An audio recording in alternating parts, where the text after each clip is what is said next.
In 1947, at the tender age of 16, Semen Hanson Gregory looked at some frying dough and said, "Everything is better with holes." Except his ship's hull, probably, and he created the staple of breakfasts the diabetes-loving world over, the donut. Or so the story goes, anyway. In truth, Captain Gregory's account of how and why he supposedly invented the donut varied over time, and despite a statue being made of him in Rockport, Maine in 1947 commemorating his fried genius, nobody really knows where the whole donut came from. Some, including Captain Gregory, claim that putting the hole in it makes it so you don't get a mouthful of grease when you eat the center, but plenty of donuts exist that have no holes with no such issue.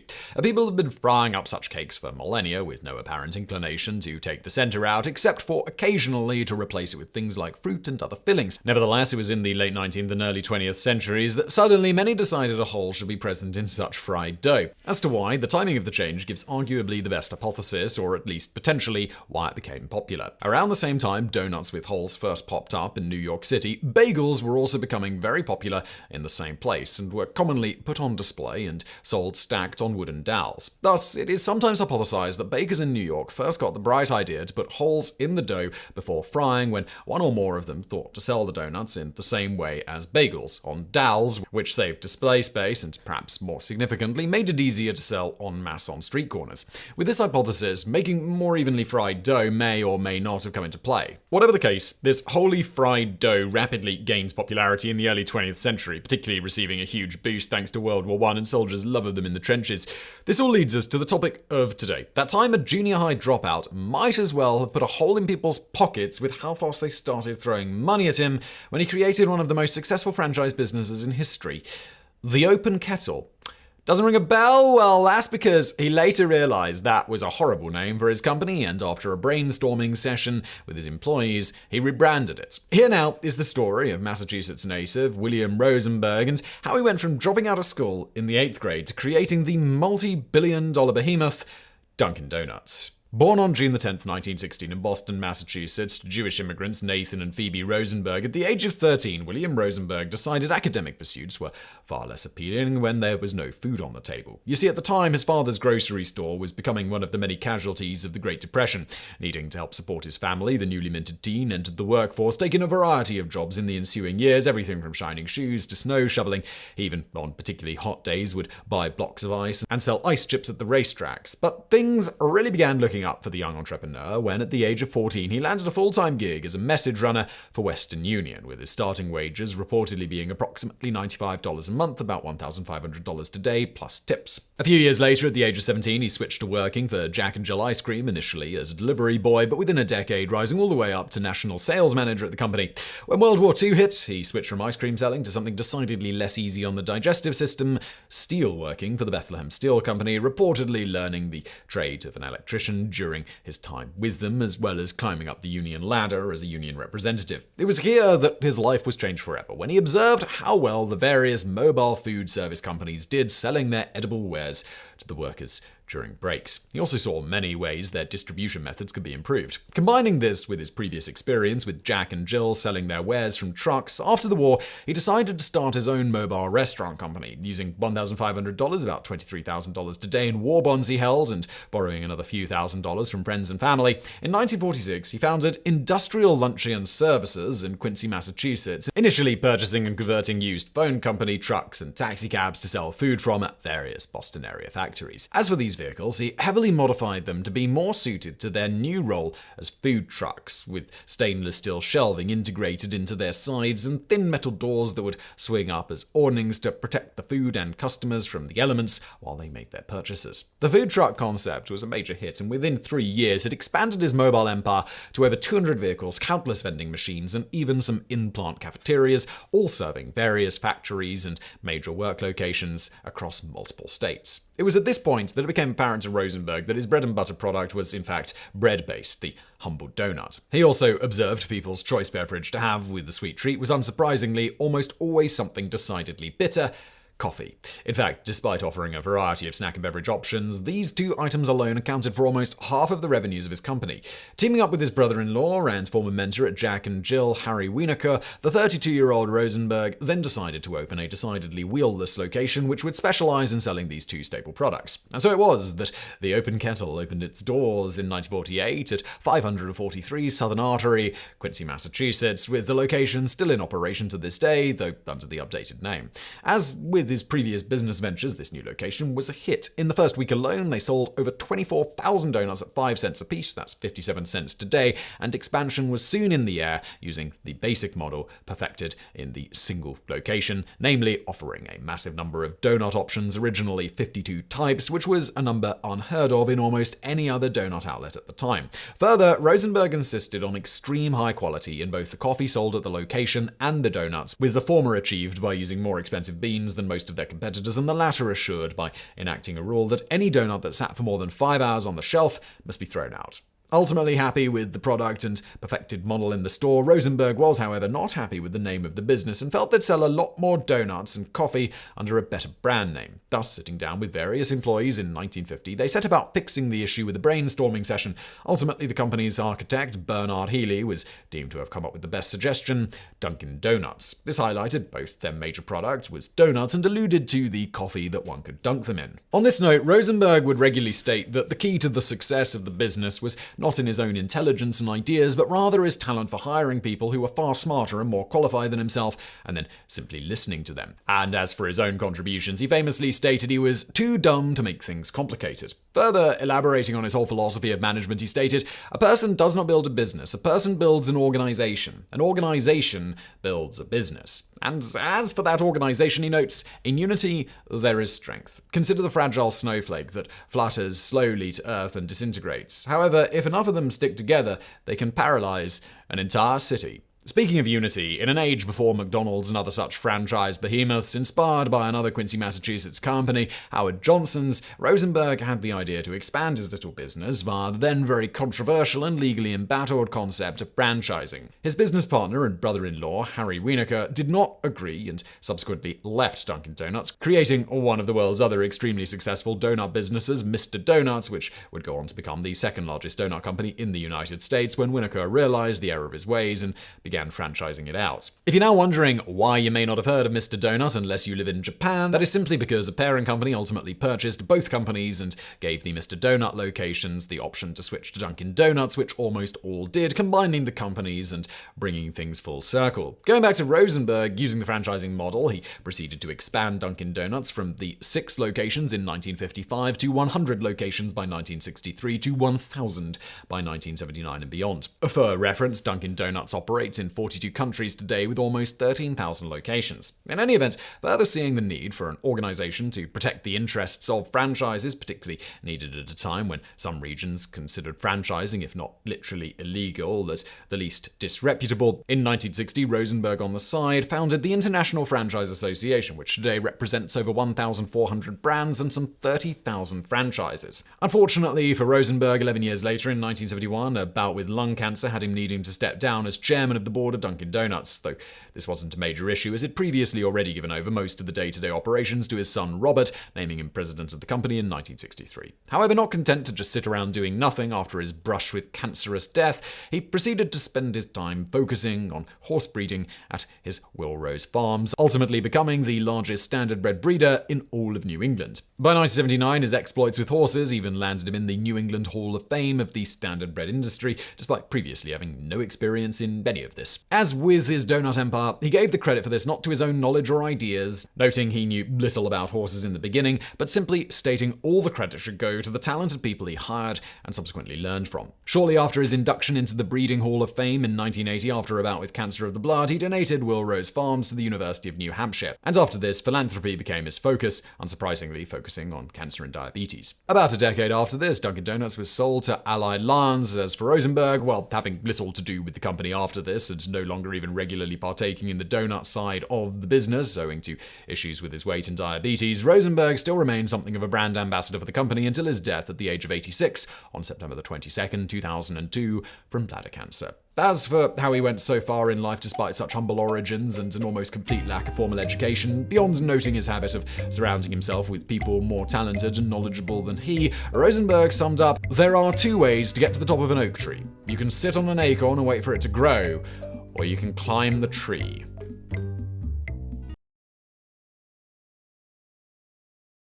Robert R. Taylor is a name you've probably never heard before, but this serial entrepreneur made his mark on the world of business by coming up with several products you're almost certainly very familiar with. Today we're going to talk about, on the surface, the most boring of those, liquid hand soap, something you can thank Mr. Taylor and his freshly smelling balls of solid steel for being a thing. But first, a little background on the man. Born in 1935, Taylor was destined to one day grace the cover of books with titles like The Greatest Business Decisions of All Time, consistently proving himself to be not only a shrewd businessman, but a natural entrepreneur. For example, as a young man, Taylor is known to have made quite a few dollars by training a homing pigeon to fly to his home and then selling it to pet stores repeatedly. Education-wise, Taylor studied at both Miami University in Ohio and then Stanford Graduate School of Business, graduating from the latter with an MBA in 1959.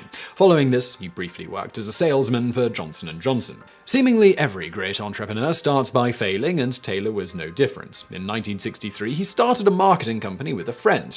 This endeavor ultimately flopped, and Taylor decided to go it alone just a year later in 1964. And so it was that at the age of 28, he started a company, initially running it out of his garage, called Village Bath Products, with a $3,000 investment, about $24,000 today, that he'd scraped together from the contacts he'd made during his short tenure working for the man. Not exactly successful right off the bat, when he first tried to sell his handmade soap to a couple dozen companies he had previous business relationships with from his days with Johnson & Johnson, they all turned him down. Undeterred, he then got the idea to match his hand-rolled and cloth-wrapped soap to towel sets, color scheme and all. That got some companies interested, and they started selling his product along with their bath towel sets. Village Bath Products, which was later rebranded as Minnetonka after a town near Taylor's home in Minnesota, continued to be extremely innovative in the soap market. While products commonly seen today, his various machinations were far more out there in his day, which perhaps shouldn't come as a surprise, coming from a man who purchased a hot air balloon so he could fly it around on the weekends to advertise the product. This was a product that saw the New York Times describe his rapidly growing business as an offbeat company geared to hippies and people with luxury bathrooms. So what kind of things did he come up with that would appeal to the otherwise seemingly diametrically opposed groups of hippies and the daddy warbucks of the world? Notable soap products included soap designed to look and smell like candy bars and pieces of fruit, soap paint that kids could use to draw on themselves in the bathtub, and hand-rolled scented upscale soap balls packaged in decorative glass jars. Think the type of product that lines the shelves of Bath and Body Works before that type of product was common. His decision to go with offbeat soap product was primarily based on that Taylor knew his company could never compete selling ordinary bathroom products, since established companies like Procter & Gamble, American Home Products, and even his former employer Johnson & Johnson basically dominated the entire market. As a result, his best hope for making money would be to sell products they wouldn't dare to risk putting on their shelves, capitalizing on a niche demand they weren't satisfying. As Taylor himself would later state in an interview, the best way for an entrepreneur to compete in today's marketplace is to avoid competition, or at least find ways to circumvent it. Of course, if a given product line took off, the larger companies would inevitably copy the crap out of it, such as what happened in the mid-1980s when he introduced Check-Up anti-plaque toothpaste and later bubblegum to the market, seeing them become wildly successful before ultimately the big boys swooped in and dominated, with their version of the same basic twist on the product forcing his into obscurity. This saw Taylor having to stay extremely nimble and push for constant and very rapid innovation. In keeping with this idea, Taylor often enlisted the help of his family. As one of his daughters, Laurie Lawrence, noted, "It was normal for us to do brainstorming sessions at the dinner table to come up with product names to give him our evaluation of scents, consistencies, and colors. My dad and I did all different kinds of formulations in the kitchen, night after night. They'd then test the product during the kids' bath time to see how it worked," said Laurie of a time when they were trying to make puffy soap balls meant to be dropped in a bath. "Some days they'd be too flat, or they'd get too big and explode like popovers." Undeterred when things didn't work out, she states he'd simply say, "Tomorrow's a new day. There's always a new formula." One idea from his family that Taylor found particularly amusing was calling his company's brand of vintage-style soaps Prof. Taylor's Soap. Taylor committed fully to the Professor Taylor guise in the early days of the company, hand-delivering these soaps to department stores in a vintage Ford pickup truck to give his product an extra authentic feel. While Taylor was essentially a machine at producing mildly amusing business anecdotes from his various exploits, his real marketing masterstroke was the now ubiquitous soft soap. The product was conceived in the late 1970s by Taylor while driving to work and contemplating why anybody would put up with bar soap.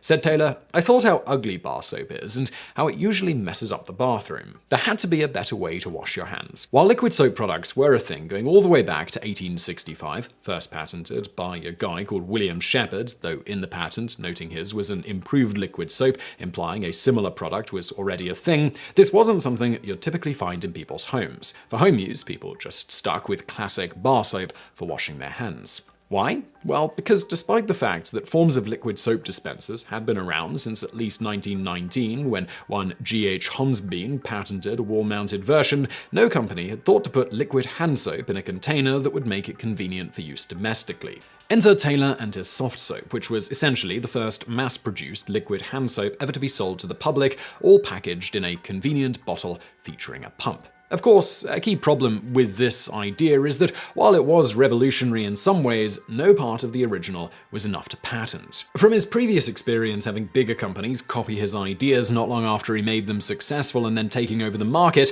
Taylor knew that if this one worked out, they'd once again swoop in and use their economic clout to bully his product off store shelves. While all well and good for some products, he'd make a quick buck and then move on to his next idea once he was forced out of the market, this one he saw as being something that could take his fledgling company to the next level. But how is he going to keep it for himself? His one advantage was these lumbering large companies were always a little slow to come out with their own copycat version, needing to do all sorts of market testing and run everything through the various chains of command. As Taylor would note, many large consumer product companies get caught up in structure, research, and justification. They're always trying to do a thorough job of risk analysis. When they get all the facts together, though, they find they can't do away with all risks, and they often end up either doing nothing or moving very slowly. And so it was that he came up with an ingenious and rather ballsy two-stage plan. First, launch soft soap and essentially leverage every dime he could come up with to advertise it, investing a whopping $7 million, about $21 million today, on a countrywide ad campaign for his new product to try and get his brand to be the one that everyone associated with liquid hand soap. To put this in perspective, this was almost as much money as the largest soap manufacturer of the day, Dial, spent on advertising all their products combined. To further put this in perspective, Taylor's entire company at this point had only got a net worth of about $8 million. Now to step 2, which, if it wasn't successful, would have just seen him essentially spend every dime he could come up with to establish a new soap market for his competitors. Before launching soft soap, Taylor made a crucial observation. There were only a few companies in the United States at the time that actually made the kind of pumps needed. Of these companies, only one produced enough pumps suitable for mass production on the scale envisioned here. And since there also wasn't much in the way of a suitable international company that would be able to provide what was needed here quickly and at a competitive price, in effect, this left only a single choice for anyone wanting to sell liquid soap en masse using such a pump system. Thus, Taylor's idea was quite simple: buy literally every pump the company had available for the foreseeable future. And how many would he need to buy? It turns out about 100 million to keep the company, Kalmar, busy at full capacity for about a year. The problem was, he didn't have the required $12 million, about $37 million today, to place such an order. So he had to wait until the product was launched and hope that it was a massive hit to give him the money he needed before his competitors decided to make their own copycat product. Of course, when the time came, he also had no way of knowing whether Kalmar would agree to the contract. If Kalmar didn't, there was a very real risk that one of the bigger companies would eventually sign a contract with them that would do to Taylor what he was attempting to do to everyone else, stop them from getting the needed pumps for a little while. And while you might think that agreeing to a massive contract that would see them working at full capacity for the foreseeable future would be a no-brainer for Kalmar, consider that this would force them to get rid of all their other business contacts to service one relatively small company. When the time came, however, Kalmar agreed. Naturally, this sequence of events has gone down in history as one of the most ballsy bet the company moves ever. And just as Taylor had planned, when the larger companies tried to release their own take on soft soap, they quickly realized they couldn't because some mysterious, freshly smelling, large penis-owning individual had called dibs on almost every suitable pump in the United States that was going to be produced for the next year. With literally no competition to speak of during that period, soft soap quickly cornered the market, seeing Minnetonka bringing in excess of $25 million, about $77 million today, within 6 months of the product's launch, about double their former sales total across all their product lines during the previous 6 months. Within 2 years of the launch, sales for the company had risen to over $100 million, about $270 million today, and saw the stock price of the company multiply an incredible 15-fold. Minnetonka estimated that when competitors finally caught up, they'd still retain about 50% of the emerging total liquid soap market, which they tentatively valued at being worth $400 million long term. Although the liquid soap market did prove to be as profitable as Minnetonka predicted, after their monopoly on pumps ended, their market share ultimately shrank to less than 30% when some 100-plus competing products launched. But do remember, this is Robert Taylor we're talking about. Through a variety of marketing stunts, such as putting 1.5 ounces less soap in the bottle to allow him to lower his price compared to those using the then standard 9-ounce bottles, soft soap slowly managed to claw its way back into the #1 spot in the market. Finally, only about 7 years after its launch, he sold soft soap to Colgate-Palmolive for $61 million, which is about $136 million today. 2 years later, in 1989, he sold off much of the rest of the company for $376 million, about $770 million today, to Unilever, who really just wanted Taylor's extremely lucrative Calvin Klein fragrance line of products that it managed to buy for just $1 million 9 years previously when it was floundering, then promptly made it wildly successful. He did this by starting with obsession and once again implementing a bet the farm strategy on that product. Although, in this case, Taylor simply humbly noted, "Sometimes it's better to be lucky than smart.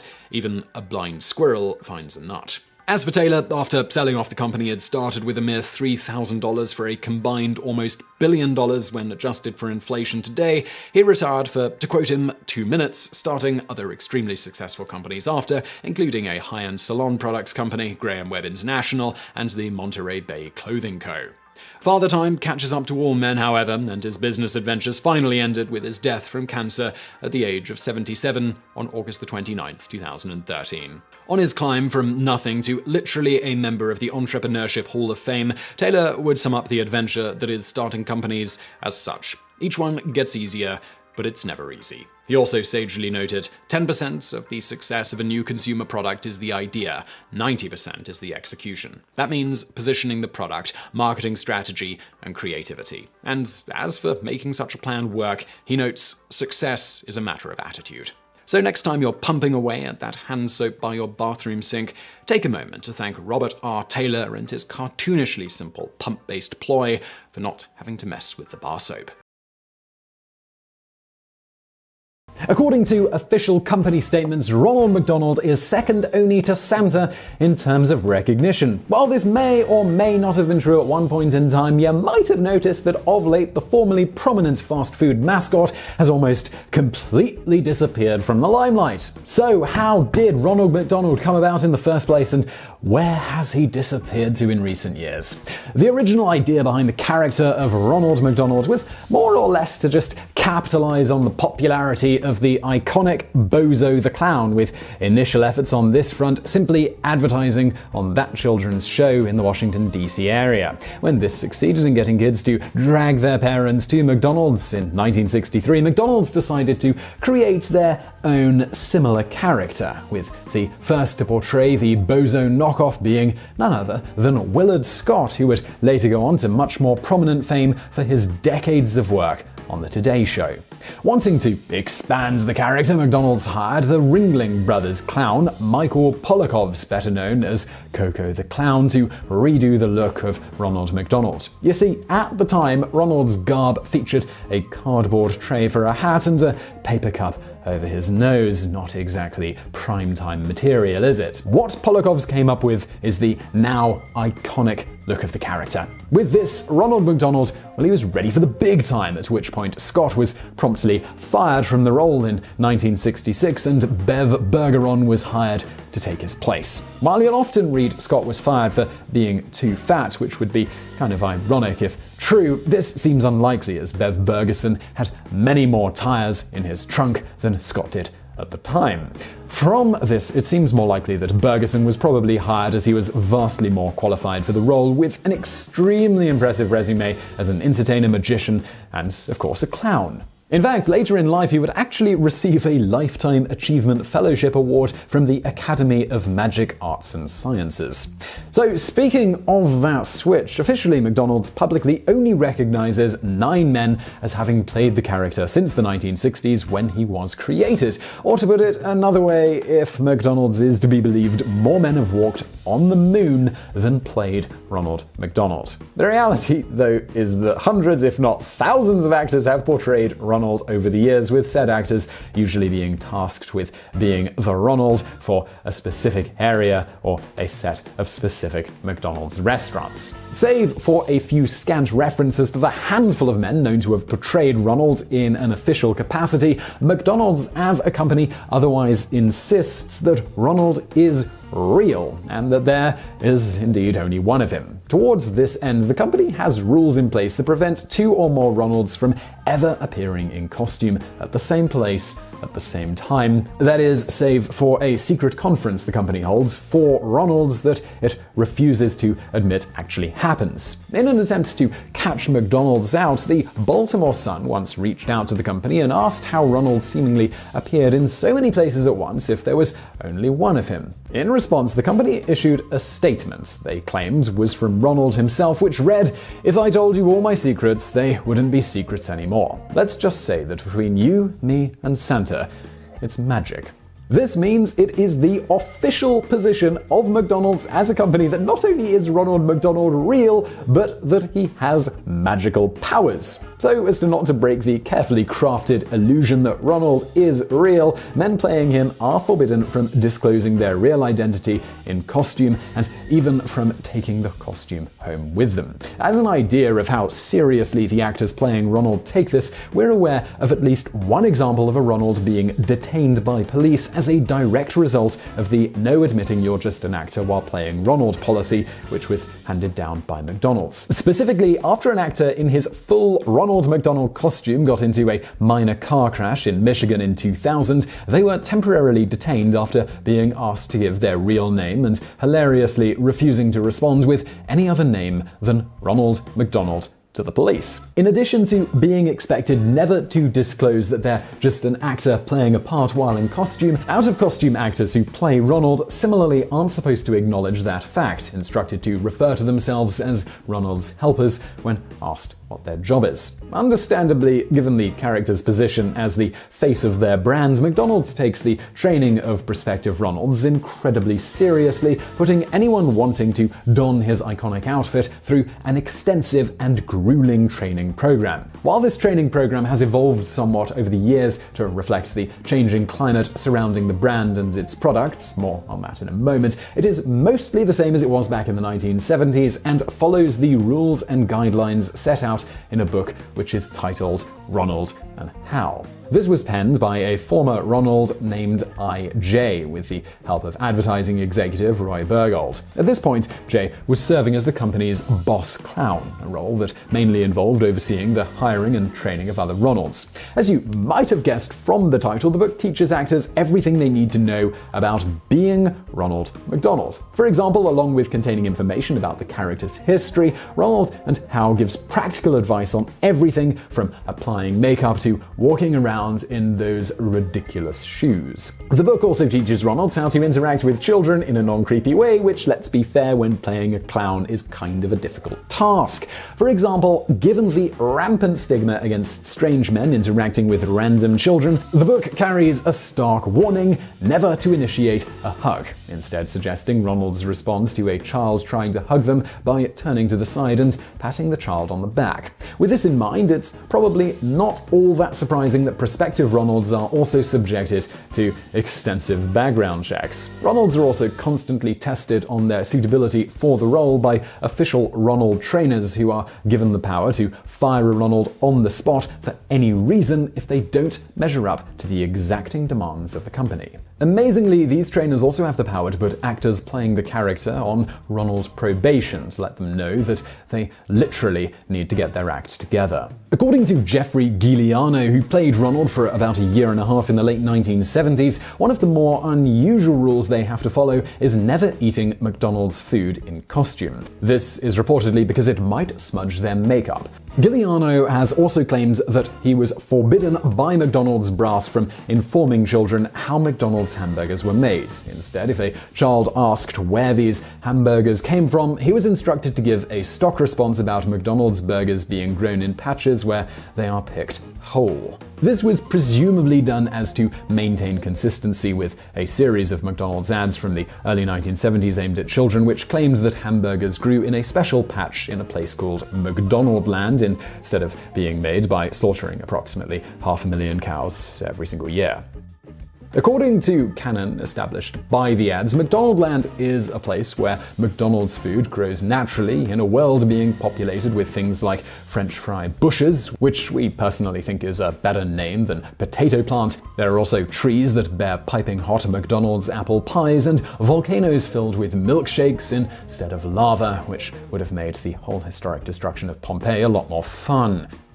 One can only imagine how Pliny the Elder's supposed fortune favors the brave statement might have morphed if that was the case. As you might have guessed, Ronald McDonald hails from this magical land, and throughout the 1970s he seemed to be able to travel between it and our own world at will somehow. As time went on though, Ronald was shown visiting McDonaldland less and less, with modern ads and promotional material suggesting that he had seemingly decided to live in our world permanently. A fact that segues nicely to the training of more recent Ronalds. You see, in recent years, McDonald's has been attempting to rebrand Ronald to distance themselves from accusations that the character exists only to peddle junk food to children, with some even going so far as comparing Ronald McDonald to the old Joe Camel cigarette ads, which, while not officially aimed at teens, studies showed that a full 1/3 of teen smokers in the US chose to smoke Camel cigarettes before the less comic-like version of the character was phased out because of the public backlash. In an attempt to get around similar negative PR but still keep their iconic mascot, McDonald's has recently pushed Ronald as an advocate for health instead. A thing worth noting is that according to McDonald's, Ronald's goal has never been to sell McDonald's food, but to promote the values that the company considers integral to its brand. In fact, officially, Ronald's position within McDonald's is that of a national spokesman. McDonald's maintains then that Ronald is merely an ambassador for goodwill and happiness, and that his main concern has always been fun, as well as educating children about important subjects such as fire safety, exercise, health and hygiene, anti-bullying, self-esteem and literacy. Of course, many of these lessons take place inside McDonald's restaurants, not to mention all of the ads with Ronald where he's clearly trying to sell McDonald's food to children, but apparently we digress.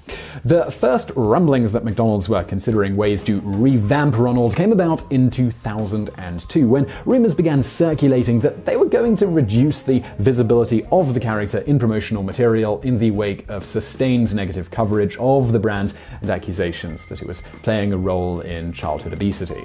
While McDonald's did admit that the character was going to play a reduced role in advertising, top brass in the company stated that the reason for this was due to research suggesting the character didn't resonate with children anymore, with one executive noting simply, "He reminds me of Mickey Mouse. Iconic but dated."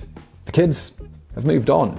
A year later, in 2003, McDonald's began trying in earnest to revamp Ronald's image, announcing that the character had been promoted from mascot to Chief Happiness Officer, a new position created just for him. Exactly what, if any, duties a Chief Happiness Officer has aren't really clear, with one McDonald's executive noting that Ronald doesn't even get paid, and further noting about the question of Ronald's salary, Ronald doesn't go out to work, he goes out to have fun.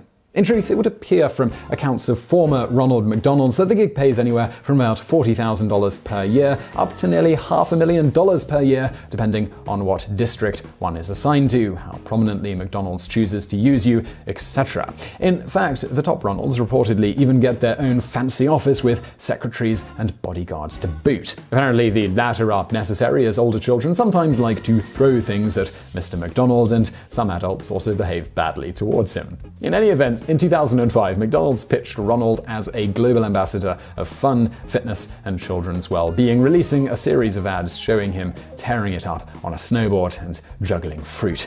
These ads coincided with a fundamental shift in how McDonald's trained Ronalds, with the company making it known that anyone who wanted to play the character now had to be fit enough to sell the idea that he could do anything that Ronald did in the ads. According to insiders, McDonald's went as far as to straight up fire long-time Ronalds that it felt were too out of shape. At the same time, the company also began training Ronalds to give basic health and nutrition advice to children, as well as to teach games that doubled as exercise. However, to ensure uniformity amongst Ronalds, the advice they are able to give is limited to stock scripted answers handed down by McDonald's, and Ronalds are under strict instructions to never ever go off script, being told to tell any curious children or adults asking questions they don't have a scripted answer for to ask someone wearing normal shoes. Following this and the somewhat lackluster response from the public to this change, McDonald's once again slowly began downplaying the role of the character in advertising, occasionally responding to comments and queries about Ronald's continued status as the company's mascot by saying that while Ronald was still around, he was focusing his efforts on promoting Ronald McDonald House charities. And here we should note that while Ronald was less visible in McDonald's advertising, the company still has hundreds of official Ronalds on its payroll across the globe to promote the brand in person and at various events. Unwilling to let go of the character, however, in 2012, McDonald's decided to revamp Ronald yet again, quietly hiring Tony Award-winning designer Anne Hold Ward to secretly work on updating his look. Unveiled to the world in 2014, the new Ronald ditched his old yellow jumpsuit for a goofy-looking shirt and bow tie combo, accessorized with a garish red blazer. This change in look coincided with an announcement from McDonald's that Ronald would be taking an active role on social media and that he was looking forward to hearing feedback about his new outfit. Now, McDonald's claimed that his foray into social media was a huge success, but his outfit was not exactly popular. On the day that it was announced, the top trending phrase on Twitter was "not loving it." Commenters additionally noted that the change came off as more desperate than anything else, and that it was clear that the company had attempted to make Ronald look, well, less clown-like. In addition to giving Ronald a new look, McDonald's announced that he was setting out on a global mission to rally the public through inspiring events, a fairly nebulous goal the company declined to elaborate on. Ronald, however, did, being quoted as saying, "Selfies, here I come. It's a big world, and now wherever I go and whatever I do, I'm ready to show how fun can make great things happen." Since then, at least according to McDonald's, Ronald has basically spent his time doing what they as a company claim he's always done: tout the benefits of an active, healthy lifestyle to children worldwide. In fact, if McDonald's are to be believed, along with not paying Ronald, apparently Mr. McDonald has literally never taken a day off since he joined the company in 1963, save for a brief period in 2016 when all those creepy clown sightings happened. In response to these events, McDonald's released a statement noting that Ronald would be limiting the amount of public appearances he made due to the current climate around clown sightings in communities. Officially, as of 2018, Ronald is still very much, apparently, a slave labor employee of the McDonald's Corporation, and the company maintains that he's not only real, but have acknowledged that he possesses both magical powers and is presumably immortal due to the fact that they've noted he will likely continue to serve in his role as a brand ambassador, spokesman, and advocate for a healthy lifestyle forever. And so far, he has never seemed to age. And so just to recap, rather than admit its company mascot is just a series of guys in a costume, McDonald's instead maintains that one of their employees is actually an ageless magical clown hailing from another dimension that can bend reality, space, and time to his will and tries to attract children to his abode. A fact that would be hilarious if it wasn't also the exact plot of It. And now let's jump into some bonus facts. In 2015, McDonald's similarly tried to update the look of another famous mascot, the Hamburglar, with a less than stellar response. Like with Ronald, the company absolutely maintains that the character is real, and when asked to explain his absence from any McDonald's advertising up to that point, a spokeswoman from the company claimed that he'd simply been lying low and living a quiet life until that exact moment. Speaking of burglaries, in 2005, a 22-year-old man by the very name of Ronald McDonald robbed a Wendy's fast food restaurant, stealing the money in the store's safe. He worked at this particular Wendy's at the time. And now for another bonus fact. About 3 billion pounds of potatoes are used to make McDonald's fries every year, which is about 8% of all the potatoes grown in the United States, or around 0.5% of all potatoes grown everywhere in the world every year. Also of note is that the average cow has about 200 kilograms of usable meat, which is enough to make about 4,500 hamburgers at McDonald's. So McDonald's first started these Monopoly promotions in 1987, and its premise, it was really simple. Attach Monopoly pieces to food, cartons, and cups, with each piece signifying a Monopoly property or a small prize. Now, 1 out of every 4 of these pieces would be a small prize, like a medium fries or soda, and a very few of the prizes would be significantly more valuable, such as a car, or with the proper pieces, cash, up to $1 million. The goal with any promotion is always to keep the cost of the prizes below the increase in sales that it produces, and so for the Monopoly game, there were very few expensive prize pieces. In addition, as a full set of properties was needed to win the nice prizes, for each set, at least one property only had a few pieces printed. For example, there'd be many park places, but very few boardwalks. Nonetheless, as long as everyone played fairly and diligently collected the attached pieces, eventually someone could win each of the prizes, although some years no one won the $1 million grand prize. But that is the key here. It's essential that people are playing fairly. As it turns out, as with the real game of Monopoly, it's not so hard to cheat if you're the banker. And this is where Jerome Jacobson of Simon Marketing Incorporated enters the picture. This company was the one-time manager of the Monopoly promotion for McDonald's. Now, most important to the story at hand here is that it was the aforementioned employee of Simon Marketing Inc., security officer Jerome Jacobson, who was put in charge of the distribution of certain key game pieces. As part of his job, he would travel with said pieces to the factories making McDonald's cups and cartons, where the pieces would then be attached to said items. Now, in not exactly an Ocean's 11 style caper, en route with the sealed envelope containing the pieces, Jacobson would simply go into a private place, like an airport bathroom, carefully open the envelope, steal the best pieces, and then reseal and deliver the rest. Smart enough not to try to redeem the pieces himself, with his first theft in 1989, Jacobson gave the piece, $25,000, to his stepbrother, who shared the proceeds with him. Over the years, apparently Jacobson became more emboldened, and by 1995 he was stealing most of the pieces of greatest value. To further distance himself from the theft, Jacobson and his cohorts began recruiting random people who would simply purchase the pieces from them for a percentage of their overall ultimate worth once cashed in. Ironically, and one of the ways in which the FBI tracked who was involved, was that in order to buy the pieces with large prizes, many of the biggest prize winners mortgaged their homes before collecting their McDonald's Monopoly prizes. Jacobson also, in at least one instance, completely gave away the $1 million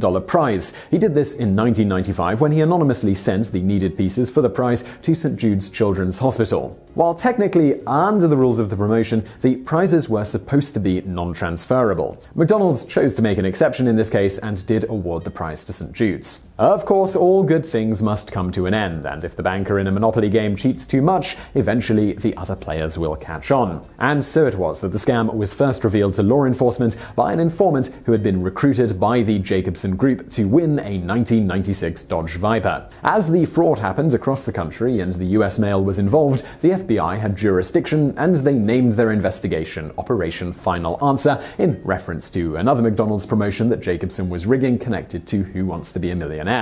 Fully cooperating with the Bureau, McDonald's agreed to continue the contest to enable agents to find out which prize winners were involved and which weren't. They gathered this evidence via methods such as wiretaps, phone records, and the aforementioned pattern of winners who mortgaged their houses shortly before collecting a big prize. In another rather humorous turn, during one stakeout, FBI agents reported watching one of Jacobson's associates meet with a recruit in a parking lot in Fairplay, South Carolina. It all came crashing down, though, in 2001 when Jacobson and 7 others were charged with conspiracy to commit mail fraud, which is a federal felony in Jacksonville, Florida. Jacobson pled guilty to the charge in 2002 and was sentenced to 3 years and 1 month in federal prison. He also had to give back near $1 million that he had collected over the lifespan of the scam. Another 51 otherwise law-abiding citizens were convicted, with 47 pleading guilty and 4 others ultimately being found guilty, although 4 of these 51 later had their convictions overturned due to technicalities. It isn't clear exactly if every prize winner involved was actually aware the whole thing was a scam, with many claiming that they didn't know the prize pieces were obtained illegally. Whatever the case, the fallout was much bigger than just a few dozen people serving jail time, while a few dozen others who would have won big prizes did not.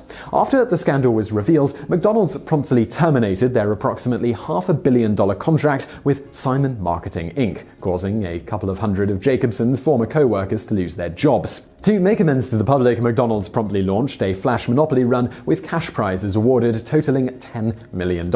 It should be noted here that despite St. Jude's Children's Hospital's winning prizes being acquired fraudulently, McDonald's still continued paying the installments on the $1 million prize to them.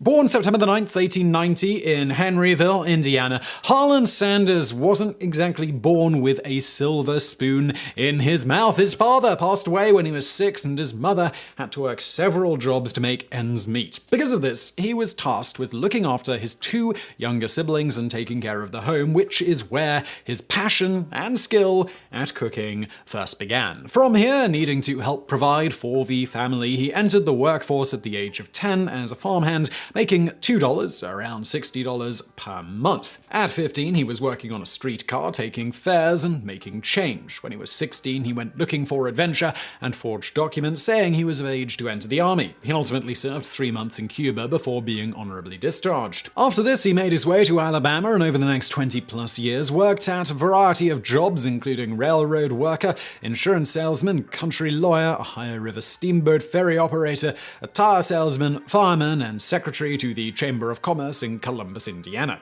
At the end of this, for 6 years, he was the operator of a gas station, his longest tenured job before it was closed due to the Great Depression. And so it was that in 1930, at the age of 40, broke and having already failed several times in the workforce, he made his way to Corbin, Kentucky, where the Shell Oil Company agreed to allow him and his family to live at a recently built gas station if he would help run it. This brings us to the story of the hour, that time the Colonel got into a gunfight with a rival gas station worker, resulting in the death of one of those involved. So, what happened?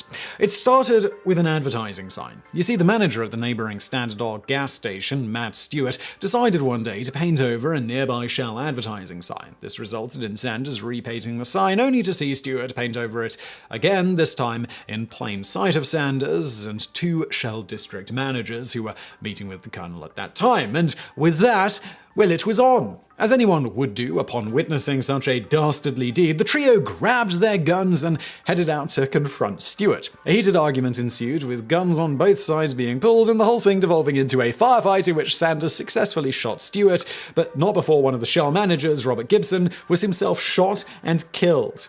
Luckily for Sanders and all of us who enjoy KFC, however, as Stewart had shot at the trio first, Sanders would get off scot-free. It was self-defense, you see. This was despite, the trio being the ones to approach the lone Stewart packing their guns. And so it was that Stewart went to jail for murdering Gibson. His sentence was 18 years, but he died 2 years in, killed by a deputy sheriff, with rumors swirling that the sheriff had been paid by Gibson's family to off Stewart, though the sheriff wasn't charged with any crime here. Moving back to the gas station from here, Sanders ultimately got the bright idea of feeding the many motorists who would stop for gas and ask for recommendations on a good place to eat nearby. He started by serving them in his own dining room, but then expanded to opening a cafe. With this going well, he bought out the motel across the street and turned it into a 142-seat restaurant. By 1935, business was booming, and the governor of Kentucky, Ruby Laffin, officially bestowed Harlan Sanders the title of Colonel in recognition of his contributions to the state's cuisine. He would be commonly called Colonel Sanders from that point forward. If you're wondering, the honor of Kentucky Colonel began in 1813, and it started as a military role. After the War of 1812, Charles S. Todd was named a Kentucky Colonel, so he would continue to serve as a military liaison for the governor. By the late 19th century, it was more of a symbolic honor given to those chosen to stand guard at state functions and social events. And if you're further wondering why Colonel is pronounced the way it is rather than Colonel or something, you're going to have to wait until the bonus facts to learn about that one. You might think that after receiving this honor and with business booming, it would be easy street for the new colonel here. But instead, Sanders would have major trouble keeping his business afloat. To begin with, a fire in 1939 burned down the entire restaurant, but he rebuilt it. A year later, along with a new motor court, Sanders Court and Cafe was back on its feet and selling chicken like gangbusters to travelers making their way on US 25, a major north-south route in America. Unfortunately for him, in the early 1950s, a junction on Route 25 was relocated, significantly reducing traffic by his restaurant, causing his business to go down the tubes. The final nail in the coffin was when the route of the new Interstate 70 was announced, and it did not swing by Sanders Court and Cafe either, but rather routed everyone about 7 miles away. And so it was that at the age of 62, the Colonel sold his restaurant and motor court, barely making enough to pay off his debts, and he hit the road with his pressure cooker, hoping to convince others to use his recipes in their restaurants in exchange for a small commission. His general method here was to go to a restaurant, cook his chicken, including demonstrating how to use the pressure cooker. If the owner liked what he made, then he'd try to convince them to let him make the chicken for the customers. Incidentally, during this tour is when he first met a young Dave Thomas, future founder of the Wendy's franchise, who would eventually play an integral role in saving KFC when it was going down the tubes before himself founding Wendy's, and we've got more on that in the bonus facts as well. So, going back to the Colonel, sleeping in his car and broke again, he finally got one Pete Harmon, owner of the Do Drop Inn in Salt Lake City, Utah, decided to make a deal to license his recipe and chicken cooking methods. With a handshake agreement in 1952, Salt Lake City became the first city with a Kentucky Fried Chicken franchise. Within 7 years of this, Sanders had made over 200 such deals in the US and Canada.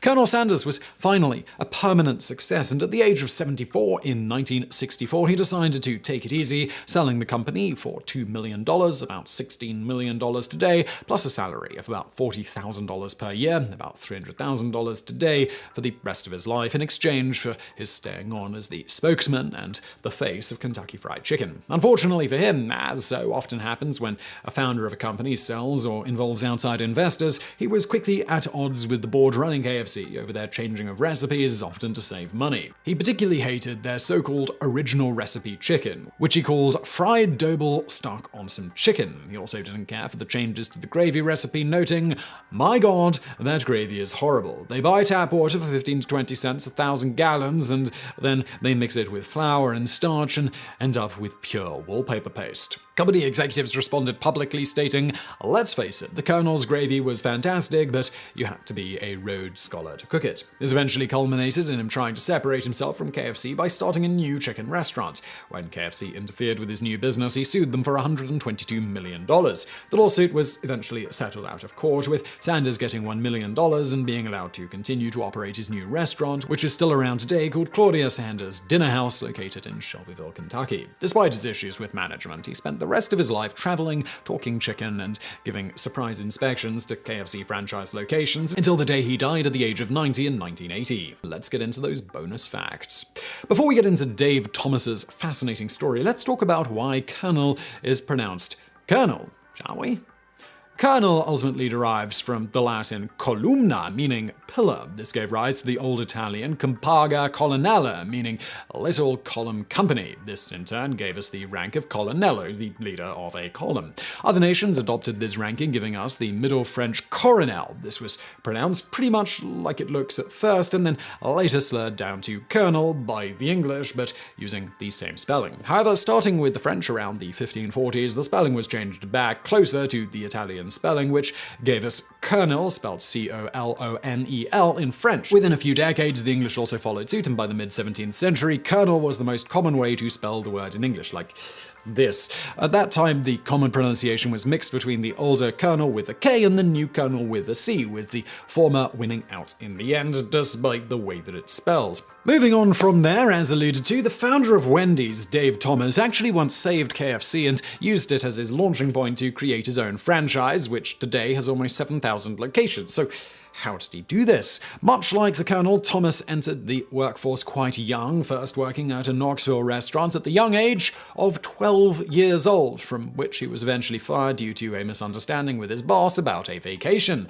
At 15, he worked part-time at the Hobby House restaurant in Fort Wayne. When his adoptive father and stepfamily, Thomas never met or knew who his biological parents were, as his mother gave him up as a baby owing to the Great Depression, they decided to move. Feeling ready to strike out on his own, he decided to drop out of high school and stay in Fort Wayne. He then moved into the YMCA and started working full-time at the Hobby House. While dropping out of high school to work at a restaurant most decidedly wouldn't work out for most in terms of long-term fame and fortune, it was through his job at the Hobby House restaurant that he would meet none other than Colonel Sanders himself, who later became Thomas's mentor. Many years later, after a stint in the Korean War as a cook in the army for which he volunteered, in 1962, Thomas used the money he earned there to invest in and was placed in a managerial position over 4 of Colonel Sanders' KFCs that were failing. He saw that one of the problems with KFC and all fast food restaurants at the time was that their menus were much too complicated. Thus, he worked with Colonel Sanders to drastically simplify the menus at KFC, focusing on a few select signature meals, and it absolutely worked. Soon, business was booming, and other fast food chains and restaurants quickly adopted the same approach, which is still common to this day. Not the last fast food restaurant staple that Thomas would be responsible for, as we'll get into momentarily. But before that, we should also point out that Thomas was also the one who introduced the KFC trademark sign featuring a revolving red striped bucket of chicken. In any event, after he had turned these failing KFC restaurants around, he then sold his stake in them back to Colonel Sanders for a significant profit over what he had originally paid, receiving $1.5 million in the sale, about $12 million today. Rather than kicking back on a beach somewhere with a few scantily clad ladies and some margaritas for the rest of his life, Thomas instead took this money and ultimately opened the first Wendy's old-fashioned hamburgers on November 15th, 1969. If you're wondering here, the restaurant was named after his 4th child, Melinda Lou Thomas, who was nicknamed Wendy, as in her formative years she pronounced her own name, Melinda, as Wenda. Among the innovations Thomas would soon introduce at his restaurant were, among other things, being the first to successfully implement a drive-through pickup in a restaurant, which is of course now used by pretty much all fast food restaurants. Wendy's was also the first to successfully create a fast food style restaurant that didn't pre-cook its food nor used pre-made frozen items. He credits his ability to do this with knowledge he gained in cooking for over 2,000 soldiers daily while in the army. Upon his death in 2002 of cancer, there were over 6,000 Wendy's restaurants across the world, and today there are close to 7,000, some of which are actually still owned and run by the original Wendy, Melinda Thomas herself, along with her 3 sisters. And incidentally, realizing that his later success as a high school dropout might convince other teenagers that it was okay to quit school, in the early 1990s at the age of 61, Thomas became a student at Coconut Creek High School, ultimately earning his GED. Along the way, he was voted by his classmates as most likely to succeed, and well, they nailed that one. So, few companies have a rival as fierce and as long-standing as PepsiCo and Coca-Cola. In their never-ending battle for soda market dominance, each company has gone to some spectacular lengths to screw over the other. Arguably, the most fiendishly genius move of all time was made by Coca-Cola in the early 1990s, a move which basically involved intentionally releasing a terrible product purely to try and screw over by association a similar product released by Pepsi. The genesis for this tale began in the early 1990s, during what is referred to in the marketing world as the clear craze. In a nutshell, for whatever reason, many companies began releasing clear versions of their products using marketing buzzwords like pure and clean to advertise them to the general public. A company recognized as the industry leader in this regard was the soap giant Ivory, who, among other things, released a clear version of their dish soap in the early 1990s. Ivory Clear was advertised with rather questionably accurate slogans like "Ivory attacks the grease, not the natural oils in your skin." The idea of clear products was quickly used in a diverse and eclectic range of products, including Zima Clear Malt, a clear citrus beer, Menon Crystal Clean deodorant, and perhaps most bizarrely of all, Amoco Crystal Clear Gasoline. As you might have guessed, given the lack of ubiquitous see-through products on your local supermarket shelves, most of these products either failed miserably or quietly faded into obscurity when the clear craze went full meta and disappeared. This brings us to Crystal Pepsi, which was devised by then COO of PepsiCo, David Novak, in 1992. The soda was virtually identical in composition to their flagship product, sans the caramel coloring that's used to give so many sodas their distinctive brown hue. Novak's idea was to market the soda like other products released during the clear craze and hope consumers would equate it to being pure. Obviously, the thought behind this is that then people would think it was healthier compared to regular Pepsi. Of course, as sodas are wont to be, Crystal Pepsi was still absolutely terrible for you. For example, a 20-ounce bottle of Crystal Pepsi still contained around 69 grams of sugar, or about 16 teaspoons worth, which is the same amount that you find in normal Pepsi. Taste-wise, Crystal Pepsi is extremely similar to regular Pepsi, however, fans of the product claimed that they could still tell the difference. Nevertheless, the slight taste difference was brought up during the product's design phase, with one bottler at a Pepsi plant telling Novak, "David, it's a great idea and we think we can make it great, but it needs to taste more like Pepsi. If you call it Pepsi, people will expect it to taste like Pepsi." Novak decided to ignore these concerns and presumably also ignored the fact that by saying Crystal Pepsi was better because it wasn't brown, they were literally advertising that all their brown drinks weren't good for you. Despite all of this, Crystal Pepsi, it was rushed into production. Initially, it seemed that Novak's gut feeling was correct, and trials in cities like Denver and Dallas in early 1992 garnered positive feedback from customers. Encouraged by this, PepsiCo eventually rolled out the product nationwide in 1993. In their initial advertising blitz for Crystal Pepsi, Pepsi paid millions for a minute-long Super Bowl ad to celebrate its launch. The ad, which can be viewed in all its glory on YouTube, touts Crystal Pepsi as the drink for right now and is full of pseudo-intellectual quotes like, "Right now nature's inventing better stuff than science," and "Right now only wildlife needs preservatives." Also, because subtlety apparently died in the early 1990s, the entire ad is set in time to the Van Halen song Right Now. They followed this up by spending a total of around $40 million, that's about $70 million in today's dollars, pushing the product in broader advertising. Initial response was very positive, including Crystal Pepsi quickly capturing almost 1% of the soda market. Just as a reference point, this is good for sales of almost $500 million, or close to $1 billion today if you adjust for inflation. Nevertheless, in just over a year, the product was dead. The last batch in the initial run was shipped in early 1994. It should be noted that since this time, Pepsi has periodically re-released the product for limited runs as something of a marketing stunt, most recently having done so in August of 2018. As to why the product flopped so spectacularly, this seems to center around basic human psychology. To begin with, it was noted that because the only other mainstream sodas out there that were clear were citrus-based, like 7-Up and Sprite, many consumers initially thought Crystal Pepsi must be the same type of drink. When they noted it tasted almost exactly like Pepsi, most simply went back to drinking the original brown version of the product. In essence here, Pepsi were going against a literal century-old association that cola should be brown. This is a real problem, as noted by marketing professor Carl Murray at the University of Alberta. In his study, The Role of Arousal in Congruity-Based Product Evaluation, it was demonstrated that when people are presented with products that are otherwise exactly as expected, except just changing one very apparent thing, like the color, they actually show genuine psychological signs of anxiety. Thus, things like a drink that tastes exactly as people expect brown cola to taste but is clear literally makes people's pulses rise and their perspiration increase. Nevertheless, as noted thanks to a rather massive marketing push, when Crystal Pepsi was falling short of Pepsi's hope that it would be $1 billion brand needing to capture at least 2% of the market to achieve that figure in 1990s dollars, it was still doing reasonably well out of the gate. And this is where a little more psychology and PepsiCo's chief rival, Coca-Cola, enter the picture. Thanks to the launch of Diet Coke, Coca-Cola had a diet drink on their hands that had more or less faded into obscurity, and that would be Tab. Significant to Coca-Cola's plans here was the fact that diet drinks in general at this time were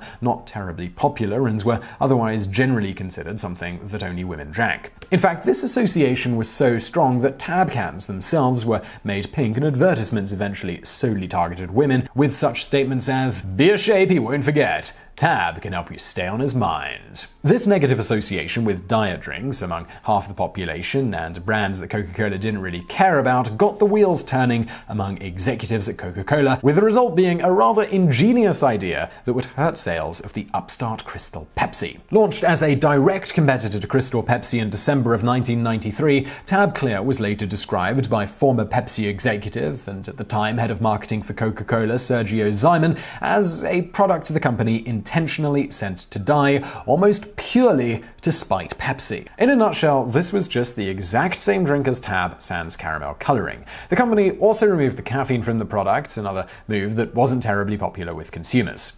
Then they very prominently featured the fact that the product was caffeine and sugar-free right there on the can. Naturally, both being clear colas, most stores stocked Crystal Pepsi and Tab Clear very close to one another. All of this combined had Coca-Cola's executives hoping that consumers would similarly assume that Crystal Pepsi was a diet drink and also caffeine-free.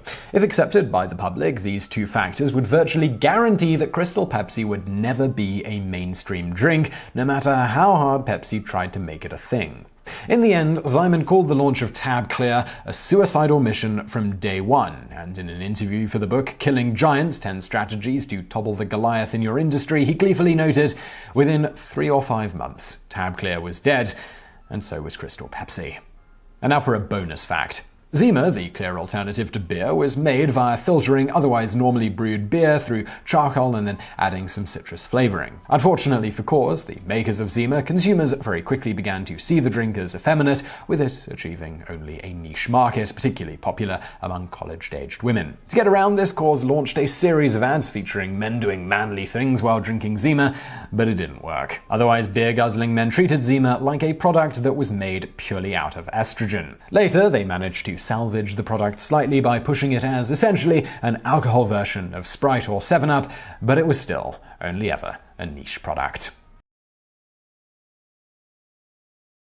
During the never-ceasing rivalry between Coca-Cola and Pepsi, each company has made some spectacularly bad marketing decisions to try and one-up the other. From Coke's baffling decision to spend $100 million filling cans of their soda with water that smelled like farts, to Pepsi somehow accidentally promising customers who bought enough of their soda a Harrier jet. And don't even get us started on that time that Coca-Cola decided to stop making their best-selling product, Coca-Cola, because taste tests, even the ones they conducted, very concerningly showed people preferred Pepsi to Coke, and they thought for sure it was only a matter of time before Pepsi overtook Coca-Cola in popularity. It was this that caused them to come up with a new product to give the brand name to, and stopped making what had been for decades, and still was at the time, by far the world's best-selling soft drink. It's the classic slaughter your troops and burn your own castle down before your enemy gets the chance strategy. We really couldn't make this stuff up. And this all brings us to the subject of the day, and that's the time that Pepsi ran a promotion that resulted in 800,000 customers being promised $40,000 each. And for those who don't want to do the math here, that's a potential spend of about $32 billion, or adjusted for inflation, about $50 billion today. The origins of this particular corporate horror story can be traced back to the early 1990s, when PepsiCo was struggling to gain a foothold in the Philippines. Noted as being the 12th biggest market for soft drink consumption at that time, Coca-Cola controlled about 75% of the market, while Pepsi only had 17%. In an effort to push Coca-Cola off their throne, Pepsi enlisted the help of a Mexican marketing company called DG Consultores. Together, they workshopped what would eventually be known as the Number Fever campaign. Mechanically, the promotion was similar to other giveaways that Soda Giant had taken part in, revolving around the collection of bottle caps for various Pepsi products, including Pepsi itself, as well as Mountain Dew and 7-Up. On these caps was printed a seemingly random 3-digit number. Each day, Pepsi would announce one of these numbers on Filipino television, and a prize ranging from 100 pesos, about $4 then and $7 today, to 1,000,000 pesos, which was $40,000 then, or $71,000 today, would then be awarded to the holders of those numbers. To ensure that they didn't hand out too many prizes, an algorithm was used to ensure only a specific amount of winning bottle caps were printed. This algorithm was tweaked such that the entire spend for the prizes on the campaign would not exceed around $2 million. To add an air of pomp and circumstance to the whole ordeal, the winning numbers were stored stored in a fancy bank vault and delivered to a designated TV studio, specifically Channel 2 News in Manila, every day, though as the promotion grew, other stations picked it up as well. Officially launched in the opening months of 1992, the promotion was a hit and saw sales of Pepsi products spike by 40% in the region almost overnight. In terms of raw market share, at its peak, the additional sales helped Pepsi capture a further 9% of the Filipino soda market. In the end, an estimated 31 million Filipinos bought a promotional Pepsi product during the time of the promotion, a number for the curious that amounted to roughly half of the country's population at that time. Speaking of grand prize winners, to ensure that they had complete control over how many people won it, Pepsi handed down a list of forbidden numbers to DG Consultores, who were handling the distribution side of the promotion. These were reserved exclusively for the grand prize that bottlers absolutely would not print on the inside of caps. Initially, the campaign ran without a hitch, and by May of that year, there had been 17 grand prize winners, while thousands more had won smaller prizes. This all changed, though, when on May the 25th, Channel 2 announced that the final grand prize would be awarded to anyone holding a bottle cap with the number 349 printed on it, a number that was on the list of forbidden numbers to be picked as a winner, importantly, because it was printed on about 800,000 bottle caps. Who exactly screwed up here isn't really known, though presumably internally someone missed out on the Employee of the Month award on this one. But whatever the case, as you can imagine, people holding bottle caps with the number 349 on them were very keen to claim their rather large prize, with tens of thousands of people turning up to Pepsi plants across the country demanding their money. And just for the curious here, that number is about half of the entire gross domestic product of the Philippines, which at the time stood at $52 billion. Unwilling to pay out the billions of dollars it would cost to honor each winning bottle cap, Pepsi instructed officials at the locations to simply turn people away and claim that the number 349 had been announced in error. Naturally, when it was announced that no prizes would be awarded for this number, this caused mass outrage and riots broke out at Pepsi locations across the Philippines. To appease the masses, Pepsi announced that they would offer anyone holding a 349 bottle cap 5,000 pesos, which was about $18 at the time or $32,000 today, and they said this was a gesture of goodwill. How they settled on this number isn't clear, but it's noteworthy that this did tack on an additional spend of nearly $9 million for Pepsi and closer to $17 million if all 800,000 or so caps were found. For some reason, people who'd initially been expecting a literal million-peso payday didn't respond well to this offer, and thousands of them filed suit against the company. One woman, Paciencia Salem, even vowed that when she died, to quote her, "My ghost will come to fight Pepsi." It's also noteworthy that her husband died of a heart attack during a Pepsi boycott march shortly before she said this in an interview.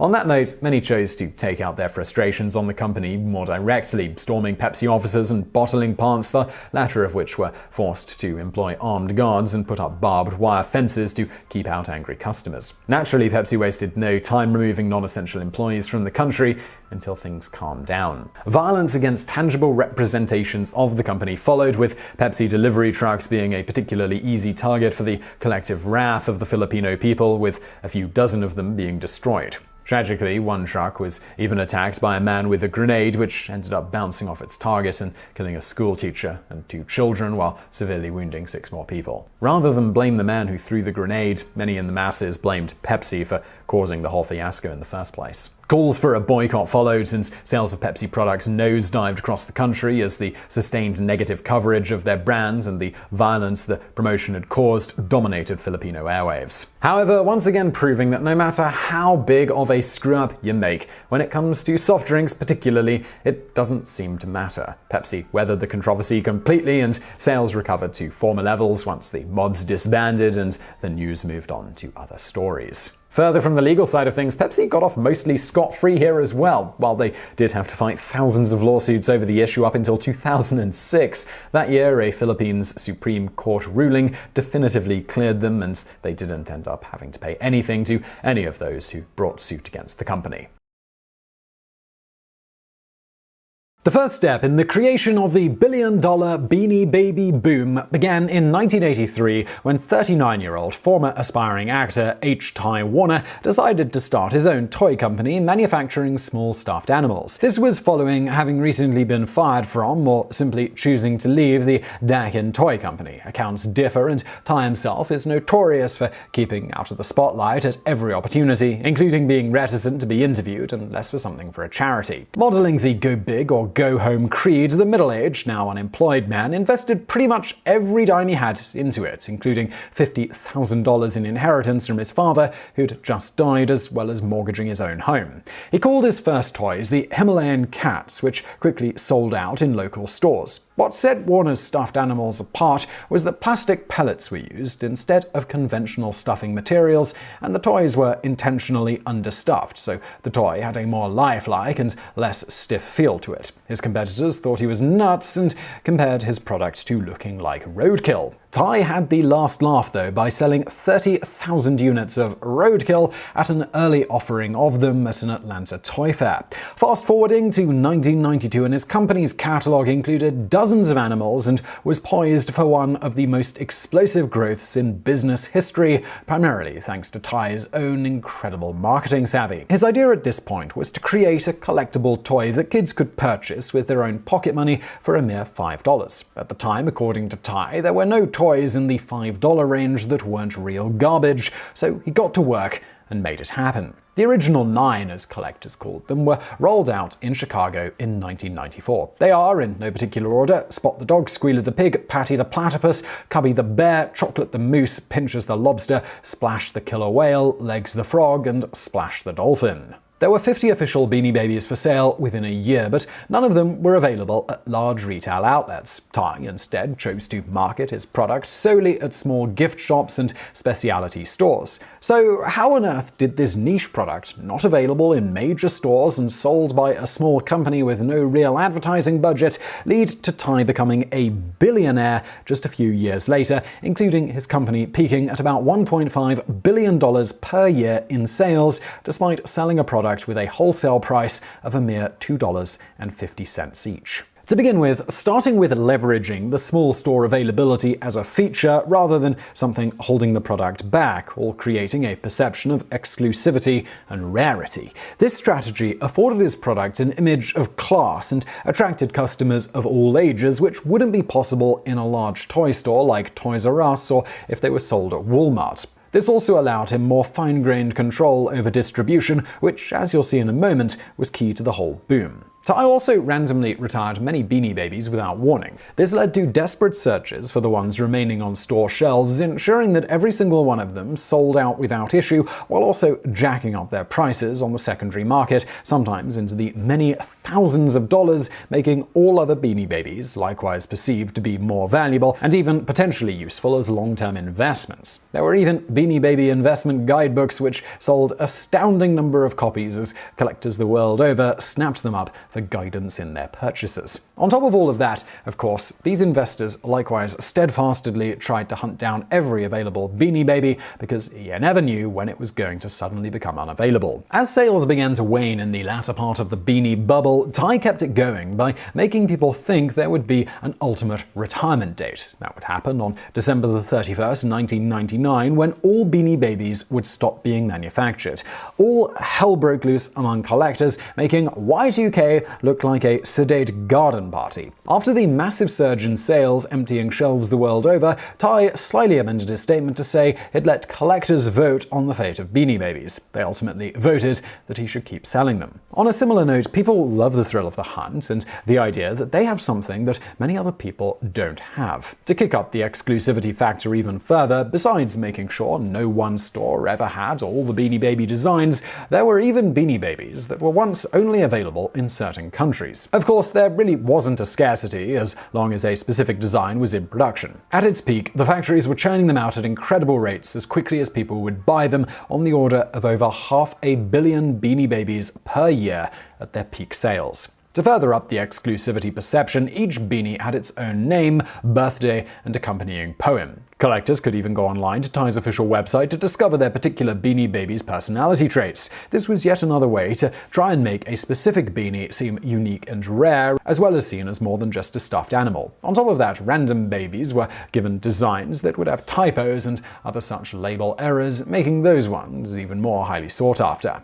From there, word-of-mouth advertising was a huge boon, with people liking to show off their exclusive collections and the incredible value compiled. And to be fair, as mentioned at the peak of the beanie bubble, some were selling for thousands of dollars on the secondary market, with collectors trying to snap up every possible type ever in production. Of course, the last thing that killed the Beanie Babies' popularity ended up being that it became too popular, at which point they no longer seemed so unique and special, so people quickly lost their enthusiasm, and collections that at one point were sometimes valued as high as the hundreds of thousands of dollars soon were selling for mere hundreds of dollars total. As collector Kelly Cabral stated after the bubble burst, "My husband's like, where did we get all these? Then you realize you spent way too much time on this insanity."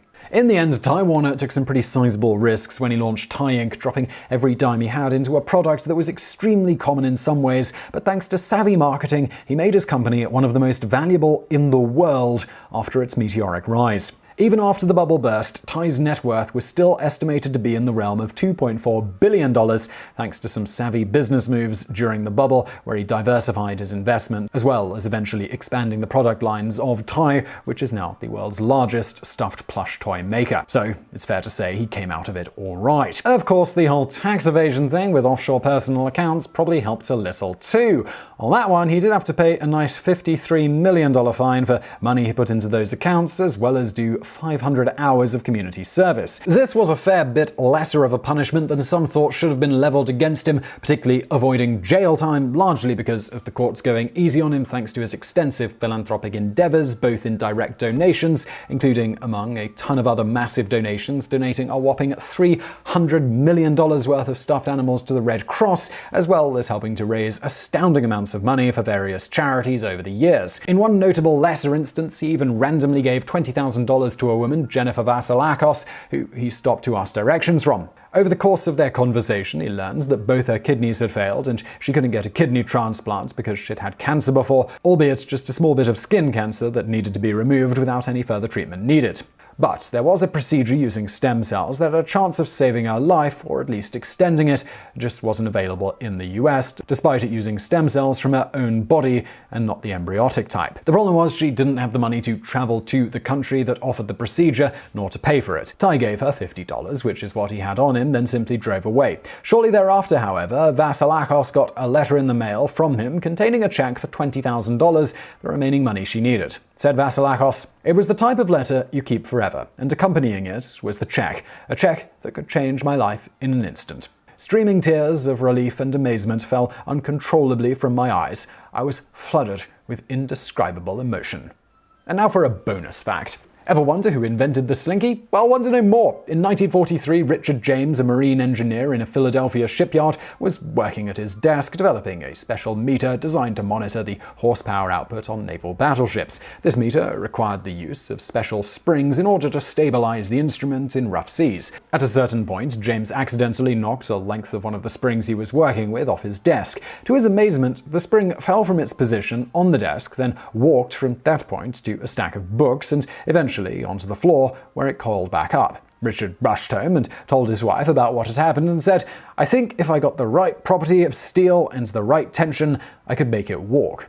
He went on to tell her how he thought he could make a child's toy out of it. After some time, Richard made a few prototypes which he let children in his neighborhood play with in order to gauge the response, which ended up being overwhelmingly positive. His wife, Betty, then searched for a name for the new toy. After searching through the dictionary for hours, she finally settled on slinky, meaning sinuous and slender, and had previously been used mainly as an adjective to describe women or clothing. With a $500 loan, about $7,000 today, to pay a company to manufacture a small quantity of Slinkies, in 1945, Richard and Betty made an attempt to sell the toys in a small retail outlet store in Philadelphia. The retail store agreed to put 400 Slinkies on display for the upcoming Christmas shoppers.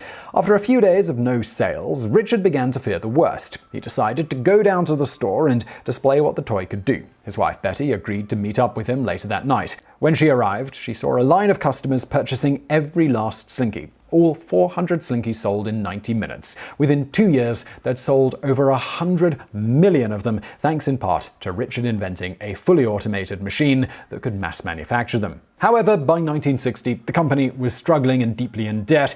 It was then that Richard James randomly left the company and moved to Bolivia, where he became a missionary. When Betty refused to go with him, he left her with their 6 kids and told her she could have the company and he didn't care what she did with it. Betty then took over and proved to be a much better business person than her ex-husband. She juggled the debts of the company and made it hugely profitable again. For her contributions in making the Slinky one of the all-time best-selling toys in the world, Betty James was eventually inducted into the Toy Industry Hall of Fame in 2001. She died in 2008 at the age of 90. Her ex-husband, Richard James, died just 14 years after moving to Bolivia in 1974. If you ever found yourself eating a special brownie or two and not long after have an insatiable urge to partake in a stuffed crust meat lover's pizza, truth, followed by a couple of McDonald's, McGriddles, a Quiznos Steakhouse beef dip sub, and then finish it all off with a McFlurry or a fruit and yogurt parfait, well, it turns out you have one man to thank for this and many other staples of the fast food industry, a guy by the name of Tom Ryan, who apparently is an absolute legendary hero. Beyond being something of a Da Vinci of the fast food world, Ryan also more recently decided to stop working for the man and start a couple of restaurant chains, which, no surprise, one of them has been the fastest growing in the world since, and the other is quite successful as well. As to all this, he states many established fast food chains have grown into adulthood, gotten complacent. The industry is dynamic, not static. If you're satisfied, you're going to look old fast. So, how did Ryan come to have such an influence on the world of quick eats? As a student at Michigan State University, Ryan started his rather unique career path by studying food science, then followed this up by earning a master's in lipid toxicology and finally got his PhD in flavor and fragrance chemistry, which apparently are all totally a thing. What do? I'm a doctor of flavor. As to why he focused on food-related subjects in his academic career, he actually started out pre-med intending to become a doctor, but notes, I was dating a girl who was interested in food science, and she said, you should check this out. Spring of sophomore year, I took my first food science class. I just loved it. I fell in love with the fact that there was a science behind what most people took for granted, from making ketchup to ice cream. So yes, this girl turned out to be something of a yin-sen to Ryan's Tony Stark. Without her, pizza lovers of the world may still be feeling obligated to toss their crusts in the trash rather than bite into cheese-filled or highly seasoned goodness. But we're getting ahead of ourselves. After graduating with a PhD in flavor, Ryan went on to work on things like coffee, cocoa, and peanut roasting for entities like Duncan Hines, Folgers, and Jif. Perhaps most significantly in all of this, he worked on perfecting Pillsbury frozen pizza dough. This all saw him ultimately hired by Pizza Hut in 1988 to take the job as their director of new products. Not an easy task. The then COO of Pizza Hut actually told Ryan, the guy who literally had new products in his job title, Tom, you're in trouble. Everything that can be done in pizza has been done. And that man had no imagination, because I can think of things you can do to pizza right now. Like, for one, wedding cakes have multiple layers. Where's the pizza equivalent of that, Pizza Hut? Come on. Ryan took a different stance, stating that thought process really pissed me off to the point where I can remember how I was sitting when he told me, and I can remember his voice. My reaction to it was like, I can't accept that. I went home that night and said, you know, this is how a lot of the world thinks about things. I don't think like that. I'm gonna change the world. Pizza with cheese in the crust. A little over a year later, he dropped the mic to said COO with one of his many major successes in the food industry. So what did he do? He states, working on pizza, I learned 2 things. That cheese is the most important thing that drives most people's value perception of pizza. The more cheese, the better. No matter how much you put on it, there's never enough. And dogs get to eat the crust because most consumers who aren't bread lovers eat the pizza and then flip the crust to their dog. Remember, this was in an era before the now ubiquitous tasty crusts designed to get around this problem. I don't know if this is such a problem. I eat a lot of pizza. Most of the pizza I don't know if it's more of an American thing, but it doesn't come with stuffed like cheese in the vast majority of pizzas. And I always just dip the crusts in hot sauce. It's really good, but I also love bread. So there's that. Thus, the eureka moment, add cheese to the crust. Like most innovative ideas, as Ryan frequently points out, they always seem simple in hindsight, but nobody had thought of this rather retrospectively obvious solution to the crust problem.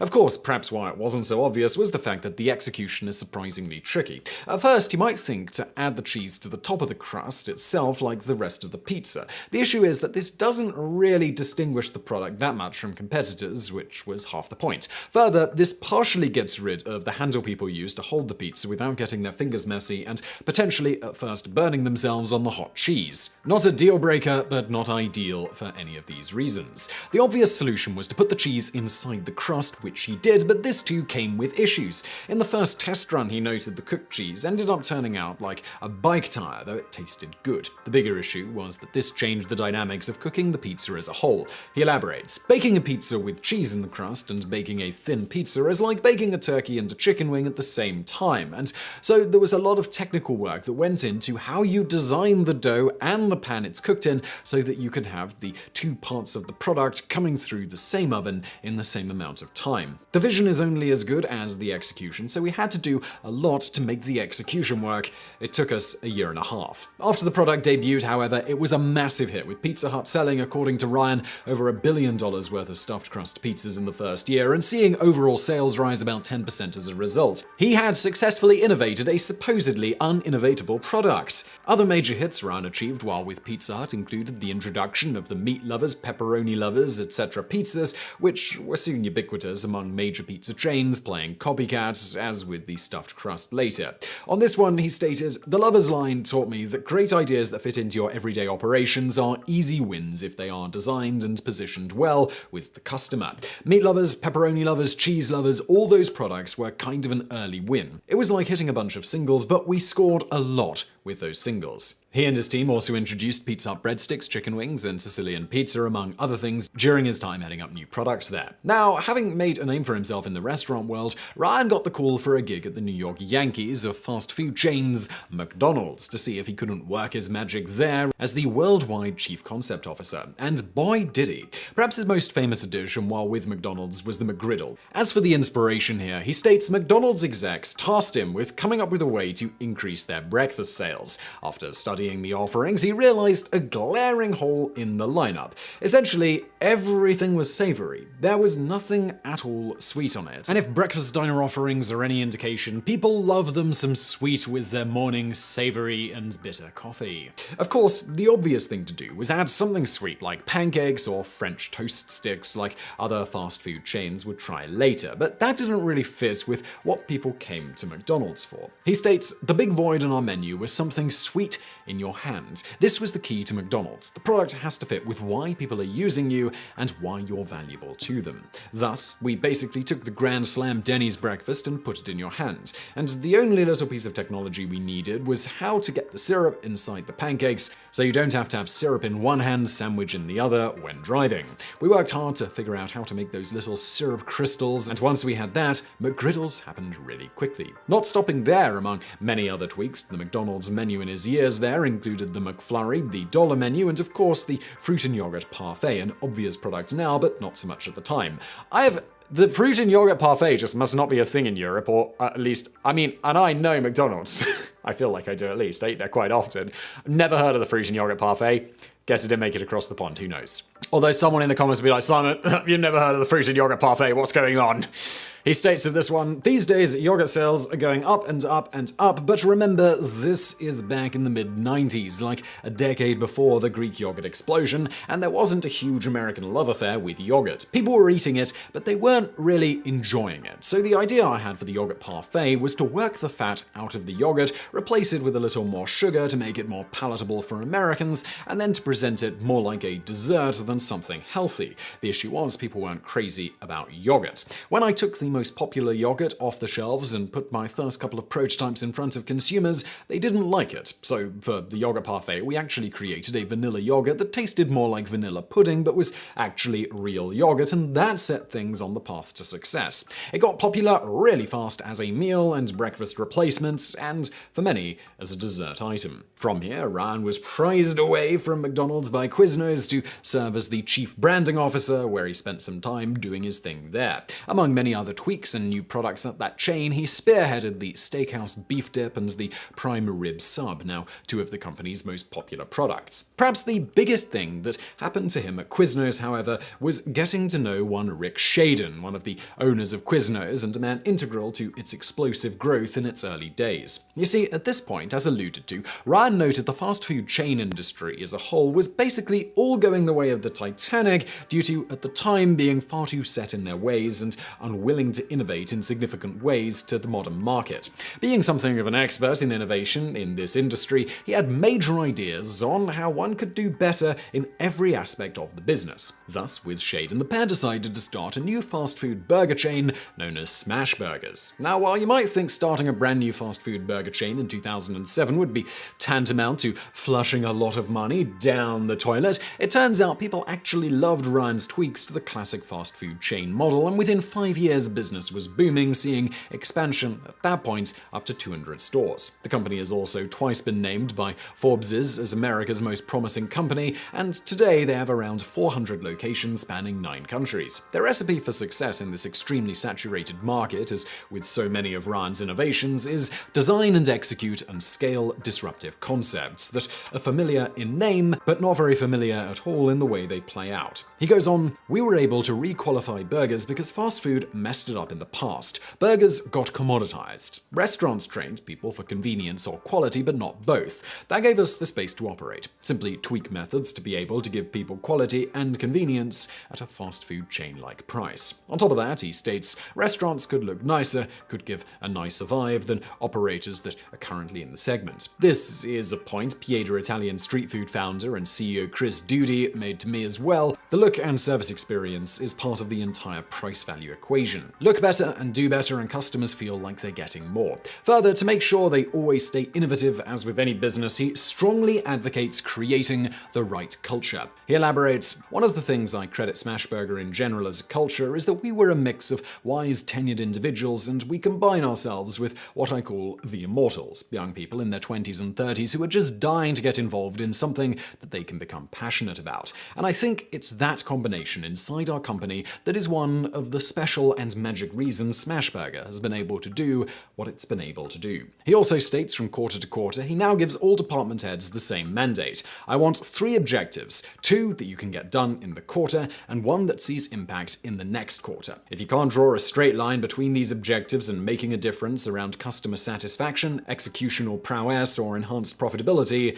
then I don't want to see them." The inspiration for the latter part of this mandate was simply observing that most corporate structures, including at the time Smashburger's own, as they had grown so large so quickly, saw executives running things who had absolutely no concept of what went on within the walls of their stores. This inevitably led to objectives that were completely tone deaf to things on the front end of the company at the restaurants themselves. And thus, objectives that were destined to end in failure and in the worst case actually hurt the company. Not content to stop at just being the CEO of that company, on the side in 2012 he also started another chain called Tom's Urban, more or less a slight rethink of a traditional sports bar type restaurant, again meant to tweak familiar things to fit more modern times when people need much more of a reason to, as he put it, put on jeans instead of sweatpants and go out to a sit-down restaurant instead of having the food delivered right to their door. Naturally, this chain has likewise seen steady growth despite being a bit of a side project. As to how Ryan keeps an innovative mindset despite now having been in the industry for over 4 decades and at the point when most of his peers are retiring, he notes he simply applies the same mentality of that of his target customer, the 32-year-old. So why is this the ideal age for customers and mindset for oneself? He summed up his thoughts as such. 32-year-olds are at the age where they are starting to have excess money, reasonably good taste, some experience in knowing what they want, but aren't yet stuck in their ways, so are willing to try new things, and otherwise aren't quite old enough to yet be considered uncool by those of the younger persuasion. As for any plans at winding down his award-winning career, he states, "I'm not interested in margaritas and beaching it anytime soon. I have this nirvana of a situation. I can't wait to go to work in the morning because things are exciting, and I can't wait to go home at night. My home life is great. My wife is my best friend, and we have a great time, even if we're not doing anything. So to me, it's like, why would I interrupt that?" Here's a fun fact for you to mull over. Despite having a clause in his contract that entitled him to a share of the total net profits of Return of the Jedi, David Prowse didn't get so much as a single thin cent from Lucasfilm from this because, on paper, Return of the Jedi, then until today, has been a massive financial failure. So, how is this possible, you ask? Well, it's all thanks to a wonderful concept known colloquially as Hollywood accounting, or more accurately, how to lose friends and screw people. Notable examples of this bastion of pencil pusher ingenuity include the Lord of the Rings trilogy, which New Line Cinema asserts was a horrendous loss for the studio despite it grossing some $3 billion worldwide in theaters off a combined budget of just $281 million, let alone all the money made after in DVD and Blu-ray sales, streaming rights, games, and other merchandise. Moving on to Harry Potter and the Order of the Phoenix, this one apparently lost Warner Brothers $167 million while simultaneously being one of the most successful films the studio has ever released, grossing just under $1 billion. In yet another case, the 2002 surprise blockbuster, My Big Fat Greek Wedding, managed to bring in $370 million, which is about $536 million today, off a production budget of a mere $5 million, yet somehow managed to lose the studio $20 million.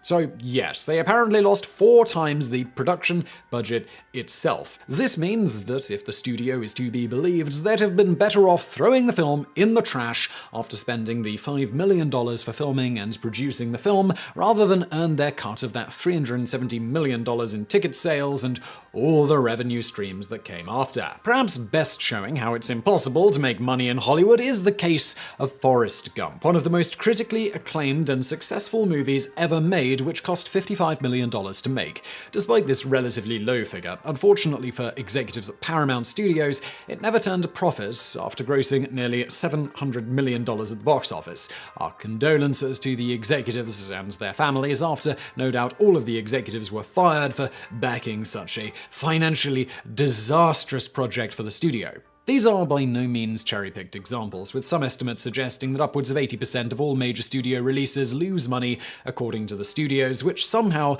magically manage to stay in business anyway. So, well, what gives? Well, certainly not the studios. But how and why are they doing this? As to the former question of how do they do it, well, they have countless tricks up their sleeves, but one of the biggest ones is simply making separate companies for various projects and aspects of promotion and production. This is important because the studio or sub-company can then charge the other company for its own services, essentially paying itself to produce and distribute the movie. In this way, the studio, or vice versa, can charge pretty much whatever it feels like for any service. As an example, the distribution of a film may be handled by another company the studio also owns. This distributor can then charge the parent company really anything they want to distribute the film. The studio will naturally accept this fee no matter how obscene, as they're just paying themselves. But now they can show that they had to pay, say, $100 million for distribution, even if the distribution only cost a fraction of that. The distribution company owned by the studio just made a haul, while the film officially cost a lot more to make for the studio itself.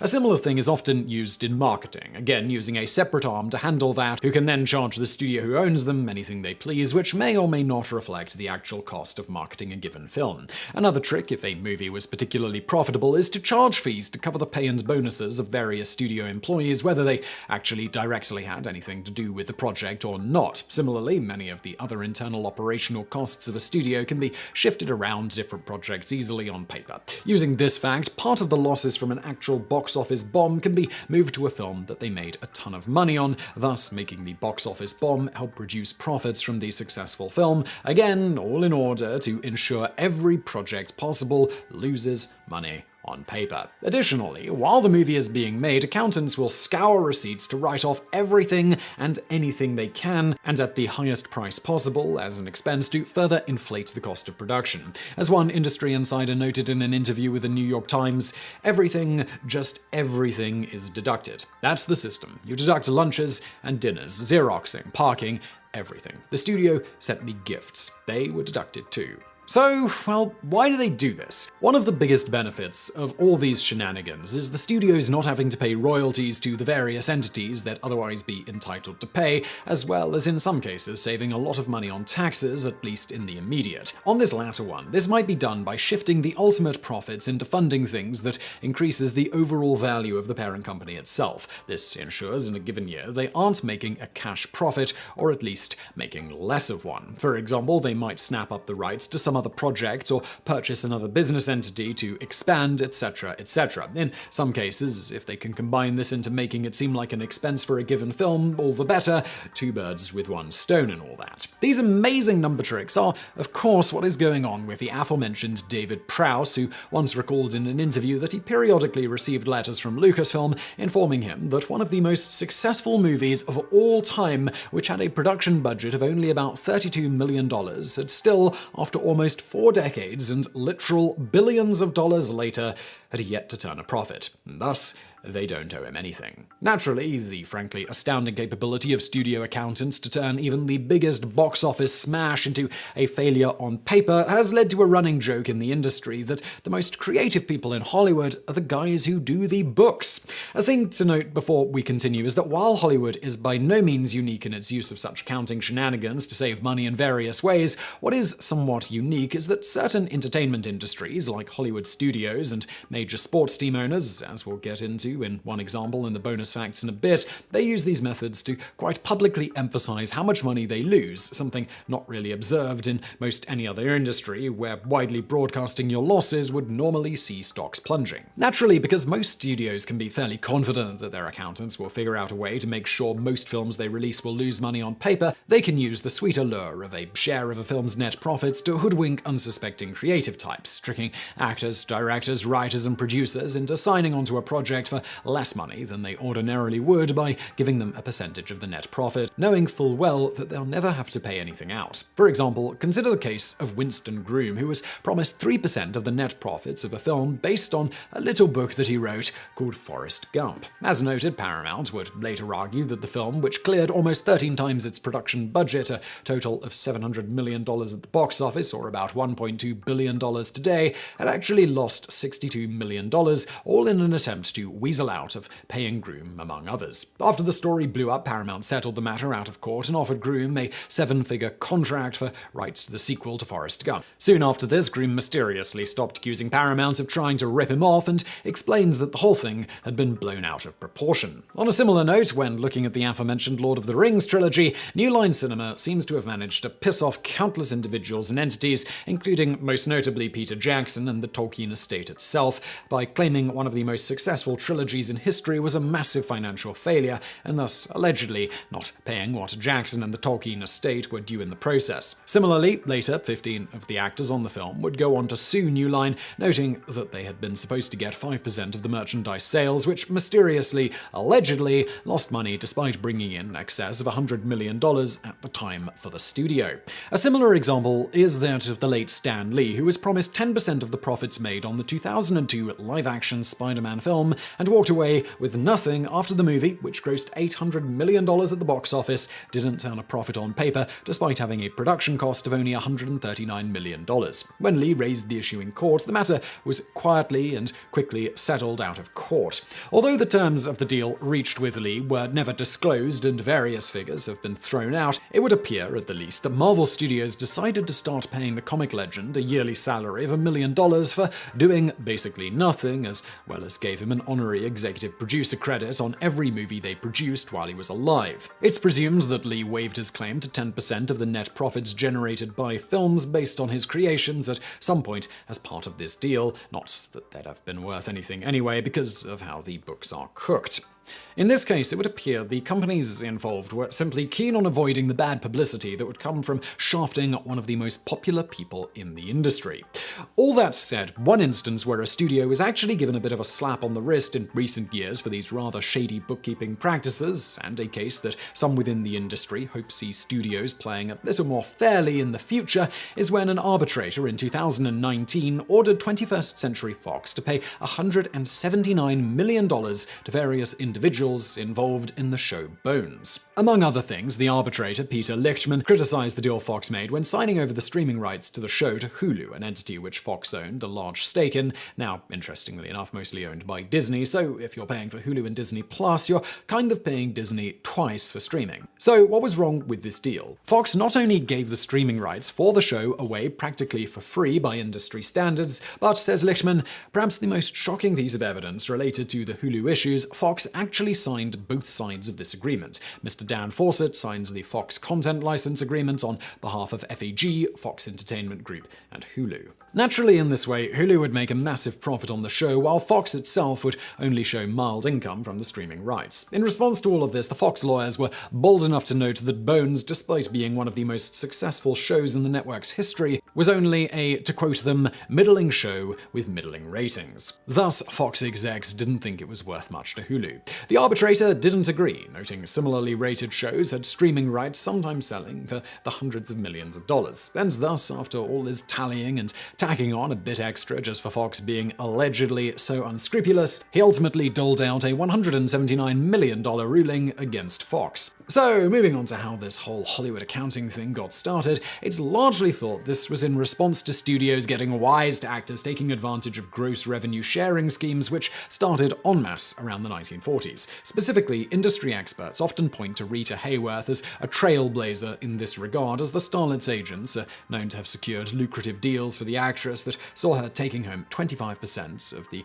gross for many of the films she starred in. Being rather dense, allegedly, studio execs wouldn't actively work to change this precedent until the 1960s and 1970s, when such deals were all the rage. Things began to change thanks to actor Warren Beatty, who somehow managed to argue for an astounding 40% of the gross of Bonnie and Clyde in return for reducing his usual fee. The movie went on to gross, adjusted for inflation, about $500 million, which was about 30 times its original production budget. Naturally, losing 40% of that to Beatty stung a bit, and finally made studios start to realize that with an abundance of talented actors who would sell their own souls for a bit of fame, they probably didn't need to give out gross deals like that except in rare cases. Doubling down, they seem to have realized that they could still reduce pay anyway by instead giving out net profit deals and then cook the books so they didn't actually have to pay anything extra to anyone. In the end, Hollywood accounting is an oft mocked and derided element of film production that many in the industry would happily see die and be replaced by a fairer, more transparent system. However, this isn't likely to happen unless someone can convince major studios to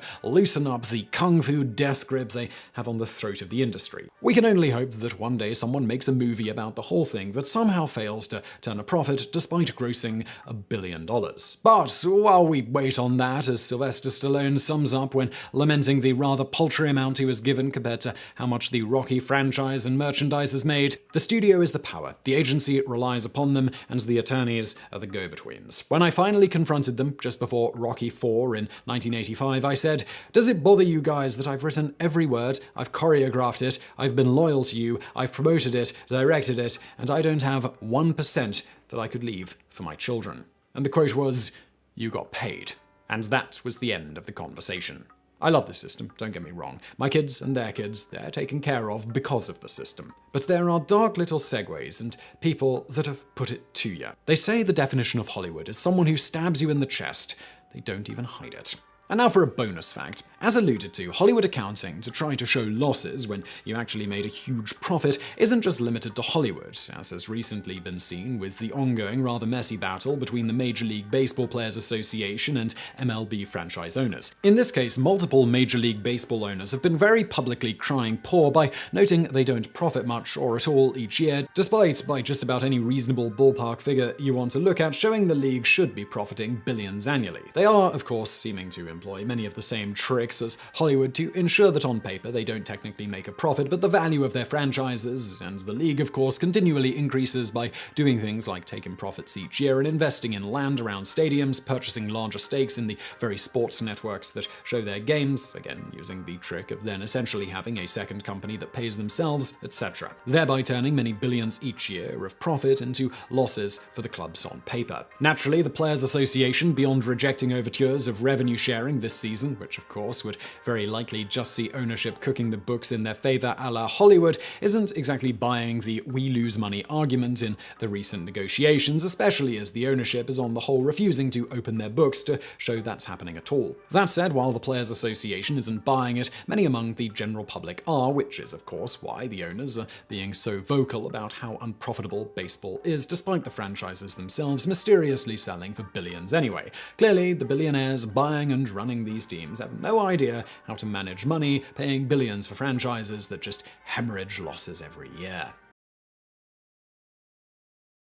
1945 was a good year for Georgy Zhukov. In May of that year, the Soviet general led the first Russian front to victory in the climactic Battle of Berlin, bringing the Second World War in Europe to a close. In recognition of his service, Zhukov was promoted to Field Marshal, personally accepted the Nazi government's instruments of surrender, and was made commander of the Soviet zone of occupation in Germany. Yet, despite being the most decorated and celebrated officer in the Soviet Union, Zhukov had reasons to be nervous, for he had an embarrassing secret he dared not reveal to his superiors. You see, Zhukov had a coke problem, but not cocaine, Coca-Cola. The moment Zhukov first tried the drink with a group of American officers, he was hooked. But there was a small problem. In the Soviet Union, Coca-Cola was seen as a symbol of the capitalist West, and it was banned from importation. So, in order to keep feeding his fizzy drink habit, Zhukov had to get creative. Zhukov approached American General Mark Clark and asked whether it was possible to make Coca-Cola transparent so it looked more like vodka. Clark passed the message to President Harry Truman, who in turn contacted James Farley, chairman of the Coca-Cola Export Corporation, who confirmed that Zhukov's request was indeed feasible. The classic reddish-brown tint of Coca-Cola comes from caramel coloring, and removing this from the recipe, said Farley, would have a negligible impact on the flavor. So it was that in 1946, a Coca-Cola bottling plant in Austria delivered the first 50-case consignment of colorless Best Svetnaya Coca-Cola, or White Coke, directly to Marshal Zhukov. The drink even came packaged in special straight-walled bottles with the Soviet Red Star printed on the cap to make it look even more like vodka. Under this guise, Zhukov was able to enjoy his beloved American sugar water under his superiors' noses until his death in 1974. But by that time, Western soda had finally penetrated the Soviet market, though not in the form of Coca-Cola, but rather Pepsi. The story of how Pepsi came to the USSR begins at the 1959 US National Exhibition, a display of American arts, culture, and industry held in Moscow's Sokolniki Park. On July the 24th, US Vice President Richard Nixon and Soviet Premier Nikita Khrushchev toured the exhibition together. Among the most memorable events of that day occurred when Nixon and Khrushchev stopped by a display of a modern American kitchen and began debating the relative merits of American versus Soviet industrial production. The so-called kitchen debate became a seminal cultural event in the Cold War and significantly boosted Nixon's political career. The second memorable event occurred when Nixon and Khrushchev passed the Pepsi display and the premier was handed a glass of soda to try. Though Khrushchev initially noted that the drink smelled like shoe polish, he was apparently so taken by the flavor that he drank 6 full glasses. Photos of Khrushchev drinking Pepsi appeared in US newspapers the next day and were soon featured in a number of Pepsi advertisements, along with the slogan, "Khrushchev wants to be sociable, have a Pepsi. But far from being a spontaneous event, Khrushchev's encounter with Pepsi had been planned from the start. After Coca-Cola chose not to attend the Moscow exhibition, the head of Pepsi's internal division, Donald Kendall, spotted an opportunity to gain a foothold in Russia. His superiors were skeptical, however, so on July the 23rd, Kendall approached Vice President Nixon and asked him to bring Khrushchev by the Pepsi display when they toured the exhibition the next day. Indeed, it was Kendall himself who put the first glass of Pepsi in the Soviet premier's hands. Amazingly, the stunt worked and negotiations began almost immediately to set up a Pepsi bottling plant in the Soviet Union. As for scoring this unprecedented coup in 1965, Kendall was made CEO of Pepsi. Negotiations took more than a decade, but finally, in 1974, the first Soviet Pepsi bottling plant opened at Novosibirsk in 1974. One of the main difficulties in hammering out the deal was that the Russian ruble was a closed currency and could not be exchanged for American dollars. Instead, Pepsi and the Soviet Union resorted to barter, with Pepsi providing bottling equipment and drink syrup in exchange for the exclusive US distribution rights to Stolichnaya vodka. As a result of this arrangement, Pepsi became the first Western product to be marketed and sold in the Soviet Union, and by 1978, Soviet bottling plants were producing 216 million bottles, and Russian citizens consuming over 1 billion servings per year. In 1988, Pepsi also became the first Western company to advertise on Soviet TV, running a series of ads featuring Michael Jackson. This arrangement, however, began to fall apart when, in 1979, the Soviet Union invaded Afghanistan, and the US government imposed a boycott on Stolichnaya. In desperation, in 1989, the Soviets agreed to pay Pepsi in warships, providing a motley collection of 17-odd submarines, frigates, cruisers, and battleships to be sold for scrap. This deal temporarily gave Pepsi the 6th largest navy in the world and led Donald Kendall to quip to Brent Scowcroft, President George H.W. Bush's national security advisor, "We're disarming the Soviet Union faster than you are."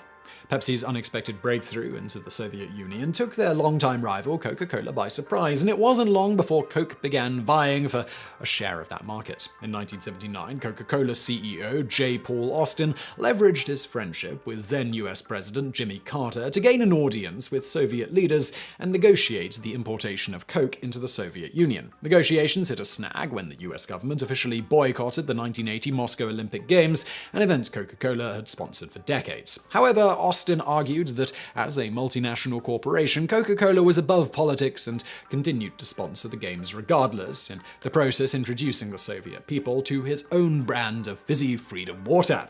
But due to its head start, Pepsi continued to be the most popular soda in Russia until the collapse of the Soviet Union in 1991. The late 80s and early 90s also saw the return of Marshall Zukhov's clear soda, though this incarnation would be far more short-lived than the original. Riding the contemporary clear craze that associated clear products with purity and health, in 1992, Pepsi introduced Crystal Pepsi, which, like Best Tsvetnaya Coca-Cola, was simply regular Pepsi with the caramel coloring removed. The product proved popular, earning Pepsi around $474 million in its first year of sales. But once again, Coca-Cola was watching and scheming. Sergio Zyman, Coca-Cola's chief marketing officer, hatched a scheme to kill Crystal Pepsi before it could gain a permanent foothold. So how did they do it? Well, that was thanks to the successful launch of Diet Coke. Coca-Cola had a diet drink on their hands that had faded more or less into obscurity: Tab. Significant to Coca-Cola's plans here was the fact that diet drinks in general at this time were not terribly popular and were otherwise generally considered something that only women drank. In fact, this association was so strong that Tab cans themselves were made pink, and advertisements eventually solely targeted women, with such statements as, "Be a shape he won't forget. Tab can help you stay on his mind." This negative association with diet drinks among half the population and a brand that Coca-Cola didn't really care about got the wheels turning among executives at Coca-Cola, with the result being a rather ingenious idea to hurt sales of upstart Crystal Pepsi. Launched as a direct competitor to Crystal Pepsi in December of 1993, Tab Clear was later described by former Pepsi executive and at the time head of marketing for Coca-Cola Sergio Zyman as a product the company intentionally sent to die almost purely to spite Pepsi. In a nutshell, this was the exact same drink as Tab sans caramel coloring. The company also removed the caffeine from the product and other move that wasn't terribly popular with consumers. They then very prominently featured the fact that the product was caffeine and sugar-free right on the can. Naturally, both being clear colas, most stores stocked Crystal Pepsi and Tab Clear very close to one another. This all combined had Coca-Cola executives hoping consumers would similarly assume that Crystal Pepsi was a diet drink and caffeine-free. If accepted by the public, those two factors would virtually guarantee that Crystal Pepsi would never be a mainstream drink, no matter how hard Pepsi tried to make it a thing. In the end, Simon called the launch of Tab Clear a suicidal mission from day one, and in an interview for the book Killing Giants, 10 Strategies to Topple the Goliath in Your Industry, gleefully noted, within 3 or 5 months, Tab Clear was dead, and so was Crystal Pepsi. While Crystal Pepsi was temporarily re-released a handful of times in the late 2010s, it seems that the only person to ever enjoy the refreshing taste of clear cola long-term was Marshal Georgy Zukov. Thomas Dam was first and foremost a father, striving to provide financially for his family in the Danish town of Gjol. His work experience ranged from such things as baker to fisherman to bricklayer before he finally became a woodworker. Despite his best efforts, his family spent their early years living in poverty. All of that changed when he surprised his daughter, Lila, with a gift of his own creation. Inspired by local lore of certain magical forest creatures, Dam presented his daughter with the world's first troll doll, which had magical powers and loved to make people happy. Unlike the plastic dolls that existed in the 1960s and 1990s, this original 1959 troll doll was carved from wood and had glass eyes and wooden hair. His daughter's love of the doll spread to her friends who wanted one of their own. Setting up shop in a shed in his backyard, Dam started taking orders and selling his troll dolls at local fun fairs and toy stores. Since every troll doll was handmade, Dam had to find ways to increase productivity to keep up with the demand. Instead of carving each one from wood, he started making clay models of each of his figures so he could create the bodies out of natural rubber, which he would then stuff with wood shavings before sewing on the sheepskin wig and clothes. The production of the troll dolls became a family affair, and the sales proved to be more than sufficient to support the family. It wasn't long before Dam's shed became too small, forcing him to build a small factory to mass-produce his good luck trolls. Since machines would be used to create the bodies of the trolls, Dam again needed to modify how the trolls would be made. He switched from using natural rubber to vinyl, which they are still made from today. The success of troll dolls soon expanded beyond Dam's home country of Denmark, making their way into other European countries and beyond. The dolls gained international popularity, especially in the United States.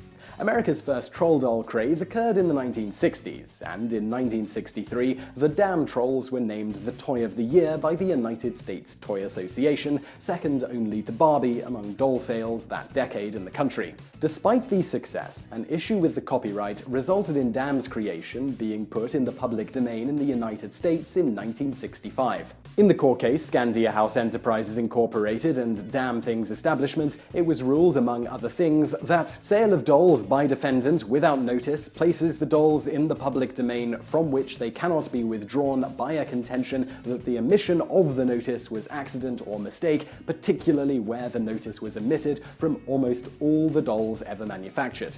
As a result, numerous companies were allowed to start, and in some cases continue, to sell their own copies of Dam's trolls, as well as associated merchandise like t-shirts, keychains, bedsheets, blankets, etc. Dam's business saw very little of the over $4 billion worth of gross sales of the trolls and related merchandise over the coming decades.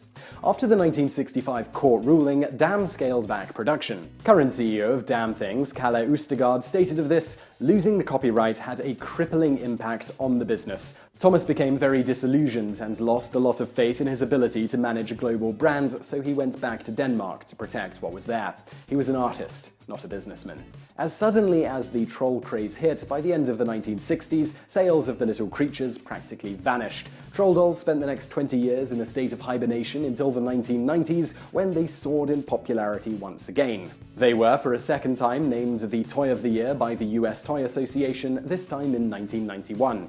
In 1992, sales of the troll doll and related merchandise swelled to $700 million, which is about $1.2 billion today. By the end of the decade, the second wave had ended. Once again, Dam and his company received only a small percentage of the profits due to numerous copycats.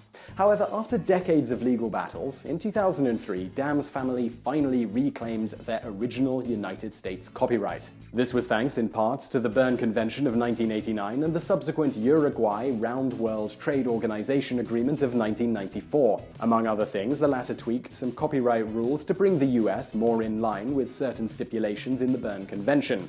Most notably, to the topic at hand, this restored the copyrights of some items that were still copyrighted in their countries of origin, but where the US copyright had expired or been rescinded for whatever reason. A bit of legal jockeying once again ensued, and in 2003, Damn Things' US copyright was finally restored and undisclosed damages were paid. Sadly, by this point, the two troll fads had passed, and Thomas Dam himself had been dead for 14 years. He died in 1989. After an ill-fated attempt at launching an animated troll TV show in 2005, Trolls, in partnership with DIC Entertainment, the Dam company thought bigger and partnered with DreamWorks in 2010 to produce both an animated film and television series about the beloved troll dolls with the pot bellies and wild, colourful hair. Unfortunately, even if Trolls take off again, the Dam company won't benefit very much. However, this time it's their own choice. 3 years after partnering with DreamWorks to make the troll film and show, the Dam company decided to sell the brand to DreamWorks for an undisclosed amount, keeping only the Scandinavian rights to the trolls for themselves. So I really hope you enjoyed that video. If you did, please do hit that thumbs up button below. Do check out some of our other videos over there on the right, and thank you for watching.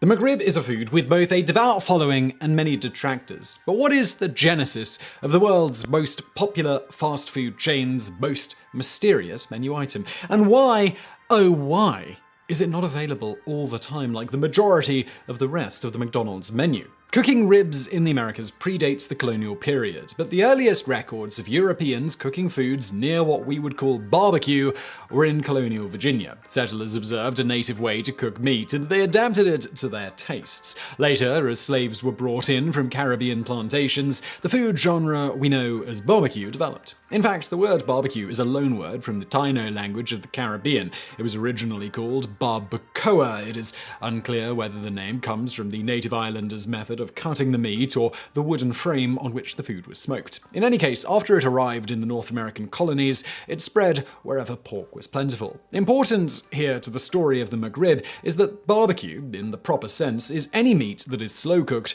over indirect heat, usually wood, and not merely meat with barbecue sauce on it. It can take up to 18 hours to turn raw meat into barbecue for it to reach perfection. If brined first, it can take an additional day. That is part of what makes the McRib a surprise. Rib joints usually slow cook. Many places brine it before smoking. Additionally, cooking with a wood fire is inherently messy. Barbecue meat is also often hand butchered. None of this lends itself to a fast food chain that in 2011 had to abandon the idea of using celery root in one of its food items because to offer the item, McDonald's would have to buy all of the world's celery root supply, and there would still not have been enough celery to meet the projected demand. A frequent problem for the restaurant chain that annually serves 1/27 of all restaurant food consumed in the world and caters to about 1% of the world's population on any given day. This brings us to the McRib, a confluence of several people's work and an accident of history.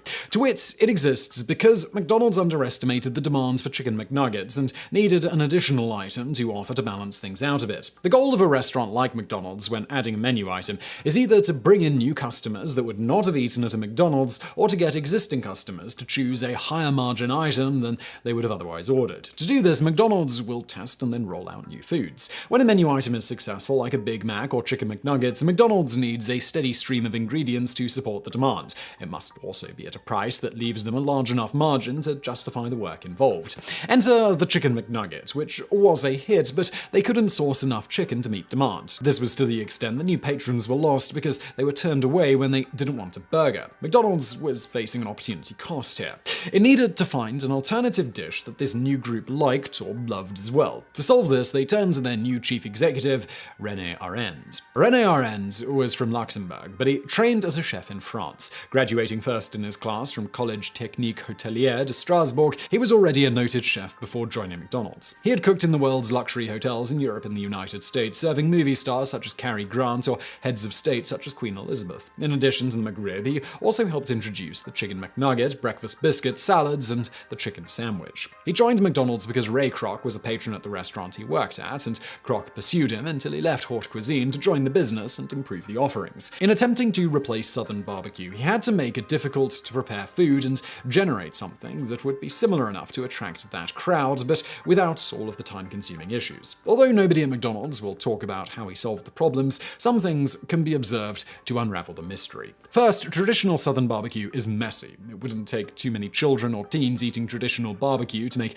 cleaning a frequent chore at the restaurant. The problem, of course, appears to have been solved by the bun. A little mess might sneak out, but no more than one would get from spilling ketchup from the side of a burger. This also helps to ensure that the food item, like so many others at the chain, can be eaten while on the go. The next problem to solve is how to take the 1 to 2 day task of preparing the foods that a rib shack might use and make it nearly instantly ready. This appears to be solved by making it something a little different. Specifically, observe that the McRib is closer to sausage in concept than a rib. Schäferend was from Luxembourg, which was once part of the German Confederation and the Holy Roman Empire before that. Sausages are a staple in Germany and German cooking. And indeed, in addition to the traditional hot dog, bratwurst, and knackwurst, well known in the Americas, German cuisine includes over 24 other types of sausage. The McRib isn't a sausage, but isn't that far from one in concept. Sausages are a cured food made of a mixture of ground meat and spices combined with preservatives. They also tend to be slightly irregular in shape. The general description used is not as a sausage, but as a restructured meat product. While that sounds dreadfully industrial, it comes from work by the US Army and its need to feed hundreds of thousands, in some cases millions of soldiers every day. The original process was developed at what is now called the US Army Natick Soldiers Systems Center in Natick, Massachusetts.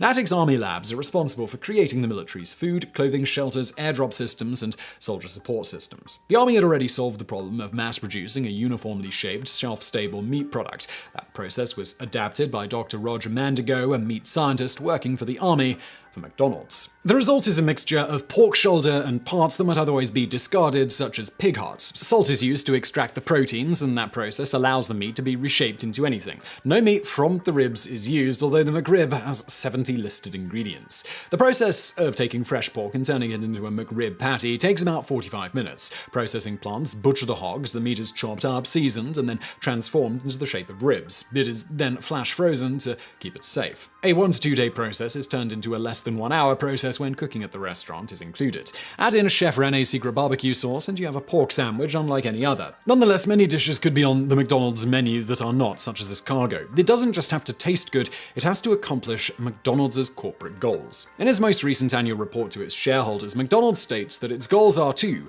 retain existing customers, regain customers that visit less often than they used to, and to convert casual customers to committed customers. Its report says it does so by competing on the basis of price, convenience, service, experience, menu variety, and product quality. Those disclosures provide us with the next clue as to why the McRib appears and then disappears in the American market, but is a constant staple in, for example, the German market. Economists classify markets in a variety of ways. One of those is by measuring how much power a firm has, or at least potentially has, over the price of the goods it sells. To use the phrasing of Warren Buffett, all firms would like to put a moat around their value creation process so that nobody can plunder their customers. Pirates don't just sail on ships, they also live throughout the corporate world. McDonald's leading role in the restaurant industry is secure only to the extent that it can continue to outcompete its peers, who often are capable of being much more nimble given that they don't have the supply chain problems a behemoth like McDonald's has. So McDonald's is never secure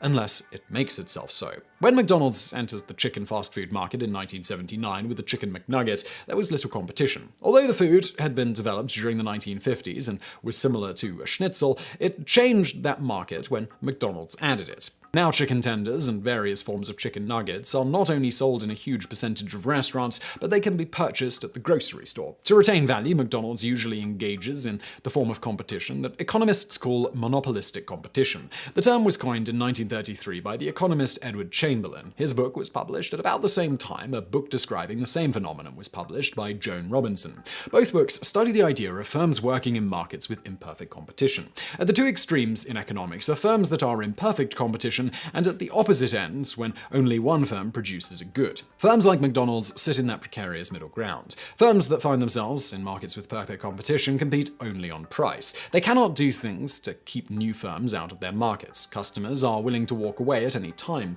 Suppose that for some reason customers are suddenly willing to pay more. In that case, excess profits are made only so long as nobody notices that they could fill the gap by entering into competition with existing firms. Generally, the business world is so competitive that such opportunities to earn excess profits are grabbed quickly. Because of this, firms in perfect competition markets often attempt to create value-added opportunities to escape downright cutthroat competition. For example, dairy farms produce an entirely uniform set of products such as whole milk, skim milk, and so forth. Milk from one farm will more or less taste like milk from another farm, with the caveat that diet can affect the taste. But in practice, price alone tends to determine which milk is bought.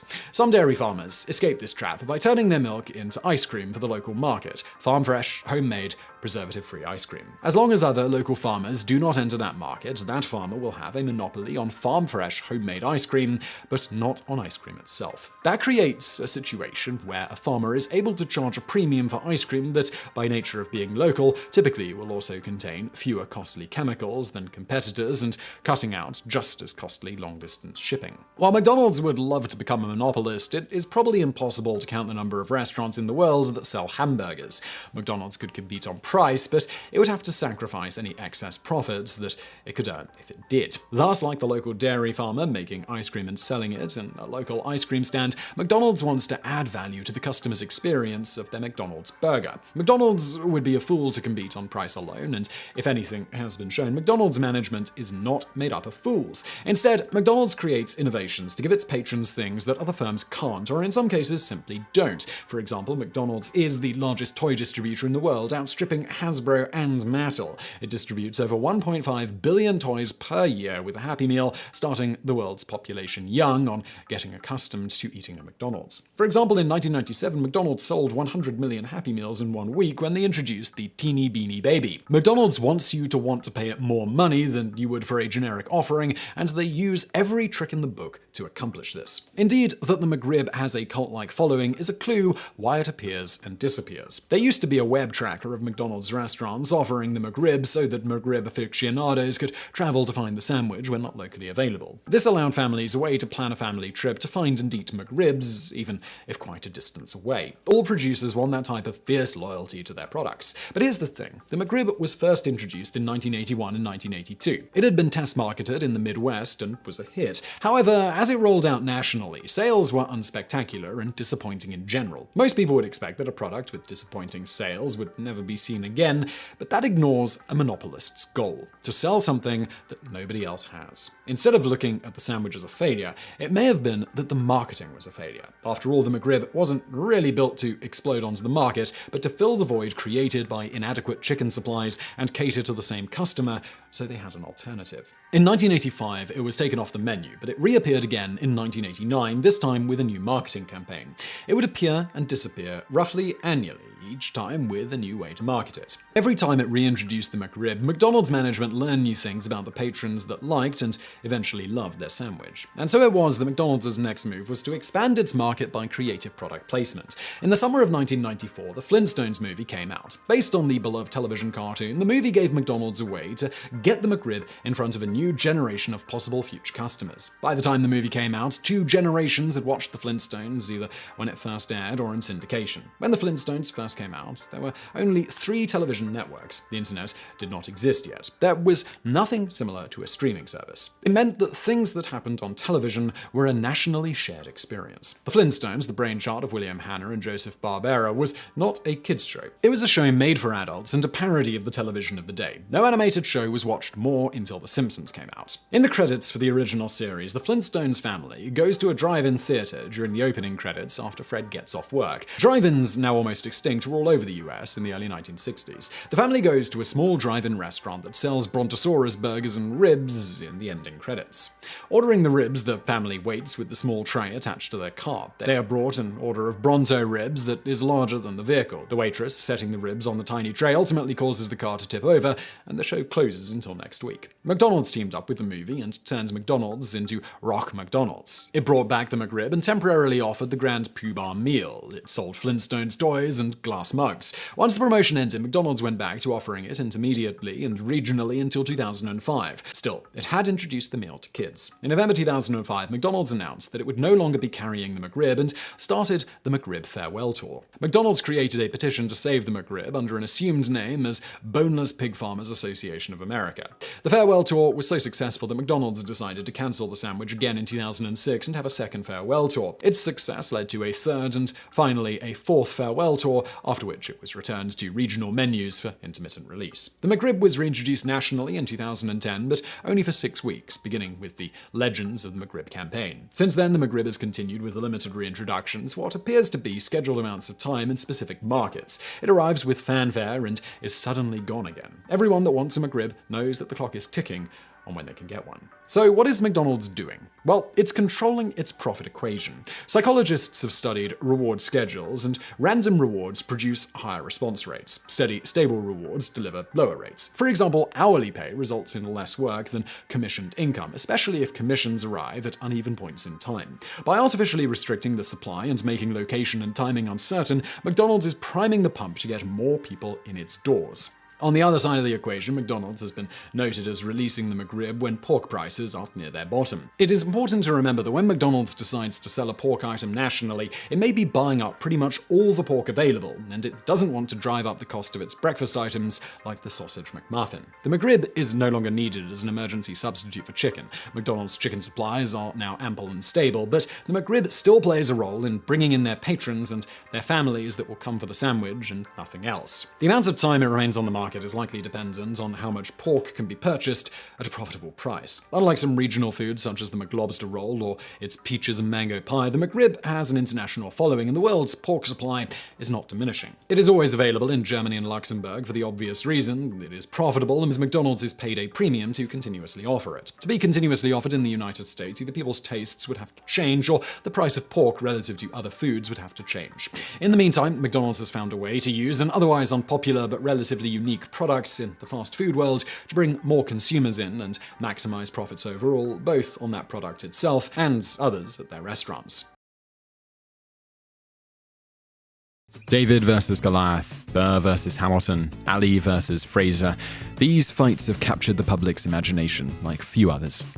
On March the 20th, 1992, another battle entered this conversation: Herwold versus Kelleher. Okay, so most likely you probably don't have any clue who Kurt Herwold and Herb Kelleher are and why they decided to match up against one another, but you soon will learn all about their fascinating fight. Prior to 1978, the airline industry was completely regulated by the government. As in, if a seat on a flight from Washington, D.C. to New York City was $100 on United, it would be $100 on Continental and American as well. Prices were the same for every airline due to federal regulations as dictated by the Civil Aeronautics Board because it was considered interstate commerce. That is, unless the airline only flew within one state. That was the thinking behind Texas businessman Roland King's creation of Air Southwest. In 1968, King saw a gap in the airline market. Texas was a big state, bigger than the UK, the Netherlands, Austria, and Italy combined, and it was rather time-consuming to drive between cities.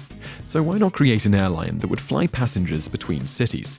Legend has it that he conceived of the idea on a cocktail napkin in San Antonio, but King later admitted this wasn't quite true, but made for a great story. Since the airline would only operate within one state, their prices wouldn't be regulated. They could charge whatever they liked, including drastically lower fares. King, knowing he would need help to get this idea, literally and figuratively, off the ground, approached his lawyer, Herb Kelleher. The two Texans went into business together, creating Air Southwest.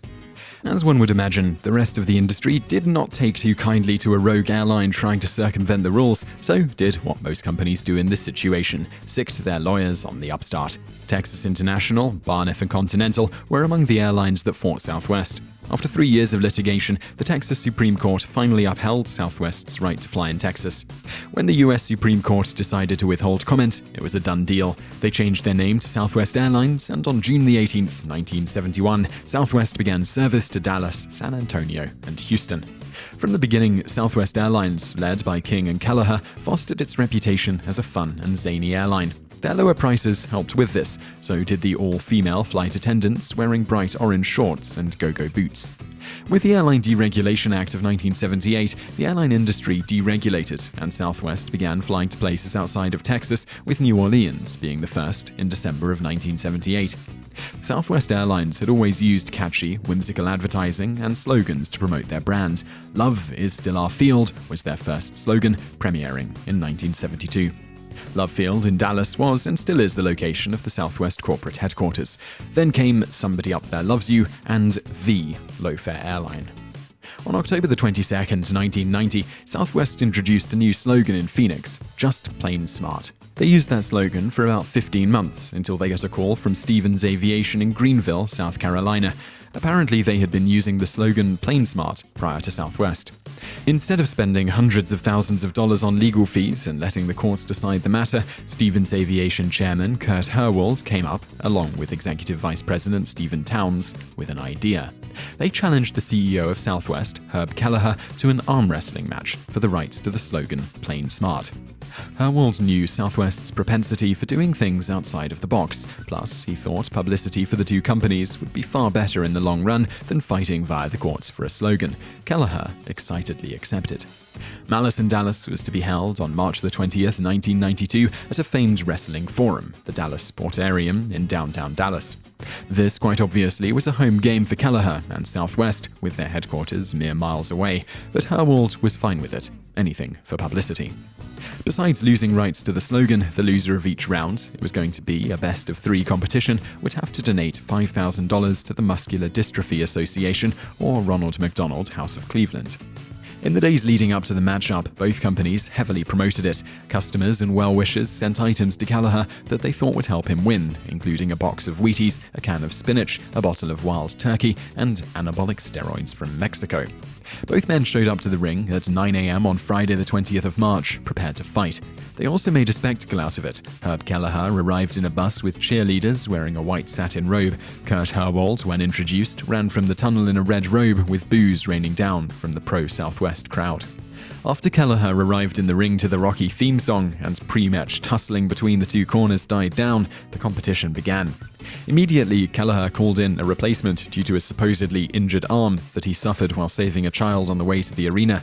The replacement was J.R. Jones, the 1986 Texas arm wrestling champion. Jones and Southwest Airlines easily won the first round. The second round, Herwold brought in a ringer as well, one of his employees, killer Annette Coates. She faced off with Kelleher, even though his arm was still supposedly hurt. Coates defeated him in a matter of seconds. Now, with theatrics out of the way, the real match began. The third round was perfectly set up with a winner-take-all between the two faces of their companies, Herwold in a red polo shirt and Kelleher with a cigarette hanging out of his mouth, locked arms in a dead heat for a solid 35 seconds. Finally, Herwold pinned Kelleher's arm for the win. Boos erupted from the crowd in Dallas, but Herwold won fair and square, meaning Stevens Aviation got to keep the slogan. But Kurt Herwold decided to do things a bit different one more time. He allowed Southwest to use the slogan too, as a show of good sportsmanship and for Southwest's willingness to accept such a crazy proposal in the first place, when so many other companies would have simply gone to court. After the matchup, both heads of the companies agreed that determining the dispute this way was a fantastic idea for publicity, their bottom line, and a way to show the personalities of their companies. Said Herwold, "There's too much litigation in business today and not enough leadership. We need more guys like Herb Kelleher who are willing to say we don't need to go to court all the time." Kelleher told the New York Times that if Stevens and Southwest went to court about this, it would have cost Southwest $500,000 and a few years to decide. He also admitted that, "Frankly, Stevens had been using Plain Smart in their ads longer. We didn't know about it, but they had it first, so we might well have lost the case on top of all that money, effort, and time spent on it." Both companies believed that Malice in Dallas had much to do with their rise in profits directly after. Stevens Aviation, 3 years later, was making nearly 4 times as much as it did in 1992. Ed Stewart, manager of public relations for Southwest, estimated it at least generated $6 million in publicity, and a mere year later, Southwest's stock prices had doubled. And to top it all, $15,000 got donated to charity between the 3 rounds. Even the President of the United States took notice. George H.W. Bush sent a congratulatory letter to both participants, calling it a win-win.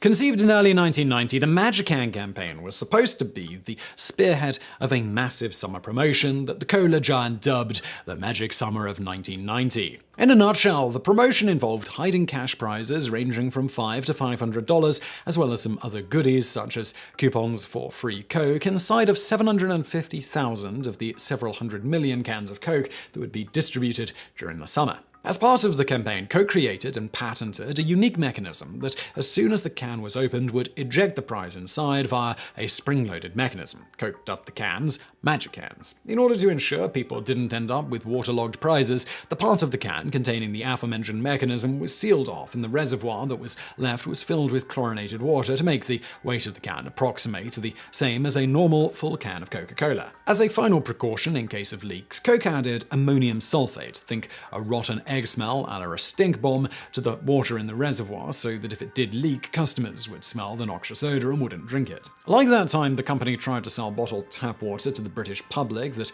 Coca-Cola insinuated was filled with semen, problems began to arise before the promotion ever started. The first negative press surrounding the campaign came from the fact that Coca-Cola decided to announce it by mailing out sample Magic cans to journalists in March of that year. Remember, these cans contained as much as $500 in cash or vouchers for free Coke, so it wasn't long before some journalists began questioning the ethics of sending what essentially amounted to under-the-table cash to members of the media in exchange for reviews and publicity. Unperturbed, Coke went right ahead and began entering Magic cans into circulation a few weeks later, with the massive campaign blitz officially starting on the 7th of May. Pre-campaign promotions also involved circulating paper cups with prize stickers on them at various fast food chains and giving away free tickets to see New Kids on the Block, who Coke spent a pretty penny sponsoring to perform a string of concerts throughout the summer. And just in case you forgot, New Kids on the Block, yes, this campaign was happening in the 1990s. Almost immediately after the campaign began, Coke began receiving complaints from customers about defective Magic cans resulting in smelly, soggy pop-up prizes. Other Magic cans both leaked and had a faulty pop-up mechanism, resulting in complaints about the foul-smelling and foul-tasting liquid inside of regular Coke cans from customers who weren't aware of the campaign and actually tried to drink the stuff. As it turns out, Coke had failed to adequately test the Magic can mechanism, and as a result, an estimated 1% of well over 100,000 distributed at the time didn't work. They also inexplicably didn't mention the promotion anywhere on the cans themselves, which would have at least tipped people off about what was going on. The real nail in the coffin for the campaign came when news broke that a young boy called Zachary Gendron had supposedly been hospitalized after accidentally ingesting the liquid inside of a Magic can. Over the years, this aspect of the Magic can saga has been widely embellished, with various sources saying that young Zachary was rendered seriously ill or even killed by the noxious liquid. In reality, Zach was never in any danger. The water inside of Magic cans, though foul-smelling, was perfectly harmless, containing less chlorine per ounce than the concentration found in a typical swimming pool. Further, contemporary news reports indicated Zachary did not actually swallow the noxious liquid, but immediately spit it out. As for his widely reported hospitalization, this was sort of true, but not because there was anything wrong with him. You see, Zach's parents weren't aware of the Magic can promotion, and when their son spit out the drink and complained that his Coke smelled and tasted bad, they took a look. What they found was indeed a stinky liquid that contained some foreign object inside. Zach had received one of the aforementioned faulty cans that both leaked and had a failure in the spring-loaded mechanism. His mother, Robin, later stated, "Knowing nothing about the promotion, we thought it might be a case of product tampering, so they rushed their son to the hospital and called the police." Zach was quickly discharged when knowledge of the campaign came to light, and the police discovered that the suspicious foreign object in the can was a $5 bill.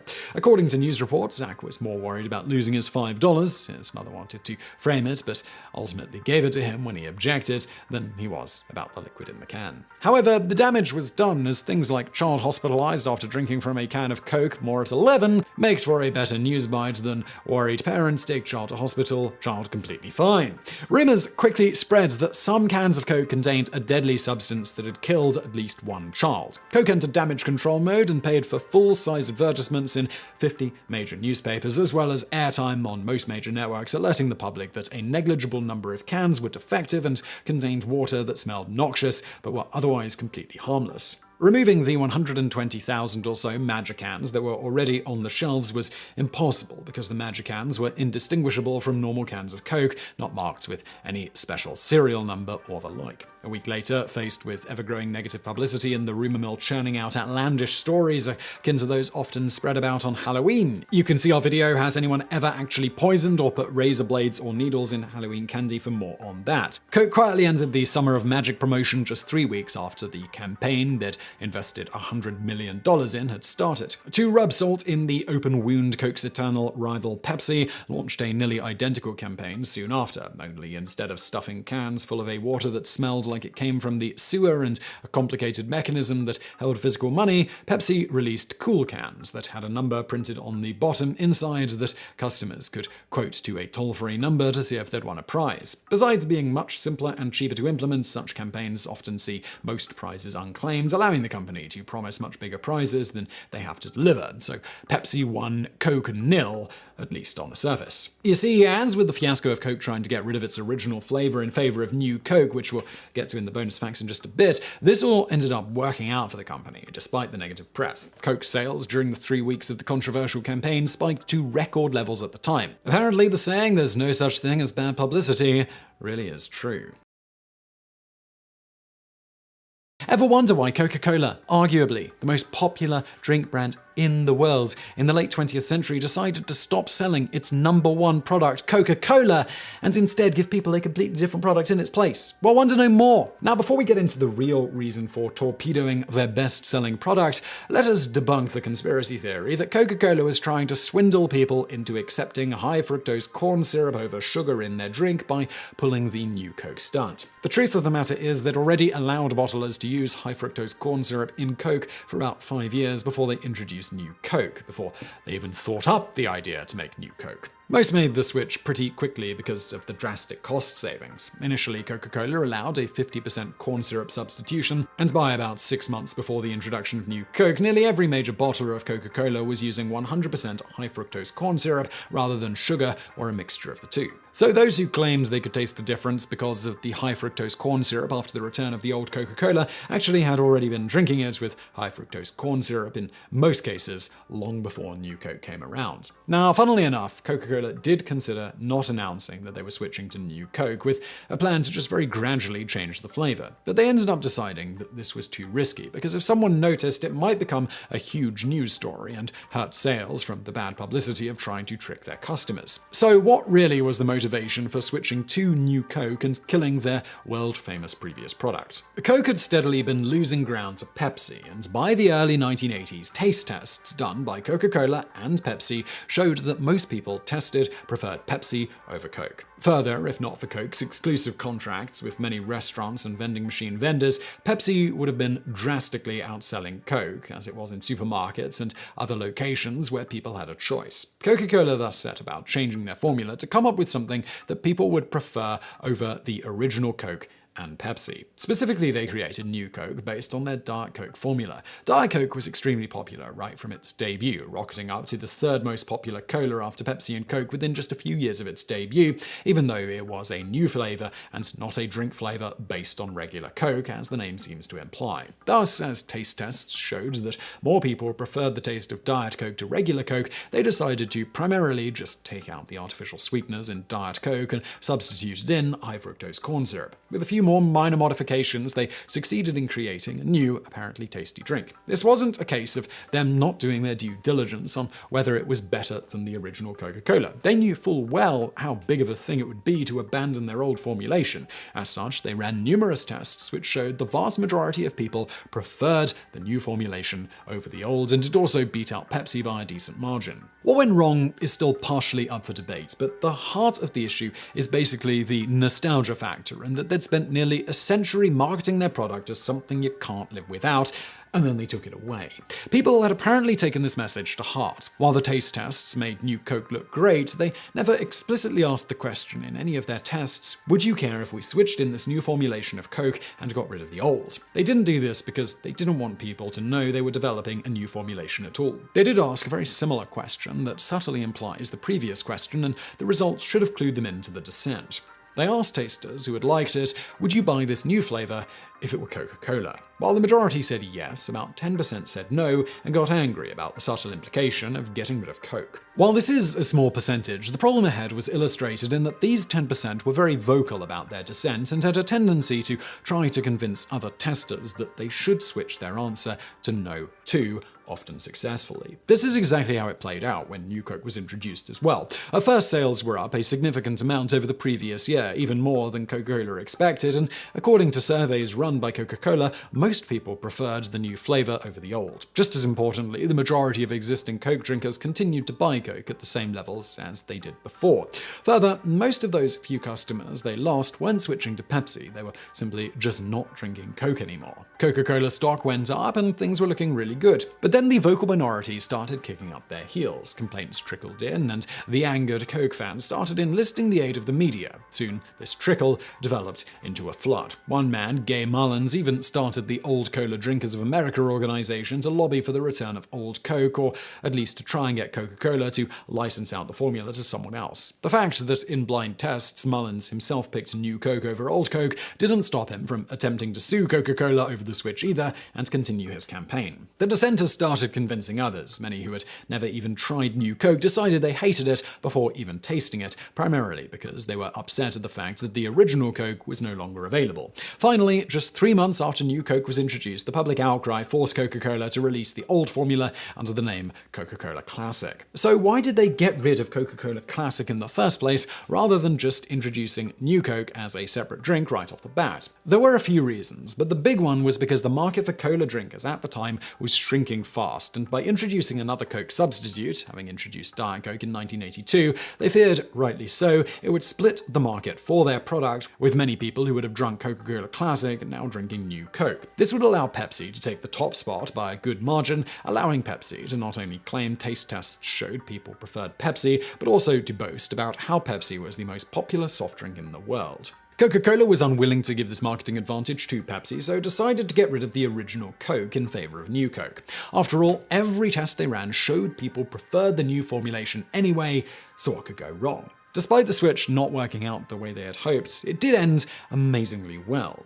After this fiasco, Coca-Cola Classic, instead of continuing its steady decline, began to take back market share over both Pepsi and New Coke. This was despite the fact that when people were blind taste tested, they almost universally picked both New Coke and Pepsi as better tasting than Coca-Cola Classic, although some hypothesized that the taste tests here are flawed because they only gave people small sips. Thus, the sweeter tasting Pepsi and New Coke would perform better, whereas when drunk normally might be too sweet, and so Coca-Cola would win in these cases. Those who hypothesized this as the reason for Coke losing out in the taste tests tend to state that Pepsi's steady rise before this fiasco was not due to superior taste, but from their superior marketing, particularly to youth.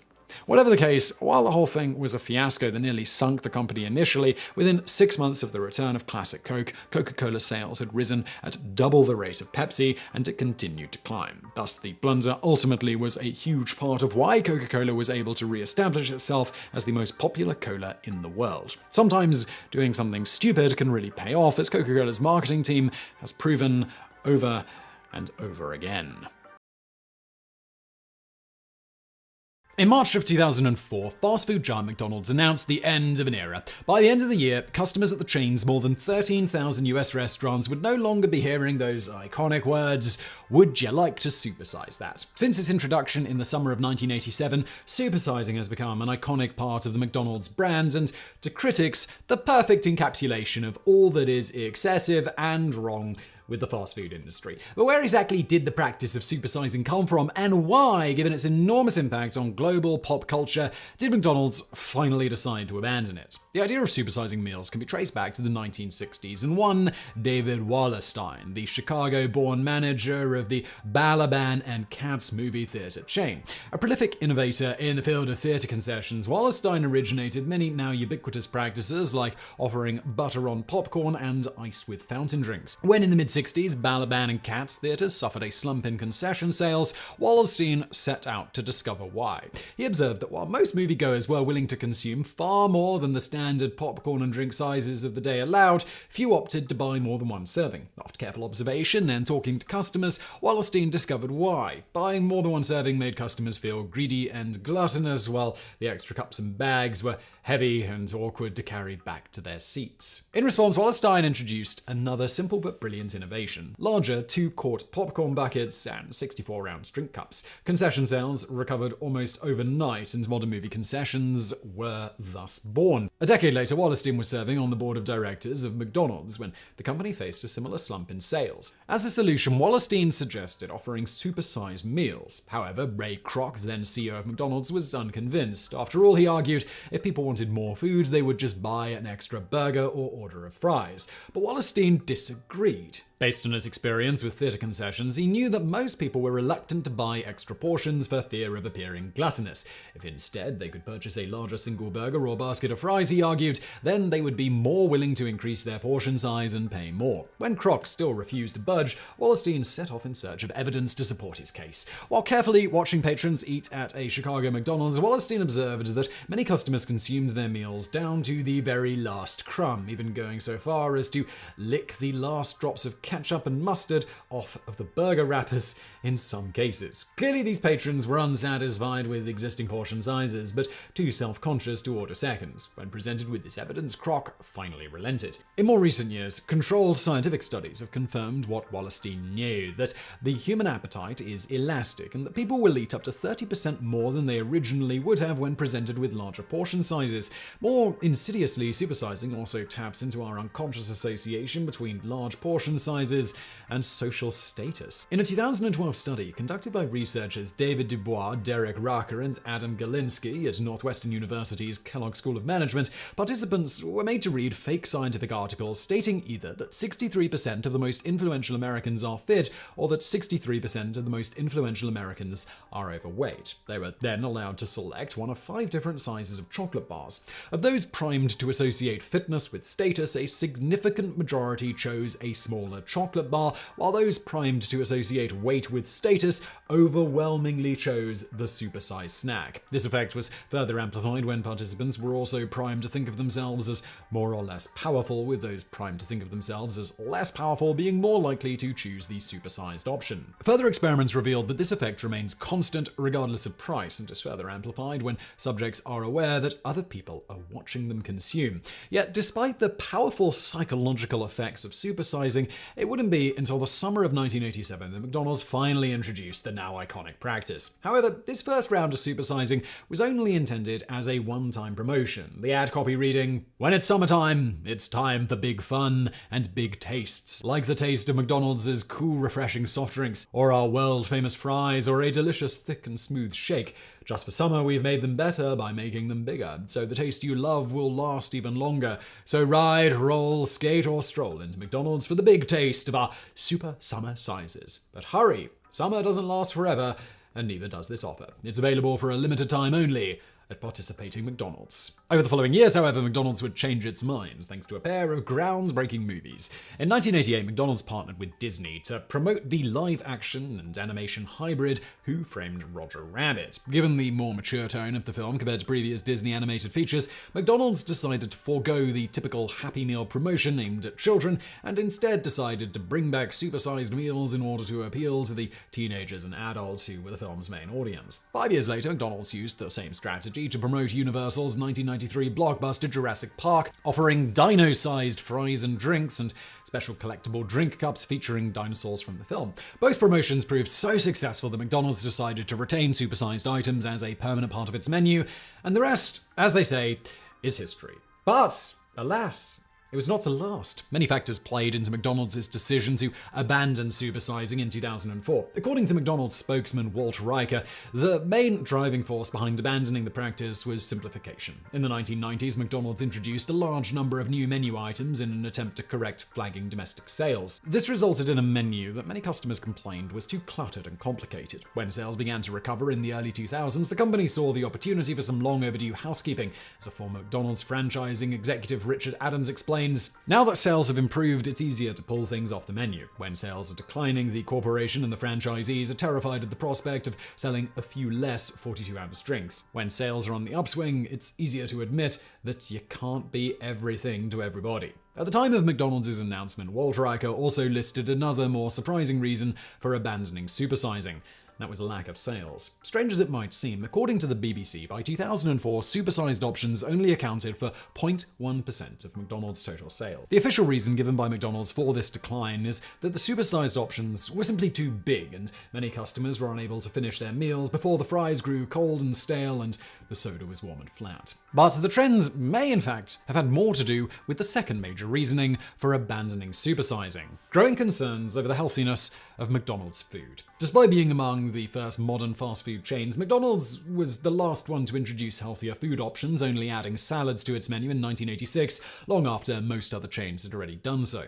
This reluctance to adapt to changing customer demands has turned McDonald's into a lightning rod for public criticism against the fast food industry and a magnet for lawsuits. In 2002, a 56-year-old New York maintenance worker named Caesar Barber launched a class action lawsuit against McDonald's, Burger King, Wendy's, and KFC, claiming that by failing to properly disclose the ingredients in their food, these companies were responsible for his obesity, diabetes, and 2 recent heart attacks. The same year, a group of 9 New York teenagers, including 15-year-old Gregory Rhymes and 19-year-old Jaslyn Bradley, filed a similar suit against both McDonald's itself and their favorite Bronco Boulevard franchise. The teenagers' lawyer, Samuel Hirsch, argued that McDonald's advertising was deceptive and encouraged children to eat unhealthily, stating in court, "McDonald's has the information that a child consuming this food more than 1 time a week may result in a child developing juvenile diabetes. It's become an insipid, toxic kind of thing. Nobody thinks that going to McDonald's can be unhealthy because they promote their foods as healthy. Young people are not in a position to make a choice after the onslaught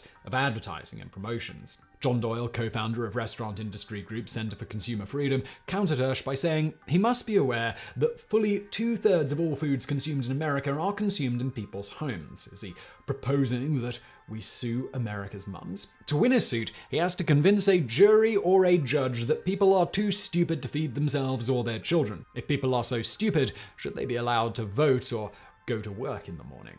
Ultimately, both cases were thrown out of court as frivolous, with 26 states even going so far as to ban obesity lawsuits outright. Nonetheless, the suits clearly had a profound effect on McDonald's, for only 2 years later, the company launched its massive Eat Smart, Be Active initiative. The brainchild of CEO Jim Catalupo and US Operations Chief Mike Roberts, the campaign saw the implementation of dozens of changes besides the elimination of supersizing, such as the tweaking of product portions, the introduction of entree salads, and dropping 2% milk in favor of 1%. But while McDonald's freely admits that the initiative was inspired by customer demand for healthier options, one factor it vehemently denies played into its decision to drop supersizing is the appropriately titled 2004 documentary Supersize Me. In the film, writer-director Morgan Spurlock eats nothing but McDonald's foods for a month, documenting the effects of such a diet on his physical and mental health. According to Spurlock, the effects in question included gaining 11 kilograms of body mass, soaring cholesterol, mood swings, depression, and sexual dysfunction. The documentary was a hit, winning the Grand Jury Prize at the Sundance Film Festival, grossing over $11.5 million at the box office, and igniting a global debate about the potential health effects of fast food. Unsurprisingly, McDonald's denounced the film, with spokesman Walter Riker calling it a supersized distortion of the quality, choice, and variety available at McDonald's. According to Riker, the film is less an indictment of McDonald's food and more of Spurlock's decision to consume over 5,000 calories per day, an irresponsible act, he argues, no matter what kind of food is being eaten. And indeed, in the years since the documentary's release, other researchers such as Tom Norton, So-So Whaley, and John Sisner have been unable to replicate Spurlock's results, with Whaley and Sisner actually losing, in the latter's case, 27 kilos in mass, despite eating exclusively at McDonald's for up to 180 days. As Sisner later stated, "I'm not pushing McDonald's, I'm not pushing fast food. I'm pushing taking accountability and making the right choice for you individually. I mean, a guy eats uncontrollable amounts of food, stops exercising, and the whole world is surprised he puts on weight." Whaley, who simply kept her McDonald's intake around 2,000 calories per day and otherwise kept up a exercise regime, chimed in,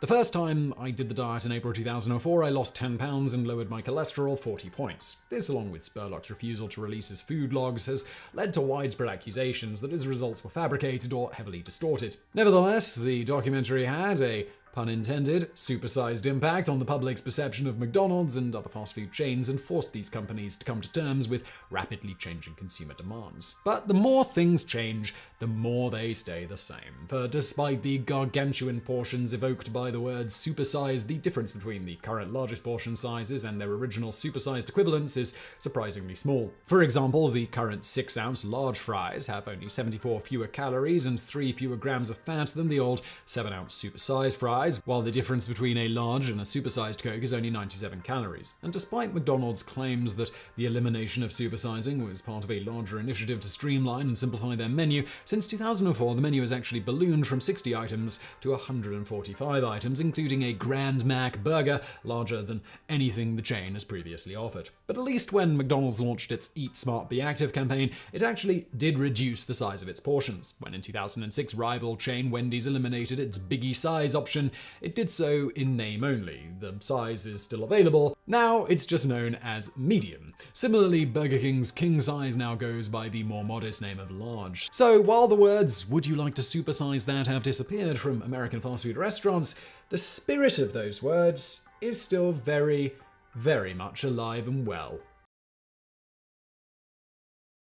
The legendary Roald Dahl book Charlie and the Chocolate Factory from 1964 and its subsequent 2 film adaptations from 1971 and 2005 told the story of a magical candy factory and its eccentric and mysterious owner Willy Wonka. A chocolate river, a gum that is a whole turkey dinner, never-ending gobstoppers, and, of course, the singing and dancing Oompa Loompas are just a few of the surprises that waited inside the doors of the famously secretive factory. Of course, in a real-life candy empire, there are a lot more failures, a lot more hard work, there are father-son disputes, and an unfortunate lack of Oompa Loompas. What follows in this video is the tale of how the Mars Candy Company went from a small candy business started by a polio-stricken teen to one of the largest candy companies in the world. The story of Mars Candy starts in Newport, Minnesota, southeast of St. Paul, with the birth of Franklin Clarence Mars on September the 23rd, 1883. Frank was the son of a grist mill operator grinding grains into flour, who only moved to Minnesota from Pennsylvania with his wife Alva months prior to Frank's birth. When Frank was little, he battled polio, which left him disabled for the rest of his life. As you might imagine from this, he was rather immobile as a kid, so he spent a lot of time watching his mother bake and cook, including watching her go through the difficult and tedious process of making fresh chocolates. He got so into candy that he began selling Taylor's molasses chips and creating his own candy recipes while still in high school. By the time he graduated, he had a pretty successful career going, selling candy wholesale to stores in the Minneapolis-St. Paul area. In 1902, he married Ethel G. Kissock, a schoolteacher. About a year later, Frank's first son, Forrest, was born. It was also around this time that the candy market became oversaturated. With the Hershey bar having been introduced in 1900, the United States' first mass-produced candy bar, a host of other locally owned candy chains popped up. The competition was fierce, especially in the Minneapolis area. Brands like Chick-a-Stick, Pearson's, and Cherry Hump started in Minnesota, and all are still around today. So it wasn't a huge surprise when Frank's wholesale business went under. To add a little lemon juice to his fresh wound, in 1910, Ethel divorced Frank for being unable to support her. She also won sole custody of Forrest, who she promptly sent to live with her parents in Canada. The ugliness of the divorce wasn't a good omen for Frank and Forrest's future relationship. They would rarely see each other until years later, with tension still running high. Frank, never a man to get too down, tried again, this time marrying another Ethel, Ethel V. Healy, and moving to Seattle, Washington to go back into the candy business. He failed again with wholesaling, and creditors started taking his stuff. He moved 30 miles south to Tacoma and again struggled. In 1920, Frank and Ethel II moved back to Minnesota to be closer to their families. At this time, Frank had only $400 to his name, but despite his constant struggles with candy, he continued to try, this time making his own at 3 a.m. every morning with his wife doing the selling. The candy bar was the Maro bar, made out of chocolate, nuts, and caramel. It was tough, but they started to make a little money, and then a good amount more. After years of trying, Frank Mars had finally carved out a somewhat lucrative career in candy. They were even able to buy a house and would have been comfortable being local candy suppliers. But the invention of the Milky Way changed all of that. It was also around this time that Frank's son Forrest was establishing a mighty fine business sense. After attending college at Berkeley and later Yale, he became a traveling salesman for Camel cigarettes. As the legend goes, in Chicago one night, Forrest went a little overboard plastering ads across the city for Camel. He was arrested, but his estranged father bailed him out. While at a soda counter, Forrest looked into his chocolate malt glass and said, "Why don't you put a chocolate malted drink in a candy bar?" Nougat had been invented in Italy in the 15th century, but a variation of whipped egg whites and sugar syrup instead of the normal honey was invented by the Pendergast Candy Company in the early 20th century. They were based in, yes, Minneapolis, and the nougat became known as Minneapolis Nougat. Frank Mars had started using this nougat in his candies in 1920. In fact, he called the company the Nougat House for a time. But this time, in 1923, he mixed it with chocolate and put caramel on top of it. Using his cosmic name as an inspiration, he called it a Milky Way. It was introduced in that same year. Within a year, Mars's sales jumped by tenfold, grossing about $800,000. That's about $11 million today.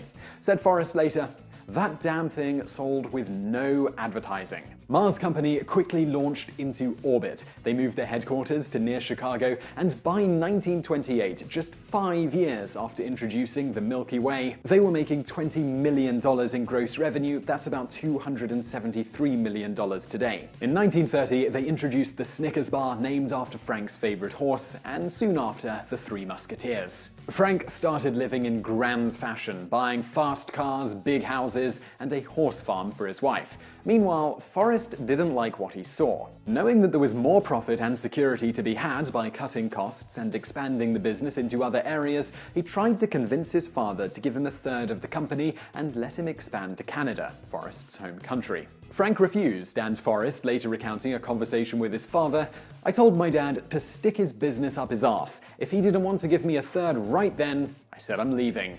In the end, Frank gave Forrest $50,000 and foreign rights to the Milky Way to basically leave his company alone and move to Europe. Fortunately for the company, that is exactly what Forrest did. While in Europe, Forrest learned from Switzerland's Nestle Chocolate Company about how to make good, sweet, European-style candy. He tweaked the recipe of the Milky Way to make it more sweet. He called it the Mars Bar.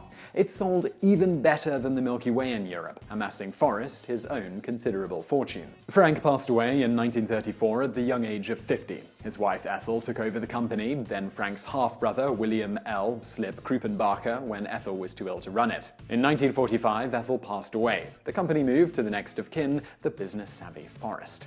Forrest took over the company and immediately diversified, turning Mars into more than just a candy company. He worked with a European pet food supplier and eventually created Whisker's cat food. He worked with a Texas salesman to create ready-to-make rice. That became Uncle Ben's Rice.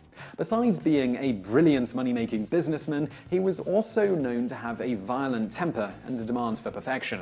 For example, he was known to throw chocolate bars out of windows if they didn't meet his quality expectations. Remarkably quickly, he turned a regional candy maker into a worldwide food empire. Today, it is his 3 kids who are reaping the benefits, John Forrest Jr. and Jacqueline. They are some of the richest people in the world, each owning a third of the Mars Company, which employs over 75,000 people and is valued at around $70 billion, making it approximately the 6th largest privately held company in the world. And now for a bonus fact. In 1941, Forrest Mars Sr. struck a deal with Bruce Murray, son of famed Hershey president William Murray, to develop a hard-shelled candy with chocolate at the center. Mars needed Hershey's chocolate because he anticipated there would be a chocolate shortage in the pending war, which turned out to be correct. As such, the deal gave Murray a 20% stake in the newly developed M&M. This stake was later bought out by Mars when chocolate rationing ended at the end of the war. The name of the candy thus stood for Mars and Murray, the co-creators of the candy. candy. As for where he got the idea, the M&M was modeled after a candy Forrest encountered while in Spain during his exile from Mars in the 1930s. During the Spanish Civil War there, he observed soldiers eating chocolate pellets with a hard shell of tempered chocolate. This prevented the candies from melting, which was essential when included in their rations. Not surprisingly, during World War II, production of M&Ms skyrocketed due to the fact that they were sold to the military and included as part of the United States' soldiers' rations. This also worked great at marketing because when the soldiers came home, many were hooked. When the sun scorches the earth, when incandescent air burns your lungs, and especially when that glucose curve dips at 10, 2, and 4 in the afternoon, well, there is nothing better than grabbing an ice-cold bottle of a very special soft drink. It's purplish label covered in beads of cooling moisture. We are, of course, talking about the first major soft drink to be invented in America, Dr. Pepper, beating Coca-Cola by 1 year and Pepsi by 8, all the way back in 1885. Non-Americans may have only a very vague idea of what Dr. Pepper is, considering that it is not as ubiquitous as Coke or Pepsi. But our viewers in the US are surely very familiar with its distinctive packaging and taste. Our friends in Texas in particular share a special bond with Dr. Pepper, as they can revel in pride knowing that the drink was invented in their very own Waco. Or can they? The fact is that the origin story of Dr. Pepper is steeped in lore and legends, marked by contradicting versions and no conclusively confirmed facts, and may not have been invented in Texas at all. What follows is going to be our attempt at sorting out that mess, while also in the process, for reasons that will soon make sense, diving into the fascinating reason why 18 is considered the age that we become adults, whether two people really are the only individuals who know the full recipe for Coca-Cola, and much, much more. So let's dive in, shall we? We've got plenty to get to. The most widely accepted origin story for Dr. Pepper takes us back to Waco, Texas in 1885, and more precisely to the old corner drugstore owned by pharmacist Wade Morrison, originally from Christiansburg, Virginia. That very year, a young pharmacist called Charles Alderton moved into town with his wife, Lily Walker. Alderton originally hailed from Brooklyn, but had conducted his medicinal studies in England and Texas. Charles and Lily married in October of 1884 in Galveston, Texas, where he ran a small flavor extracts business called Alderton & Co. In early 1885, a fire destroyed the business premises, which may have led to the Aldertons' decision to move to Waco. Charles soon found employment under Wade Morrison, and perhaps due to his experience with flavor extracts, he found a keen interest in the shop's soda fountain. On this, like many drugstores of the era, Morrison's establishment had a soda fountain, very popular with his clientele. For the non-initiated, this was essentially a bar where patrons could mix carbonated water with various, often fruity syrups of their choice, with generally it's alleged that the concoctions had health benefits because, well, I mean, sure, why not? The story goes that Charles Alderton was enamored by the smell of different syrups, how they mixed in with the air and then wafted through the store. Eventually, he decided to recreate that unique scent and convert it into a new flavored fizzy drink. Alderton experimented with several different combinations of syrups, juices, herbs, and other ingredients, keeping meticulous notes in his journal. He finally hit upon the right mix, the very essence of that captivating soda fountain smell, and then concentrated it into carbonated pop. The young pharmacist offered the new drink to his boss, Wade Morrison. Apparently, he liked it so much that he asked Alderton if he could serve it to their customers. According to the US Patent Office, the drink, later known as Dr. Pepper, was first served on December 1st, 1885. Patrons were delighted with the new concoction, queuing up at the soda fountain and asking Alderton to shoot them a Waco, which was the original name of the drink. It clearly needed a new, more appealing brand, and ultimately Dr. Pepper was settled upon, which was initially stylized with a period, but that was dropped in the 1950s. And here lies the first mystery. How did Wade Morrison come up with this name? Not even the curators at the Dr. Pepper Museum in Waco know for sure, admitting that they have collected over a dozen different stories on how the drink came to be known as Dr. Pepper. If we want to stick to the most widely circulated hypothesis, the name Dr. Pepper, the drink, was inspired by an actual Dr. Pepper, Dr. Charles T. Pepper to be precise. Charles became Dr. Charles after earning a medical degree from the University of Virginia in 1855. When the Civil War broke out, he served as an army surgeon with the Confederacy. After the war, the doctor settled in the town of Rural Retreat, Virginia, where he opened a drugstore. Exactly how his name was transferred to the soda, however, is disputed and adds a further layer to the general, this is probably made up after the fact sense of things. According to one version, Charles Pepper had once employed Charles Alderton. Years later, the young pharmacist had honored his early benefactor by naming the new drink after him. A more widespread account places Wade Morrison instead in Rural Retreat working for Pepper. In 1885, it was him who wanted to acknowledge his old alleged employer as a way of thanking him. But there are yet more variants of the Morrison Pepper hypothesis. A fan favorite version claims that Wade Morrison had fallen in love with Dr. Pepper's daughter. The pharmacist had asked his employer for permission to marry her, but the doctor had refused. An embittered Morrison had then upped sticks and moved to Waco, where he had started his own drugstore. When the occasion came, he decided to call the drink Dr. Pepper in the hopes of winning the approval of his potential father-in-law. Actually, scratch that. Yet another version claims that Morrison had no intention to regain favor with his old employer. In fact, he had named his horse Pepper in jest, and the drink may have been named after the horse rather than the man. Or maybe forget about the horse. The name may have been picked by Alderton after all. After hearing Morrison recount his misadventures with Charles Pepper back in Virginia, the pharmacist chose the brand Dr. Pepper as a joke to tease his employer. There is also an entirely separate subset of theories which completely ignore the good Dr. Charles Pepper. The brand name may have been created from scratch by Morrison following some sound brand naming principles. He may have chosen the word pepper for several reasons. First of all, pepper is allegedly one of the ingredients of the drink, although this has never been officially confirmed by parent company Dr. Pepper Snapple Group. Probably the most plausible was that at the time these soda fountain drinks were often thought to be good for your health, and the name evoked peppiness or liveliness, a fitting concept considering that it was common for sodas in the late 19th century to be marketed as energizing tonics as well. Or the name may have been chosen also due to the syllable pep, a nod to the digestive enzyme pepsin a la Pepsi. Another feature commonly attributed to sodas was that they help digestion. Finally, the insertion of the title Doctor was a common practice that brands did in the era, as it was intended to reassure customers as to their medicinal properties. Now, all the accounts related so far are based on the solid foundation that the Dr. Pepper drink was invented by a Brooklyn-born pharmacist in Waco. Dr. Charles T. Pepper may have only played a tangential role as far as the name was concerned. You may find, however, that the inhabitants of Rural Retreat, Virginia, strongly contest this version. According to them, it was the OG Dr. Pepper who invented Dr. Pepper. Based on these claims, the Virginian doctor had developed a fizzy beverage of his own, made of mountain herbs and medicinal roots. When his former employer Morrison moved out of Rural Retreat and into Waco, he brought along the recipe and initiated mass production of the popular soda from 1885 onwards. From this version of events, it's not clear if Morrison had the doctor's blessing or simply stole the formula. Perhaps Morrison wanted to get back at Pepper for not allowing his daughter to marry him. But let me throw a plot twist into the story right now. What if I told you that Wade Morrison never courted Pepper's daughter?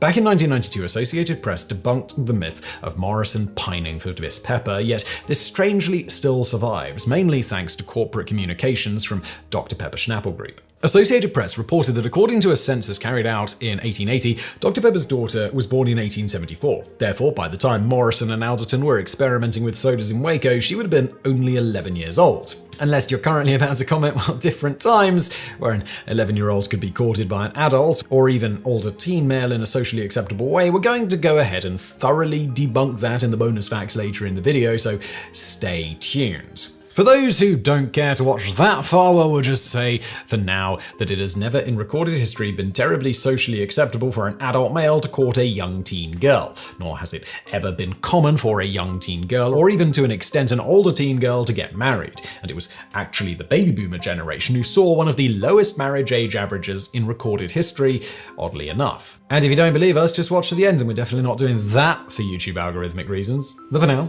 either Charles Pepper had some extremely good reasons to tell Morrison to get the hell out of his store, town, and state, trying to court his 11-year-old daughter, or, more realistically, the entire story is just a wagon load of bovine gastrointestinal waste. In fact, there is evidence that Morrison may have never even met the Peppers. Millie Walker, curator at the Dublin, Texas Dr. Pepper Bottling Co. Museum, has pored over US Census records and found that before moving to Waco, Wade Morrison lived in Christiansburg, Virginia, 40 miles from Rural Retreat. Walker stated that there is not one piece of evidence that Morrison ever worked for Charles T. Pepper in Rural Retreat. Shocking, we know.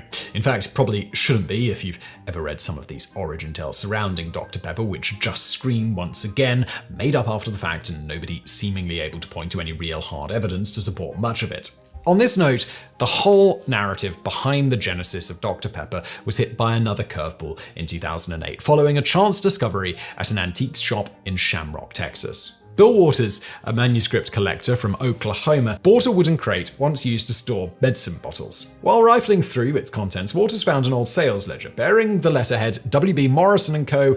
Old Corner Drugstore. Waters couldn't believe his eyes when inside the ledger he found a handwritten recipe for something called D. Pepper's Pepsin Bitter. Most of the recipe was illegible, but it appears that this concoction was based on large quantities of syrup and mandrake root. According to British newspaper The Independent, this Pepsin Bitter had probably been devised as a digestive to make stomach medicines easier to swallow. The presence of mandrake, in fact, leads towards the gastrointestinal interpretation. Medieval lore attributed magical powers to mandrake, purporting it was sufficient to carry a root on your person to increase your fertility and or libido. Magic aside, the herb does have medicinal properties. When used in very small doses, it can be used as a mild painkiller or to treat ailments such as stomach ulcers, colic, and constipation. But in large quantities, it can trigger vomiting, induce sedation, or a rather annoying side effect known as death. So yes, steer clear of mandrake and leave it to a certified pharmacist like the good folks working at the Morrison & Co. Old Corner drugstore. Speaking of which, so far I mentioned only the top man and Charles Alderton, but the shop was, at one time, co-run by Morrison and another chemist, John Castles. The cover of the ledger found by Waters, the collector, was in fact inscribed with the phrase Castles Formulas. Could this be considered evidence that the first incarnation of Dr. Pepper was conceived as a medicine by the now forgotten John Castles? The heading for the recipe D. Pepper's Pepsin Bitter also potentially lends credence to the hypothesis that the drink was not based on a person, but was rather a reference to the root pep associated with digestive enzyme pepsin and digestion in general. Back in May 2009, Mr. Waters put up the ledger and recipe for auction, attracting the attention of the Dr. Pepper Snapple Group. A spokesman for the firm did not challenge the authenticity of the documents, but claims that the ingredients listed in the ledger had little resemblance to the real Dr. Pepper recipe. Of course, we're guessing even those in charge of the actual Dr. Pepper formula these days probably aren't familiar with what the original was, let alone that a random spokesman is privy to such information on the modern formula. On this note, folks who have never had a sip of this soda may be wondering what's so special about it and its recipe. Just like for Coke, the formula for Dr. Pepper is a well-guarded secret, locked in a vault inside the Dr. Pepper Snapple Group headquarters in Plano, Texas. Or it is allegedly. Again, as we've covered before in great detail, the whole idea of locking the formula in a vault with Coca-Cola has always been more of a marketing stunt than anything else, similar to the idea that only two people know the recipe for Coca-Cola and they're never allowed to be on a plane together, which, by the way, is a notion literally started by Coca-Cola in an advertisement. And we're just gonna guess Dr. Pepper is doing the exact same thing here. In truth, the exact number of people privy to the knowledge of how to make Coca-Cola isn't public knowledge. However, it's definitely more than two, as the sheer volume of the syrup being produced every day with slightly differing ingredients in different parts of the world necessitates that quite a few people need to know, and the least large portions of the ingredients and appropriate proportions of each in order to keep supplies flowing. This sort of volume just wouldn't scale well to only two people knowing how to make the product, especially if the extension of this myth were true, that each person only knows one half of the ingredients. Besides not scaling well, this would also be a recipe for disaster if anything happened to one of them and it wasn't written down anywhere else. This is partially why in one ad campaign, Coca-Cola claimed the two executives are not allowed to fly on a plane together. At the least, it's probable the exact ingredients, though perhaps not the exact proportions, are known by numerous people working at Coca-Cola. For instance, certain of the company's accountants, particularly the higher-ups, are probably well aware of what goes into the company's staple product. Invoices would create a very detailed paper trail with which it would be very easy to get the exact list of ingredients, even if the company had different factories making different parts of the syrup. It would also only be slightly harder to figure out the exact proportions, given the relative volume of each of the ingredients being ordered going into the factories and the exact output of syrup coming out. Going back to the vault, while Coca-Cola does have a cartoonishly large vault in Atlanta, Georgia that allegedly holds their recipe, it strains credibility to think that this is the only place the recipe can be found in written form. And it wouldn't be surprising at all if it isn't even in there. You see, the latest vault was also all part of a publicity stunt for Coca-Cola's 125th anniversary in 2011. The fact that this custom vault is part of the world of Coca-Cola and they turned it into an interactive exhibit for the public would once again suggest that they, like most likely also with the case of Dr. Pepper, are more concerned with the publicity and enigma surrounding the formula than the actual information it contains. But going back to Dr. Pepper, all we know for sure is that the recipe, or at least the original version of it, with the modern formula very likely being quite different than its ancestor, is or was a combination of 23 different ingredients allegedly known only by 3 senior company executives at any one time. Which, Once again, if your bullshit-o-meter is going crazy, we're not going to judge you on that one. On this formula, fans of the drink have tried to retro-engineer the recipe, and the most detailed attempt so far includes the following 23 flavors: amaretto, almond, blackberry, black licorice, caramel, carrot, clove, cherry, cola, ginger, juniper, lemon, molasses, nutmeg, orange, prune, plum, pepper, root beer, rum, raspberry, tomato, and vanilla. Deep breath. Is this an accurate listing though? Surely our taste buds are not refined enough to suggest an alternative formula, but we're going to challenge the presence of prune there. In its initial years of business, the Dr. Pepper company went to great lengths to dispel the rumor that their juice contained prune juice. Allegedly, this rumor was circulated by rival soda companies to insinuate that Dr. Pepper had laxative properties, but that's in itself a rumor which can be added to the pile of unsubstantiated lore which surrounds the drink. If we were to summarize what we know, the only certain conclusions we can draw about these matters are: we will never be entirely certain of who first came up with the recipe for Dr. Pepper, although Alderton, with initial inspiration from Castle, seems plausible enough based on evidence at hand. We will never know for sure who or how they came up with the name, though the Pepsin, Peppy line of reasoning does seem pretty reasonable, as does noting how common it was to include Doctor to the name of such supposed health tonics. And we'll never find out what is the original recipe. And indeed, even if Dr. Pepper announced the current recipe, it likely only bears resemblance from the OG.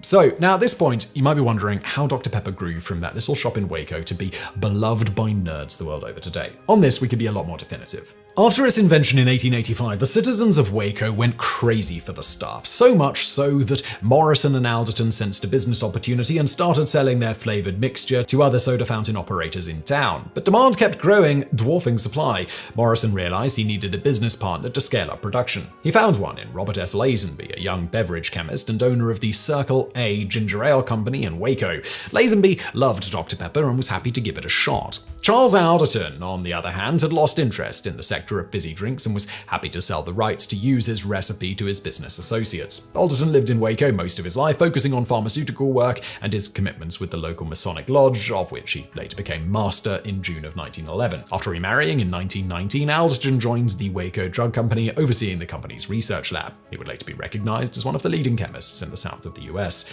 But let's return to Morrison and Lazenby.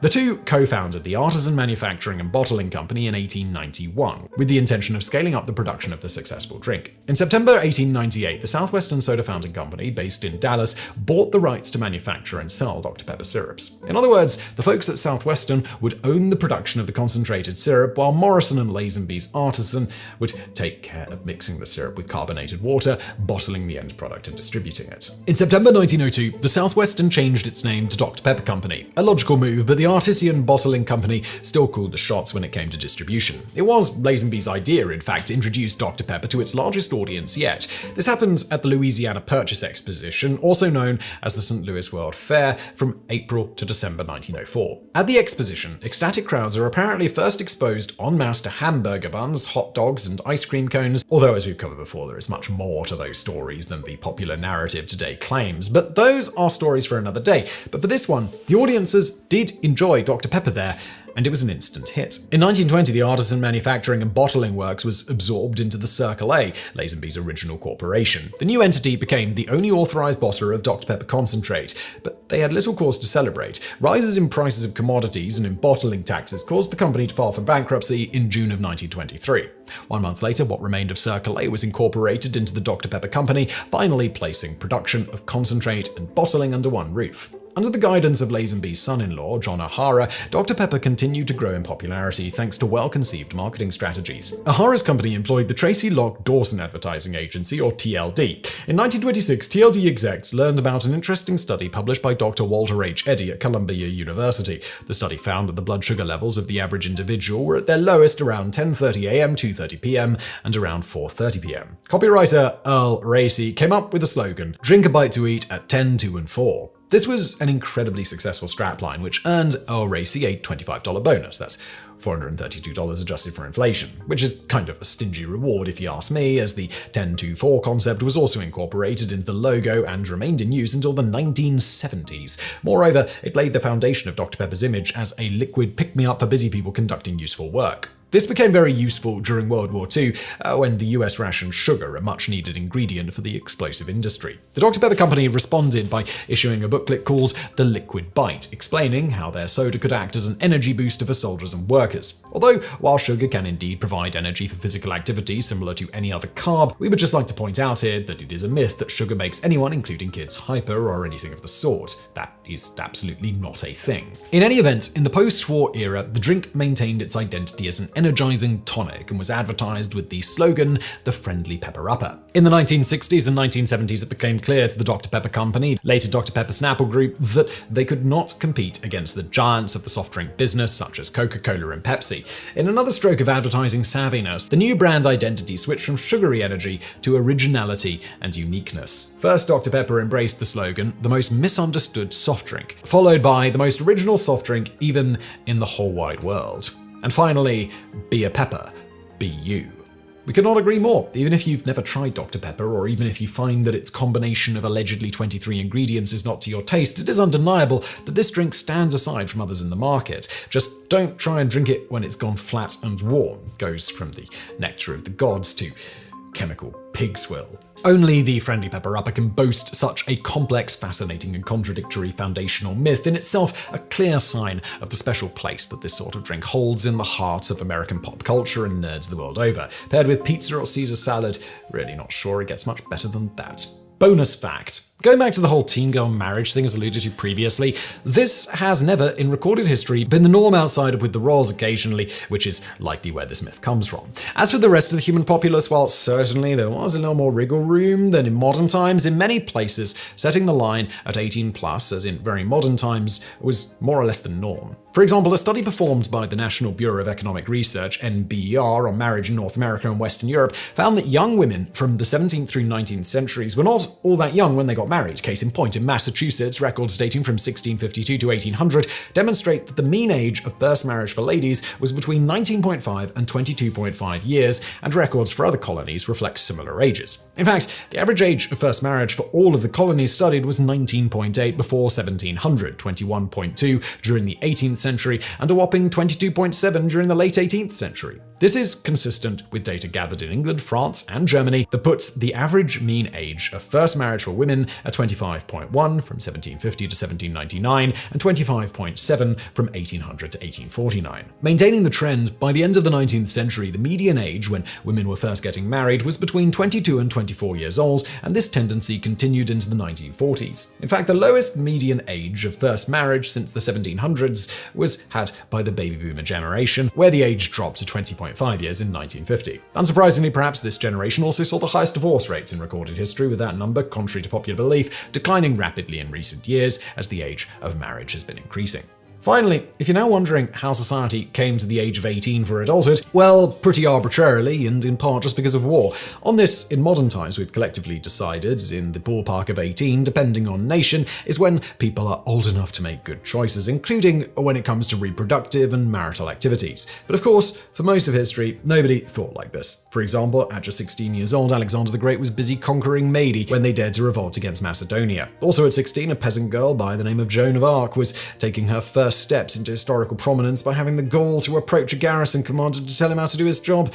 At 15, when Charles Algernon Parsons was busy inventing the precursor to the modern automobile, at 16, Julius Caesar was heading his family after his father's death. History is littered with individuals accomplishing remarkably adult things long before the age that most countries today would say that they're sufficiently mature enough to be considered an adult. Which, well, actually, a lot of bizarre history starts to make a lot more sense when you consider how many teenage boys were running things, even in more relatively modern times in British Parliament, where that totally was a thing sometimes. But in any event, unsurprisingly for parts of history, the issue of when someone was ready to take over various adult activities largely fell to their family, not the government, to decide. And this too included marriages, accounting for some of the wiggle room that we previously discussed. Nevertheless, while maturity levels vary greatly from person to person, and the people who know the individual best may be able to determine things for everyday activities, a number that generally fits everyone is often needed to to set certain communal laws. Thus, the age when a person is considered sufficiently able to manage these adult activities and answer for others is typically set by civil policymakers within a nation, and in certain cases, sometimes by each individual state within a country. For example, in California, the age of consent is set at 18, a number largely proliferated by Hollywood and thus often considered the set age of consent in the US. However, most states actually set it lower, sometimes significantly so, and in many cases without restriction on age gap between the individuals after that cutoff. The important thing is simply consent. Going back to why specifically 18, at least in the United States, it used to be 21, but seemingly was at least partially reduced because that's the age when most people graduated high school, and the majority of people in the United States attended such a public institution when the switch was made. As for why the age was changed at all, the reasons behind this include massive improvements in public education since the 21 number was originally set, recognition that 18-year-olds were able to enter into legally binding contracts, get married, have children, and could even be forcibly drafted. This latter point was critical to the change, as 18-year-old males at the time of the switch could be forced to fight in a war but had no voting say in whether their country went to war in the first place. This was a particularly hot topic in the Vietnam War era, when many youth strongly opposed the war, and those politicians who felt likewise were keen on getting those young people the ability to vote. Of course, today we know that the human brain doesn't fully finish developing until closer to one's mid-20s and even potentially into the 30s. Similar to the early onset of puberty, the female brain typically finishes its development about 2 years before the male. In fact, the frontal lobe, which is extremely important in our decision-making, among other things, including being crucial for appreciating future consequences to current actions and inhibiting impulses, isn't finished developing until many years after pretty much every culture in the world considers you an adult. Nevertheless, for incredibly arbitrary reasons, most societies consider people adults around 18, and because of that, the age of consent, and when it's acceptable to get frisky with other adults, is usually set around the ballpark of 10. Although, if getting it on with someone of your own age as a teen, most nations, in order to avoid locking up their teenagers, have exemptions in the laws if the age gap isn't too big. Alright, so for those who are uninitiated, Kinder Eggs, they're a chocolate treat that's widely available throughout Europe, Mexico, and Canada. The company that makes them is Ferrero, and they're probably better known for this. That is Nutella. This is a little sample packet. In fact, I just went to the store to buy this. Oh yeah, that stuff's really good. What? Better. So Ferrero, they sell a whopping 1.5 billion of these eggs every single year, and they don't sell any of them in the United States because the eggs are totally illegal, although something of a black market does exist for them. So why is an egg that everyone in the rest of the world seems to love explicitly banned in the land of the free? In a nutshell, or in this case I suppose an eggshell, Kinder Eggs are illegal in the United States because they break a rule in the 1938 Food, Drug, and Cosmetic Act. This is regarded as a watershed in US food policy, as the act was drafted to protect the public from unscrupulous or sometimes just negligent manufacturers. It was made law on the back of several highly publicized cases of poisoning, most notably the 107 deaths of people, the majority of whom were children, in what became known as the 1937 elixir sulfanilamide incident. So it had long been known that the previous laws that the FDA were operating under, most notably the Pure Food and Drug Act of 1906, were woefully inadequate for protecting consumers,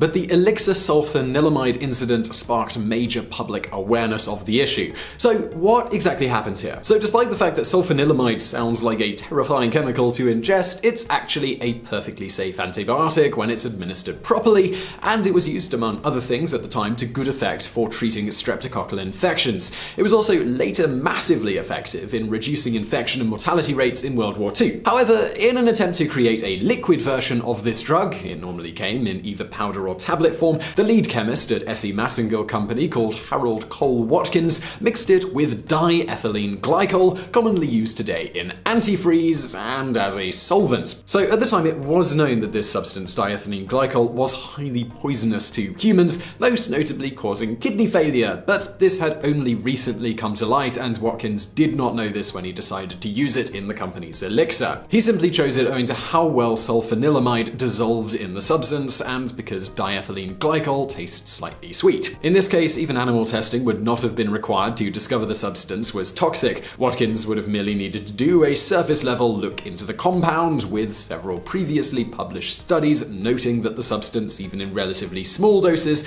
would cause kidney damage and potentially failure of the organ.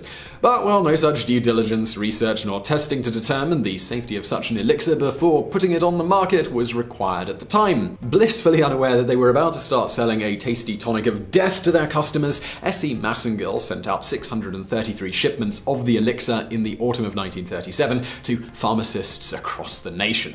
It didn't take long for disturbing reports to begin coming in, including news of deaths trickling back to the company, which resulted in them issuing telegrams requesting that the elixir be sent back for a full refund, though not disclosing to pharmacists the seriousness of the issue if they ignored the telegram. Now, all of this was capped by a short and truly heart-wrenching letter by one Marie Nidifer to President Franklin D. Roosevelt. It described what happened in the days following administering the drug to her 6-year-old daughter, who at the time was suffering from a sore throat. It reads, "The first time I ever had occasion to call in a doctor for Joan and she was given the elixir of sulfanilamide, all that is left to us is the caring for her little grave. Even the memory of her is mixed with sorrow, for we can see her little body tossing to and fro and hear that little voice screaming with pain, and it seems as though it would drive me insane. It is my plea to you that you will take steps to prevent such sales of drugs that will take little lives and leave such suffering behind and such a bleak outlook on the future as I have tonight." As for Dr. Samuel Evans Massengill, who owned S.E. Massengill Co., he responded to many of the dozens of deaths caused by his company's negligence by issuing the following statement. "My chemists and I deeply regret the fatal results, but there was no error in the manufacture of the product. We have been supplying a legitimate professional demand, and no one could have foreseen the unlooked-for results. I do not feel that there was any responsibility on our part." Needless to say, when all of this came to light, the public were a little more than outraged with S.E. Massengill's somewhat brazen statement that his drug company wasn't responsible for making sure their products weren't simply poison at the recommended dose. And to add to the tragedy, it appears Harold Watkins did not quite have the clear conscience of Dr. Massengill, with Watkins sadly committing suicide not long after it came to light that his error had resulted in the deaths of over 100 people. In the end, the elixir sulfanilamide incident was the final straw, spurring the 1938 Federal Food, Drug and Cosmetic Act to hopefully prevent such a tragedy from occurring again. Among other things, the act required that for the first time in US history, drug makers had to demonstrate to the FDA that drugs were reasonably safe before they could be marketed to the public. It also set standards for how different kinds of food should look and be packaged, and specified legal maxims for certain poisonous substances. These were often substances that were commonly added to food and drink at the time. Alright, so what does any of this have to do with these Kinder Surprises? So the act, it also included a small section explicitly banning the sale of any confectionery that contains either alcohol, except in limited quantities, as actually an amazing number of things we all eat every day actually contain very small amounts of alcohol, and it also banned any consumable product that has partially or completely embedded therein any non-nutritive object, except that this subparagraph shall not apply in the case of any non-nutritive object if, in the judgment of the Secretary as provided by regulations, such object is of practical functional value to the confectionery product and would not render the product injurious or hazardous to health. Phew, legal guys sure are wordy. So the exceptions mentioned there, if we actually translate them to English, are things like the stick of a Tootsie Pop, which is embedded in the candy item because it serves a purpose and otherwise has been deemed to not make the product dangerous. Kinder Eggs, on the other hand, and I can show you this, they're essentially, let me open this up, they are essentially a chocolate egg-shaped shell, and inside this shell, excuse me, it's really delicious. If you find a way to get one of these, not that I'm encouraging illegal behavior, or just a Kinder chocolate, you really should. It tastes as good as when I was a kid. So inside, you have this little capsule, and this is certainly different to the ones I had as a kid, so let me see if I can work out how to open this. Inside there is a toy. Looks something like this. Alright, and then some instructions. I'm going to assemble this at the end of the video, stay tuned. Now, this toy doesn't serve a practical functional value to the confectionery and has been deemed by the FDA to be injurious, specifically as a choking hazard. That said, as many of the critics of this banning point out, countless children choke on things like hot dogs and large hard candy items every year, and nobody's calling for those to be made illegal. Or, more to the point, critics note that children are given chokeable toys all the time and occasionally choke on them, but nobody's calling for a banning of all toys that may get stuck in a person's windpipe. It's also noted by critics of this particular banning that the packaging, as with so many toys that are a potential choking hazard, have a warning on them not to give the Kinder Surprise to children under 3 years old because the toy inside presents a choking hazard. You can see that right there. Given that billions of these have been sold since 1974 when they were first introduced, it may leave you wondering whether any deaths have ever occurred due to choking. And the answer there is sadly yes. There are a handful of such occasions, in fact. It does appear, though, that these have never been to do with a child eating the egg and not realizing there was a toy inside. I mean, this thing is pretty large. It'd be a surprise if you didn't notice this inside your egg. More recently, though, in 2016, there was the sad case of a 3-year-old girl in France who choked to death on one of the toys contained within the Kinder Egg. See, these things, they're definitely smaller, definitely more of a choking hazard.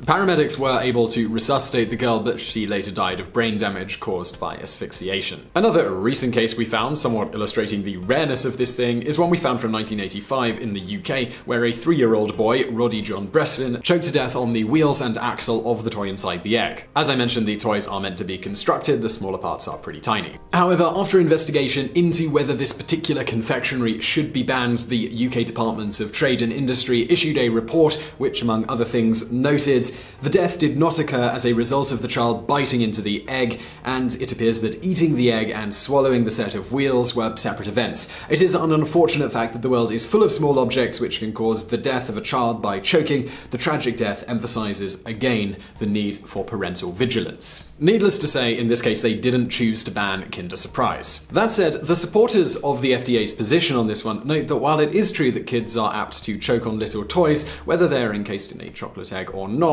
they are perhaps more likely to do so if in the mindset of finding the toy packaged with a tasty treat. I mean, if they're young enough, they could potentially not even understand that the toy inside is not something that should be eaten. But of course, nobody is lobbying for banning Happy Meal toys or those decorations that go on birthday cakes. Unsurprisingly, this law, it's been challenged, and most notably by Nestle, who in 1997 introduced a product called Nestle Magic, which is essentially a not-so-subtle rip-off of the Kinder Surprise, which comprised of a chocolate ball with a plastic casing inside that contained a Disney character toy. Unfortunately, I couldn't find any of these to show you. These were just in my local store. The Magic ones, I guess with Kinder Surprises, we just don't care about them. When Nestle was preparing to launch this product, the FDA, they explicitly notified them that it was illegal under the 1938 Federal Food, Drug and Cosmetic Act that we mentioned before. But Nestle, they disagreed, noting that the product was completely safe and should be considered one of the exceptions. Their position, it was backed by a report from the Consumer Product Safety Commission, who did their due diligence on the candy and determined that the non-edible item inside was not a choking hazard. Now, despite this warning from the FDA, Nestle decided to launch the product anyway, and a month after they did, the FDA contacted them about it. Surprise, surprise.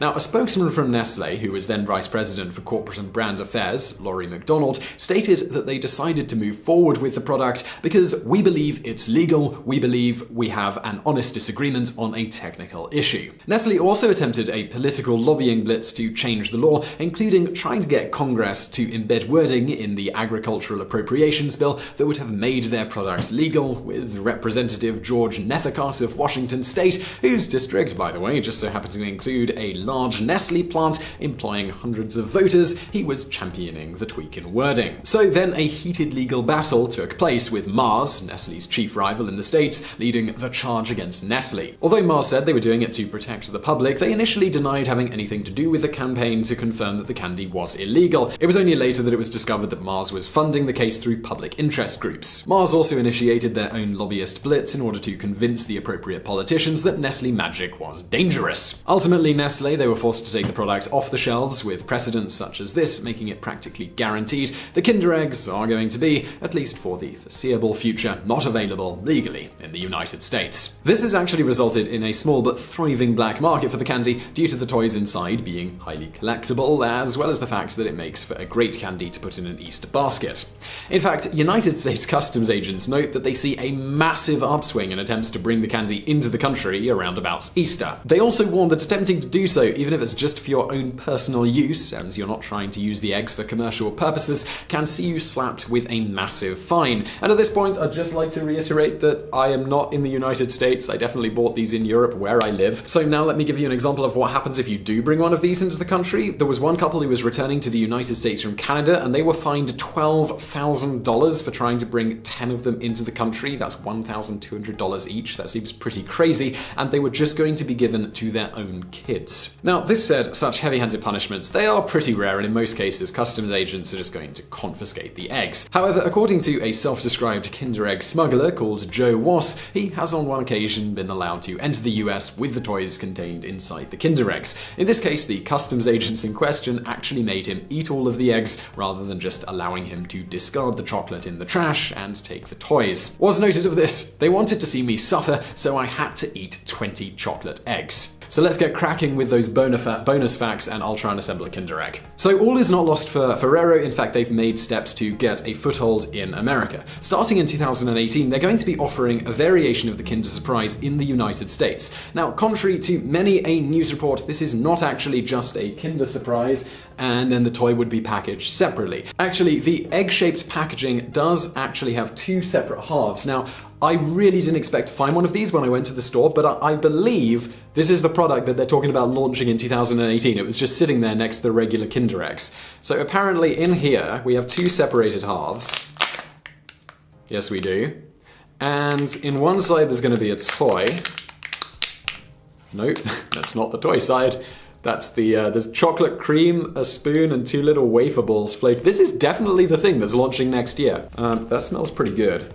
It smells a bit sweeter than the Kinder Egg. Let me give that a try. Well, it's definitely a wafer ball. Oh, it's good. Oh, it's really sweet. Launching next year. By the way, I should mention, this video totally brought to you by Grammarly and not Kinder. But I mean, I think I'm selling this pretty good. That's pretty tasty. And then inside this end, there should be a toy, which seems to be some sort of... It's for a TV show that I don't know. It's a little toy. It's made out of metal.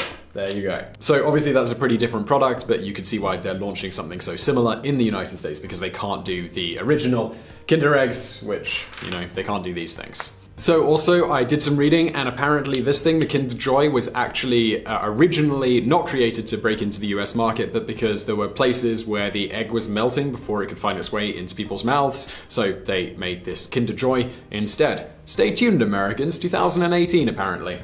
Alright, so I'm going to assemble a toy. So they would always come with these instruction manuals. No messing around there. I feel like one of those YouTubers who does the Kinder Egg or toy unboxing and puts them together and then gets like 1 billion views a month. These two things together. Boom. There you go. And then apparently I stick these birds. Oh, look, you can stick them on different places. That's kind of sweet. Aww. You can just stick them on different places on this thing. I remember getting racing cars as a kid. Maybe they make these for dudes as well. That's a Kinder Egg toy.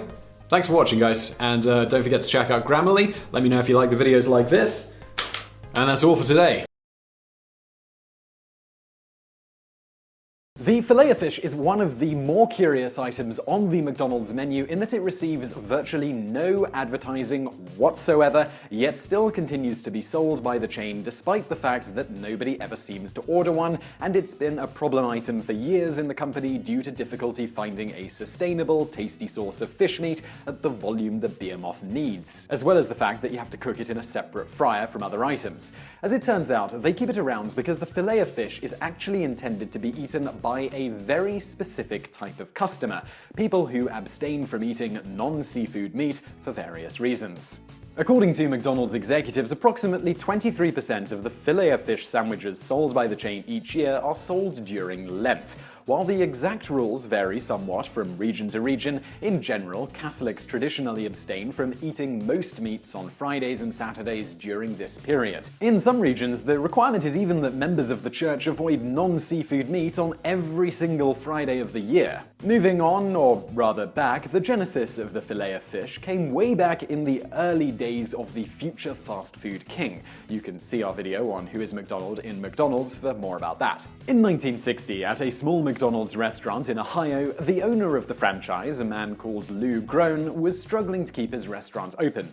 No stranger to troubles or hard work, Groen had been kicked out of his home by his father as a teenager. His mother abandoned the family when he was 3 years old to pursue an ill-fated career as an actress in Hollywood. Homeless during the Great Depression with no real skills to speak of, and occasionally having to steal food to survive, Groen did eventually find work, and then continued to better his situation by simply working harder than everyone else around him.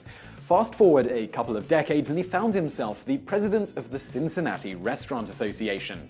It was in this position that he had a chance encounter with one Ray Kroc, the god king of the McDonald's empire, which led to Groen taking his life savings, as well as borrowing some money from a few friends, and starting a McDonald's franchise in 1959.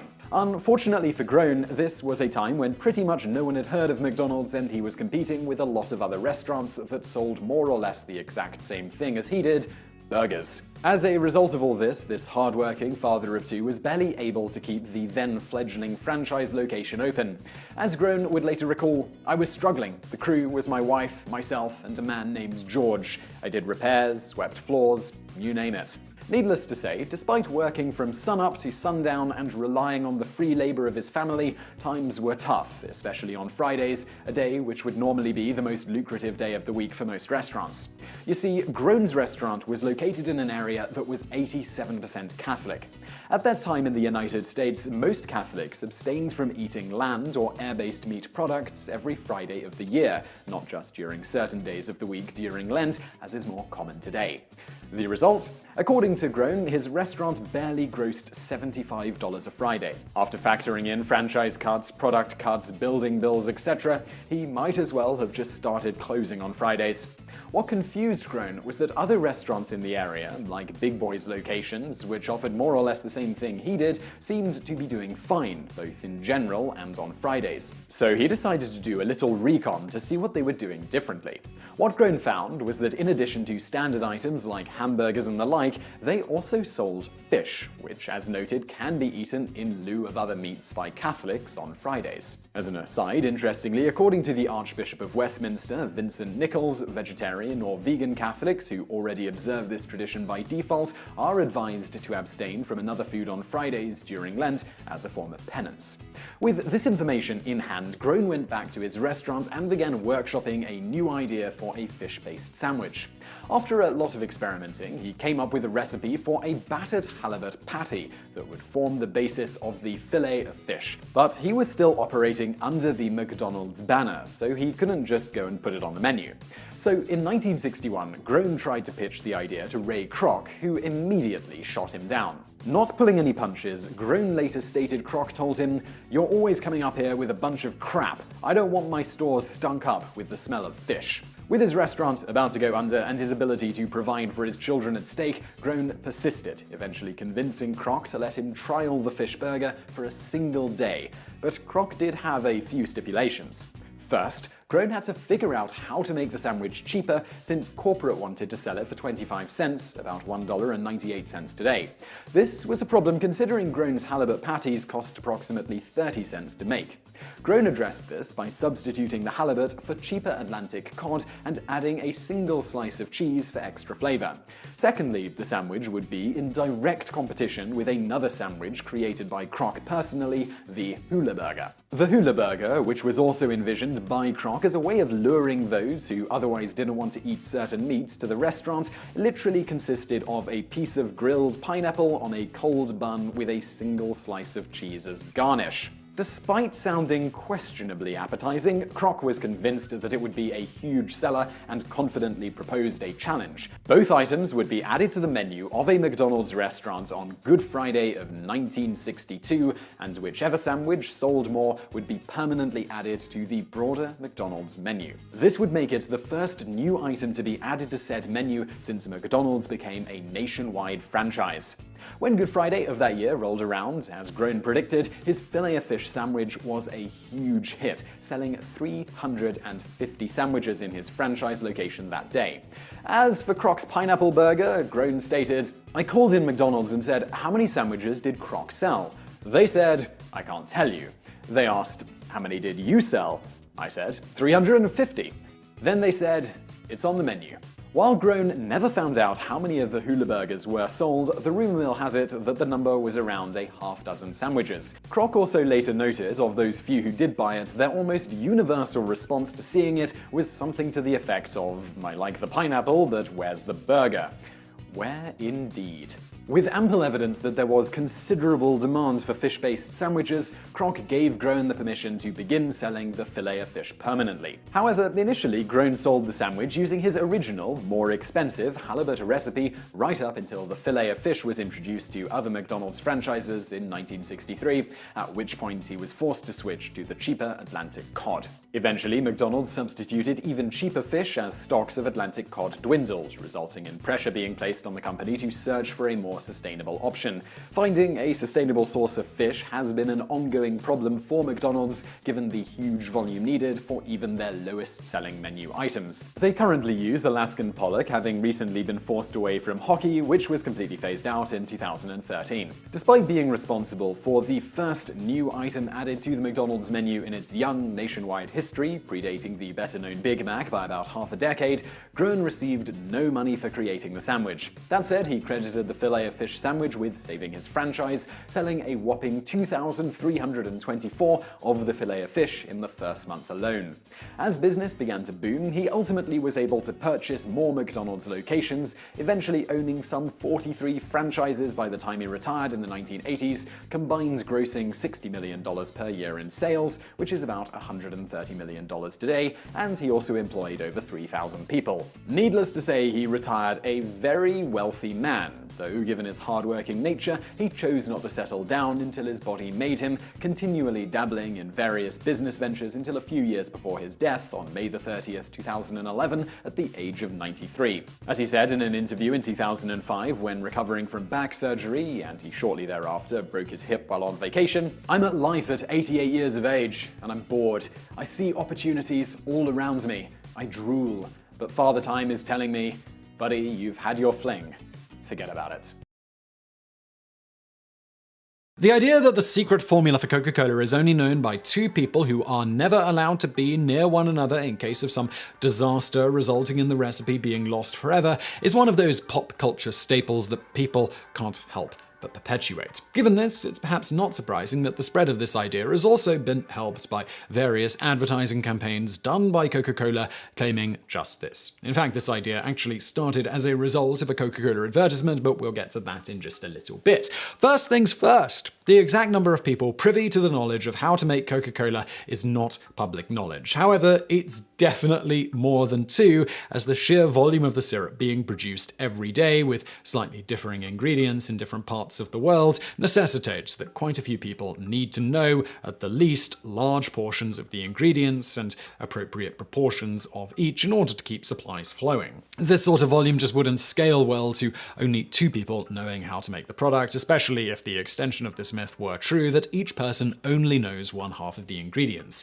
Besides not scaling well, this would be a recipe for disaster if anything happened to one of them and it wasn't written down anywhere else. This is partially why, in one ad campaign, Coca-Cola claimed the two executives are not allowed to fly on a plane together. At the least, it's probable the exact ingredients, though perhaps not the exact proportions, are known by numerous people working at Coca-Cola. For instance, certain of the company's accountants, particularly the higher-ups, are probably well aware of what goes into the company's staple product. Invoices would create a very detailed paper trail with which it would be very easy to get the exact list of ingredients, even if the company had different factories making different parts of this syrup. It would also be only slightly harder to figure out the exact proportions given the relative volume of each of the ingredients being ordered, going into the factories, and the exact output of syrup coming out. Beyond these employees who have deduced the ingredients and potentially the recipe, how many are intentionally made privy to the exact recipe? As noted in an interview with the marketing manager of Coca-Cola,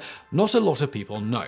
The subject of that interview, Jackie Wansley, however, admits that she doesn't know the exact number of people who are in on the full secret. The other thing important to all of this is whether every person who knows the recipe all up and died at the same time is irrelevant. As you might expect, contrary to versions of the rumor, the recipe is written down and stored in a cartoonishly large vault in Atlanta, Georgia. It's also possible and very likely that Coca-Cola maintains copies of the recipe elsewhere, whether in part with different people having access to each portion or as a whole. So where did this only two people legend start? Was there ever a point when only two people knew the recipe? And the answer to that is unequivocally yes. The first person John Pemberton showed the final recipe to would have made two. After that, it's pretty clear at least several people have known it at any given time. As for who the two were, Pemberton modified his Pemberton's French wine Coca to make Coca-Cola, partially as a response to the banning of alcohol in Atlanta, Georgia in 1886. The drink contained alcohol at the time. This was done with the help of Willis Venable and Frank Mason Robinson. One of those two seemingly would have been the second. This would have likely quickly become three, and more ever since. The secrecy surrounding the formula really began in earnest when Asa Candler bought exclusive rights to the recipe in 1891. Previous to this, Pemberton had sold the original formula to 3 different companies, meaning even more people knew it at this point. Once Candler had the exclusive rights, Asa supposedly had all copies of the recipe destroyed or tried to, and relied on certain employees keeping the recipe memorized. Not a good long-term strategy for a major company, but this wasn't the billion-dollar behemoth that it is today. It wasn't until the company changed hands in 1990 that the formula was once again given a physical form. That said, Coca-Cola has claimed before that the recipe was never written down until 1919, but this strains credibility. It is unlikely Coca-Cola creator John Pemberton didn't write down the many recipes he came up with in his quest to find a cure for morphine addiction, one of which resulted in Coca-Cola. When he taught it to others, such as members of the few companies he sold the formula to, or those he tasked with making it, such as Frank Mason Robinson, it also would have been easier to simply write it down than to continually repeat it to them until they had it memorized. Coca-Cola has good reason to claim it was never written down, in that there are a few copies of the recipe for some version of Coca-Cola in existence, or at least claimed to be that. For instance, in 1996, the great-grandson of John Pemberton's employee, Frank Robinson, who incidentally named Coca-Cola and created the cursive logo, had what he claimed to be the recipe written in his grandfather's own hand. That handwritten document was the subject of a divorce settlement, as Robinson's wife claimed he had given it to her as a wedding present. Coca-Cola denies such claims, but of course the only way to verify they are telling the truth would be for them to reveal the Coca-Cola recipe. And as long as they continue to deny it, it doesn't really matter if others have the recipe too. Take the exact Coca-Cola product and put it under a different brand who can't claim it's the exact same product, and even if it were much cheaper and taste tests showed no one could tell the difference, most people would still buy Coca-Cola instead. This brand loyalty is largely why New Coke was killed off so quickly, despite it overwhelmingly being preferred in taste tests, even by people who were fighting to get old Coke back. Further, in order to fully replicate Coca-Cola in the United States at least, you'd need something only one company has access to: coca leaves. Currently, only Step & Co. can import these leaves into the United States. They then process the leaves and sell the cocaine-free extract to Coca-Cola and the cocaine to the pharmaceutical company Mallinckrodt. Thus, to make your own Coca-Cola, you need to convince Step & Co. to branch out and sell to your company too. This is likely a tall order considering the pressure Coca-Cola would put on them not to. Back to the origin of the rumor, though. When Ernst Woodruff and a group of soon-to-be ridiculously rich investors bought the company outright in 1919, they did so using money secured by a loan. As part of the collateral for the loan, Woodruff had Candler's son write down the formula for Coca-Cola. It was then placed in a secure vault at Guaranty Bank in New York. According to Coca-Cola, the formula remained under lock and key until Woodruff once again took ownership of it when the loan was repaid in 1925. Rather than destroy the formula, as Asa Candler had done, reducing the risk of it falling into someone else's hands, Woodruff opted to keep it and had it put into secure storage, this time in an Atlanta bank vault at Trust Company Bank, where it sat for 86 years. From that description alone, it's clearly impossible that only 2 people knew the recipe even at that point. At the least, you have certain members of Pemberton's friends, family, and business partners who were still alive: Candler, Candler's son, Woodruff, and his investors, and those providing the loan, who would surely have asked to see the recipe and possibly taste the product they witnessed be made from it to verify what was being put in the vault was genuine. So why did Woodruff keep the formula written down? If the few versions of the recipe that exist in the public eye are valid, it's not like it's that complicated a formula. It would not be difficult to memorize. While the answer has less to do with people being able to read the formula and more to do with what it represented, something special, which is the same reason, even to this day, Coca-Cola plays up the existence of the highly secured recipe in written form, and at various times has been happy to stoke the flames of the only 2 people know myth. By playing up to the secrecy surrounding the formula, Woodruff was able to convince the public that Coke was something awesome and special. This was not an uncommon marketing trick then or now. In fact, as part of a marketing stunt back then, it was publicly briefly announced that only 2 Coca-Cola officials would ever have the full knowledge of how to produce the syrup at any one time when Woodruff got his hands back on the formula. However, while the media was being spoon-fed this story and churning it out to the public, at least 4 people in the company are known to have been able to produce the syrup in full, and it is thought that they probably weren't the only ones. Of course, today all the people privy to such information are likely under strict instructions to never reveal they know it, lest they want to stare down a life-destroying lawsuit from one of the most powerful commercial entities on Earth, not to mention perhaps losing their jobs if they still work there. This still leaves the potential for someone to go Ocean's 11 on the written version of the formula. However, we weren't kidding when we said the formula is contained in a cartoonishly secure vault. Even if you get into the giant vault, there are still several layers of security you'll have to go through to get the recipe. You see, in a much more recent marketing stunt, for Coca-Cola's 125-year anniversary in 2011, they moved the written formula from one Atlanta vault to an even more secure, custom-built vault amidst a media circus. The fact that the vault is part of the world of Coca-Cola and they turned it into an interactive exhibit for the public would once again suggest that they're more concerned with the publicity and enigma surrounding the formula than the actual information it contains. And even if it was stolen, assuming said paper with the recipe really is in the vault, Coca-Cola could just deny it and claim the recipe was still safely tucked away, and it wouldn't really matter that the true recipe was seemingly once again out there for public consumption.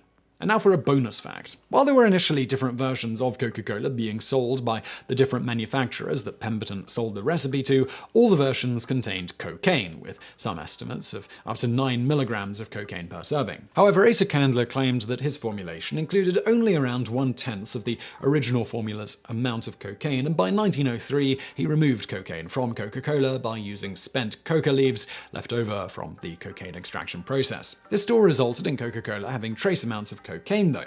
They've since gotten around this with better extraction processes used by Stepan Company in Maywood, New Jersey, as mentioned. And now for another bonus fact. Speaking of drugging your customers for fun and profit, 7-Up used to include a psychiatric medication as one of its ingredients. The lemon-lime flavored soda 7-Up was created by Charles Grigg of the Howdy Corporation in 1929 and first launched about 2 weeks before the stock market crash that spurred the Great Depression.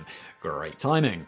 It was originally named Bib-Label Lithiated Lemon Lime Soda and included lithium citrate in its formula, a mood-stabilizing drug that was popular in the late 19th and early 20th centuries and is still used sometimes today for people with bipolar disorder, among others. Obviously, Bib-Label Lithiated Lemon Lime Soda wasn't an ideal name on the consumer side of things, so the beverage's name was quickly shortened to 7-Up Lithiated Lemon Soda, which was then just shot down to 7-Up in 1936. It's not clear where the name 7-Up originally came from, as Grigg never publicly said, except once joking that he invented it to cure the 7 types of hangovers that humans experience.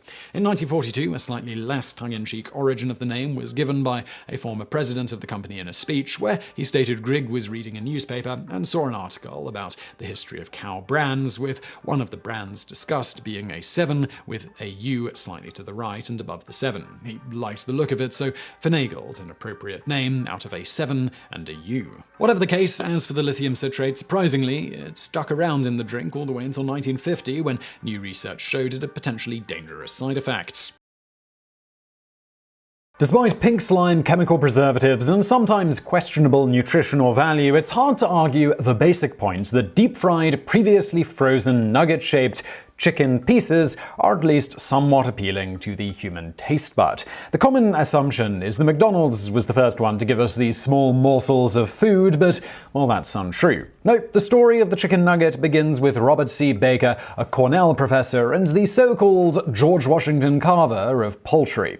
Growing up in the Finger Lake region of New York in the small town of Newark, Baker was poised to take over his family's farm, which grew fruit in the summer and raised up to 400 chickens in the winter.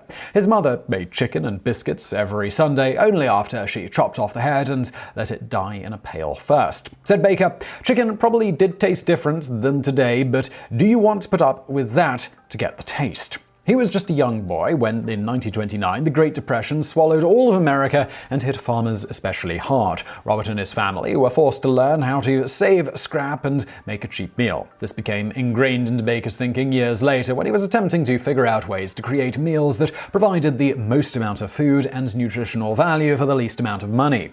He attended the local college, Cornell University, in 1939 and majored in pomology, the study and cultivation of fruit. The US officially entered into World War II in 1942, but Baker was exempted from the draft due to his college studies. He graduated in 1943 and went to work for the Cornell Cooperative Extension as a liaison between the university research centers and local farm communities. As the war wound down, so did the demand for chicken. Production supplies, food, and machines increased significantly across America during World War II, literally pulling the country out of the remnants of the economic depression.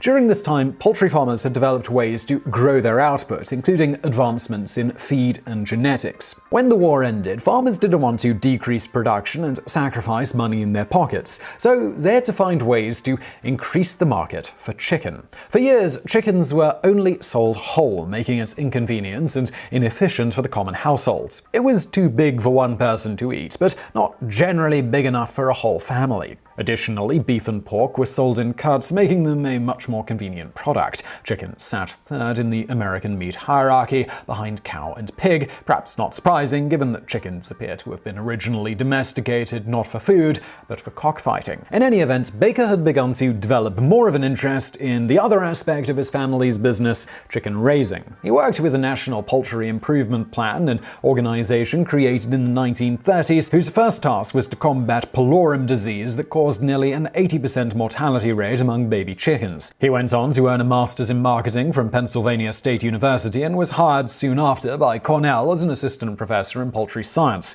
He was tasked with finding ways to encourage people to eat more chicken. Under this task, Baker became a local celebrity with the development of his Cornell chicken, a delicious grilled chicken recipe that included vinegar, oil, egg, and barbecue sauce that he developed while at Penn State. He sold his chicken himself at the New York State Fair, and to this day you can still get Cornell chicken at the yearly end of summer fair. In 1957, Baker became the head of the new Department of Food Science at Cornell. With that, he earned himself a lab in which he could develop, test, and taste new chicken products. His lab was stuffed with grinders, blenders, and deboning machines in order to help his research. Among the products he created included chicken bologna, chicken sausages, chicken hot dogs, and chicken patties. Some of it, according to his wife, was really bad. He helped invent the broiler chicken, a 2 to 3 pound chicken more attractive to consumers and quicker to produce for farmers. His work even involved making eggs more attractive to consumers, turning them into treats for children with a product called Kids Pack Egg Carton,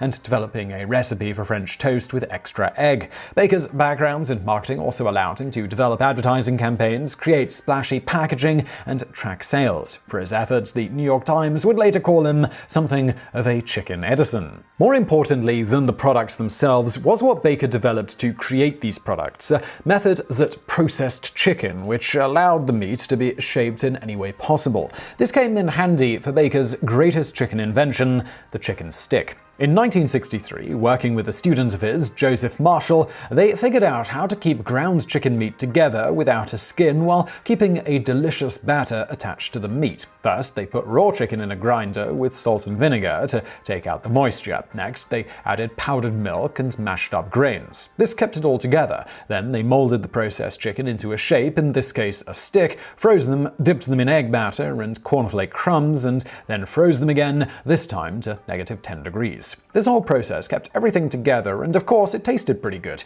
They developed a package and put it in the local freezer shelves. Within 6 weeks, they were selling 200 boxes a day, and while the rest is Nugget history. But here's the thing, Baker rarely gets credit for his invention. The reason being is that Cornell published the whole process and all of his recipes in the April 1963 issue of Agricultural Economics Research, a publication that was distributed for free to over 500 companies. He also never patented a single product he invented. He was doing this for the greater good. Well, human good, I suppose. He was a bit of a Hitler to chickens. One of the companies that probably did receive the publication was McDonald's, though the company has since said they never made contact with Baker. Said Robert Grivani, a Cornell professor who studied under Baker, he literally gave ideas away and other people patented them. In any event, in 1977, the McGovern Report was released, urging Americans for the first time to eat less red meat. Prepared by the U.S. Senate Committee on Nutrition and Human Needs, which was led by former presidential candidate George McGovern, the report suggested that citizens to, quote,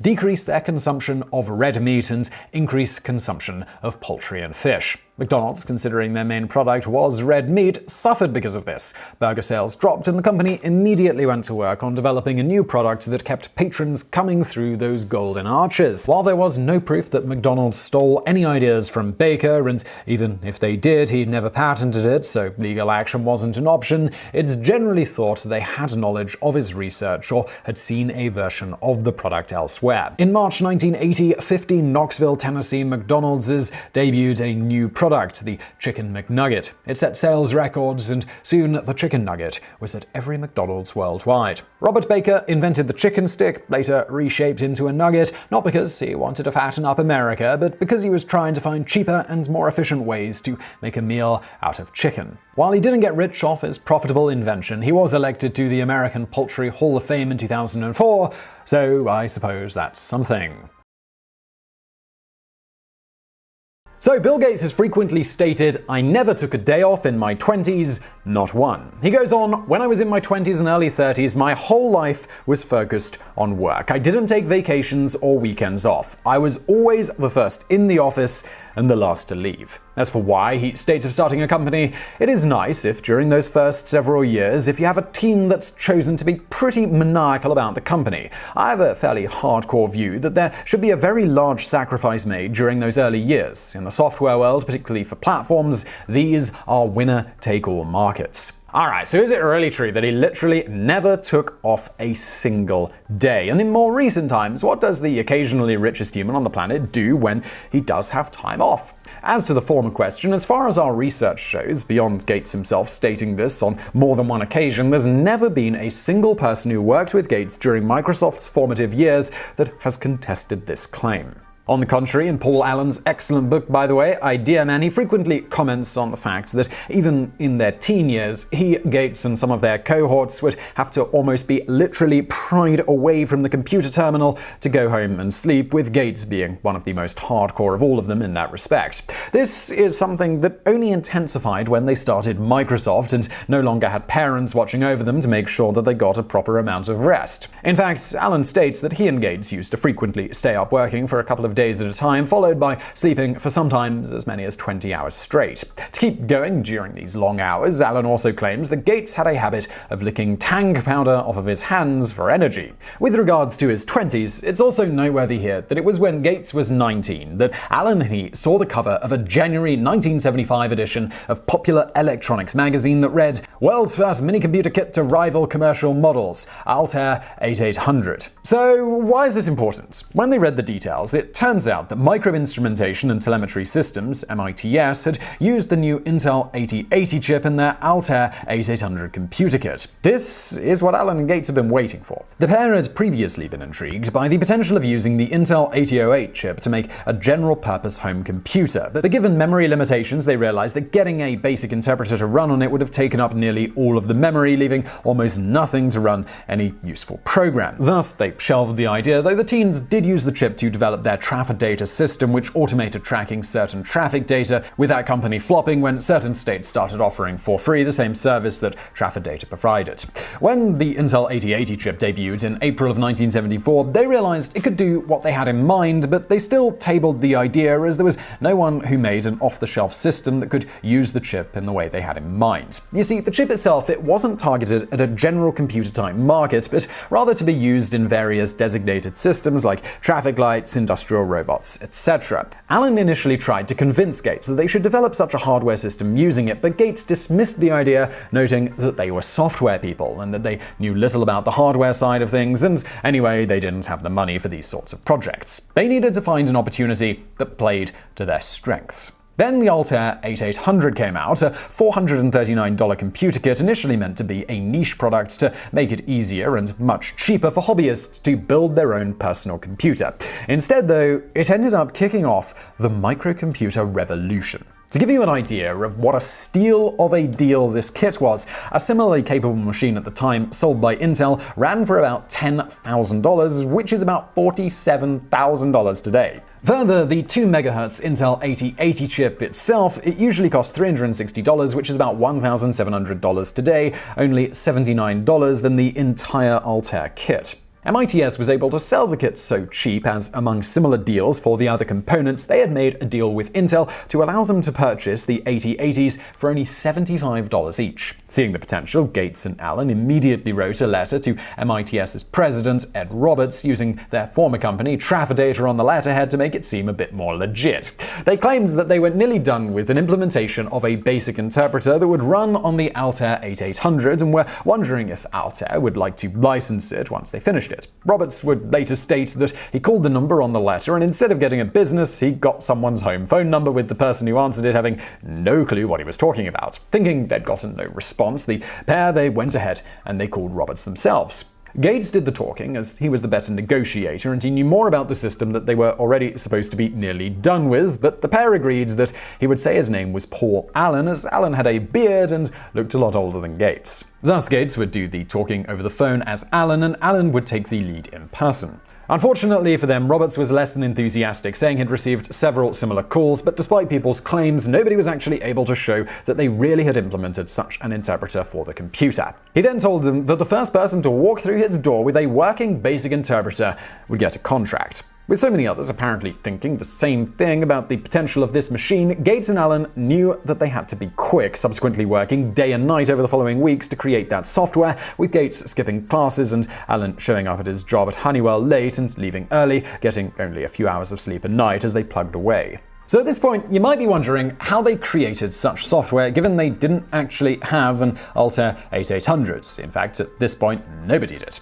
The picture on the cover of Popular Electronics wasn't even a working machine, but rather it was just an empty case for that Altair 8800. This turned out to be an advantage for them, though, as thanks to Traffordata, they already had a working emulator for the Intel 8008 that Allen had developed. Thus, they merely had to acquire the technical manual for the similar Intel 8080 and then tweak Allen's emulator to work for the Altair 8800, with the whole thing running on the PDP-10 mainframe computer. At the same time Allen was doing this, Gates ended up working on the basic interpreter itself, and a hired gun, Monte Davidoff, developed the needed maths package. Finally, in March of 1975, Allen headed to New Mexico to demonstrate their Altair Basic to Roberts. The problem was that Allen forgot the bootstrap program that contains the instructions to actually load their software correctly. Thus, while traveling to New Mexico, he had to handwrite the needed assembly code for a bootstrap loader for the Altair 8800 from memory. Allen recounts what happened next in the aforementioned book, Idea Man. The following morning, with Ed Roberts and Bill Yates hanging over my shoulder, I sat at the Altair console and toggled in my bootstrap loader on the front panel switches. Byte by byte, it took about 5 minutes, and I hoped no one noticed how nervous I was. This isn't going to work, I kept thinking. I entered my 21st instruction, set the starting address, and pressed the run switch. The machine's lights took on a diffused red glow as the 8080 executed the loader's multiple steps. I turned the paper tape reader and the teletype chugged as it pulled our basic interpreter through. At 10 characters per second, reading the tape took 7 minutes. At the end, I pressed stop and reset the address to 0. My index finger poised over the run switch once again. To that point, I couldn't be sure of anything. There's just no way this is going to work. I pressed run. The teletype's printer clattered to life. I gawked at the uppercase characters. I couldn't believe it, but there it was. Memory size. "Hey," said Bill Yates. "It printed something." It was the first time he or Ed had seen an Altair do anything beyond a small memory test. They were flabbergasted. I was dumbfounded. We all gaped at the machine for a few seconds, and then I typed in the total number of bytes in the 7 memory cards, 7,168. "Okay," the Altair spit back. Getting this far told me that 5% of our basic was definitely working, but we weren't yet home free. The acid test would be a standard command that we'd used as a midterm exam for our software back in Cambridge. It relied on Bill's core coding and Monty's floating point math, and even my crunch code, which condensed certain words like print into a single character. If it worked, the lion's share of our basic was good to go. If it didn't, we'd failed. I typed in the command print 2 + 2. The machine's response was instantaneous. 4. That was a magical moment. Ed exclaimed, "Oh my god, it printed 4. He'd gone into debt and bet everything on a fully functioning microcomputer, and now it looked as though his vision would come true. He couldn't get over the fact that Bill and I had solved the puzzle without any of the hardware. That was astonishing to him. But Ed wasn't as surprised as I that our 8080 BASIC had run perfectly its first time out of the chute. "Let's try a real program," I said, trying to sound nonchalant. Yates pulled out a book called 101 Basic Computer Games. I typed in the Lunar Lander program. Yates launched his lunar module, and after a few tries, settled it safely on the moon's surface. Everything in our BASIC had worked. Ed said, "I want you to come back to my office." Through a flimsy-looking doorway, I took a seat at his desk. "You're the first guy who came in and showed us something," he said. "We want you to draw up a license so we can sell this with the old tab. We can work out the terms later." I couldn't stop grinning. Once back at the hotel, I called Bill, who was thrilled at the news. We were in business now, for real. In Harvard parlance, we were golden. I hardly needed a plane to fly back to Boston. And so it was that Microsoft was born shortly thereafter on April the 4th, 1975.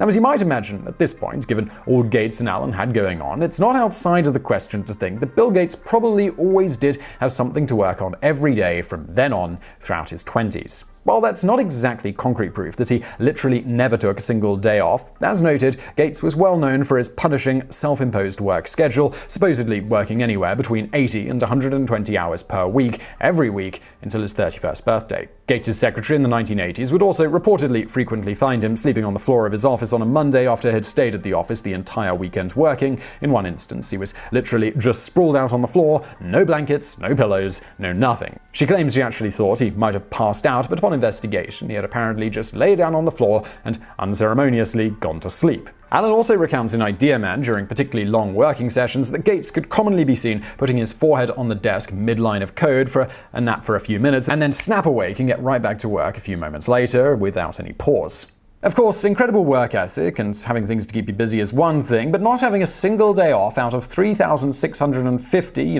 where a family gathering, illness, travel, or even arrest might come up, is a rather different matter. That said, even in these cases, if they occurred, presumably Gates was still thinking about or managed to get a few hours of work in, here or there, and a travel trip for work can still potentially count as, well, work. Whatever the case, from all evidence at hand, it does seem very probable that Gates did not take a single day off for the time that he mentioned.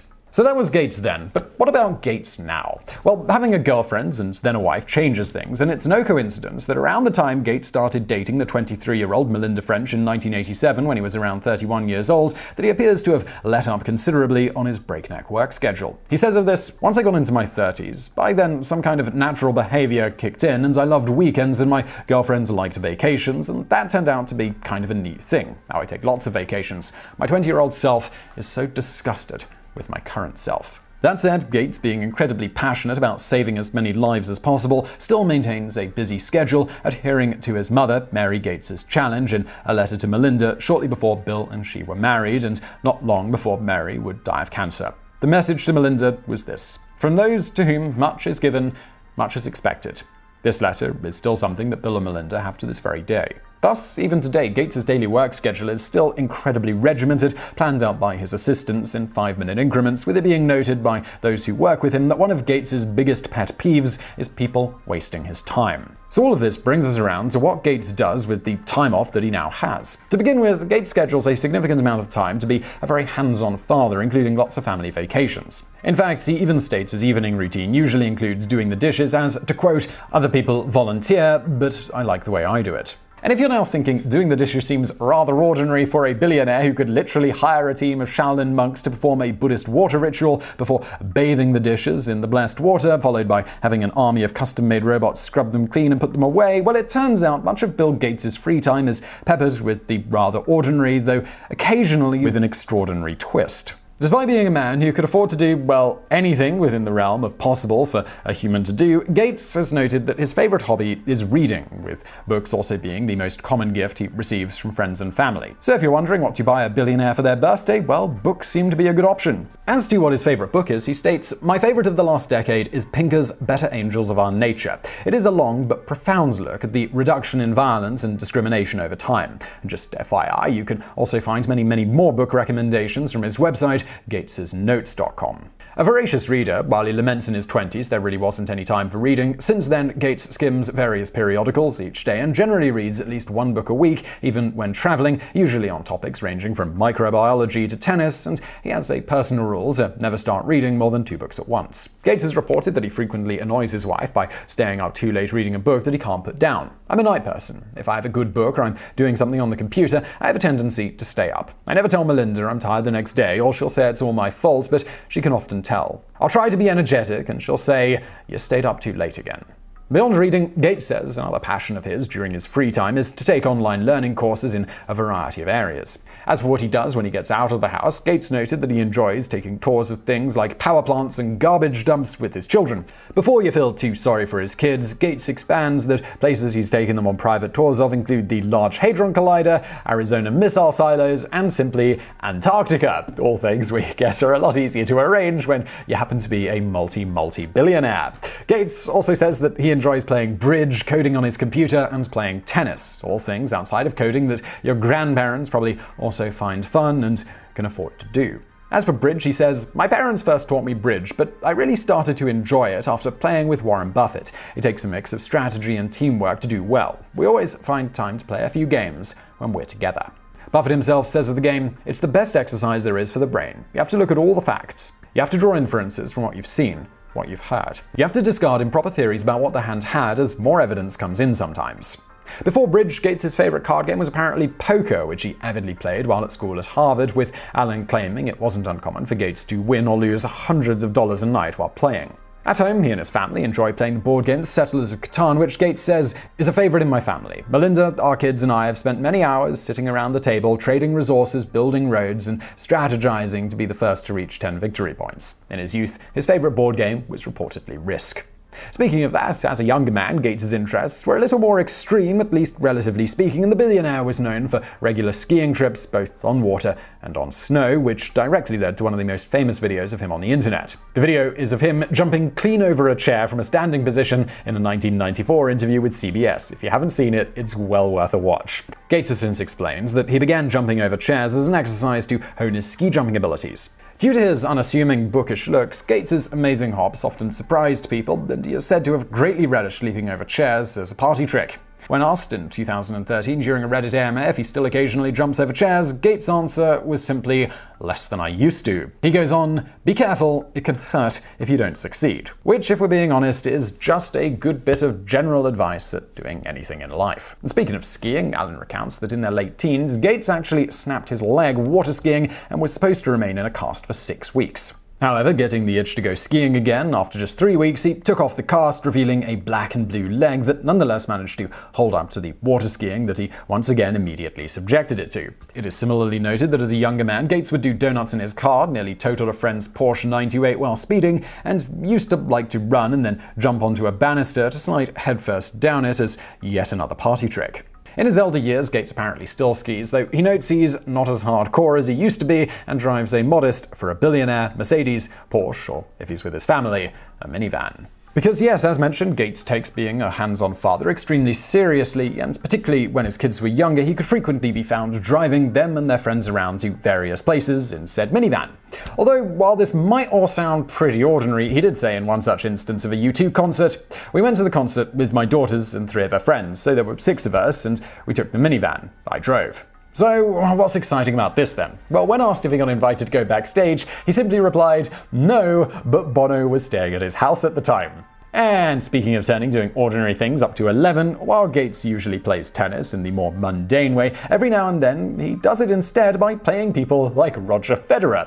Gates said of this, "I wouldn't say it was the most relaxing tennis game I've ever played, but it was a whole lot of fun." So this brings us to yet another oft-asked question about Bill Gates. Outside of saving millions of lives with it, what does he spend his money on? The answer, again, is surprisingly mundane for a man worth more than some countries. Gates, by his own admission, spends little money on elaborate day-to-day things, though he does admit that he likes buying nice things for his wife, and he even owns and uses an off-the-shelf, run-of-the-mill Microsoft computer. In fact, from a recent interview we saw with him, apparently it's the exact same model that the script for this video was edited on. That said, he does occasionally splurge splurge, such as that time he spent $30.8 million on Da Vinci's Codex Leicester.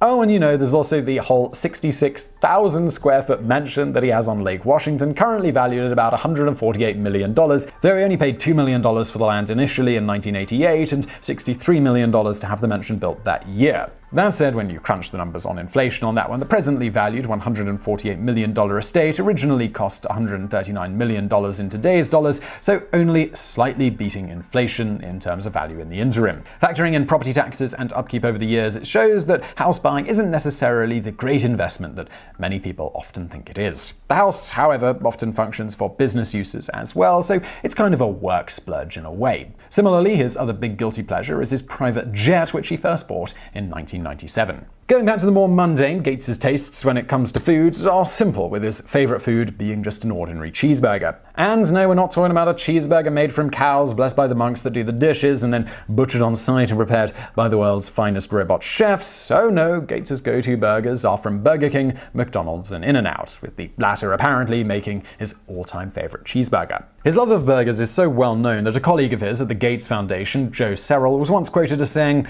"Hotel rooms full of Diet Coke and cheeseburgers for lunch, no matter who you are. If you get the lunchtime spot with Bill, you're eating burgers. Someone will always be sent to get bags of McDonald's." It's also noteworthy that during his time as a full-time worker at Microsoft, he was known to frequent the same greasy spoon pretty much every day for lunch. For anyone curious, Gates apparently did tip extremely well. On that note, Bill Gates and fellow money magnate Warren Buffett both have similar tastes in food and a love of McDonald's. Consider this little anecdote revealed in the Bill and Melinda Gates 2017 annual letter, in which Mr. Gates states, "Remember the laugh we had when we traveled together to Hong Kong and decided to get lunch at McDonald's? You offered to pay, dug into your pocket and pulled out coupons. Melinda just found this photo of me and the big spender. It reminded us how much you value a good deal. That's why we want to point you to this number, $122 million. Saving children's lives is the best deal in philanthropy."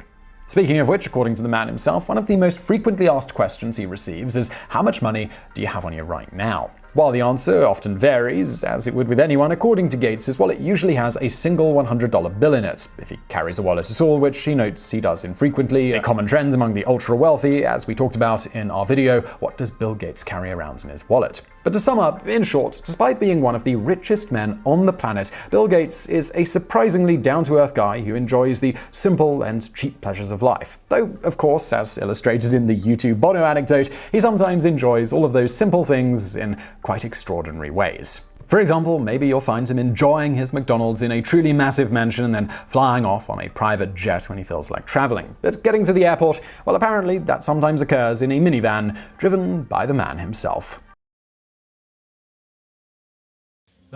McDonald's French fries. According to a poll we recently ran here, 48% of about 42,000 of you prefer this restaurant's slender tad starch sticks to all other restaurant tuber cutting offerings, with this percentage more than double the next runner-up, which was a blanket choice of other, i.e. nearly all other restaurant French fries combined. While many view McDonald's as a hamburger joint, the truth is, beyond in the present day, McDonald's making about a third of their revenue from their franchises on real estate, or once causing Ray Kroc to quit that he wasn't in the hamburger business, but rather, my business is real estate. McDonald's came to dominate the world of fast food for primarily one reason: their French fries, which an astounding 1 out of every 200 potatoes grown in the world today is used to make these salty sticks of potato guts, which is extra good for the company, as French fries are also one of the most profitable non-beverage items on the menu.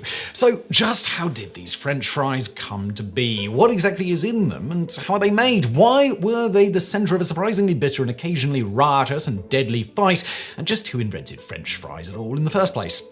Well, tuck in, ladies and gents, and let's do a deep fried dive into the history of the French fry and its perfected version at McDonald's, shall we? The origin of the French fry. So let us start then at the beginning. Around 14 billion years ago, the universe sprang into existence with Alright, that's going back a bit too far, so let's skip ahead a bit in the story of the French fry and then to the perfected Golden Arches version. Around 14 billion years ago, after the universe sprang into existence, give or take, potatoes were first introduced to Europe through the Spanish, who originally encountered them in 1537. On that momentous occasion, Juan Jimenez de Quesada and his men were dutifully raping and pillaging other humans instead of potatoes, and otherwise dominating for king and country in Colombia. While doing all of this, de Quesada and his men were also suffering suffering from near starvation at points. We can only presume because, well, during such cessation of satiating with sustenance, they found in some of the conquered native foodstuffs potatoes, which the Spanish initially called truffles. Around 20 years later, potatoes were brought back to Spain and also quickly introduced to Italy so that other humans could put them in their food holes. At this time, the potatoes were still quite small and bitter and didn't grow well in either Spain or Italy. However, when a mummy human and a daddy potato really love each other, they breed even better potatoes that gradually become larger and less bitter and more suitable to their new climates. As this happened, the plants slowly caught on elsewhere in Europe. However, it was initially met with quite a bit of resistance, owing to the fact that the Europeans were convinced potatoes caused a variety of diseases and were also thought to be poisonous by some people. It should be noted here that they had good reason to assume that they were poisonous, as parts of the plant actually are, which is probably how the rumor got started. You see, much like with humans, if you eat the wrong part of the human, as fun as it might seem at the time, you sometimes get sick after, but this doesn't mean the other parts of the human aren't good for when the mood strikes, as long as it's consensual. In any event, later, the French got into the potato-loving game, which helped more widely popularize the tuber. And all this thanks to a French army medical officer named Antoine-Augustin Parmentier, who very famously championed the potato throughout France and parts of Europe. At this time, the French had previously used potatoes primarily for hog feed and seemingly rarely ate them themselves, as noted due to concerns over diseases. In fact, in 1748, the French Parliament even banned cultivation of potatoes as they were convinced that potatoes caused leprosy.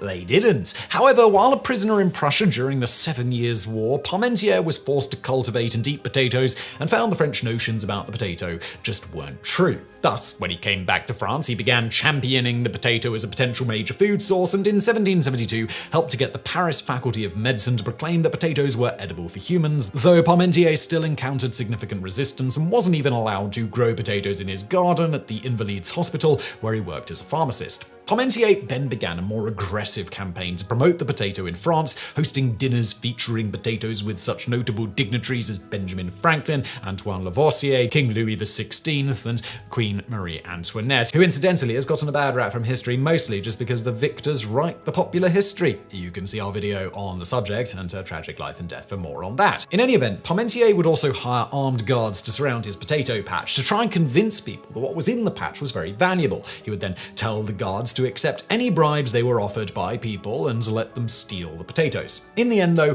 necessity is the mother of all advancement, and it took a famine in 1785 for the potato to become widely popular in France. Within a decade after this, the plant was being grown on a massive scale in the country, including at the royal gardens at Tuileries, where the gardens were converted into potato fields for a time. And this finally brings us to the perfected form of the potato, the French fry. It was during this span of time that the French either invented or learned to make so-called French fries, with these rapidly becoming popular across the country, even commonly sold by pushcart vendors on the streets of Paris under the name frites. Now, it should be noted that this all happened in the late 18th century, which was as much as 100 years after some claim the Belgians were supposedly already making so-called French fries. But by other arguments, this all happened around the same time for both the French and the Belgians, and it really isn't totally clear from hard evidence what the truth is here. Some accounts indicate that the Belgians were possibly frying up thin strips of potatoes as early as the late 17th century in the Meuse Valley between Dinant and Liège in Belgium, though again better documented evidence wasn't until the late 18th century.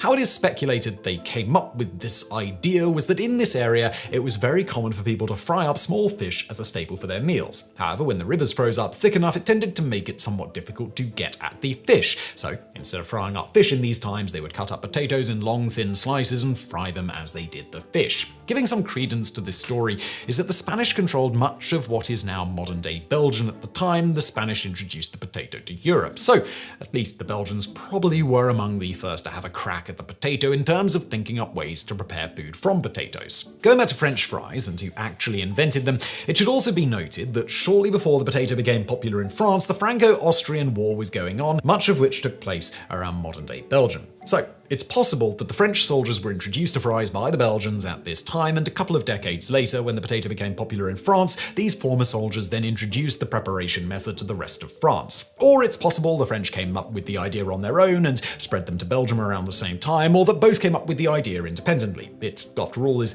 not rocket surgery to think to dice up potatoes in various ways and then fry them. Whatever the case, it was the French who seemed to be the ones that spread fries to their vastly superior in all ways neighbours in Britain, and in turn to Britain's brother from another mother, the United States. Noteworthy here, in 1802, Thomas Jefferson had the White House chef, Frenchman Honoré Julien, prepare potatoes served in the French manner for a dinner party. He described these as potatoes deep-fried while raw in small cuttings. This is one of the earliest references to fried potato strips being referred to as French. Going back to the worldwide spread of popularity of the so-called French fry, it was, in turn, the Americans, through fast food chains, that eventually popularly introduced them to the rest of the non-European world under the name French fries. Ironically, because of this latter spread by American fast food chains, in many parts of the non-European world, French fries are sometimes called American fries because, well, apparently America. Yeah. Creating perfection, inventing the McDonald's French fry. And this all now brings us to the McDonald's fries, which were seemingly kind of accidentally made extra delicious thanks to a supplier issue combined with a need for longer lasting oil.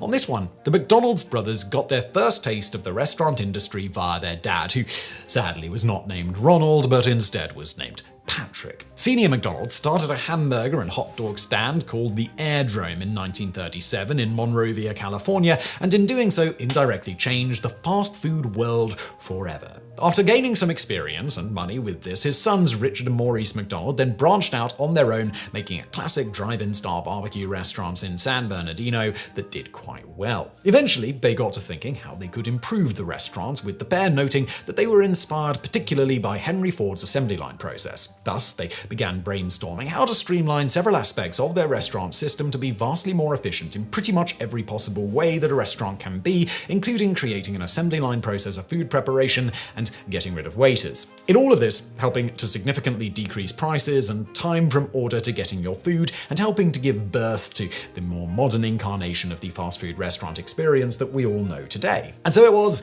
that after shutting down their restaurant for a few months to retool and train their staff in 1948, they launched this version of their establishment and what they called their speedy service system, with one of their staple products being their salted, phallic-shaped potato innards. While today using French fries as a staple product in a restaurant geared towards serving customers more or less immediately upon order is par for the course, at the time it was not, given that French fries are actually a pretty labor and time-intensive creation from start to finish, needing at minimum to peel the potatoes, dice them appropriately, rinse off excess starch, and then dry them, and then after all that, finally spend some time frying them up. And heaven forbid they get cold, as cold fries are generally not very awesome. Or heaven forbid you slice and dice them too early, and then they have the tendency to discolor rapidly. Further, at this point, all of this was more or less done by hand on site. As such, many similar burger places of the era who were trying to focus on speed but didn't have the McDonald's brothers assembly line process would go with the French fries' rather attractive cousin, the potato chip. But as noted, the McDonald's brothers wanted to go with French fries instead. So how did they come up with their iconic fry,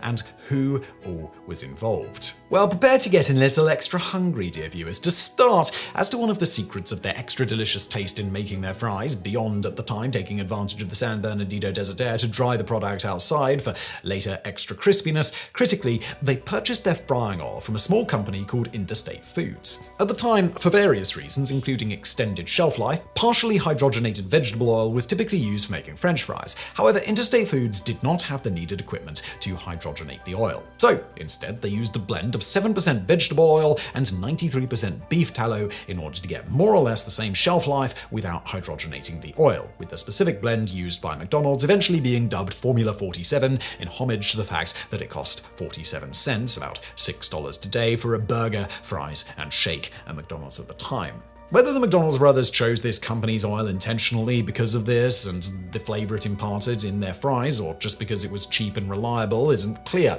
Though presumably, given how much thought they were putting into everything else, they must have tried out different offerings and compared taste. But whatever the case, the result of this gave them the basis for what is today the most popular potato stick on the planet, with the beef tallow flavor being key to all of this, even today when they've moved away from using beef tallow for pace palmy reasons that we'll get into shortly. Beyond this slightly unique oil to fry it in, and the process of drying out the potatoes a specific amount of time for extra crispiness, at this stage of the McDonald's fry evolution, there wasn't anything else really special that McDonald's did other than salting. This is in contrast to today, where the process is a bit more complex, as we'll get into shortly. But their fries were a huge hit, not just with customers, but ultimately they were also one of the huge selling points of the company to none other than Ray Kroc when he encountered McDonald's and then did his thing to help turn it into the largest restaurant chain in the world. Although, as a brief aside, side, contrary to popular belief, the brothers had already begun the process of expansion, with, by the time Kroc encountered them, the pair having sold 21 franchises, though franchising their process rather than the brands, but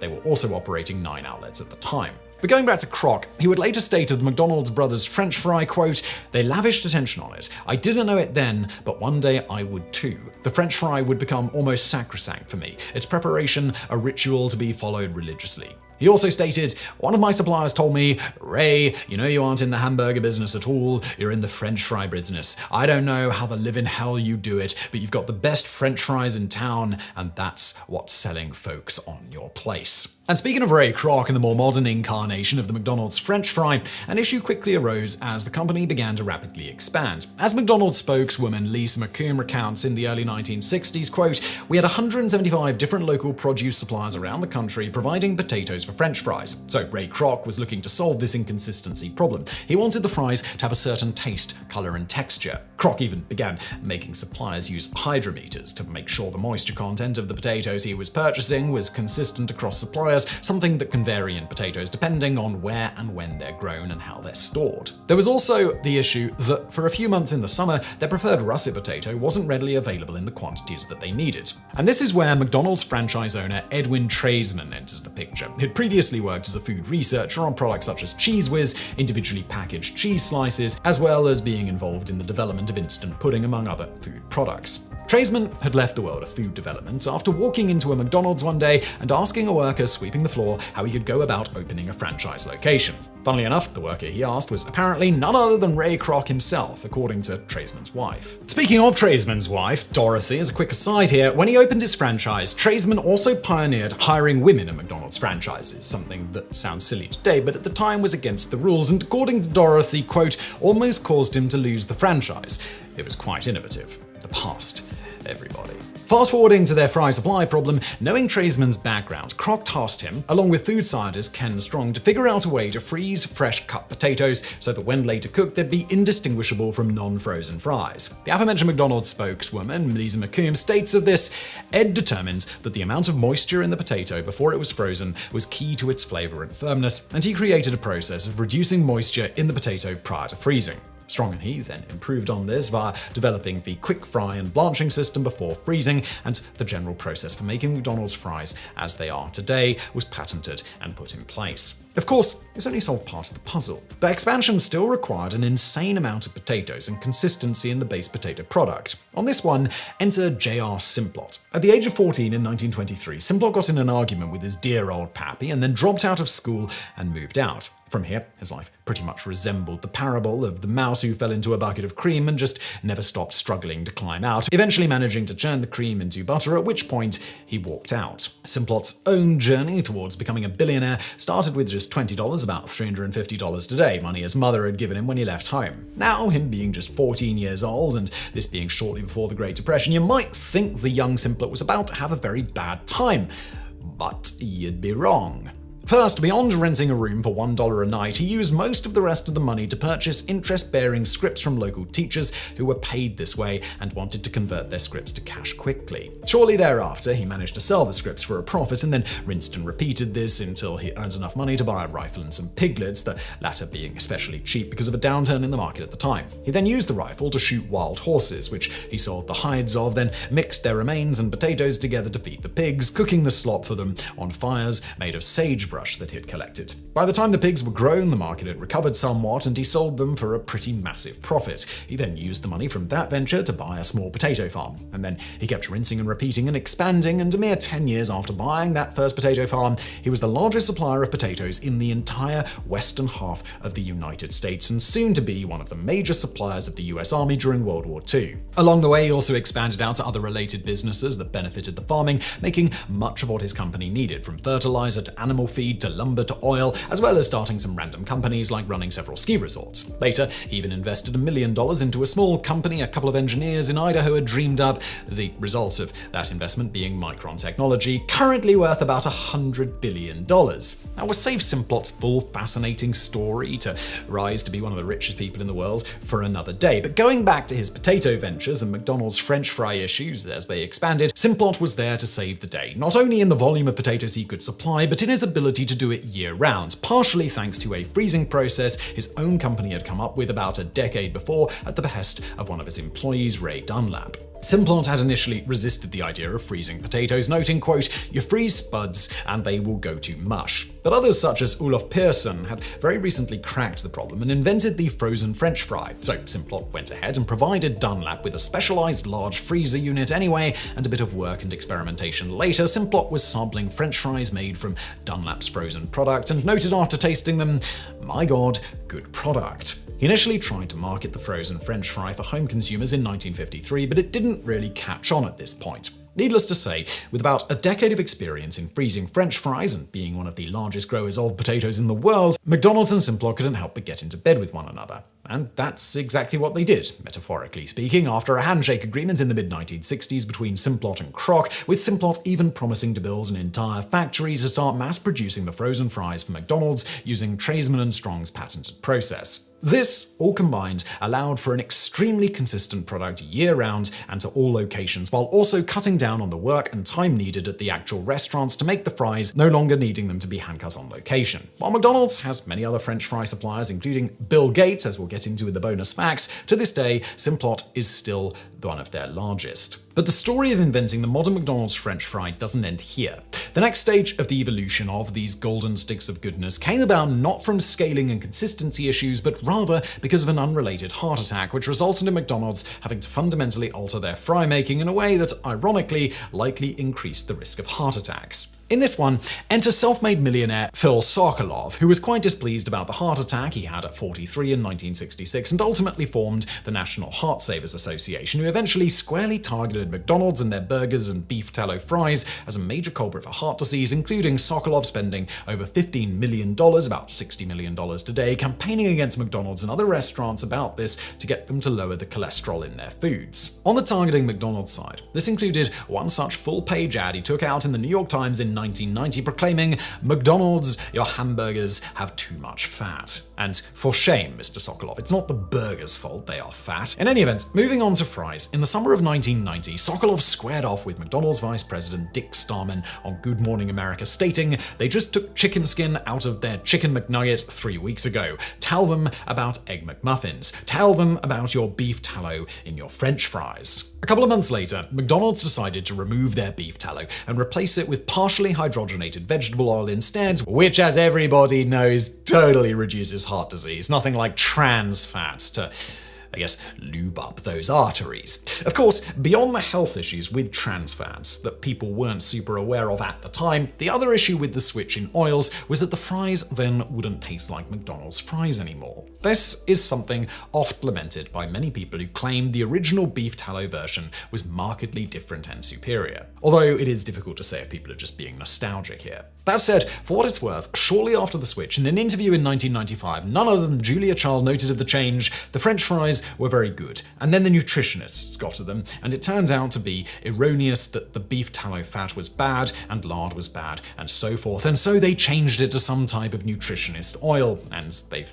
been kind of limp ever since, and I never really eat them, which is too bad. I'm always very strong about criticizing them, hoping they'll maybe change back. Whatever the case here, today the making of the so-called third edition of McDonald's fries has never been more well known, thanks to McDonald's themselves getting slightly annoyed with all the rumors that their fries aren't made from mutilating innocent potatoes that were otherwise minding their own business, but rather formed from potato paste. Thus, McDonald's in recent years released various articles and videos demonstrating at a high level their fry making process and ingredients. First, once the issue with trans fats became well known, McDonald's made a slight change to the vegetable oil used to get rid of virtually all the trans fats back around in 2007.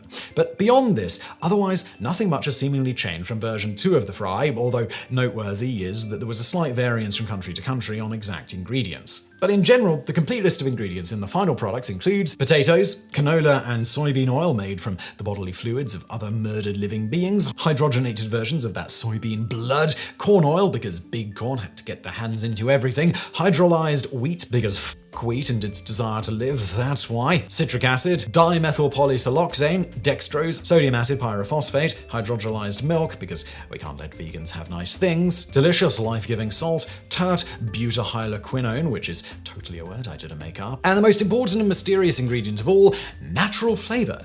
Well, we'll get into what that is in just a bit. Now, while you might think that's an awful lot of ingredients for a French fry, despite their intimidating names, most of these additives are simply meant to ensure the stringent location-to-location uniformity of McDonald's food. For example, dextrose gives the fries their distinctive golden brown color. Sodium acid pyrophosphate prevents discoloration during freezing. Citric acid and tert butahydroquinone prevent the fries from oxidizing and turning gray, and dimethylpolysiloxane isn't just there to get me to stumble over this sentence, but also used as an anti-foaming agent that prevents the frying oil from splattering. But while these ingredients may raise some eyebrows, none have generated as much controversy as the last item on that list, natural flavor. And the source of this controversy? Well, we'll get into that in the next section. But going back to explicitly how the McDonald's fries are made, no potato paste is required. And in fact, McDonald's states they don't even use GMO potatoes, opting for mostly non-GMO Shepherdy Pentland Dell and varieties of russet for their glorious golden sticks of goodness. So starting with the potato, beyond using a rather sophisticated automatic defect removal equipment to get rid of any potatoes and fries that aren't sexy enough, they are then put through a steam peeler. They are then subjected to a high-pressure water spray about 65 miles per hour. After this, they are blanched and dipped into dextrose and sodium pyrophosphate, with again the ends of making sure that the potatoes don't turn an appetizing grey color. McDonald's also states that the blanching, besides imparting an extra bit of sadistic torture for our innocent potato friends, helps soften their innards for better texture when mashed in our food holes. From here, the strips are then dried, and then the beef flavoring and other such of the aforementioned ingredients are added when the potatoes are dipped in insanely hot oil for approximately 1 minute pre-fry. At this point, the fried potatoes are then frozen while traveling along a 50-meter track running through a freezing tunnel. From here, they're packaged and sent to restaurants the world over. Once at the restaurant, they're fried up in the same special blend of vegetable oil and beef flavoring again, they're salted, served, and shortly thereafter, they're eaten by you. It should at this point be noted that the type of oil used to fry McDonald's fries has not been the only major controversy surrounding them. Many people also have had a beef with them because of the beef, it turns out. And while you might be tempted to think McDonald's switching away from beef tallow would solve any such beef with the beef, it turns out the opposite happens, and it's got nothing to do with flavor or health. Literal riots ensued. While as noted, intended as a means of improving the healthiness of the McDonald's menu, the switch from delicious beef tallow to vegetable oil convinced many that the chain's fries were now vegetarian. This attracted a whole new demographic of customers who had previously shied away from the chain because of their preference for plant instead of animal murder. But now, for them, McDonald's was back on the menu. But then on April the 9th, 2001, an article by VG St. Andrem appeared in the newspaper India West titled, "Where's the Beef? It's in your French fries." In the article, he tells the story of Anand Kulkarni and Hitesh Shah, software engineers from Los Angeles who regularly ate at McDonald's. Kulkarni was a devout Hindu and thus forbidden from eating beef, while Shah was a follower of the Jain Dharma, a Hindu sect that opposes all forms of killing. So extreme is this aversion that certain extreme devout Jains refuse to wash any part of their bodies except their hands to avoid killing bacteria, and sometimes carefully sweep the sidewalk before them with a broom so as not to step on any insects. Due to their religious beliefs, the men's typical McDonald's order consisted of a veggie burger, a soda, and an order of fries, all of which were vegetarian. Or so they thought. But then Shah read an article revealing that the supposedly vegetarian fries actually contained beef, hidden behind the innocuous ingredient label, natural flavor. Enraged at being deceived into violating his religious beliefs, Shah called McDonald's customer service and demanded to know whether the fries contained beef, and if so, why this was not listed as an ingredient. The McDonald's representative, Megan McGee, replied that the fries did indeed contain a minuscule amount of beef flavoring, but this was not listed because FDA regulations did not require the ingredients of natural flavorings to be broken down. Sundaram's article set off a storm of controversy, especially in India, where 84% of the population is Hindu. Violent protests erupted across the country, with protesters smashing windows and smearing statues of Ronald McDonald with cow dung, while nationalist politicians like Prime Minister Atal Bihari Vajpayee called for the immediate shutdown of the McDonald's 27 Indian locations. Of the scandal, Shankar Gankar of the ultranationalist Bajrang Dal party stated, quote, "They have betrayed the faith of millions of our countrymen by serving food cooked in beef fat. It is unpardonable. If they don't close the outlets with immediate effect, we will be forced to take extreme steps." Meanwhile, in early May, Harrier, a Hindu lawyer from Seattle, launched a class action lawsuit against McDonald's, quipping that, quote, "They say billions and billions served, I say billions and billions deceived." The suit was filed on behalf of law students from George Washington University, fellow concerned Hindus, and secular vegetarian advocacy groups like the Vegetarian Legal Action Network. This group, which represents nearly 15 million vegetarians across the United States, had previously petitioned McDonald's to fully disclose its product's ingredients, but to no avail. As James Pizzarusso, the VLAN's founder, stated, corporate America needs to pay attention to consumers who avoid certain food products for religious or health reasons or because they have allergies. They say they are complying with the law in terms of disclosing their ingredients, but they should go beyond the law. Meanwhile, the Hindu case against McDonald's was passionately stated by Bree Sharma, a Seattle electrical engineer and one of the defendants named in the class action suit. To quote him, "I feel sick in the morning every day, like I want to vomit. Now it is always there in my mind that I have done this sin." Barthi and his clients were soon joined by 6 Hindus from British Columbia, Canada, including Harjinder Kainth, who claimed that a McDonald's employee assured him that the restaurant's fries were indeed vegetarian. A second lawsuit against McDonald's Canada was filed later that month. In response, McDonald's Canada denied ever claiming that its fries were vegetarian, stating, "In fact, at McDonald's Canada, we have always prepared our French fries in a blend of beef and vegetable oil. Furthermore, this information has always been readily available to our Canadian customers through our food facts brochure. The lawsuit filed in British Columbia is totally misguided and based on completely unfounded and incorrect information." Furthermore, the parent company revealed that while beef flavoring was included in fries prepared in North America, these ingredients were omitted in markets like India with religious or moral restrictions against eating beef and other meat products. So yes, as ever, humans, as part of the pre-writing checklist, first make sure that what you're actually getting upset about is reality instead of just something someone said or only exists in your head. Nonetheless, back in America, they were using the beef flavoring, and so it was in June of 2002, McDonald's agreed to pay out a $10 million, about $17 million today settlement, with, we can only presume, the vast majority of this going to their lawyers, as in most class action lawsuits, and then McDonald's issued the following official apology, quote, "We regret none of you bothered to look up the very publicly available and well-known ingredients to our product before eating it, and are now holding us responsible for your own choices, as well as acting like children about it." Or rather, we can assume that's what they wanted to say. Rather, they instead much more wisely stated, "We regret we did not provide these customers with complete information, and we sincerely apologize for any hardship that these miscommunications have caused. We should have done a better job in these areas, and we're committed to doing a better job in the future." End quote. But what about this beef flavoring? Does it actually even contain beef at all? Well, it depends on how you define beef. The natural flavoring used in McDonald's fries is made by hydrolyzing beef proteins into their constituent amino acids and adding various sugars and citric acid, producing a rich, meaty, umami flavor. Whether or not this actually counts as beef is thus a matter of semantic and religious interpretation. Such ambiguity is common in the field of food science. For example, the molecule which gives bananas their distinctive flavor is called isoamyl acetate. According to FDA rules, if this molecule is extracted from actual bananas, then food manufacturers are allowed to refer to it as natural flavoring. If, however, it's synthesized from other chemicals, it must be labeled as artificial flavoring, even though in both cases the molecule is quite literally exactly the same. Thus, some still consider McDonald's fries vegetarian. However, as alluded to, one thing they are definitely not is vegan, owing to the hydrolyzed milk, thereby denying vegans not only the deliciousness of this product, but also the ability in this case to take part in their favorite pastime, plant murder. The debacle over beef in the fries would not be the last time McDonald's faced the wrath of Indian Hindus. In August 2019, McDonald's India announced on Twitter that all its restaurants were now certified halal, the code of animal slaughter and food preparation followed by devout Muslims. Once again, a violent protest erupted, with protesters inflicting more than $60,000 in damage against McDonald's property. Activists complained that the move alienated the country's Hindu majority, and the McDonald's should also offer meat prepared according to Jakta, a Hindu slaughtering method that involves beheading an animal in one stroke. As Vishnu Gupta, president of the Hindu Sena Party, stated, McDonald's can't force halal meat upon a vast section of Hindus who eat Jakta. Their sensitivities can't be ignored. If McDonald's can keep in consideration the sensitivities of a particular group, why is it ignoring the others? If McDonald's doesn't change its policy and starts serving both halal and Jakta in its outlets across India, soon our men will protest against the food chain on streets. However, according to critics like Shabam Hashmi, these protests had less to do with McDonald's itself and more to do with Islamophobia and Hindu nationalism, with the restaurant chain serving, as ever, as a lightning rod and convenient scapegoat for pre-existing tensions. To quote, "It is an absolutely Islamophobic atmosphere which is existing in India now, and each and every occasion is used by right-wing Hindus to attack Muslims. It's the extreme right asserting themselves to convert India into a Hindu nation." End quote.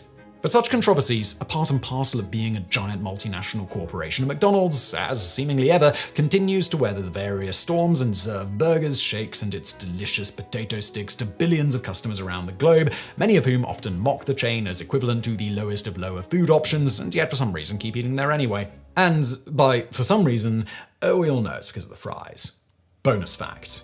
So going back to the murder part of the beef, while rioting and vandalizing restaurants over beef flavoring in fries may seem like an extreme reaction, fears of beef contamination once triggered a nationwide uprising in India. From the mid-1700s onward, the British East India Company, and later the British colonial government, recruited large numbers of native Indian troops known as sepoys to police their colonial holdings. Over the next century, resentment of British colonial rule steadily grew among the Indian population, fueled by punitive taxes, unfair economic policies, and a massive number of other abuses because the past was the worst. This simmering tension finally came to a boil in May 1857, triggered by, of all things, the issuing of a new pattern of rifle to the sepoys.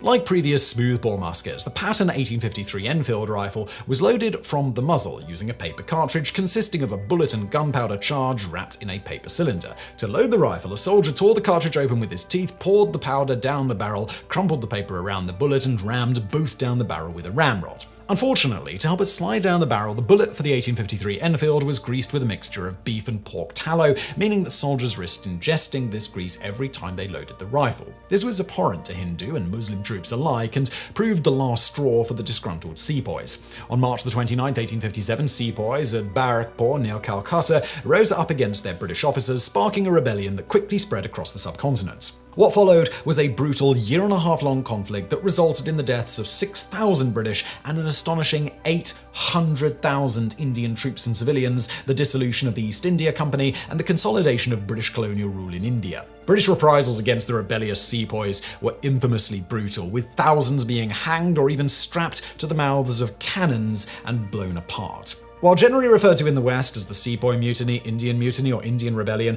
the events of 1857 to 1858 are known in India as the First War of Independence and proved a watershed moment in British-Indian relations and the first in a long line of rebellious acts that eventually resulted in India winning her independence less than a century later. Moving on to a much lighter bonus fact, a little-known fact about Bill Gates is that he owns nearly 300,000 acres of farmland across the United States, no doubt putting mind-control microchips in the food he produces, so he all continues to use Windows. When he's not doing that, he's selling massive amounts of potatoes to McDonald's to help them meet the demand for their fries. Another fun Bill Gates McDonald's fact is that, according to Warren Buffett, his good friend Mr. Gates holds the coveted McDonald's Gold Card, entitling him to free food forever from the fast food chain, because if there's one thing Bill Gates needs to keep on keeping on, it's discount food. Finally, if you've ever wondered why there is often a second capital letter in surnames starting with Mac or Muk, this is because Mac and Muk are prefixes that mean son of. Early inconsistencies in records are what led to having both Muk and Mac prefixes. Muk is simply an abbreviation of Mac, and both can actually be abbreviated further to the much less common M. So someone with the last name McDonald is sort of like someone with the last name Johnson, likely each had an ancestor with the name of Donald or John respectively. From this, you can probably see why Muk and Mac names typically contain a second capital letter. Since proper nouns are capitalized, you would write son of Donald, capital D, not son of Donald, lowercase d. In the same way, you'd usually write MacDonald rather than MacDonald with a lowercase d, but there are obviously exceptions. Surnames have been around so long that sometimes they get changed, and in some families the second capital letter was gotten rid of. There was also a prefix of daughter of, but these mostly fell out of favor. The daughter prefix was Nuk, short for the Gaelic Nyan Mink. Surnames for women like McDonald were fairly popular in the 17th and 18th centuries, but after that time, there were only a few secluded mentions of them. To a lesser extent, Vuk was used to denote grandson of, so that when a person would have two surnames, like John McDonald Vukmaster, for John being the son of Donald, who in turn was the son of a master of some sort, but this tradition was never incredibly popular and is not as prevalent today. If Coca-Cola's own marketing is to be believed, few things are more satisfying than a cold drink on a hot day. Now, the company reportedly tried to take advantage of sweltering days, making their product more desirable by attempting to introduce vending machines that would charge more the hotter it was outside. The genesis of this story can be traced back to an otherwise mundane interview given by the short-lived and wildly unsuccessful Coca-Cola CEO Doug Ivester in 1999 to the Brazilian magazine Veja. During the interview, Ivester opined that Coca-Cola is a product whose utility varies from moment to moment. He sagely explained that demand for ice-cold Coca-Cola spiked during especially hot weather and during certain events. Ivester then reasoned that in such a situation, it is fair Coca-Cola should be more expensive, while no doubt simultaneously devouring his own foot and grabbing a shovel and digging himself into a giant hole. When asked how Coca-Cola as a company plans to take advantage of the amazing revelation that hot weather inexplicably also coincided with an increased demand for cold drinks, Ivester stated that they'd been developing a new line of vending machine that exploited this fact. Specifically, Ivester explained that Coca-Cola had been experimenting with vending machines that contained a thermostat and simple software that would raise the price of the products within the machine once a certain temperature threshold had been reached. As Ivester himself would correctly point out during the interview, neither the technology nor the idea of raising the price of a product in times of great demand was a new concept, noting in regards to the latter that the machine will simply make this process automatic. Early media reactions to Ivester's comments were relatively muted. The New York Times, for example, mused that the idea was merely a natural extension of the concept of supply and demand, and that the advent of affordable computer chips could make the endeavor impossibly lucrative if handled correctly. The paper also pointed out that while, yes, the concept might seem unfair to a thirsty person, variable pricing had already been the norm for other industries, most notably airlines, for many years at this point. Indeed, such variable pricing can be seen when we buy from restaurants, car dealerships, power companies, hotels, grocery and clothing stores, online retailers such as Amazon, etc. Now, of course, the variable pricing is generally presented in such a way as to potentially save customers money, even though in many cases that really just implies that the original price was more than needed to make a reasonable profit, or with prices on other items set high enough to make up for the lower price of a loss leader product. On top of media reports mostly being indifferent to the potential change, Coca-Cola stockholders were reportedly initially very happy to hear that the company had developed technology that would squeeze as much profit out of customers as possible. As stock analyst Bill Pecorillo noted, vending machines are already the most profitable channel for the beverage companies, so any effort to get higher profits when demand is higher obviously can enhance the profitability of the system further. A company spokesman called Rob Raskin, later quizzed on the matter, seemed excited about the potential that the idea had. In fact, Baskins revealed that at the time the story broke, variable pricing in vending machines was something the Coca-Cola company had been looking at for more than a year. Additionally, although Baskins claims that Coca-Cola hadn't yet trialed the technology in the real world, it would appear that preliminary tests of vending machines that adjusted the price of their contents in relation to the overall temperature had been conducted in Japan by the company. It's unclear what the results of these tests were, but given that Coca-Cola seemed happy to charge ahead with the plan, it's safe to say that the results must have been promising. The problem was that while customers are generally happy to accept variable pricing with little complaint in many instances, even often with drinks at bars and the like, most companies who do this don't blatantly broadcast to the customers that the main purpose of the variable pricing is to squeeze every dime possible out of said consumers. Instead, these sorts of variable pricing schemes are generally presented as a benefit to the customers, even though the underlying goal is always to maximize profits. For example, hotels don't advertise that they raise prices during peak times, they instead pitch it as lowering them in the off-season. Or as David Leonhardt of the New York Times notes of supermarket variable pricing, the supermarkets used sales on those goods to bring customers in their doors. They made the bulk of their profit from the other items the people bought while in the store. So even if the final bill was the same as it would have been if the beer had been marked up, shoppers could walk out with both the items they wanted and the sense that they were treated fairly.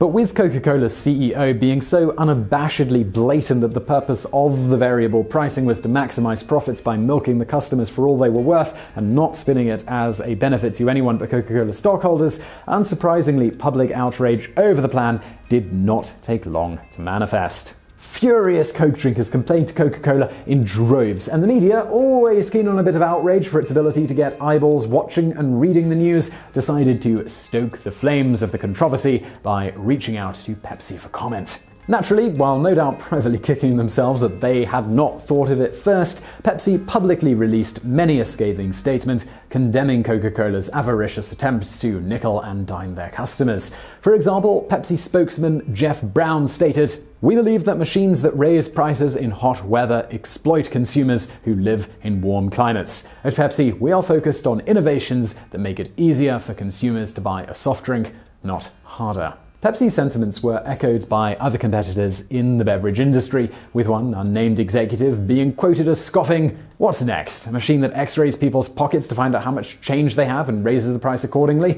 Interestingly enough, in many industries, how wealthy a person appears or what the wealth demographics of an area are often make a difference on what price products or services are listed at. In the early 2000s, there were even rumors, though they denied it, that Amazon was using such demographic data to dynamically adjust prices for a given consumer.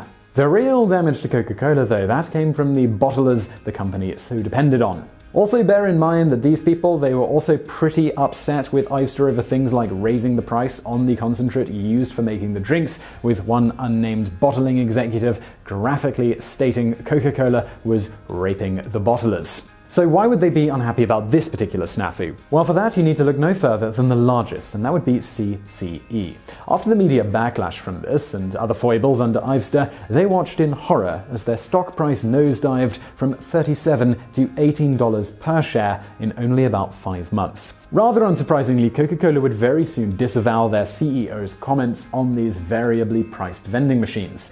The aforementioned Coca-Cola spokesman, Rob Baskin, with his PR cap no doubt spinning fast enough to create a tornado during the interview, now denied that the company had ever seriously planned to utilize the technology. You know, that is despite the fact that he said Coca-Cola had been exploring these machines for the better part of a year and that the company had already trialed them in Japan and were very excited about the prospects in the United States. Baskin then decided to intelligently explain the variable pricing, now doing it the way pretty much every other industry who uses variable pricing does it. He noted that if Coca-Cola ever did decide to introduce variable pricing vending machines, the company would almost certainly use them to lower the price of its soda at off-peak times. No doubt quietly raising the normal price until the lowered price matched the original price, assuming the potential increase in sales wasn't enough to, at minimum, cover the loss from lowering the price. Well, in the end, the public were woefully unimpressed with Coca-Cola's sputtering explanation, and the company's stock price took a notable hit following the sustained negative coverage of their little scheme. Incidentally, Ivester only lasted about 2 years as CEO before he decided to retire after a private meeting with Warren Buffett and Herbert Allen, two of the largest stockholders in the company. The rumor was that they politely told him to either step down as CEO voluntarily or they'd see to it that his removal happened anyway. Whatever was actually said, almost immediately after the meeting, he very suddenly announced his retirement. For his amazing work at Coca-Cola, he was awarded a retirement package of about $166 million, which is about $240 million today. To echo the sentiment of 2006 nerdcore single Download This Song, the rise of computers, the internet, and MP3 technology made music a far more customer-centric medium, and boy, do companies hate that. Enter Sony and a rather misguided attempt to limit how consumers consumed music via secretly installing malware on possibly even millions of customers' computers. So, what happened? In 2005, Sony BMG, a joint venture of Sony Music Entertainment and Bertelsmann Music Group, released millions of CDs containing hidden copy protection software. Roughly 2 million CDs contained a piece of software simply known as XCP, which stood for Extended Copy Protocol, while a further 20 million CDs contained something known as MediaMax CD3. While both pieces of software were functionally similar, mostly limiting a user's ability to copy or rip songs from a given CD, they did have some minor differences. The key one being that while while XCP would only function with Windows-based computers, MediaMax would work on both Mac systems and Windows ones. Another perhaps more worrying difference between the two pieces of software was that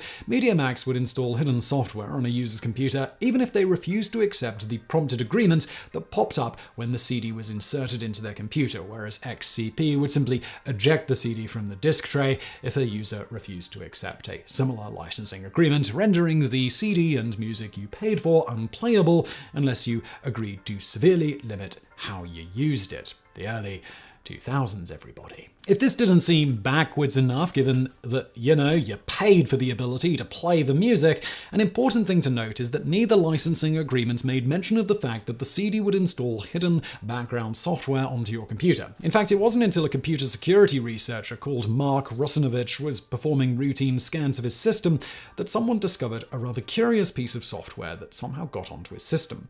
After some digging, Russinovich discovered that the software had been developed by a British company called First for Internet, who'd been hired by Sony. Realizing that it bought a copy of the ironically named Get Right With the Man published by Sony BMG, Russinovich quickly put two and two together and realized that the CD was the source of the rootkit. After pouring through the CD's files, Russinovich discovered that not only had the incredibly invasive software been installed onto his system in hidden files that were virtually invisible to an ordinary user, but they also couldn't actually be uninstalled by normal means. On top of that, Russinovich also discovered that simply deleting the files, a step he noted that would be the first thing most ordinary users would do if they ever actually realized they were there, completely crashed his computer. If all of this wasn't bad enough, the key concern Russinovich had with the software, rather than that it was invasive and offensively anti-consumer, is that it was, to quote him, poorly written, leaving it hugely open for abuse by malicious software. To explain in simple terms, the software basically made any file with $sys as the first characters in its name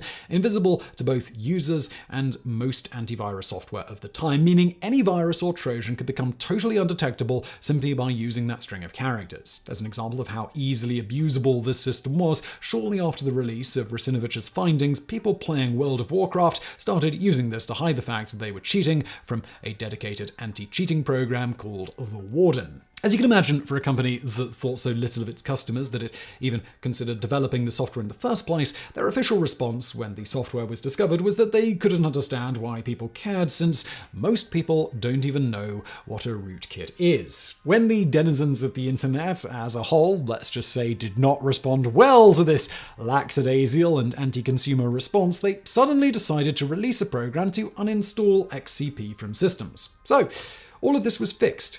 Except the removal software didn't actually work. In a follow-up article, Russinovich explained that the uninstaller not only exposed users to more potentially harmful software, but that it actually didn't uninstall the software after all. Instead, it just decloaked it. Russinovich also found that the uninstaller would randomly make some computers crash, and that it installed another piece of software that constantly sent information about your CD playing habits directly to Sony. Obtaining the uninstaller was also a laughably farcical affair that involved filling out a form that included the purchasing information for the CD, reading through at least 3 different emails which took you to several different websites which required the installation of another piece of software just to view. Then, to top it all off, Sony put your email onto a bulk spam mailing list because, well, apparently, why the hell not? Sony also only made information about the installer available to the press and hid the link to it in an FAQ on their website that wasn't advertised.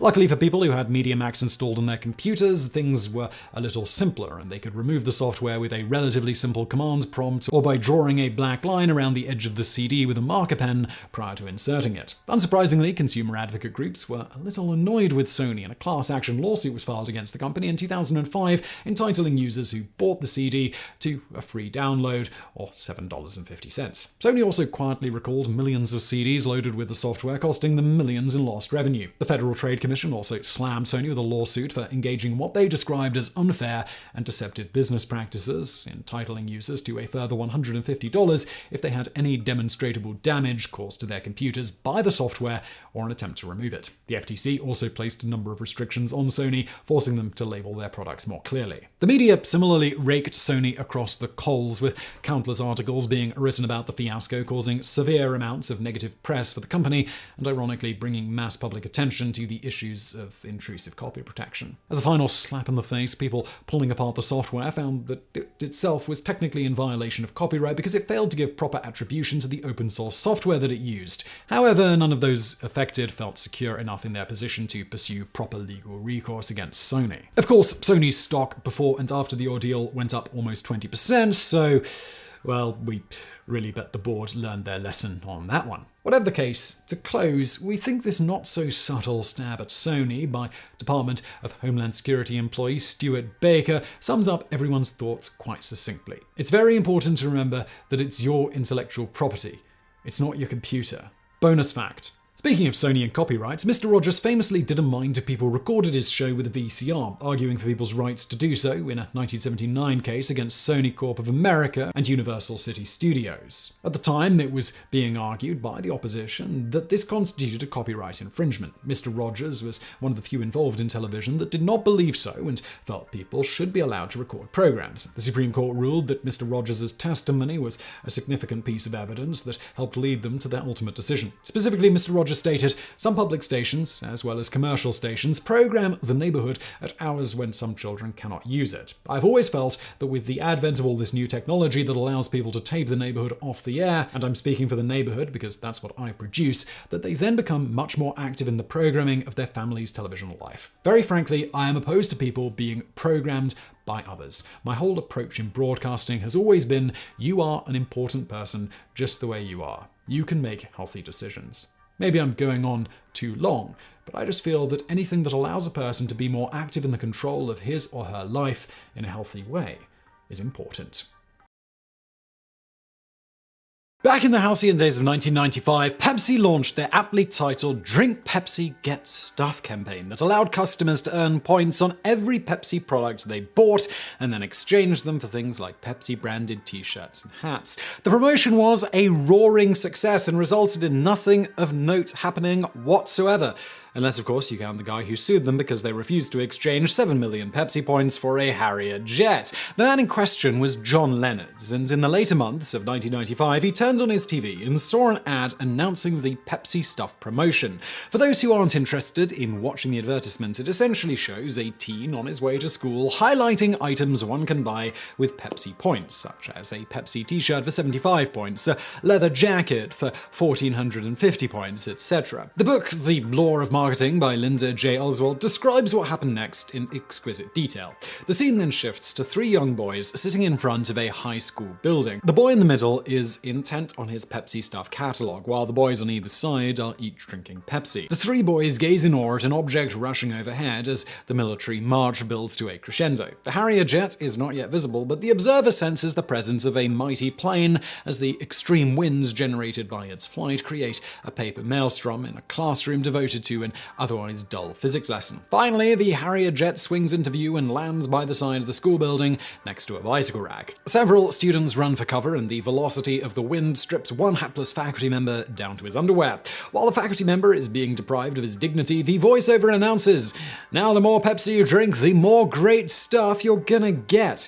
The following words then appear: Harrier fighter, 7 million Pepsi points. Upon seeing the commercial, Leonard, a 21-year-old business student, did a little research and came to the startling conclusion the Pepsi Harrier giveaway was actually an amazing deal at only 7 million points. You see, in 1995, the value of a single Harrier jet was about $33 million, give or take a few million, depending on whose estimates you want to use. This meant that even if every 2-liter bottle of Pepsi only awarded a single point, in reality many bottles and cans offered more depending on where they were purchased, the Harrier would still only cost about $7 million in real money. To confirm there were no loopholes here, Leonard got his hands on a Pepsi Stuff price catalog. While no Harrier jet was listed there, he did notice it stated in the small print that if a person already had 15 Pepsi points, they could purchase an unlimited number of additional points towards any item they wanted for 10 cents apiece. This meant Leonard could effectively purchase the Harrier for a mere $700,000 and wouldn't need to pre-purchase millions of dollars of Pepsi products to do it,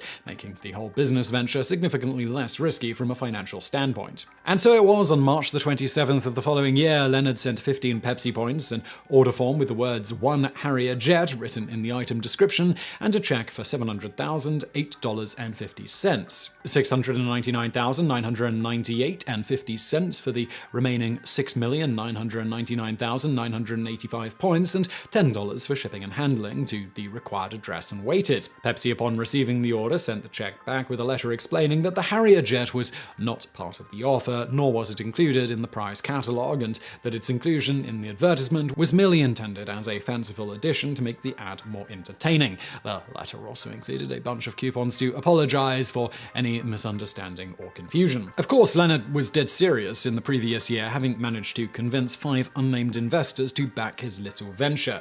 When later asked by the news about why he was so intent on getting a Harrier jet, Leonard explains that as a member of the so-called Pepsi generation the company was advertising to, the notion of owning a Harrier jet appealed to him enormously. Of course, with investors involved, it's far more likely the group was simply looking for a large out-of-court settlement. Whatever the case, when Leonard received the response from Pepsi, his lawyer responded in turn on May the 14th, 1996, "Your letter of May 7th, 1996 is totally unacceptable. We have reviewed the videotape of the Pepsi Stuff commercial, and it clearly offers the new Harrier jet for 7 million Pepsi points. Our client followed your rules explicitly. This is a formal demand that you honor your commitment and make immediate arrangements to transfer the new Harrier jet to our client. If we do not receive transfer instructions within 10 business days of the date of this letter, you will leave us no choice but to file an appropriate action against Pepsi." Oddly, rather than reply themselves this time, Pepsi forwarded the letter to the ad company responsible for the commercial, who replied to Leonard stating that the offer was clearly a joke, adding that they found it hard to believe anyone had actually taken it seriously. However, perhaps at least being a little nervous over the issue in order to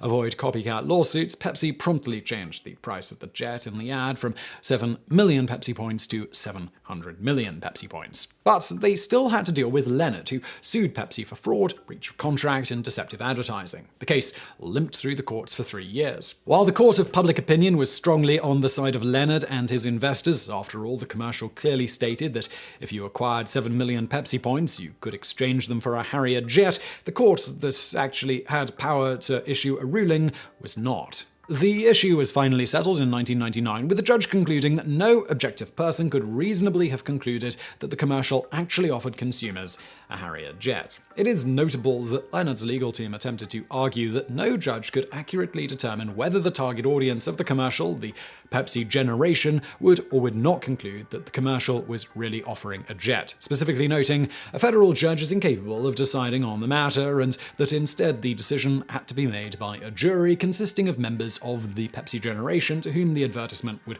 allegedly constitute an offer. In any event, in regards to the accusation of fraud, this too was thrown out, as commercials aren't considered legally binding offers under the Restatement Second of Contracts Treatise, which notes, advertisements of goods by display, sign, handbill, newspaper, radio, or television are not ordinarily intended or understood as offers to sell. The same is true of catalogs, price lists, and circulars, even though the terms of suggested bargains may be stated in some detail. It is, of course, possible to make an offer by an advertisement directed to the general public, but there must ordinarily be some language of commitment or some invitation to take action without further communication. Finally, the courts ruled that not giving Leonard the Harrier wasn't in breach of contract, as no written agreement between the two parties involving the giving or receiving of a jet had been drafted or signed.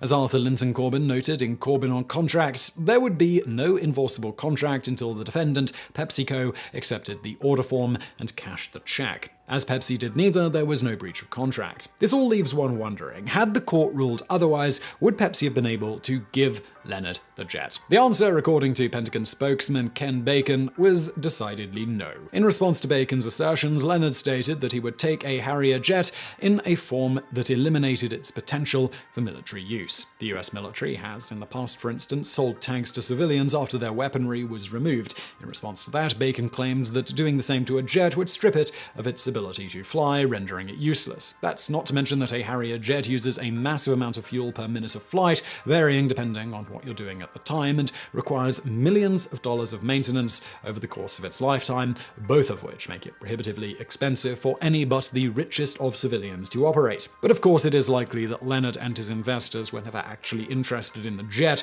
just the potential payout if the court ruled in their favor. Leonard attempted to appeal the court's decision in 2000, with the ruling ultimately upheld. The infamous McDonald's hot coffee legal battle is considered by many to be a premier example of a frivolous lawsuit. The general story is often told that a woman named Stella Liebeck visited a McDonald's drive-thru and purchased a cup of coffee. She then drove away with the coffee sitting between her legs while also removing the lid. That combination caused the coffee to spill all over her lap. The resulting burns allowed her to file suit and win almost $3 million from McDonald's. While that oft-repeated version makes for an entertaining story, it is a bit removed from what really happened and why Liebeck managed to win the case. Stella Liebeck was 79 years old in February of 1992 when she and her grandson went through the drive-thru at McDonald's in Albuquerque, New Mexico. The retired store clerk sat in the passenger seat of her grandson's car when she bought a coffee, and he parked the car in the restaurant's parking lot so she could add sugar and cream to her drink with the car stopped. Liebeck held the cup between her legs. The Ford Probe she was in did not have cup holders, while removing the lid and the cup slipped. It spilled coffee, later estimated to be between 180 and 190 degrees Fahrenheit, all over her legs and groin. Her sweatpants absorbed the extremely hot coffee and kept it against her skin, worsening the injury. The result was third-degree burns over 6% of her body, and other burns on an additional 10%. She spent 8 days in the hospital to treat the burns to her genitals, legs, and butt. During that time, she lost 20% of her body weight, bringing her down to 83 pounds, and had to endure skin grafts and a procedure where doctors removed dead tissue from a wound. The burns also left her with significant scars and partially disabled for 2 years. When Liebeck first contacted McDonald's to let them know what had happened, she asked for them to cover the cost of her medical bills.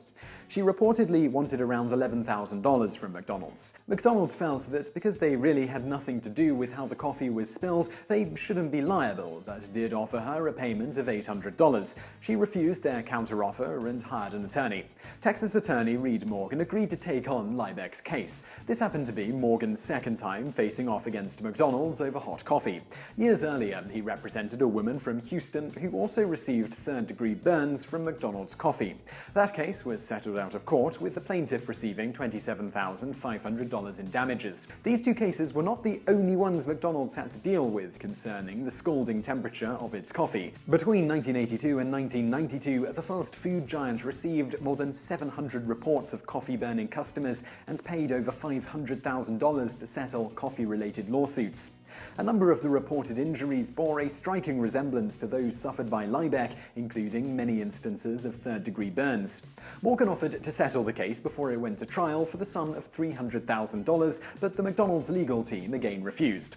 Both sides also attended mediation ahead of the jury trial at the judge's order, and the mediator recommended McDonald's pay Liebeck a settlement of $225,000. Again, McDonald's refused. Why they were being so adamant in this case, and not many other similar ones that occurred before it, isn't clear.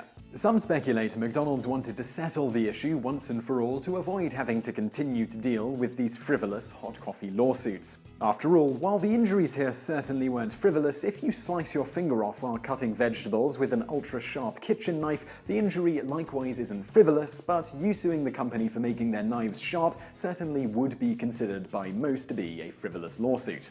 From McDonald's standpoint, hot coffee likewise should be expected to be piping hot. Of course, McDonald's choosing to pick a case concerning a frail elderly woman who was severely burned perhaps wasn't the smartest plan, if that was their idea. Whatever the case, the trial went forward, lasting 7 days in August of 1994. McDonald's legal team argued that Liebeck failed to minimize the chance of injury by holding the coffee between her thighs in the first place, and she should have removed her sweatpants immediately upon spilling the coffee. They also stated that they'd have to lower the temperature of the coffee to unpalatable levels to completely greatly eliminate the risk of such spill burns. Liebeck's crew fired back that at 190 degrees Fahrenheit, the temperature around which McDonald's serves its coffee at, it takes only about 3 seconds to produce third-degree burns, and that lowering the temperature to 160 degrees would be much safer, needing about 20 seconds to cause third-degree burns. It should be noted that the latter estimates presented by Liebeck's team do not line up with data from the American Burn Association, who state that it would take a mere 1 second for third-degree burns to occur from coffee kept at 160 degrees Fahrenheit. Testimony from a McDonald's quality control manager, Chris Appleton, when questioned by Liebeck's attorney, Reed Morgan, revealed he knew, of course, that coffee served at those temperatures was dangerous. Question. You know as a matter of fact that coffee is a hazard selling it at 180 to 190 degrees, don't you? Answer. I have testified before the fact that this coffee can cause burns. Question. Is it hazardous at this temperature? Answer. At that high temperature, the coffee is a hazard. Appleton then stated customers could not safely drink the coffee within the first few minutes of receiving it without cooling measures. He was also on the receiving end of Morgan's questioning when the lawyer drove home the company's neglect for safety when they refused to change their procedures. Question. I'm curious because I've shown you recommendations here of some 700 people here that have been burned by McDonald's coffee. Obviously, to you, 700 people burned is not a significantly high enough number to turn down the heat. Do you have in mind a number of how many people would have to be burned for you to become so concerned that you would insist that burn specialists be consulted and something be done to sell this coffee at a lower temperature? Answer. No, I don't have a number in mind. Appleton also stated that the company had no intention of changing its coffee temperature policies, despite what happened to Liebeck and others before her, stating, "There are more serious dangers in restaurants." Another witness for McDonald's, engineer P. Robert Knapp, noted that the number of injuries was statistically insignificant when measured against the annual sales of billions of cups of coffee. Though unequivocally true on all counts, being seemingly nonchalant about injuries to customers was really the heart of why McDonald's lost this otherwise frivolous lawsuit, at least according to interviews with some of the jurors after the fact. As juror Jerry Goins noted, before the case, he thought it was somewhat silly and that he wasn't convinced as to why I needed to be there to settle a coffee spill. Over the course of the trial, however, the jurors' opinions changed, not so much because of what happened to Liebeck or the circumstances of the specific case, but as one of the jurors, Jack Elliott, noted, the seemingly callous disregard for the safety of the people that McDonald's exhibited in the case. Another juror noted, there was a person behind every number, and I don't think the corporation was attaching enough importance to that. Presumably making such claims that if Liebeck wasn't so old, this wouldn't have been as much of a problem, with her burns likely being less severe if she had the skin of a younger person, according to McDonald's, that didn't help the company out in this regard. The jury spent little time deciding that McDonald's was liable for Liebeck's injuries. They initially awarded her $200,000 for her injuries, but reduced that number to $160,000 after deciding Liebeck bore 20% of the responsibility for the incident. Then they awarded her punitive damages, or damages used to send a message to the party responsible, in the amount of an additional $2.7 million. The jurors came to the $2.7 million figure after determining, by their estimate, that McDonald's was selling approximately $1.35 million worth of coffee each day, and that the award should be equivalent to 2 days of coffee sales for the company. However, Liebeck didn't actually get anywhere near that amount of money, at least as far as public record goes. The judge in the case reduced the punitive damages to $480,000, bringing the total judgment down to $640,000. Both sides appealed the decision, but their appeals were never heard as they agreed to an undisclosed settlement during mediation, thought to have been under $600,000. The verdict and case actually kind of worked out for McDonald's. Public opinion over the matter almost wholly sided with McDonald's, a rare thing for such little guy versus corporation type cases. And now the whole country and beyond was discussing and defending McDonald's and noting the fact that McDonald's was a place where you could get a cheap, piping hot cup of coffee. So did anything change as a result of the verdict? Not really. One change that did happen was that McDonald's and other companies began putting large warning labels on their hot beverages to warn consumers that, well, they're hot. They did not, however, seem to reduce the temperature of their coffee, nor have other coffee vendors, with the industry standard still typically being to brew coffee around 200 degrees Fahrenheit and sell it around 180 degrees Fahrenheit or so, give or take 10 degrees. It turns out customers actually prefer many types of coffee hot. As such, to avoid similar frivolous lawsuits as much as possible, the solution has largely been the development of better containers to minimize the risk of spilling the scalding liquid in the first place.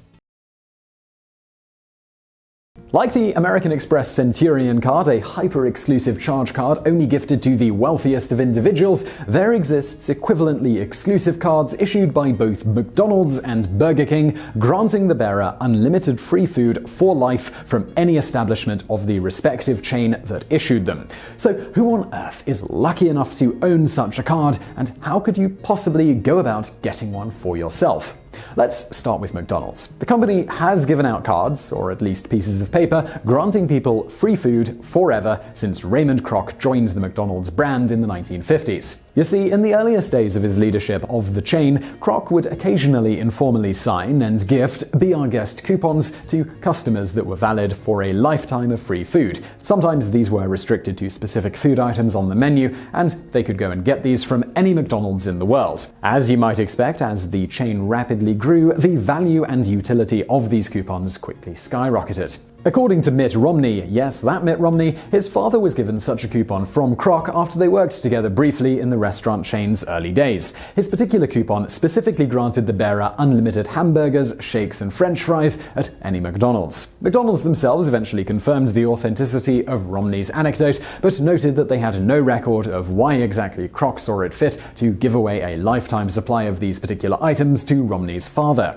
According to Romney, the coupon was printed on a piece of pink paper, and it was always honored at every McDonald's his father ever used it at, even though his dad told him that often nobody working at the restaurants had heard of such a thing previous to him presenting it. Exactly how many of these coupons Kroc gave away and how many are still floating around today isn't clear, as even McDonald's archivists have admitted that they only know that Kroc would give them away as gifts to various people over the years. In more modern times, the company has taken to handing out actual official gold cards to people which entitle them to free food. These cards may be limited in use to a single restaurant, a selection of restaurants owned by a specific franchise holder, or in some cases, worldwide. They can be given away either by the franchise owner themselves or the company, with the lifespan of the cards anywhere from a year to a lifetime. Notable people to hold or have held such a card include Charles Ramsey, who in 2013 famously ditched a half-eaten Big Mac to help rescue 3 women who had been held captive and brutalized by one Ariel Castro, in a shockingly horrific case that came to be known as the Ariel Castro kidnappings. The company, according to a spokeswoman, felt compelled to reward Ramsey after being flooded with recommendations from people that they should somehow acknowledge his heroics and the free advertising his viral interview that included mention of the Big Mac gave them. Ramsey's gold card apparently granted him free food from local McDonald's restaurants for a single year, with several restaurants in his hometown of Ohio eventually offering to make it a lifetime pass.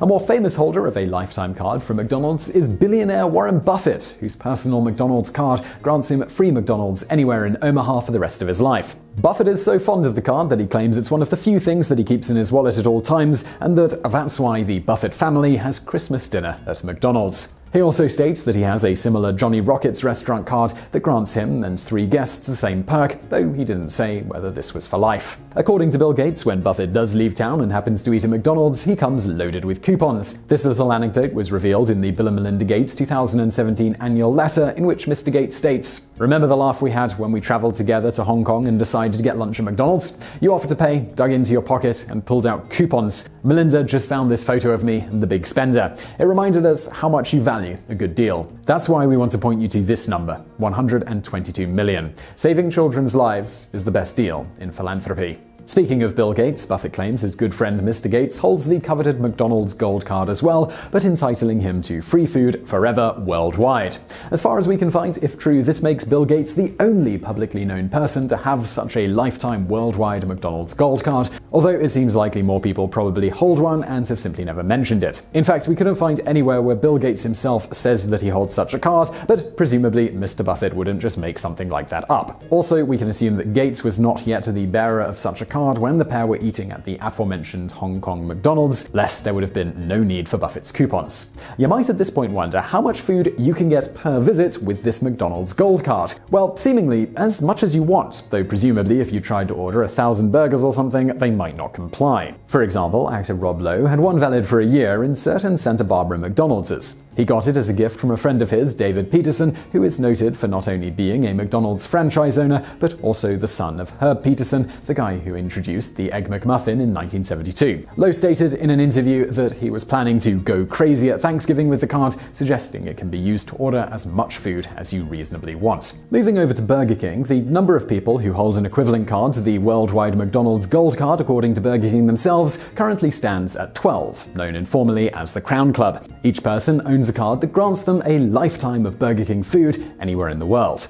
That said, like McDonald's, franchise owners and the company itself have been known to hand out Crown cards with more limited scope, like free food for a year at specific restaurants or worldwide for a limited duration. Unlike McDonald's, however, the cards are a relatively recent phenomenon, being introduced, at least publicly, in 2006. The company made the existence of the Crown Club known around this time to draw attention to the release of prepaid gift cards that they dubbed BK Crown Cards. So what individuals make up this Crown Club? Well, according to Burger King, entry to the Crown Club is granted only to people they consider friends of the brand, such as certain Burger King workers as a reward for long-time commitment to the company. They also have given it out to celebrities. According to one executive at Burger King, Sherry Costa, the brand is very deliberate about handing out gold Crown cards and is extremely thoughtful about who receives them for life. A few celebrities known to possess one include billionaire director George Lucas, who frequently partnered with the chain in movie release promotions. Jennifer Hudson, who worked for the company prior to becoming famous, also possesses one, as does Robert Downey Jr.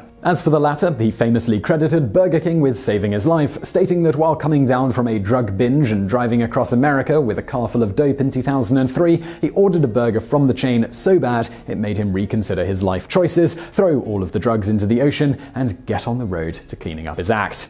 While this story is often misconstrued as Downey Jr. making fun of the brand, the actor has explained that he actually loves Burger King, and his epiphany was that something in his life was about to go horribly wrong, given that he could no longer even enjoy something as simple as a cheeseburger. Downey Jr. also notes that the scene in the first Iron Man movie where Tony Stark similarly orders and eats a cheeseburger at a pivotal moment of his character arc when he publicly turns a new leaf was all a nod to what he considers one of the most defining moments of his life. Finally, there's famed British actor Hugh Laurie, who in 2008 managed to score himself one of the cards simply by claiming to already have one. In the ensuing media storm about the card, Burger King, amused by his gumption and thankful for the free publicity, sent him a card good for free food forever worldwide. Considering how rare gold Burger King Crown cards and McDonald's Gold cards are, it would seem that for anyone watching at home, your best bet for scoring such a card would be to befriend or otherwise do something significant for a McDonald's or Burger King franchise owner, do something especially publicly heroic and mention one or other of the chains, connecting it to your heroic act, or just connect yourself to the brand in some way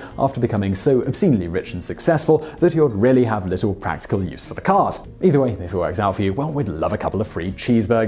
And now for some bonus facts. According to Warren Buffett, after seeing his McDonald's Gold Card, Bill Clinton was incredibly jealous and wanted one like it. McDonald's refused to give the then president one simply because it disliked the idea of setting a precedent of handing them out when asked. And now for another bonus fact. The Piri Piri chicken restaurant Nando's is rumored to have a similar card that grants holders either a year or a lifetime worth of chicken, and it's called the Nando's High Five card. The company has long maintained that the card doesn't exist and is just a rumor, but there are known owners of the card, including singer Ed Sheeran and the soccer star David Beckham. The company notes on its own website that no one who's requested a card, no matter how politely, has ever received one, suggesting it similarly only hands them out at the discretion of the company's owners and directors. If you've never had the pleasure of dining in a Chuck E. Cheese's restaurant before, imagine for a moment an unending assault on every single one of your senses at once while a giant robotic rat mocks your existence with a dead lifeless stare and, well, then you've basically got it. Conceived by Atari co-founder Nolan Bushnell, much like Atari itself, Chuck E. Cheese's more or less bumbled its way to success. And in the process of gaining this success, it actually managed to change the landscape of American family dining. The story of Chuck E. Cheese's can be traced back to an epiphany Bushnell had while with Atari. Specifically, when he noticed that while Atari could generally expect to make between $1,500 and $2,000 for every coin-operated arcade machine they sold, the person buying them could reliably expect the machine to generate 10 times that amount during its lifetime. In Bushnell's own words, It didn't take rocket science to say I'm on the wrong side of the equation. After a little research, Bushnell concluded that maximizing profits from arcade games and the like was all about securing a location and having a captive audience, two things he reasoned could easily be achieved with a restaurant. Bushnell's idea was then to create a restaurant where food was, as he described, an ancillary service, and the real draw was the games and entertainment. Essentially, he wanted to create something like a Las Vegas casino. There's food, games, and other entertainment, but he wanted to do it for the whole family. To this end, Bushnell decided that his restaurant should sell pizza, reasoning that it would be impossible to screw up such a simple foodstuff as long as the ingredients were good. This was important as he noted that he really had no idea how to run a restaurant business, so keeping it really simple was paramount. A secondary reason Bushnell decided to sell pizza instead of, say, fast food burgers and fries is that pizza has a built-in wait time once ordered. This meant that people would be playing the arcade games while they waited for their pizza. Knowing that parents would naturally want to avoid a restaurant where the contents of their wallet would be siphoned away by Pac-Man and his digital friends, Bushnell also decided that it would be a good idea to have other forms of entertainment at his restaurants, stating in his own words, "The reason for doing the animals, believe it or not, was not for the kids. It was meant to be a head fake for the parents." Kids are really smart at knowing how to play their parents, and the kids knew that if they said, "I want to go to Chuck E. Cheese and play the games," the parents would just see themselves spending money. But if they said, "I want to go see Chuck E. Cheese Entertainment and it's free," they'd be good to go. The other thing was that we wanted the parents to have something to amuse themselves while the kids were in the game room. If you listen to the dialogue, it was fun, edgy stuff, kind of like Toy Story, written as much for the parents as the kids. Bushnell eventually settled on having this entertainment meted out by animatronic animals after a trip to the Tiki Room in Disneyland, reasoning that making a robo-animal rap or tell a joke would be child's play for his engineers. According to Bushnell, the working name for his pet project was originally Coyote Pizza. As such, he bought a coyote costume he saw at a trade show, which he sent to his engineers with a note instructing them to shove a robot inside it and make it talk. Unfortunately for Bushnell, what he thought was a coyote costume turned out to actually be a rat, which his engineers dutifully pointed out to him when he asked, "How's the coyote coming?" At that stage of the game, Bushnell decided it would be easier to rename the restaurant than, send the costume back and get a different one. So he simply told his marketing team that now he wanted the restaurant to be called Rick Rat's Pizza. The marketing team, according to Bushnell, had a shit fit. You can't call a restaurant a rat place. People think rats are dirty. It's not going to work. Bushnell's response was simply to tell them to pick another name if it was such a big deal, adding, "I don't give a shit what it is, but it has to be happy." The name they eventually settled on was Chuck E. Cheese's, apparently because you have to smile a couple of times while saying it. Chuck E. Cheese's? Maybe. Amazingly, the scheme worked, and the chain exploded in popularity. Even after a pretty catastrophic fall in much more modern times when the games and entertainment there became more than a little antiquated, the company still managed to sell for just shy of $1 billion in 2014. The new ownership are taking steps to modernize the whole affair, and there are still well over 600 locations in operation around the world today.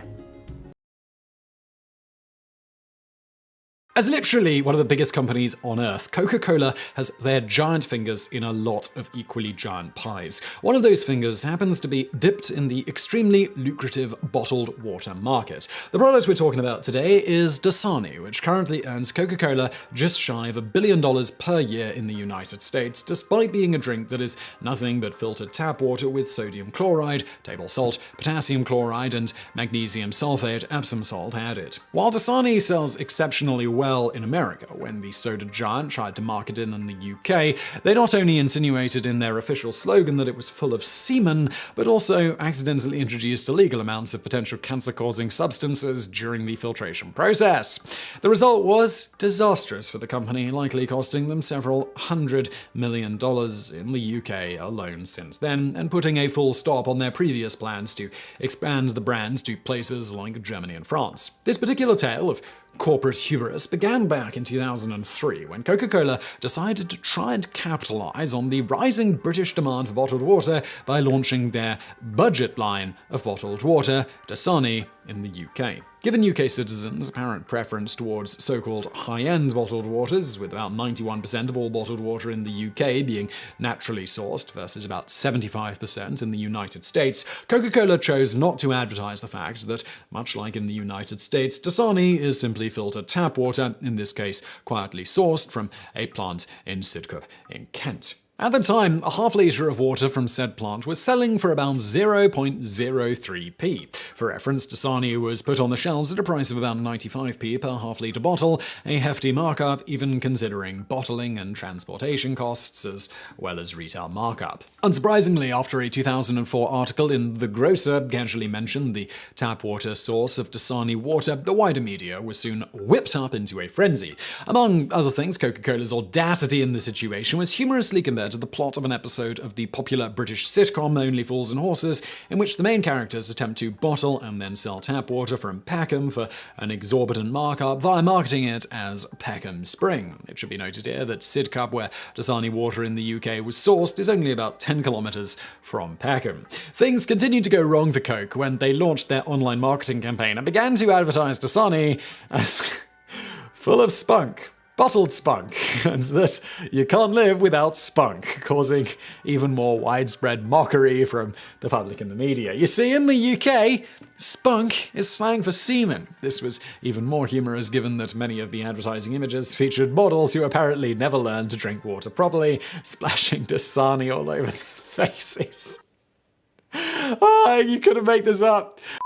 Coca-Cola also insisted in their marketing that this particular spunk was something you can enjoy at home, at the gym, at work, and in between, and that it is vitally refreshing and abundantly available, and is a way of everyday life. Oh my god, I actually got a tear. Jesus Christ.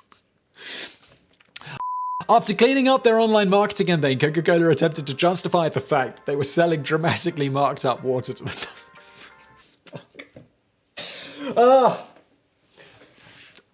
After cleaning up their online marketing campaign, Coca-Cola attempted to justify the fact that they were selling drastically marked up public water to the public by releasing a PR statement espousing the purity of Dasani, using buzzwords like multi-barrier filtration and reverse osmosis, adding that the water went through a technique perfected by NASA to purify fluids on spacecraft. By fluids, they mean things like urine, which doesn't sound very good if explicitly mentioned in an ad campaign. Of course, a much less sexy way to describe their filtration process is to simply say that it's essentially the same filtration system that many home water filters use. In making these various claims, Coca-Cola inadvertently offended the supplier of their water, Thames Water, who felt that the statements made by the company made it sound like Thames Water's tap water wasn't already purified and safe to drink, with the water company noting they subjected their water to a 9-stage filtration process. Besides noting that the water was already purified, a spokesman from Water UK, the company representing the various water companies in the UK, also pointed out the real benefit of such bottled water, which few, if any, bottled water companies bother to mention in their marketing for obvious reasons. We don't think there are impurities in tap water. People don't need to buy this stuff to get excellent quality water. If they like the bottle, the convenience, then fine, but I don't think that is the way they are marketing this product. Tap water is pure, and that's the opinion of the Drinking Water Inspectorate, which carries out 3 million checks a year. A Coca-Cola representative, Judith Snyder, shot back saying that the source of the water was irrelevant, once again citing their purification process that they insisted made the water taste better. The media again pounced on this claim, eventually finding that in blind taste tests, members of the public couldn't distinguish between Dasani and tap water from Thames water when served at the same temperatures and in the same type of cups. Despite this, Coca-Cola once again doubled down on marketing their purification process, hoping that it would sway the public back to their side. Unfortunately, the process they used to filter the water actually left it filled with about double the legal amount, 10 micrograms per litre, of potential cancer-causing compound bromate. Shortly after, illegal levels of bromate were found in Dasani. A spokeswoman for the Drinking Water Inspectorate released a statement noting that Thames Water Supply, the place Dasani was sourced from, contained no bromate whatsoever. So, where did it come from? It was eventually determined that during the final stage of the purification process used to produce Dasani, when ozone is used to sterilize the water, the small amount of naturally occurring bromide, an essential trace element for humans contained within the tap water, reacted with the ozone to produce the suspected carcinogen bromate. The result was that Coke recalled over 500,000 bottles of Dasani, and the Food Standards Agency advised people who had already purchased Dasani not to drink it, though also noting the levels of bromate in Dasani, while well above the legal limit, did not pose any immediate health risk. As you can imagine, after the combined news broke that Coca-Cola was taking ordinary tap water, accidentally adding a potential cancer-causing substance, and then trying to sell it accounted for a 316,600% markup over the cost of the water itself, the PR nightmare reached its zenith in the region, and they withdrew Dasani from the UK, as well as cancelling planned launches of Dasani in certain other regions in Europe. Beyond the millions of pounds of money lost directly in the launch attempt, £7 million in marketing alone, or about £10 million or $15 million today, the full size of the financial hit Coca-Cola ultimately took because of this failure isn't clear. But given that the bottled water industry is currently sitting at gross sales of £2.5 billion, $3.6 billion in the UK,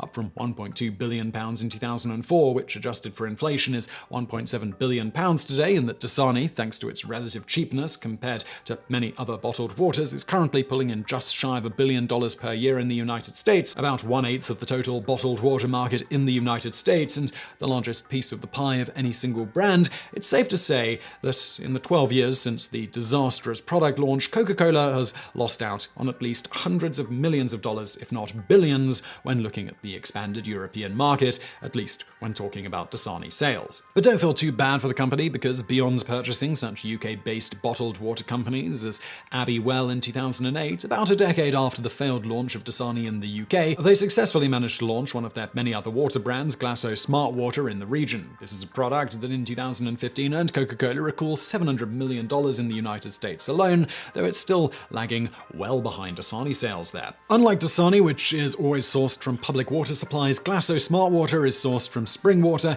which means it must come from a single, non-polluted groundwater source, i.e. a well. In this case, after the water is pumped from the ground, it's filtered using a vapor distilled process, essentially evaporating the water, then condensing it and adding some electrolytes for flavor because, well, most people don't really like the flavor of pure distilled water, among other potential downsides to drinking such water exclusively. Thanks to better marketing, avoiding implying that their product was full of semen, branding, the name of the product seeming to imply that it comes from a glacier, but in fact glaço is just French for ice, and being implied as a smart purchase, and avoiding adding ingredients that potentially contribute to customers getting cancer, the launch of Glasso Smart Water in the UK was a smashing success.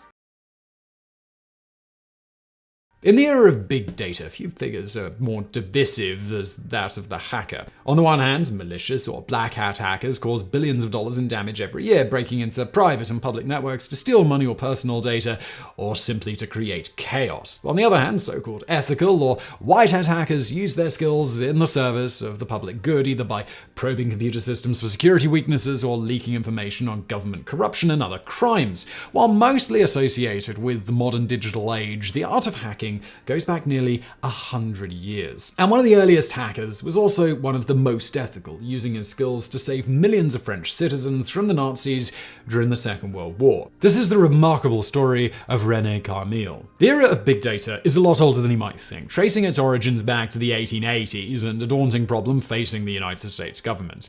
The US Constitution mandates that a census be taken every 10 years so that taxes and political representation can be updated according to the changing population. The first US census took place in 1790, and for the next 90 years, census data was collected and processed entirely by hand. In 1880, however, the Census Bureau faced a major crisis. The US population had grown so large that the 1880 census took a full 9 years to complete. By the time that data was ready to use, it was already time for the next census. And at this rate, the Bureau feared future censuses would never be able to catch up, rendering the entire exercise pointless. Enter Herman Hollerith, American engineer who had worked on the 1880 census. In 1889, Hollerith patented an ingenious system for speeding up the tabulating of census data based on the technology of punched cards. While punched cards had previously been used to automate the weaving of complex textile patterns, Hollerith's system was the first to apply them practically to the field of data processing. Hollerith was inspired by a system introduced by the railroads to help identify and catch train robbers and other criminals. As photography at the time was a slow, cumbersome process, train tickets were instead printed with a series of physical descriptors such as height, eye color, and facial hair, which the conductor could fill out using a standard ticket punch. In this manner, a rough description of each passenger could be recorded. Hollerith realized that this system could easily be adapted to the census and designed his own punch cards to record census data and a piano-sized machine called a tabulator to read and process it. The Hollerith system worked as follows. Census takers workers would travel around the country and record data like the number, ages, and sex of the people in each household by punching holes in the corresponding fields on the Horith cards. These cards would then be sent back to the Census Bureau for processing. An operator would insert the cards into the tabulator one by one through a hinged hatch, rather like a modern flatbed scanner or photocopier. When the hatch was closed, a grid of spring-loaded metal pins was forced against the card. Where a hole had been punched, the pin passed through and made contact with a pool of mercury, completing an electrical circuit. This data was counted and displayed on a series of clock-like dials on the face of the tabulator to be manually read and recorded by the operator. The genius of the tabulator, however, lay in its ability to be rewired or reprogrammed to count different combinations of data, for example, unmarried males under the age of 30. Hollerith also invented a device called a sorter, consisting of 13 vertical metal bins with spring-loaded lids, each of which could be programmed to collect a different combination of data. So, if for example the operator inserted a card which included an unmarried male under 30, the bin lid programs with that combination would pop open so the operator could drop the card in. The Hollerith system was adopted by the Census Bureau just in time for the 1890 census, and its impact was dramatic. The use of punched cards and tabulators cut the time required to process the census data down from 9 to 2 years. This dramatic improvement in efficiency led to Hollerith machines becoming standard equipment at the Census Bureau, and in 1896, Hollerith founded the Hollerith Tabulating Machine Company to sell his machines commercially. Among his first clients were the Prudential Life Insurance Company and the New York Central Railroad, the latter of which processed nearly 4 million freight waybills every year and was an ideal fit for the Hollerith system. Over the next decade, Hollerith introduced a number of key innovations which made his system increasingly more efficient and powerful, including redesigned punched cards, improved key punches for filling out those cards, printers for automatically tabulating data, automatic card feeders and sorters, and plug boards to allow the tabulators to be reprogrammed without having to physically rewire the circuitry.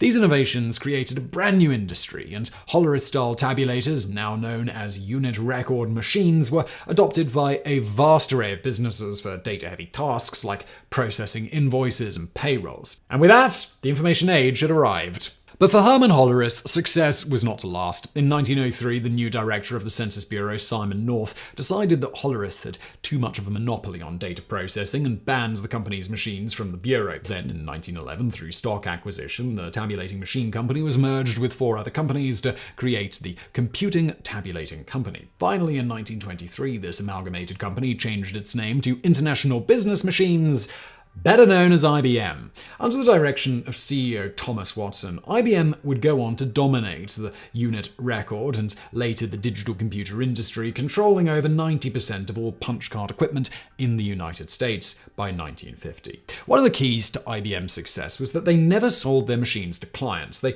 only ever leased them. At one point, IBM even considered charging its clients for every individual punch card they used, a practice which would have netted them even more obscene profits. However, for the United States government, this was a step too far, and in 1932 IBM was taken to court for violating the 1914 Clayton Antitrust Act. Though IBM argued that the cards for which they held the patent were technically a component of the machines that they were already leasing to clients, in 1936 the government ultimately ruled against them. While IBM was allowed to specify the design of the cards used in its machines, clients were free to acquire the cards themselves from any source they wanted, including manufacturing them themselves. However, even this attempt to extort clients over individual punch cards was far from the most unethical activity that IBM would ever be involved in. The outbreak of the Second World War saw a dramatic surge in business for IBM. Not only did millions of fighting men and tons of military equipment need to be processed for deployment overseas,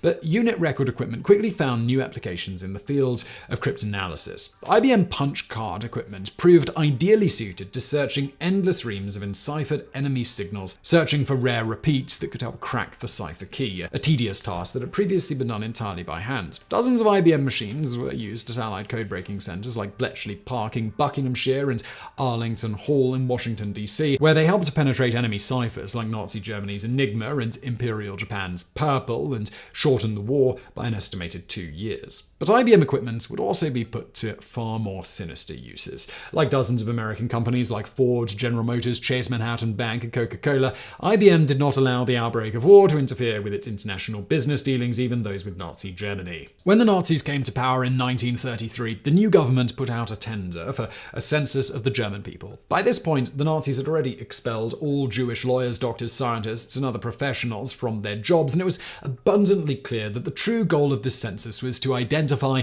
and persecute the remaining Jews and other undesirables in Germany. Indeed, in a public statement, Reinhard Kohr, a statistician working for the Nazi government, sinisterly announced that, in using statistics, the government now has the roadmap to switch from knowledge to deeds. Nonetheless, Thomas Watson, the CEO of IBM, instructed the company's German subsidiary, Die Homag, to bid on the contract, which they ultimately won. Over the next decade, hundreds of IBM unit record machines, along with spare parts and punch cards, were shipped to Germany, where they were immediately put to use in organizing what would eventually become the Holocaust. Machines were set up in the headquarters of the SS Rassenamt, or race office, and even in concentration camps like Dachau, where millions of German Jews, Roma, communists, homosexuals, and other groups deemed politically or racially inferior were systematically identified, categorized, and earmarked for arrest, imprisonment, deportation, forced labor, or extermination.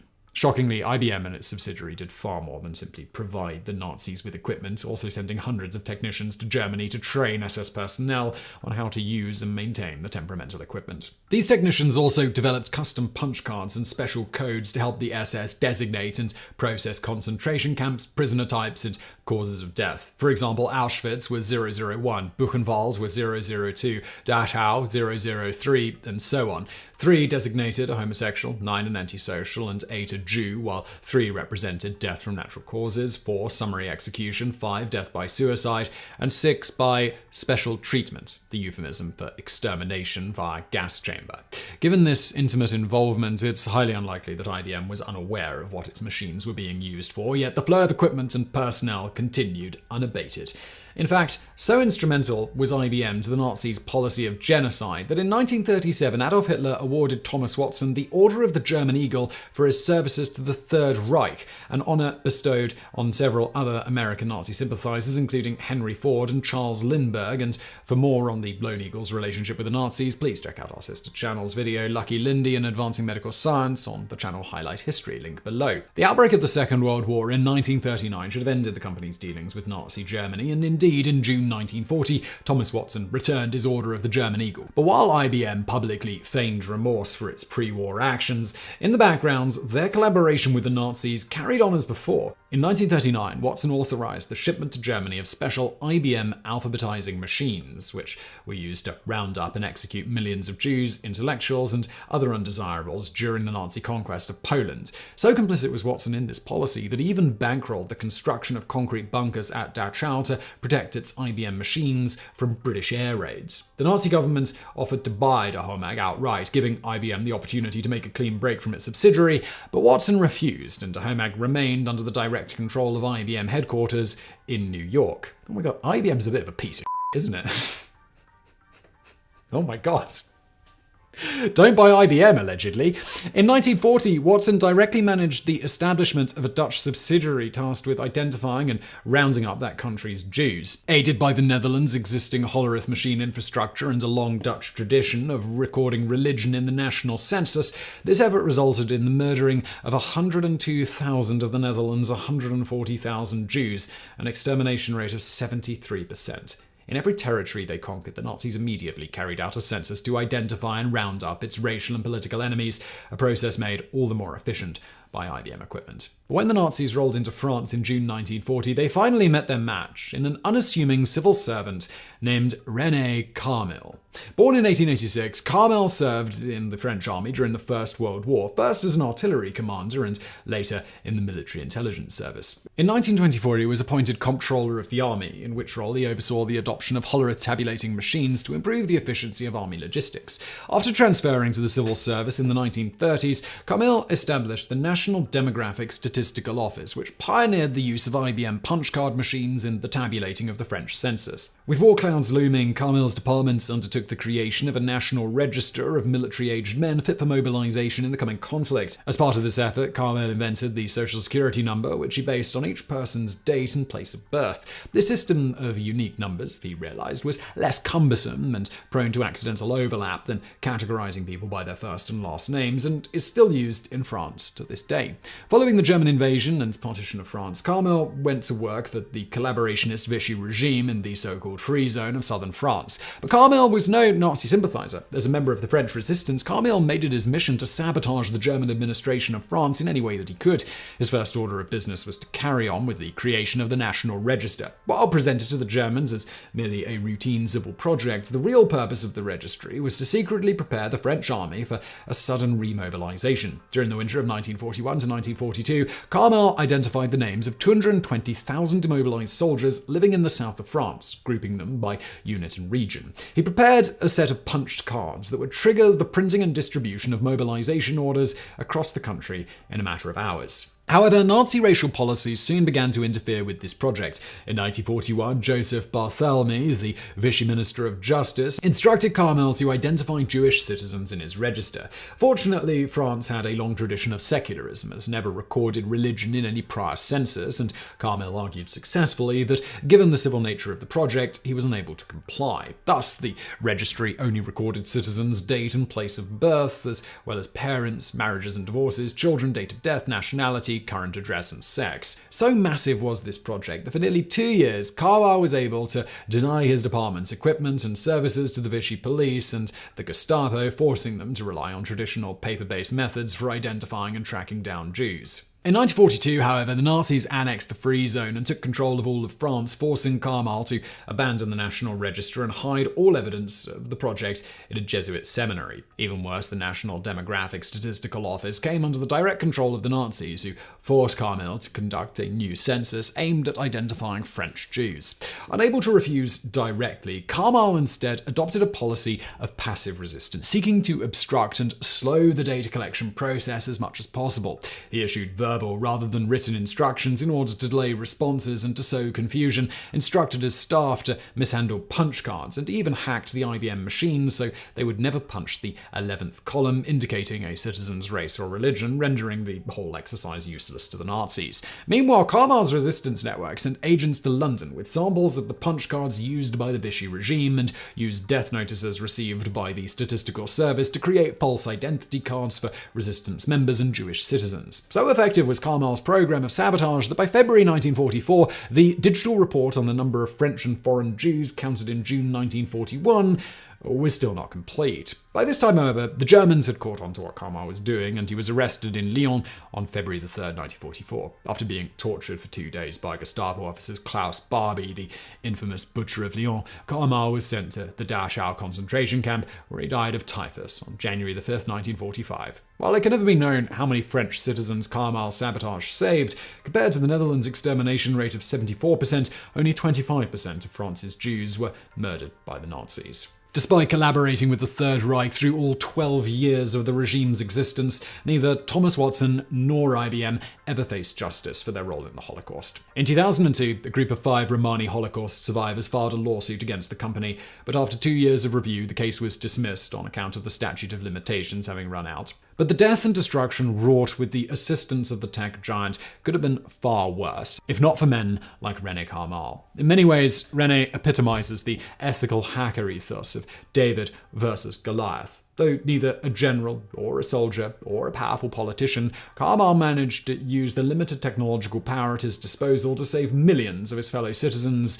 during one of the darkest chapters in human history. Should we move right into what we're actually doing in this show? It seems about time. We're about 7 minutes in.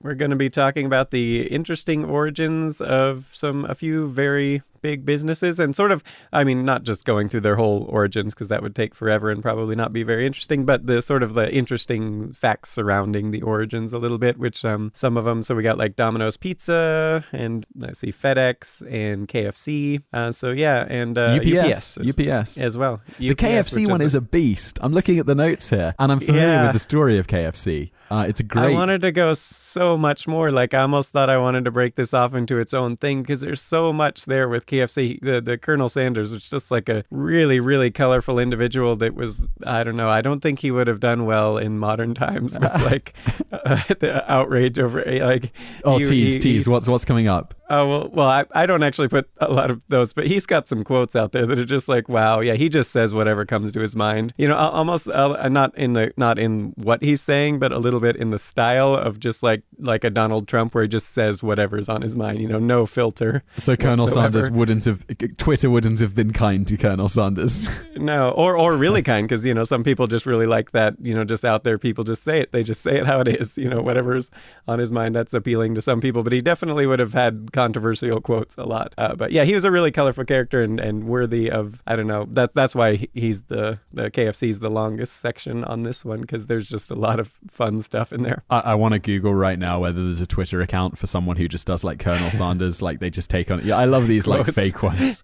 Just like quotes or like things that he would say like based on his, you know, biography or whatever. That would be great. But we're not starting with him. He's kind of at the end, right? He's at the end. We're gonna start with one of my favorite articles on Today. I found out is this one, and I just pulled it short. It was just like a few paragraphs, but just a hilarious story on Domino's Pizza, their origin. There's something about a Beetle, right? I remember this one. Yeah, it's just ridiculous because, okay, so in 1961, there was two brothers, Tom and James Monahan, and they purchased a restaurant called Dominic's for $500, which is about $4,100 today. Mm-hmm. So they ran this thing together as just a complete partnership for about 8 months. And at that point, James Monahan got the bright idea to trade his entire stake in the company for a used Volkswagen Beetle. All right. Yeah. So, and now granted, at this point, the business is probably not, you know, worth a lot. And at the time, so I couldn't actually find out what model it was, you know, what year this Volkswagen Beetle, but I looked it up. And so like in the early 1950s, a brand new Volkswagen Beetle would cost you about $1,300, which is about $13,000 today. And late 1950s model would run you about $2,000, which is about $17,000 today. So, you know, a used one's going to be a little bit less than that. So, you know, it's not that expensive. Technically, I'm assuming he owns half of the business. This wasn't actually a terrible decision. I mean, it was a bad decision. Actually, no, even in the day, it was a bad decision, unless the business really went downhill in the first 8 months. Yeah, presumably it must have done well enough to keep going at that point. He must have just decided he didn't want to do it and didn't want to make pizzas or whatever. But so after this trade, within 5 years, the remaining Monahan, Tom Monahan, he had expanded to opening a second store. And within 10 years of that, he had opened 200 Domino's pizzas in the country, in the U.S. And then 5 years after that, there was over 1,000. And then today there's like 14,000 Domino's pizzas, and it brings in about $2.5 billion annually. So wow, that was a really expensive Beetle. Yeah. So yeah, and Tom Monahan, at the 38 years after the Beetle trade, actually sold 93% of his stock in the company for $1 billion. Wow.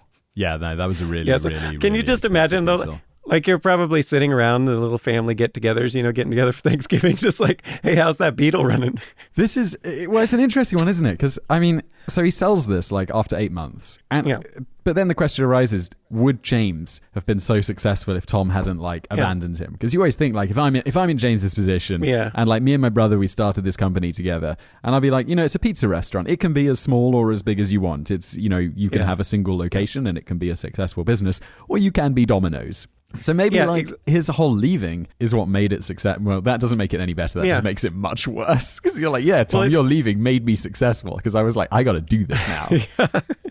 Yeah, because presumably if his input, you know, if his input was bad, then it wouldn't have grown. But like, had they been sort of on the same page, presumably it would have grown the same as it would have anyway. So Wow, that's Oh, and a little bonus fact, the Domino's pizza, so if you've ever wondered why there's 3 dots on there, Tom Monahan thought, okay, so every new store I open, I'll put a new dot. So they sort of stopped the logo at the 3 stores because it obviously quickly became impractical to continue adding dots for. Well, how many stores did you say they had today? Like 1,000? 14,000, but like within just 10 years of starting it, they had 200 locations. So yeah, quickly that became not a thing, but that's why it has 3 dots, because he did for the first 3 stores and then he just abandoned that idea and just left it. Probably a good idea to abandon that eventually. This is interesting. We had Domino's just a couple of weeks ago together, even though we record this from other sides of the world. It was slightly disappointing. Yeah, they didn't bring us our food right. No, and then they brought us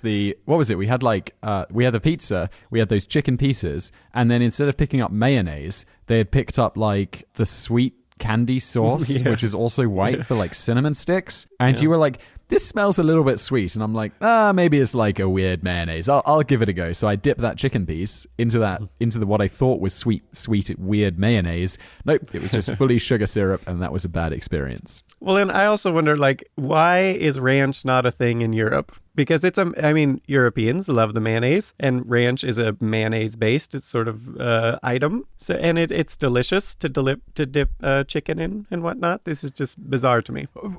To me, I know you told me before, but I've already forgotten what exactly ranch is. It's like mayonnaise with sour cream and spices? Is that right? Basically. Okay. Yeah, with some spice, and it's delicious and perfect for, like, it's very popular on salads and dipping, chicken, dip carrots, vegetables, whatever. It's delicious. And it's not a thing in Europe, apparently, at least. Tell you what, before we record the next episode, I'm going to make some ranch.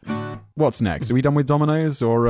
Yeah, we're going to move on to the UPS. This is a great story. I like this one just because it's so like starting from nothing, and then just this is like one of the biggest companies in the world here. So in 1907, it was August 28th, an 18-year-old by the name of Claude Ryan and a 19-year-old by the name of Jim Casey decided to start a company together. Just 2 teenagers, presumably fresh out of school, or, I don't know. Sometimes people back then went to the workforce quickly, but in any event, still quite young. They decided they had one bike, and the $100 they borrowed from a friend, and that's about $2,400 today. And they just started the company, they called it the American Messenger Company in Seattle, Washington.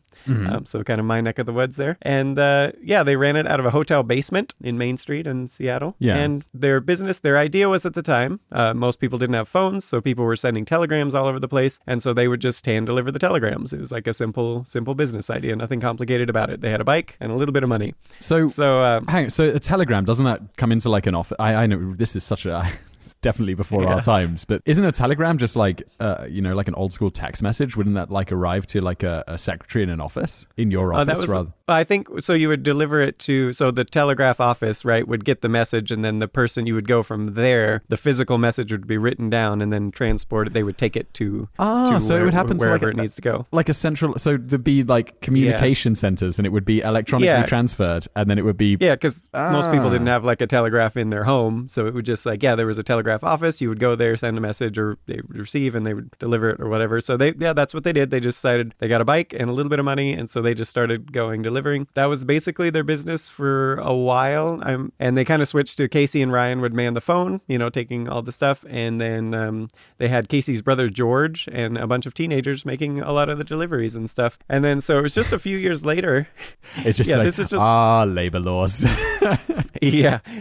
So like such a humble beginning. And then just a few years later, they merged their company. They were doing quite well. They merged it with their rival, Merchants Parcel Delivery, and took they took that name. And in the process of the merger, they acquired a few motorcycles and a Ford Model T, so they could start, doing a little wider range than they could get on their bike and on foot. And then, of course, at this time, one of the problems they were having was a lot of more people were having telephones, and so their little telegram business wasn't doing as well, so they switched to delivering customers' purchases to their homes. So you go buy something from the store, and they'll use their Ford Model T or motorcycles to deliver it, and that is sort of how they got to package delivering. So it was like was there regular postal service at this time, or was these kind of like postal service exists? Yeah, but these guys are more like couriers, right? Kind of urgent delivery. Yeah, so I mean, it wasn't like a postal. So you could just probably, I presume, you'd call them and then just say, "Hey, I ordered this thing from this store. Can you go get it for me and bring it to my place?" Because so at this time, a lot of people wouldn't even own a car or anything. So it was a nice service. If you didn't want to carry some big heavy item from a store to your home. Yeah, it's interesting where we have pretty much identical businesses like this today. It's like where the store will deliver something, or the courier will come and pick it up, or like a man with a van. Yeah, and so they just continually aggressively expanded. And by 1962, which was, what was that, about a little under a half century later, they had grown to operating in 31 U.S. states, delivering packages with annual revenues of $550 million and about 22,000 workers. Like, that's just an amazing growth. And and that's 1960s, 550 million. Yeah, so, and today it's actually, UPS is worth about $91 billion and does annual revenue at about $65 billion per year off that, is a little over a century ago. There's just like a couple teenagers like, hey, we got a bike, let's go deliver some telegrams. It's just crazy. That's incredible. I love these stories. It's nice and inspirational. So now we're going to move from UPS to FedEx, which FedEx has a kind of I was surprised how recent FedEx was started. Like, it wasn't really that long ago. It was in the early 1970s, that's just crazy. I mean, that's not that long ago for such a massive company.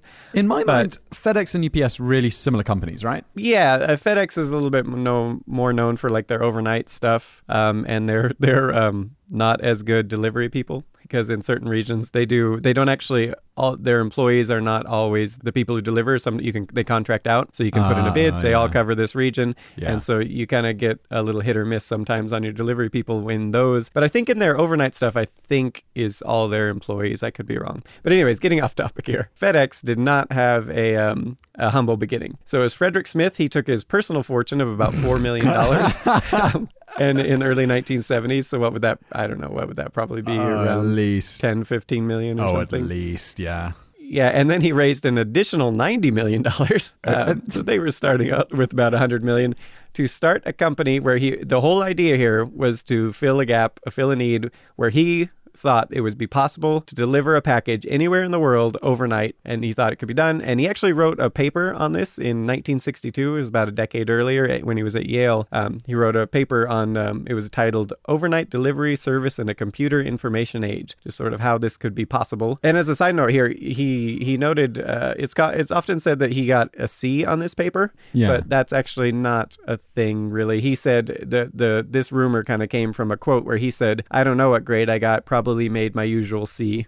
So then that kind of stemmed that he got a C, and it was like a joke, like this, massive billion-dollar company now was the idea, got a bad grade, but he doesn't. It makes for a nice quote, like that the other false ones, like Einstein failing mathematics and all of this stuff. It's nice. No. But, so he didn't. He was actually pretty exceptional at mathematics, as you might expect. Yes. So this is like FedEx started much later, but boy, that like $94 million dollars of money to kick things off. That's certainly an advantage. Yeah, it worked out for him. Yeah. And then, but it didn't all go well because largely due to rising fuel costs, they started to have a problem. They were on the verge of bankruptcy, losing almost $1 million a month just 3 years later, right? Wow. So, and this is where this story, I think the interesting part here is at its low point, they had just about $5,000 to their name and they were going to go bankrupt. He was desperately trying to get loans. No one would give him a loan for any more money. He's already burnt through $94 million. Yeah. Yeah, and losing $1 million a month, that doesn't go over well when you're trying to get a loan or get investors to jump on board. So he's a loan sharks or something. What did he do?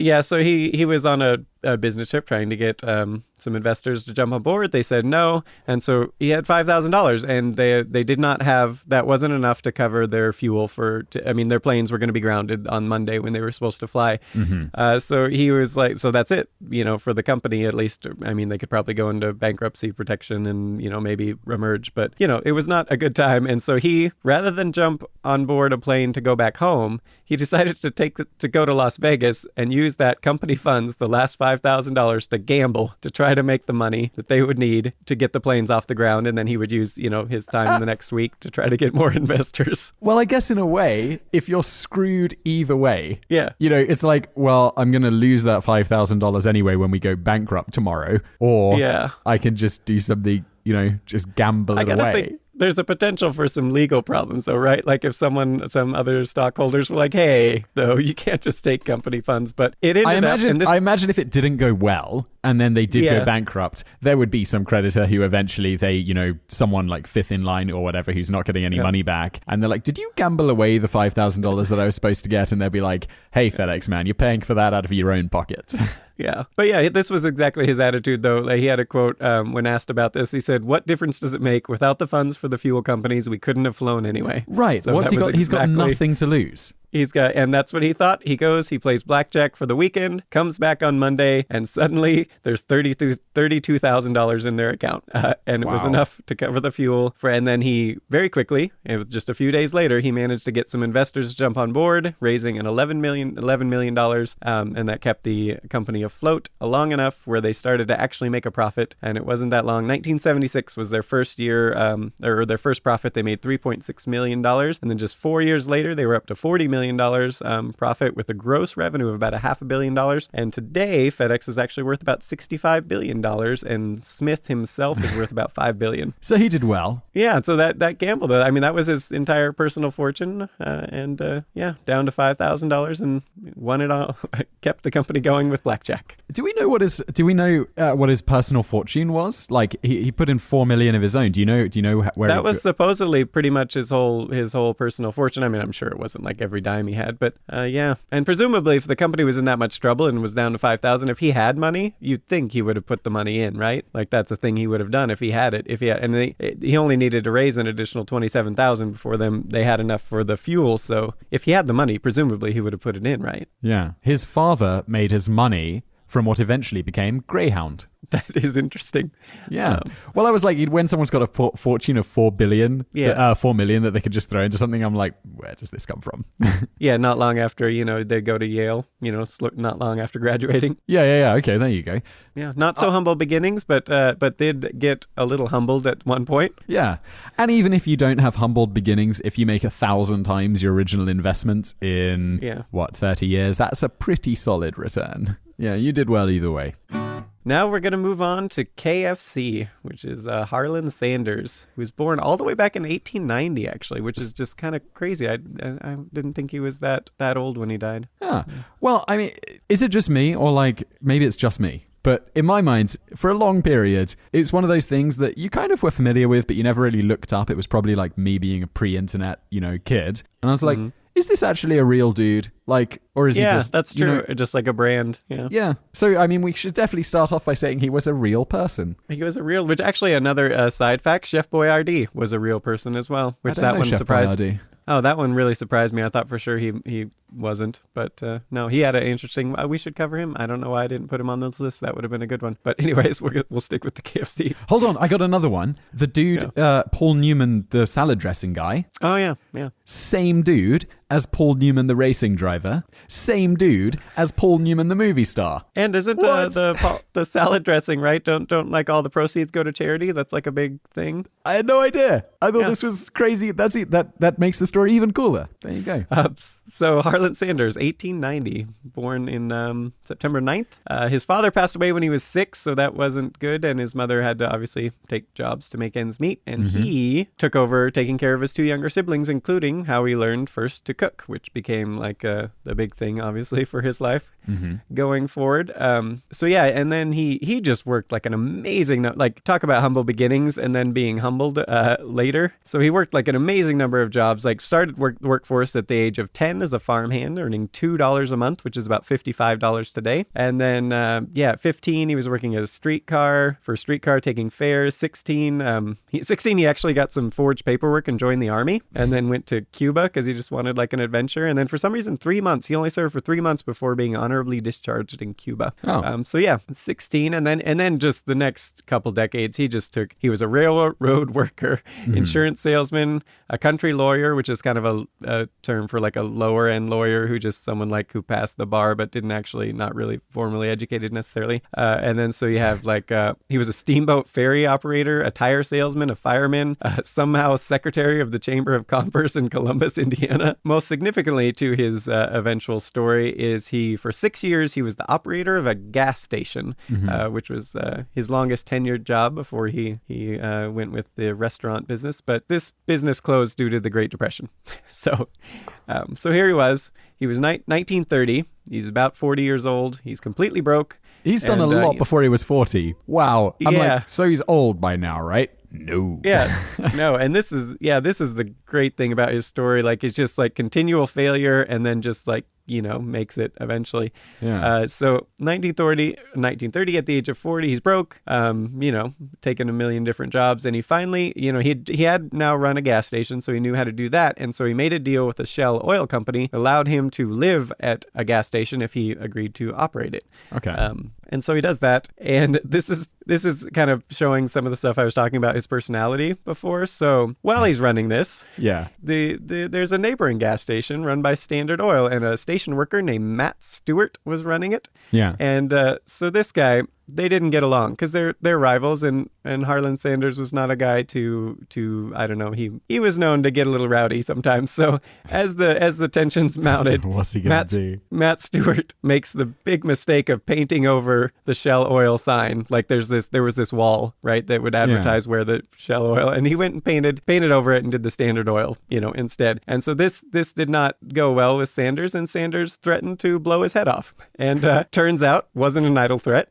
Wow. Oh, no. Yeah. First, Sanders repaints it, for his own advertisement. And then so one day after this happens, he's meeting with threatens him first, or then he's just like, he repaints. Yeah. I'm gonna blow your head off after I've repainted this sign. Yeah, well, he's like, I think it was more of like, if you do this again, I'm going to blow your head off. And so Sanders repainted it. And now he's sitting there with two district managers from Shell discussing the thing. And then what does he see off in the distance but the sign being repainted once again? And so, naturally, the two Shell executives and Sanders grabbed their guns, and they went out to confront Mr. Stewart about the thing. And when Stewart saw them coming, he pulled out his gun and started shooting at them. And so they started shooting back. Whoa! Yeah, and wait, these two executives just rolling up, that is like, guys, we just so happen to have our guns with us as well. This is convenient. Let's go get in a gunfight. Yeah, over this painted sign with the rival gas station. So in the process of the gunfight, Stewart actually killed one of the Shell district managers, and Sanders grabbed the gun and shot Stewart. I think he hit him twice. He shot him twice, but he did not kill him. Although Stewart, the gunfight ended when Stewart was like, "You've killed me." He just shouted this out because he knew he was shot a couple times. He thought he was dead, man. Turns out he didn't die. But so Sanders, he didn't get in trouble for this at all because Stewart shot first. And Stewart had killed a man, so Stewart actually did go to prison. He got an 18-year prison sentence, but he actually died 2 years later, killed by a deputy sheriff. And the rumor was that the sheriff had been paid by the family of the guy. Then the guy that died was named Robert Gibson, and apparently he was quite wealthy. And his family, the rumor was that the family paid the sheriff to kill Stewart. And while so he was in prison. He died. Yeah, he died 2 years, and the sheriff didn't get any charges against him, so I don't know. Maybe there was no evidence of an actual thing. Maybe it was just a rumor. Sorry, just hold up. So there's a lot of murder going on. Yeah. We have these two groups. The dude's painting over the sign, the two executives and the colonel. They go out. Yeah. The sign, painting over the sign dude for Standard Oil, kills one of them. They fire back. They injure him badly. He goes to prison. And then the executive's family, who the guy shot, have him killed in prison. The latter part was the rumor, was right. What happened, because apparently it was a suspicious circumstances. But yeah, no charges against the deputy sheriff, so maybe it was just a rumor. But, I feel like this could be a new season of Breaking Bad, except based around fried chicken or petrol or a gas or something. Yeah, two gas station owners, rival gas station owners in there. Yeah, that's wild. Where is this happening in the States? I believe this was in Kentucky. Yeah. Do they like guns in Kentucky and like Corbin, Kentucky and stuff? Oh, the South in 1930. Yeah, I could see it. Yeah, this is the thing. I was, fine. Yeah, that's how they settle their hash. At this time, it was like, obviously not like today where, I mean, finding a restaurant when you are, like if you're a traveling salesman, finding a good place to eat wasn't always an easy thing. Sometimes there are people, you just stop by their house, they would put up a sign or whatever, and you just enjoy a meal with them. So that's how Sanders, people were continually asking him, where can I eat? They'd stop for gas and they say, where can I get a bite to eat? Yeah, we haven't even got to the fried chicken part of this yet. Yeah. Eventually, he gets the bright idea. He's like, well, I should just start making them food. And so he starts inviting him to eat at his own table. And then as this sort of... Because he lives in the gas station. Yeah, he lives in the gas station. So as this started to become successful, he then had his own little, opened his own little cafe in there. And then as it was going really well, there was a motel across the street. He turned into a 142-seat restaurant. And business was booming within 5 years. So good. And the reputation for his food was so good that the Kentucky governor, Ruby Laffin, maybe, this is where Colonel Sanders became a Kentucky colonel, in recognition of his contributions to the state's cuisine. Was the thing read off. That's why. And from that point on, he just started going by Colonel Sanders. Wow. I met a guy who is a Kentucky colonel. Really? Yeah. Really? What did he do to earn the distinction? He was a famous barber. Really? Yeah. He has a barbershop in Prague, and I went there, and he's like, got this certificate on the wall. And I'm like, what's this? And he's like, oh, yeah. So can I ask why you were going to a barbershop? Listen, I might not have hair, but I do have a beard. Yeah, no, it's kind of fun. My girlfriend bought it for me as a birthday present. It was nice. Yeah, it was nice, and it was just this American expat who is a Kentucky colonel, and it was quite an interesting thing. He's got he's called American Barber in Prague is the name of his shop. It's a nice place, and he's a great barber. And he also has you can sit there, you have your beard, and he also has this big he has an agreement with, is Tennessee next to Kentucky? I realize we're getting off topic here, but this is reasonably close. And he was he reached out at some point to say I think he's one of these guys you could just imagine just ringing them up and being like, hey, do you want to do something together? And so he phoned up Jack Daniels and said, I'm this American barber in Prague, I'm a Kentucky colonel, blah blah blah. And then he got them to send him tons of Jack Daniels, and he's kind of like a mini spokesperson. So he's like, yeah, you want a free Jack Daniels? We got all these 20 different types. What do you want? And I'm like, this is crazy. Why do you have all of this? And he's like, it's just promoting Jack Daniels. And just for the record, Kentucky is right on top of Tennessee. Okay, I knew they were close together because he was talking about it. I did not know they were that close. He's a Kentucky colonel. Unfortunately, in 1939, his restaurant burned down. So he had to kind of start over. But he was doing well enough that he had the money to start. And so he started a new little restaurant cafe. Selling chicken, as you might imagine, was his thing. And it was along US 25. But the problem was, in the early 1950s, they rerouted part of Junction for Route 25 was rerouted. And now his customer base just cut dramatically after this. So now his business was actually struggling. And then on top of that, the final nail in the coffin of this business was when they made Interstate 70, which completely bypassed his restaurant by about 7 miles. Then so even your loyal customers, that's a long way to go for chicken. Yeah, exactly. And so it was just done. And so that he sold off whatever he could get, but it was basically barely enough to cover his debts and everything at that stage. And so now he's 62 years old now. Oh no, so he's been doing this 22 years, and then he has... Yeah, it's not so and he's great. basically broke. But he got the bright idea. He said, all right, so my value here is not necessarily just in starting a restaurant, but actually my recipes, the way I cook it. Because one thing he was doing, he was using... One of the problems, his restaurant was so popular, and he was having a problem making the chicken fast enough. Mm-hmm. And so he started experimenting with the pressure cooker and sort of modified one, which was a kind of a new-ish thing, not really used that commonly. And he was able to cook the chicken really quickly. And so he thought the method I'm using here is valuable.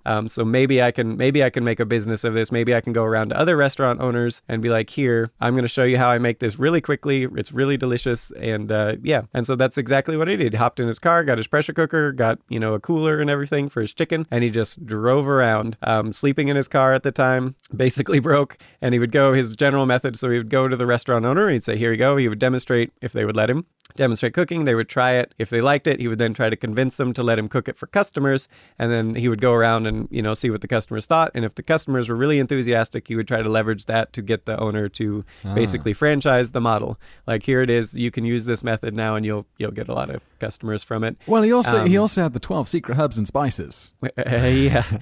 Yes. Which That's what they advertise rather than it's pressure cooked. It's like 12 exactly. herbs and spices. And he was always not necessarily. He always kind of downplayed that a little more back then. He was just like, yeah, it's the spices that are on everyone's shelf, so it's not. Yeah. So this is actually sort of an aside, which we'll cover. Maybe Dave Thomas of Wendy's. Are you familiar with Wendy's? I've been to a Wendy's actually when I was in the States a long time ago. It was good. Oh yeah. So Dave Thomas was actually a huge figure in sort of the evolution of the fast food restaurant, and he this is where Colonel Sanders met him. He was just an employee working somewhere, I don't remember what restaurant, and sort of mentored him a little bit, but also Dave Thomas played an integral role in actually saving KFC and sort of introducing some of the things that made it super successful later, and then he leveraged that to then he sold off his KFC locations and, founded Wendy's. But anyways, that's a topic for another day. Is Wendy's the one with the square burgers? Am I thinking of that right? Yes, okay, it cool. is. Yeah, I've definitely been to a Wendy's. Yeah. So he finally, after driving around, basically broke, sleeping in his car, he finally convinced one Pete Harmon, who owned the Dewdrop Inn in Salt Lake City, to franchise his model, and that was the first one to save him. I think it was something like he would get a nickel for every meal sold or something like that. Was sort of it was a handshake agreement, wasn't even a contract, in 1952. And that was the first Kentucky Fried Chicken franchise. And by 1959, he'd convinced a couple hundred other people to do the same. Wow. And it was this guy's that was a also hustler. and he's like in his 60s. Yeah. This is when most people are retiring, and he's broke. He got nothing, and then he rises up again. And this time he was obviously wealthy for the rest of his life. Although, and this is kind of the funny part, because the joke is that some people don't like KFC because they think it's crap or whatever. So you think I think those people are mistaken. Yeah. I would agree. Although there are some franchises you go to that are less than quality, but there are other ones that are really good. But so he sells in 1964. He's what was he, probably 70 something at that time. He just decided he would cash out. He sold his stake for $2 million, which is about $16 million today. Plus, he was guaranteed a salary of at least $40,000 per year in the 1960s. For the rest of his life. That's a lot. Yeah, that was about $300,000 per year, and I think later they upped it to like $75,000. And in exchange for that salary, for the rest of his life, he would stay on as a spokesman for KFC. Oh, that's cool. But the problem was, like, almost immediately after he sells, right? Corporate Please don't tell takeover, me he dies. right? Please don't tell me he dies immediately after just making his huge fortune after this whole life of toil. No, but he wasn't happy. He did not. He actually lived for quite some time after this. But yeah, so they basically started taking his recipes, tweaking it. How can we make it cheaper, basically? Oh no, so they ruin it. Yeah, and so he's supposed to be the spokesman for KFC, but he was like the most ardent, like, they're turning it into crap. And so like one of the things he particularly hated was what they branded the original recipe, which was not his recipe, which he called fried dough balls stuck on some chicken. Oh. Yeah, and then he also noted of the gravy, what they did, he said, do you want to read this quote? Do you see this? Yeah, I got it. My God, that gravy is horrible. They buy tap water for 15 to 20 cents 1,000 gallons, and they mix it with flour and starch and end up with pure wallpaper paste. You know what's interesting? We don't have gravy in European KFCs. Gravy is not a thing. Like, is it not a thing anywhere? Nope. Like we have gravy, but you'd have it like on a roast chicken or like at Sunday dinner, not at KFC. I remember it. And you don't have ranch. You probably don't have ranch either, yeah? No, we did. Did we discuss ranch this episode or previous episode? Yeah, no, that was this one, I think. We got some ranch on. But breaded chicken ranch, that's like a great combination. Dip it in there. Buttermilk ranch. Okay, it's I gotta get on this right. I will pop to that American store, and if they don't have it, you had to have had it when we went to Buffalo Wild Wings, right? Like, you had to have had ranch there, because Buffalo Wings, you can practically. I mean, there's blue cheese, of course, but ranch is the other staple of Buffalo dipping. I definitely had the blue cheese, and I definitely had some barbecue. I don't think I'd have thought to order ranch, and I think at that point, this was when we were in the States. I was in the States with David last year. I don't think at that point you'd have been, because you only discovered that ranch wasn't a thing. Yeah. When we went to Amsterdam together a couple of weeks ago. So back then you'd be like, yeah, of course. He just didn't opt for ranch today. It's not like, you got to try this ranch. In response to the little pure wallpaper paste. The company executive I got this one as well. They respond, let's face it, the Colonel's gravy was fantastic, but you had to be a Rhodes Scholar to cook it. Yeah, so they don't even deny that their gravy is crap. They're just like, yeah, it was better before, but whatever.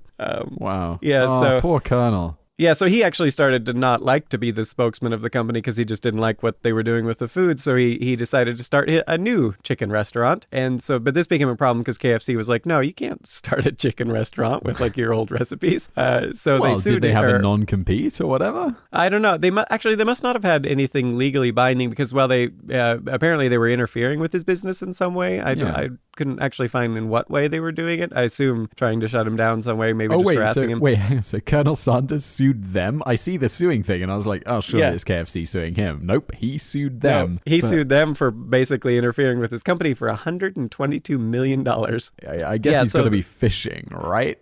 I mean, he was. I think it partially reflected his anger at what was happening with KFC as well. So, but anyways, they settled out of court for $1 million, an additional $1 million, which I mean, he only sold KFC for $2 million in the first place, so this was a nice payday for him. Wait, and also, I assume at this point, there's been nothing mentioned about them stopping paying him that $40,000 per year. He's still going to be making that. He still functioned as their spokesman. He still makes the money, and they eventually upped him. I think it was to $75,000. So whatever that would have been. Wow, KFC really needed this dude. Yeah, and this was the thing is like he was constantly complaining about them in the media as well, but he was also a great spokesman. Like he would still go, and do the publicity stuff. So, they kept him around. And so if you're curious, the restaurant he started though, the Claudia Sanders Dinner House, it's still around. You can go to it. It's in Shelbyville, Kentucky, if you're in the region. Go check it out. I'm not, but yeah, if you're listening and you are. Yeah. So, despite his issues with the management, he just continued to be their spokesman, and he died at the age of 90 in 1980. Wow.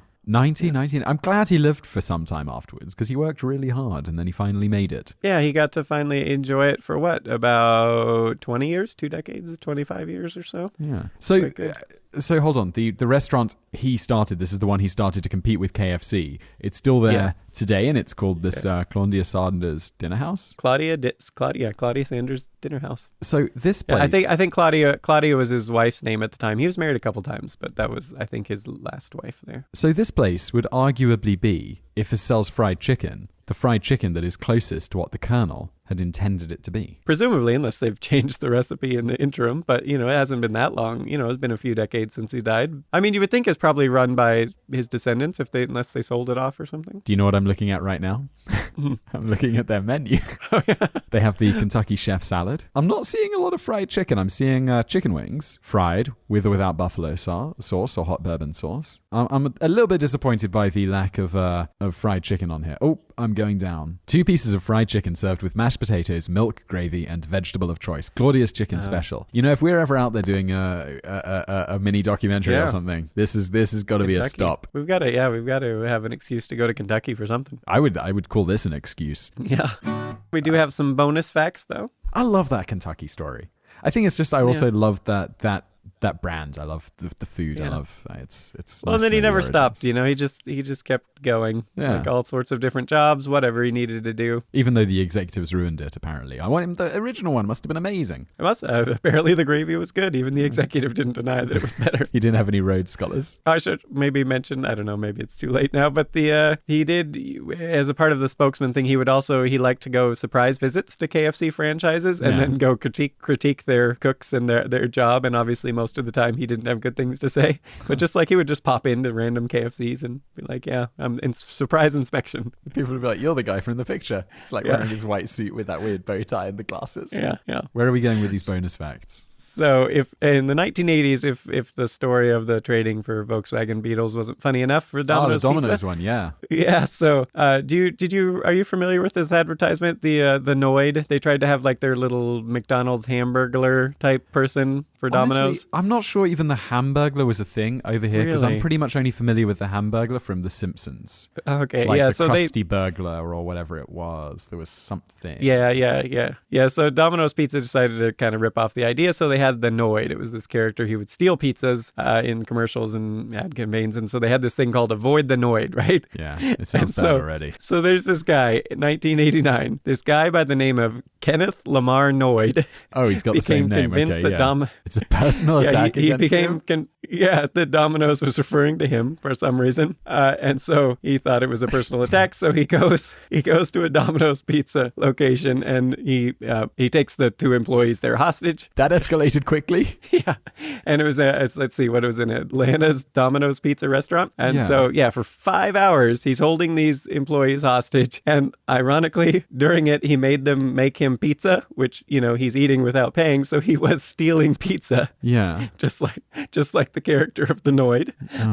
Oh no. So finally, he eventually surrenders to the police, and then Kenneth Noid really was stealing pizza from I Domino's. really hope that afterwards they kept referring to it as avoid the Noid, and then I'm sure for legal reasons they couldn't actually be like, look what happens now. This guy, he did steal the pizza. I'd just if I was in their marketing department, I'd constantly I'd rename the Noid like K-Noid. Like Kenneth Noid, but just keep it really subtle and always keep digging at him. I'm assuming he's in prison at this point, so you don't really have to worry about him taking anyone else hostage. Yeah, I think he, obviously he must have had some mental problems, right? So I did want to say, the reality is he's probably just needs some help. Yeah, the reality is this story probably has a really sad ending that you don't want to look into. Yes, but it's funny in abstract. It's very ironic.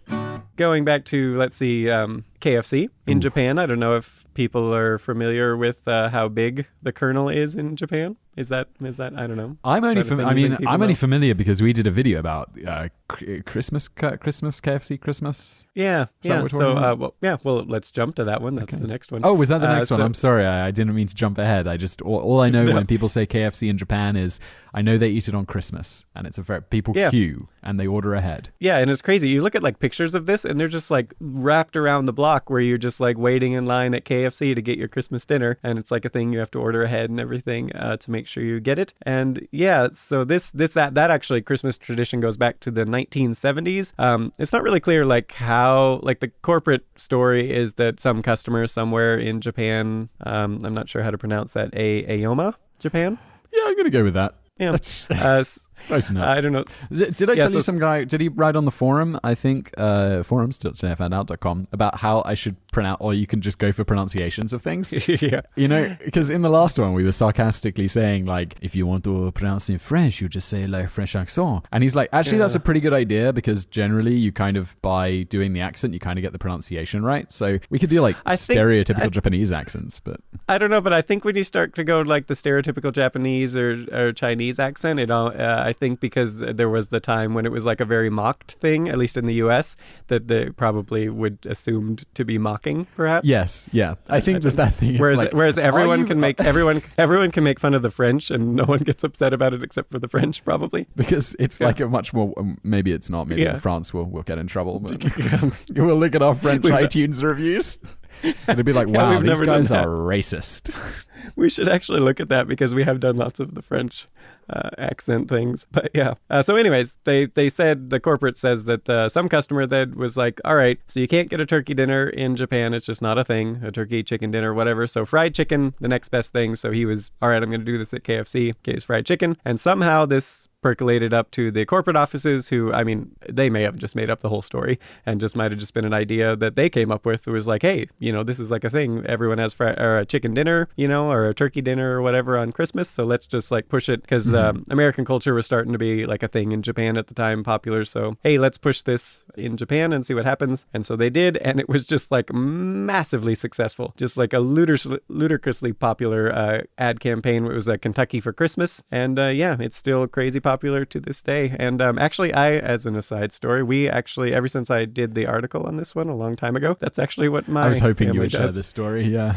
Yeah, and it's totally the best because you don't, normally you cook that big, holiday dinner, you got all the dishes, and it's a lot of work to cook. Or you can just go to KFC, which is totally open on Christmas and Christmas Eve here, at least. Well, it's open. Is it normal for fast food places to open on Christmas Day in the States? Some McDonald's is usually, Jack in the Box, some KFCs. So we just go there and they close early or whatever on Christmas Eve. But yeah, go there, get the food, no cooking, no dishes, and it's I don't really get KFC that often, so it's delicious. I'm thinking of doing it for lunch today after this conversation. Yeah, totally. It's coming up for about an hour from now for me, so I'm this is sad. We don't have Domino's here, and after that Domino's in Amsterdam, I'm kind of nah, Domino's is not that great, but KFC, Yeah, by the way, I looked it up while we were chatting. We do not have any French iTunes reviews, which is probably for the best. Yeah. Well, I think it's got to be worse, too, having a British person do it, because, Yeah, because of the history, the centuries of warring. There was another KFC Japan fact. Yeah, it's a long and sort of niche baseball one. Maybe it's not. There's the Curse of the Colonel. It's kind of an interesting story, but I guess if you're not into baseball, maybe not. I'm into KFC, and I don't know if I could say I'm into Japan, but after the Kentucky on Christmas one, I'm into Japan. Let's do it. So there's a team and the called internet's into Japan, so this has got to be a win. Absolutely. Yeah, and baseball is huge in Japan, so maybe the Japanese listeners will like this. In Hanshin Tigers, they're basically sort of they're in the Nippon League there. Huge baseball in Japan. So after winning the Japan series, kind of like the American equivalent of the World Series. I'm sorry, I know I'm interrupting a lot, but why is baseball big in Japan? I think it has something to do with they used to do the little tours, like the World Tours. The baseball players, Major League, would go around, and I think that's kind of how it started. They did a tour in Japan, and it just became popular. Huh. And the Nippon League, I think, has been around. I think it's the second oldest baseball league, professional baseball league. I could be mistaken, but it's really old. Like I want to say it's like a century old or so. And it's huge. And they are probably arguably the closest to the major league as far as talent level. There's plenty of players in Japan who are every bit as good as any major league player. Which Shohei Ohtani just moved over, and he actually is better, seemingly, because he pitches and hits amazingly well on both. But anyways, that's now we're getting specific. I'm like, yeah, he does. Yeah, he pitches and hits all those pitches and hits. He's amazing. Went to the Angels instead of the Mariners, very unfortunately. Yeah, he did. But So after winning the Japan series in 1985, the fans went out celebrating, going around. And during the process of this, so at the KFCs in Japan all have a little plastic statues of Colonel Sanders outside. And someone grabbed a statue of Colonel Sanders and threw it into the river. Oh, sacrilege. And it was, supposedly it was because the Colonel Sanders was the closest thing they could find to some player. I can't even remember. Whatever the case, they throw awesome. the statue in, and ever since then, apparently it was the American Randy Bass who played for the Tigers at the time. Was it? I don't know. No.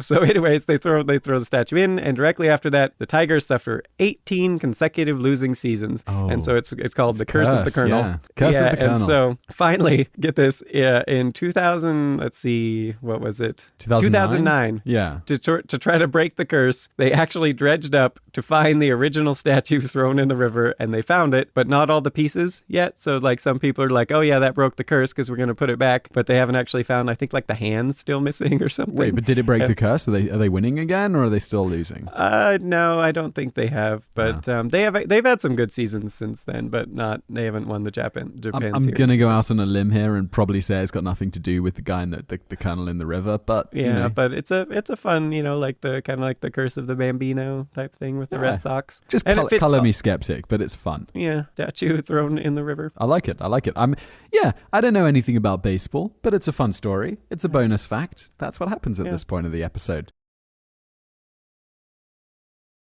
In the pantheon of origin stories for some of the world's biggest businesses, there are no shortage of fascinating tales. From that time, Colonel Sanders of KFC fame quite literally tried to kill his competition via a gunfight that saw one dead and his competition jailed for it, even though said competition was outnumbered 3-1 in the gunfight and just defending himself. And he got shot by the Colonel, while Colonel Sanders himself got off scot-free for the whole thing, despite being the instigator. From there to Steve Jobs selling illegal devices that allowed people to collect phone calls for free, which all indirectly led to the creation of Apple. To the founder of FedEx early in the company's existing, having to take the last few $1,000s the company had and go gamble it in Vegas in hopes of winning enough to keep from going bankrupt. He was successful, obviously. All stories we'd covered before on Today I Found Out, links below. Today, however, we're going to be looking at shoes, and specifically the rather humble origins of the company that would eventually split into Adidas and Puma, started by two Nazi brothers who, thanks to World War II, throwing each other under the bus for their Nazi activities, and one of their wives rubbing the one brother the wrong way, a family feud ensued, seeing the company split and the two becoming bitter rivals. Soon after, the townspeople got sucked into it all as well, with anyone siding with one or the other having nothing to do with anyone on the other side. So much so that the town became nicknamed the Town of Bent Neck, owing to everyone checking each other's shoes to see if they should associate with them. So here now is the fascinating story of the founding of 2 of the 3 biggest sporting shoe companies in the world, and just for fun, we'll be throwing in the origin of the top dog, Nike, and the bonus facts in a bit. Which, by the way, the feud between the aforementioned brothers likely played a large role in gift wrapping that top spot to Nike in the ensuing decades. But to begin with, our story today starts in the relatively small town of Herzogenaurach. Germany, with 2 brothers, Adolf Dassler, nicknamed Addy, and his older brother Rudolf, who apparently wasn't special enough to get a nickname. Leading up to their shoe adventures, Rudolf fought in World War I, while Addy was left home, owing to being too young at the time to be conscripted. As for filling his hours, after schooling complete, Addy tried his hand as an apprentice baker, but ultimately decided against being surrounded by smells of delicious fresh-baked bread every day. Both brothers variously also worked for their mother, helping with their laundry business, with the brothers primarily in charge of deliveries, while their mother and sister, Marie, washed the clothes. Unfortunately for the family, after the war, the laundry business wasn't doing so well, and additional income was needed to keep the family solvent. Enter Addy, who had in his spare time began learning his father's trade as a cobbler. An avid fan of various sports, as Addy learned more and more about not making tasty bread or type of dessert, but shoes, he had some ideas on how to make custom footwear for various sports and improve on the existing designs of the day. And so it was that he got the bright idea to not just go work for the town's existing shoe company, like his father, but start his own. Unfortunately for him, he had no money, and post-World War I Germany wasn't exactly flush with resources anyway. But Addy was a problem solver. To get around the trivial roadblock of no money or supplies to make his product, he simply began scavenging around for needed materials from old war equipment that was quite literally just lying around in fields. Anything he found he could find some way to use to make shoes he collected. This included everything from leather belts to helmets to old parachutes, which on the latter he took to making slippers, which apparently sold well. As for Rudolf, after the war he was initially interested in becoming a police officer and even completed training for such. More importantly, for his future work, he also tried his hand as a salesman at a porcelain factory, as well as at leather trading, and even worked at a shoemaking factory for a time alongside his father. But in 1923, as Addy's business began to look like it might really become a thing, he decided to join his little brother, and about a year later, the two registered the Dassler Brothers Sports Shoe Factory, initially operating out of the space their mom ran her laundry business out of. It's also interesting to note here that the town at the time wasn't exactly flush with reliable electricity, which the brothers needed in their shoe manufacturing. To get around the problem, they simply set up a bike modified to drive their equipment, such as attached to a leather milling machine. Between Addy's ingenuity and Rudolph's skill as a salesman and marketer, the pair initially made an extremely complementary team and got along swimmingly. Their shoes, which Addy was constantly tinkering with, also began separating their product from their competition. This ultimately caught the eye of the coach of the German Olympic track team, Josef Walzer, who took a trip from Munich to Herzogenaurach to check out their new product. Long story short here, as the shoes at this point were ahead of any other track shoe at the time in a number of ways, he both helped direct athletes to buy the shoe and began consulting with the brothers on modifications he'd like to see, both from his own experience and from feedback from athletes themselves. This all saw their shoe being relatively popularly used by some German athletes during the 1928 Olympic Games in Amsterdam, such as Lena Radke, who won gold in the 800 meter wearing them. The shoes were even more popular among German athletes during the 1932 Games. Things really went to the next level, however, thanks to the Nazis. As for the brothers' politics, this isn't totally clear today, with there potentially being a bit of whitewashing of history with one and perhaps both of them. As for Rudolf, he joined the Nazi Party in 1933, though it isn't clear if this was just for business reasons, as the timing was around when they began supplying the Hitler Youth with shoes. Sidling up with this organization was originally seemingly at Addy's insistence because of the massive potential for growth of the company if they could work their way in there. And just in general, if you wanted to go far business-wise in Germany in the 1930s and early 1940s, being a member of the Nazi Party was very advantageous towards these ends. That said, there does seem to be anecdotal evidence that Rudolf agreed with at least some of the Nazi ideologies, though again, separating fact from fiction on all of this is difficult for reasons we'll get into shortly when we start talking more about the brothers' pretty extreme feud. As for Adi, while he may have shared the first name of the infamous Führer, he does not seem to have been quite so keen on the party, though he did join up at the same time as Rudolf. But evidence seems to be that he, for example, had no problem with Jewish people or other races and otherwise was happy to do business with anyone before and after the war. On top of that, he seems to have hidden one Jewish man on his property in the latter part of the war, as we'll get into in a bit. And as noted, the whole Hitler Youth Movement supplier and coach thing for them, as he was, seems to have been more for business reasons rather than ideological ones. Although still not exactly a gold star move, obviously. On that note, naturally after the war, Adi was quick to point out he never took part in anything more directly political than coaching sports for the Hitler Youth, and further pointed out that at the time he was also a member of the Liberal Gymnast Club and various other sporting organizations that didn't align with Nazi views at all. He was simply trying to associate with any organization that might want to purchase some of his shoes. As author Barbara Smith, author of Sneaker Wars, notes, the stranglehold that the Nazis established on all aspects of German life forced both brothers to become more deeply involved with the movement.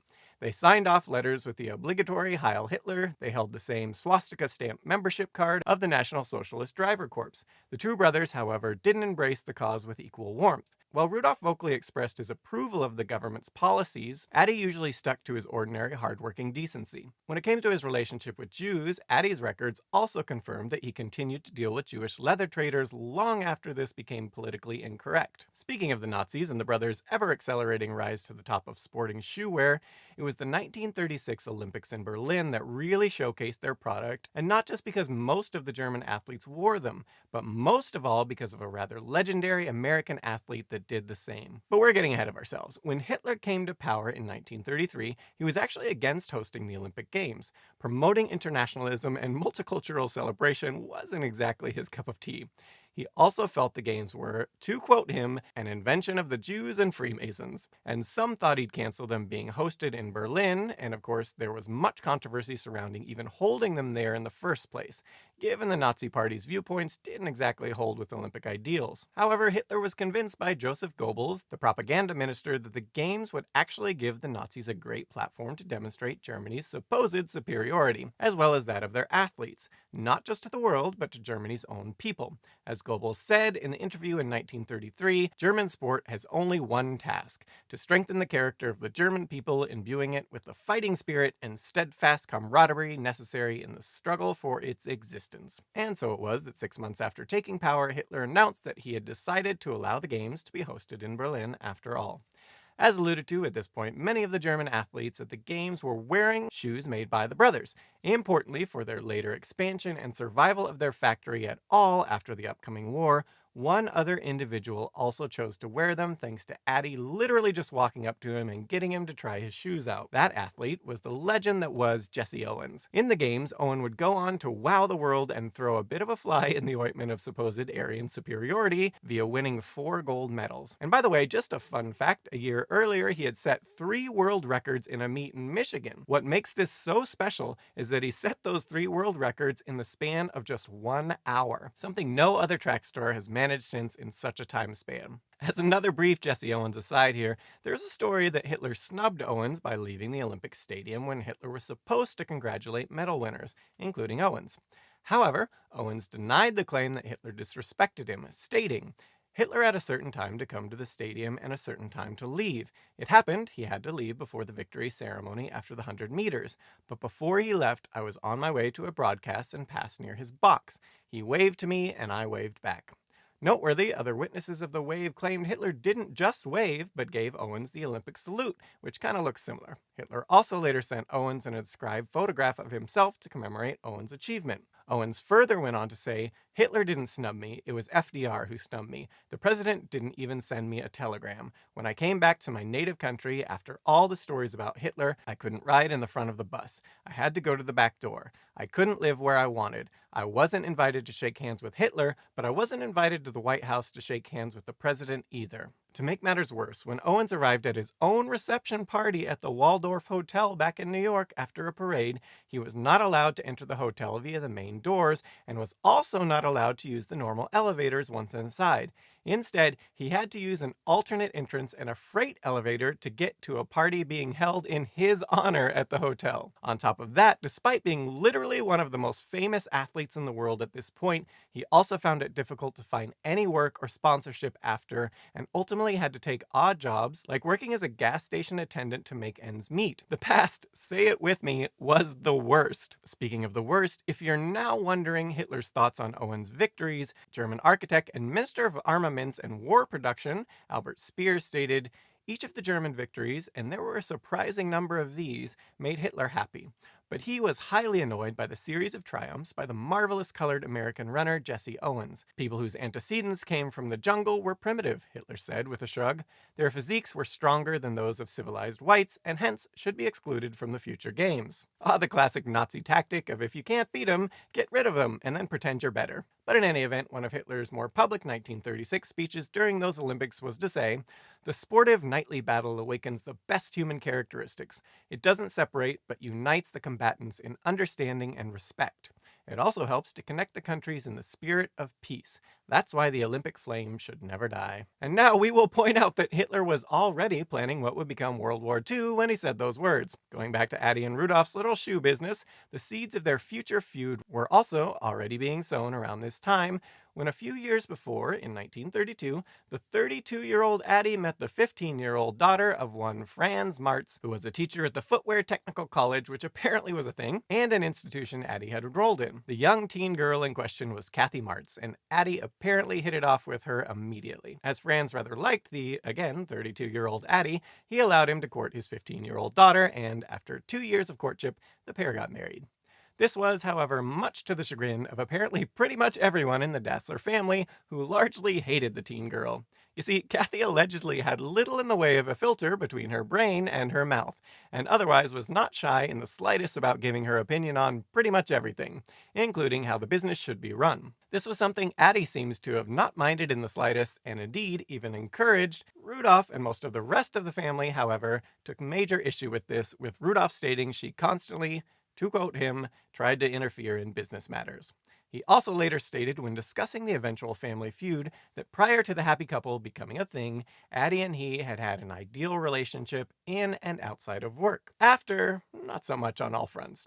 And for whatever it's worth, Rudolph claimed in a letter he would later write to one of his Puma distributors that the rift between the pair was all down to Kathy, and things sort of spiraled from there. And as we'll get into shortly when we say spiral, by the end it got extremely nasty to the point of even trying to have each other in prison so that the other could take over the company. In any event, going back to the 1936 Olympic Games, when the dust had settled, athletes wearing the brothers' shoes at those games won 7 golds, 5 silvers, and 5 bronze medals, quickly boosting sales up to over 200,000 pairs of shoes per year, as coaches all around the world began looking to equip their athletes with the brothers' innovative shoes. As with many businesses in Germany, however, they were about to hit a rough patch.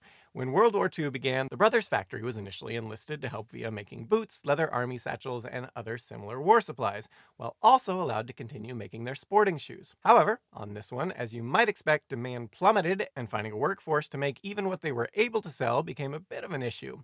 Things got even worse as the war progressed when, in 1943, the need for weapons became greater than the need for shoes, and their factory was subsequently converted to one geared towards helping making anti-tank weapons similar to a bazooka called a Panzerschreck. Also during the war, Addie was initially conscripted in August of 1940 and began training as a radio technician, but by February of the following year, allegedly in part thanks to Rudolph, at least according to Rudolph, Addie was allowed to leave the service owing to his skills being deemed better used by running the brothers' company. As for Rudolph, as he'd served in World War I, he was initially exempt from serving in World War II. This is where things started to get really dicey. To begin with, the pair's sister Marie begged to have 2 of her sons employed at the factory, but Rudolph stepped in and refused, stating, "There are enough family problems at the company." As to what exactly the problems were, this isn't totally clear, but the result of his decision was significant because had they been employed there, they would have been exempt, at least at this point, from going to fight in the war. Instead, they were conscripted and, unfortunately for her and them, both her sons were soon after killed. You can probably guess from this which side of the family feud she would go with later on. Relations became ever more strained during the war as they were all ultimately forced to house together in rather cramped quarters, with once again Rudolph blaming Kathy for much of the strain between all of them. That said, it's at this point we should explicitly note here that Rudolph had a bit of a reputation for being extremely difficult to deal with himself, allegedly having a rather abrasive and controlling personality, which goes a long way in explaining why a woman like Kathy and a man like Rudolph might rub each other the wrong way. Whatever the case there, making it all worse, Rudolph soon began actively attempting to wrest control of the company from Addie, which by the way would have better protected Rudolph from what happened next when, as the need for more able-bodied men swelled, in January of 1943, Rudolph ended up being drafted despite his previous service in World War I. Addie, on the other hand, was once again exempt owing to being considered the leader of the company.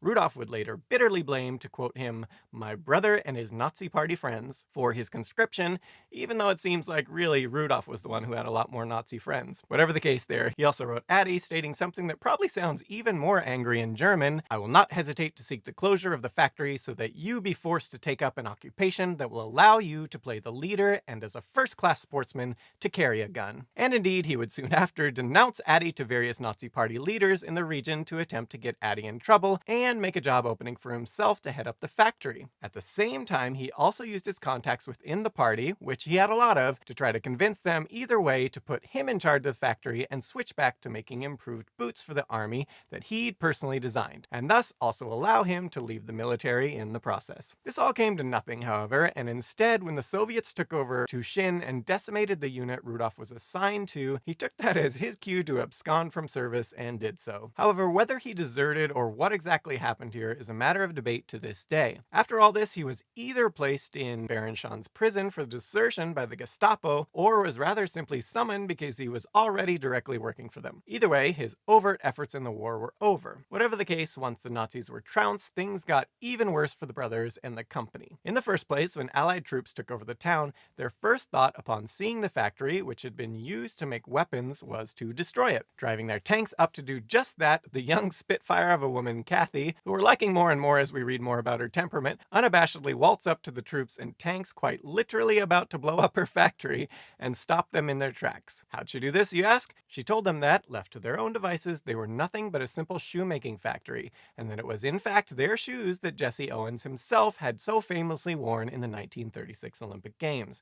This all intrigued the soldiers, who changed their mind about destroying the factory and instead became very interested in acquiring some of these state-of-the-art running shoes for themselves. Not long after, when supplies for making the shoes were non-existent, some of the leaders among the Allies in the area even helped Addie and company acquire needed materials to get their factory running properly again, primarily using unneeded war supplies.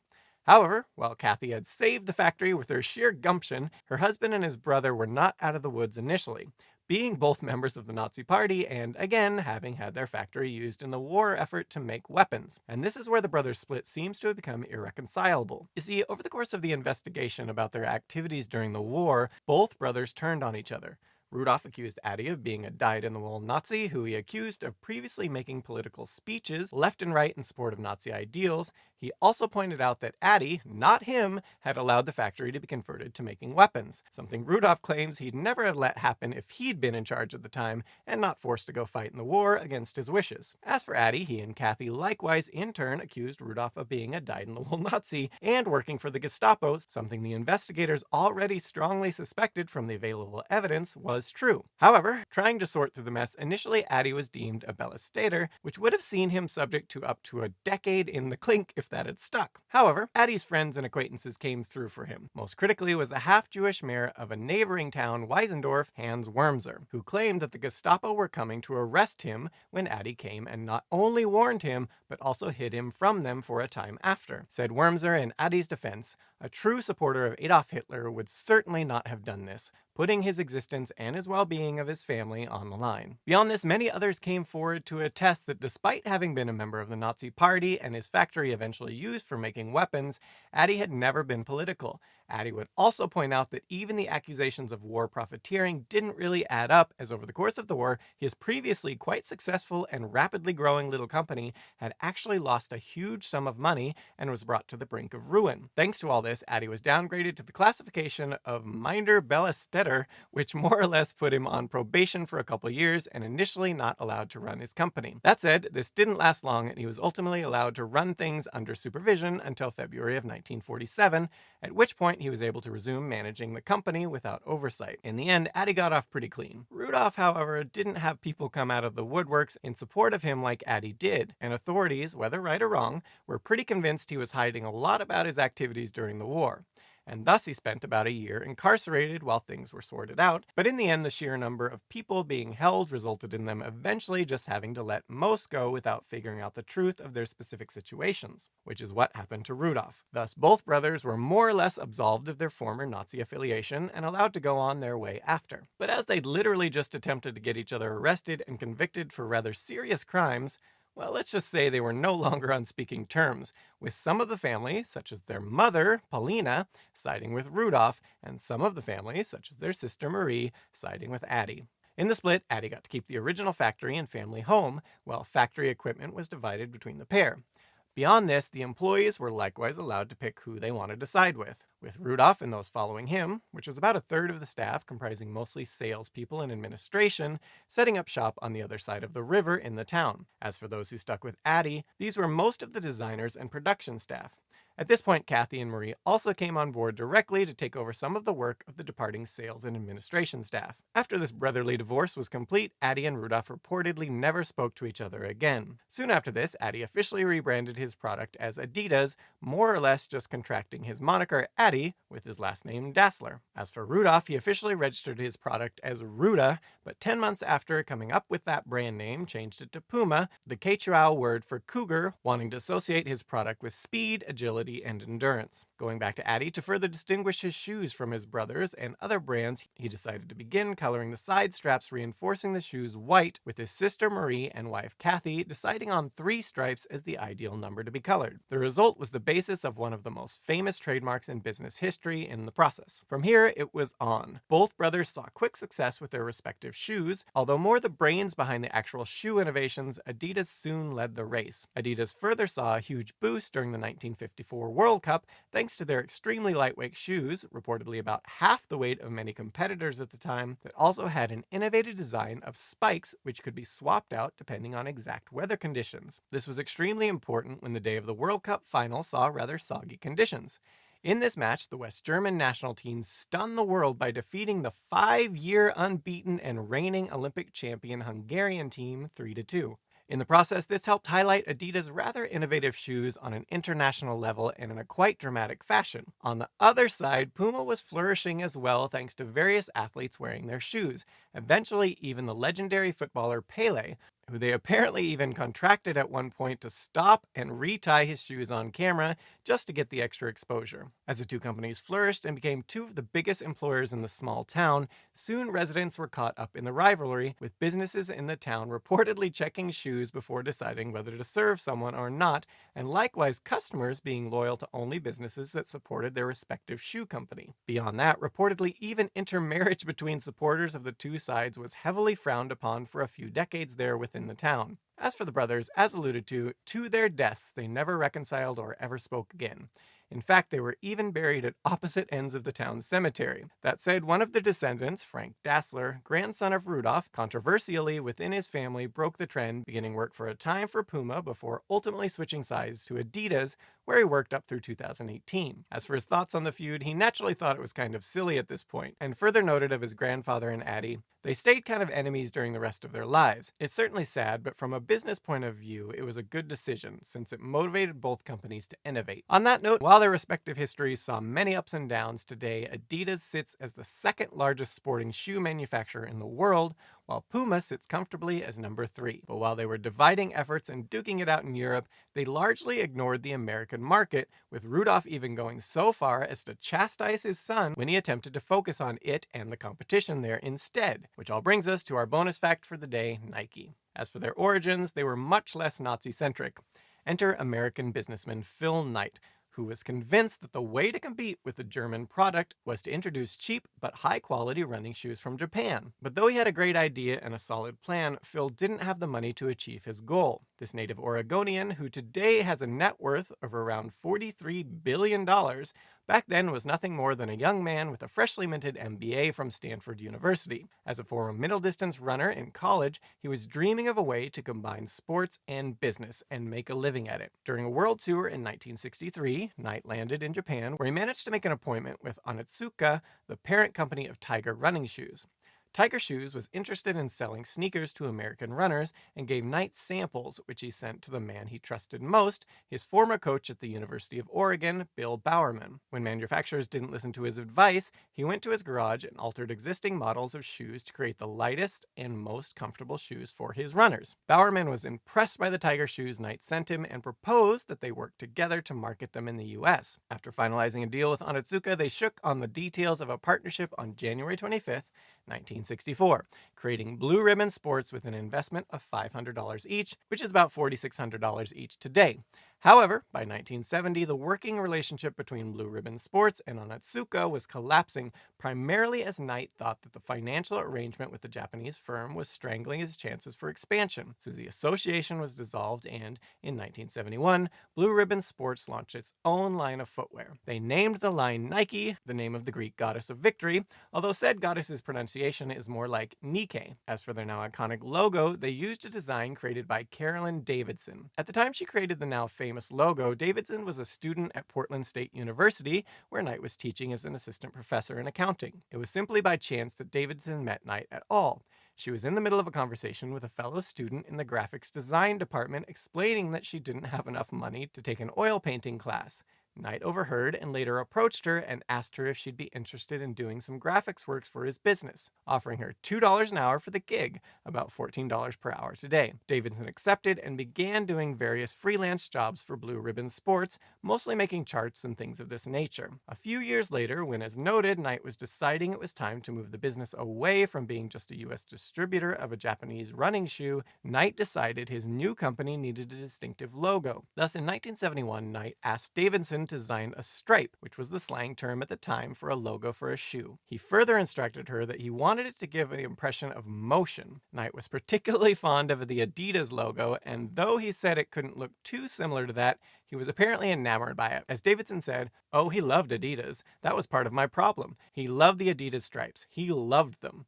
Well, when you really love something, try to get somebody to look over here at something different. Davidson doodled for nearly 3 weeks off and on for the project. Her process was to draw, to quote her, a picture of a shoe, and then I drew logos on tissue.